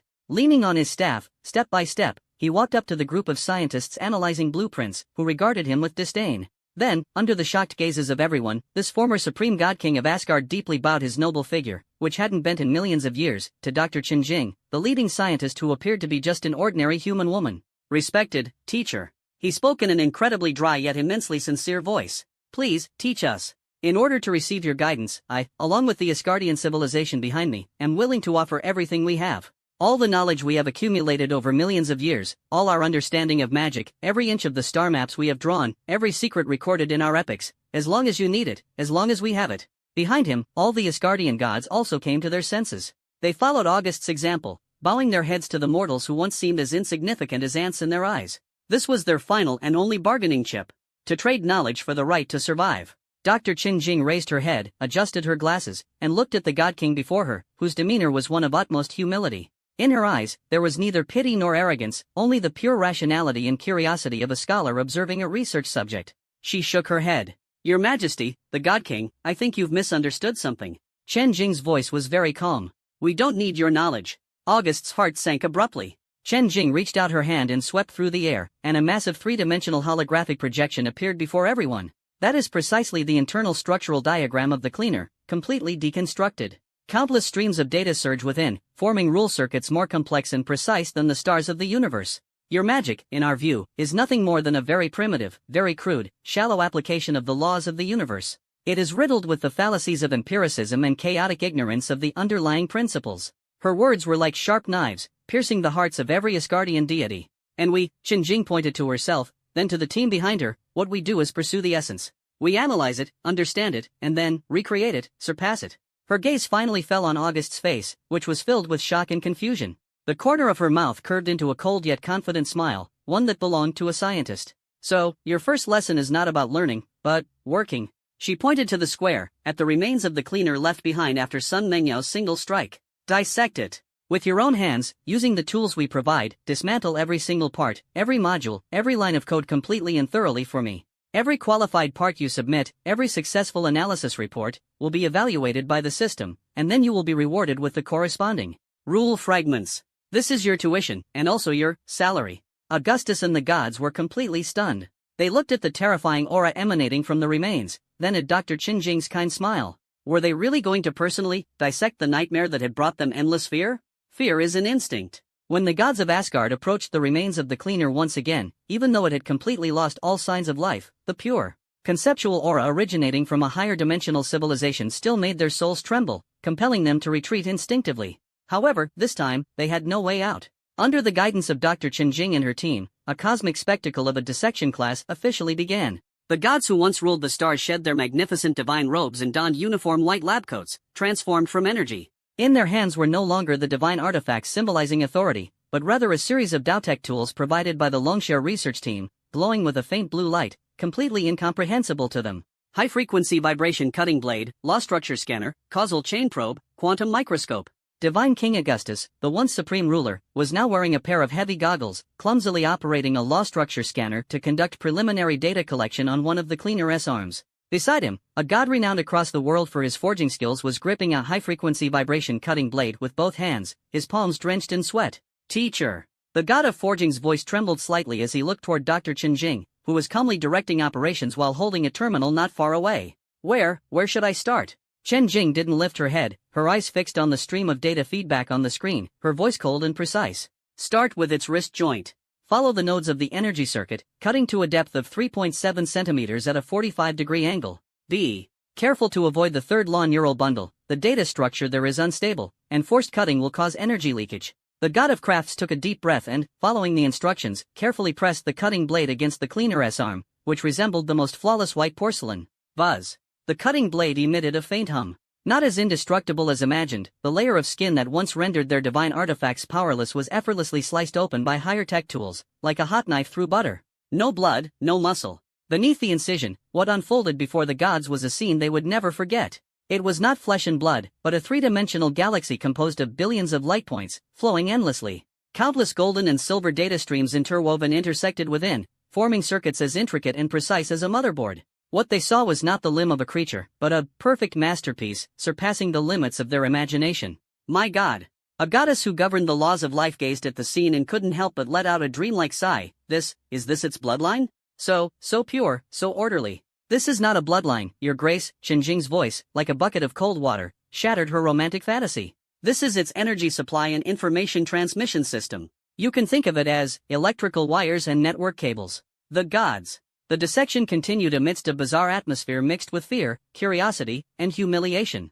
These once lofty deities, under the guidance of Longsha scientists, began learning how to identify law circuits, dismantle logic modules, and extract data cores. Clumsily, like a group of newly enrolled elementary school students, they made all sorts of basic mistakes. A flame titan, due to an operational error, accidentally broke an energy circuit, causing a surge of pure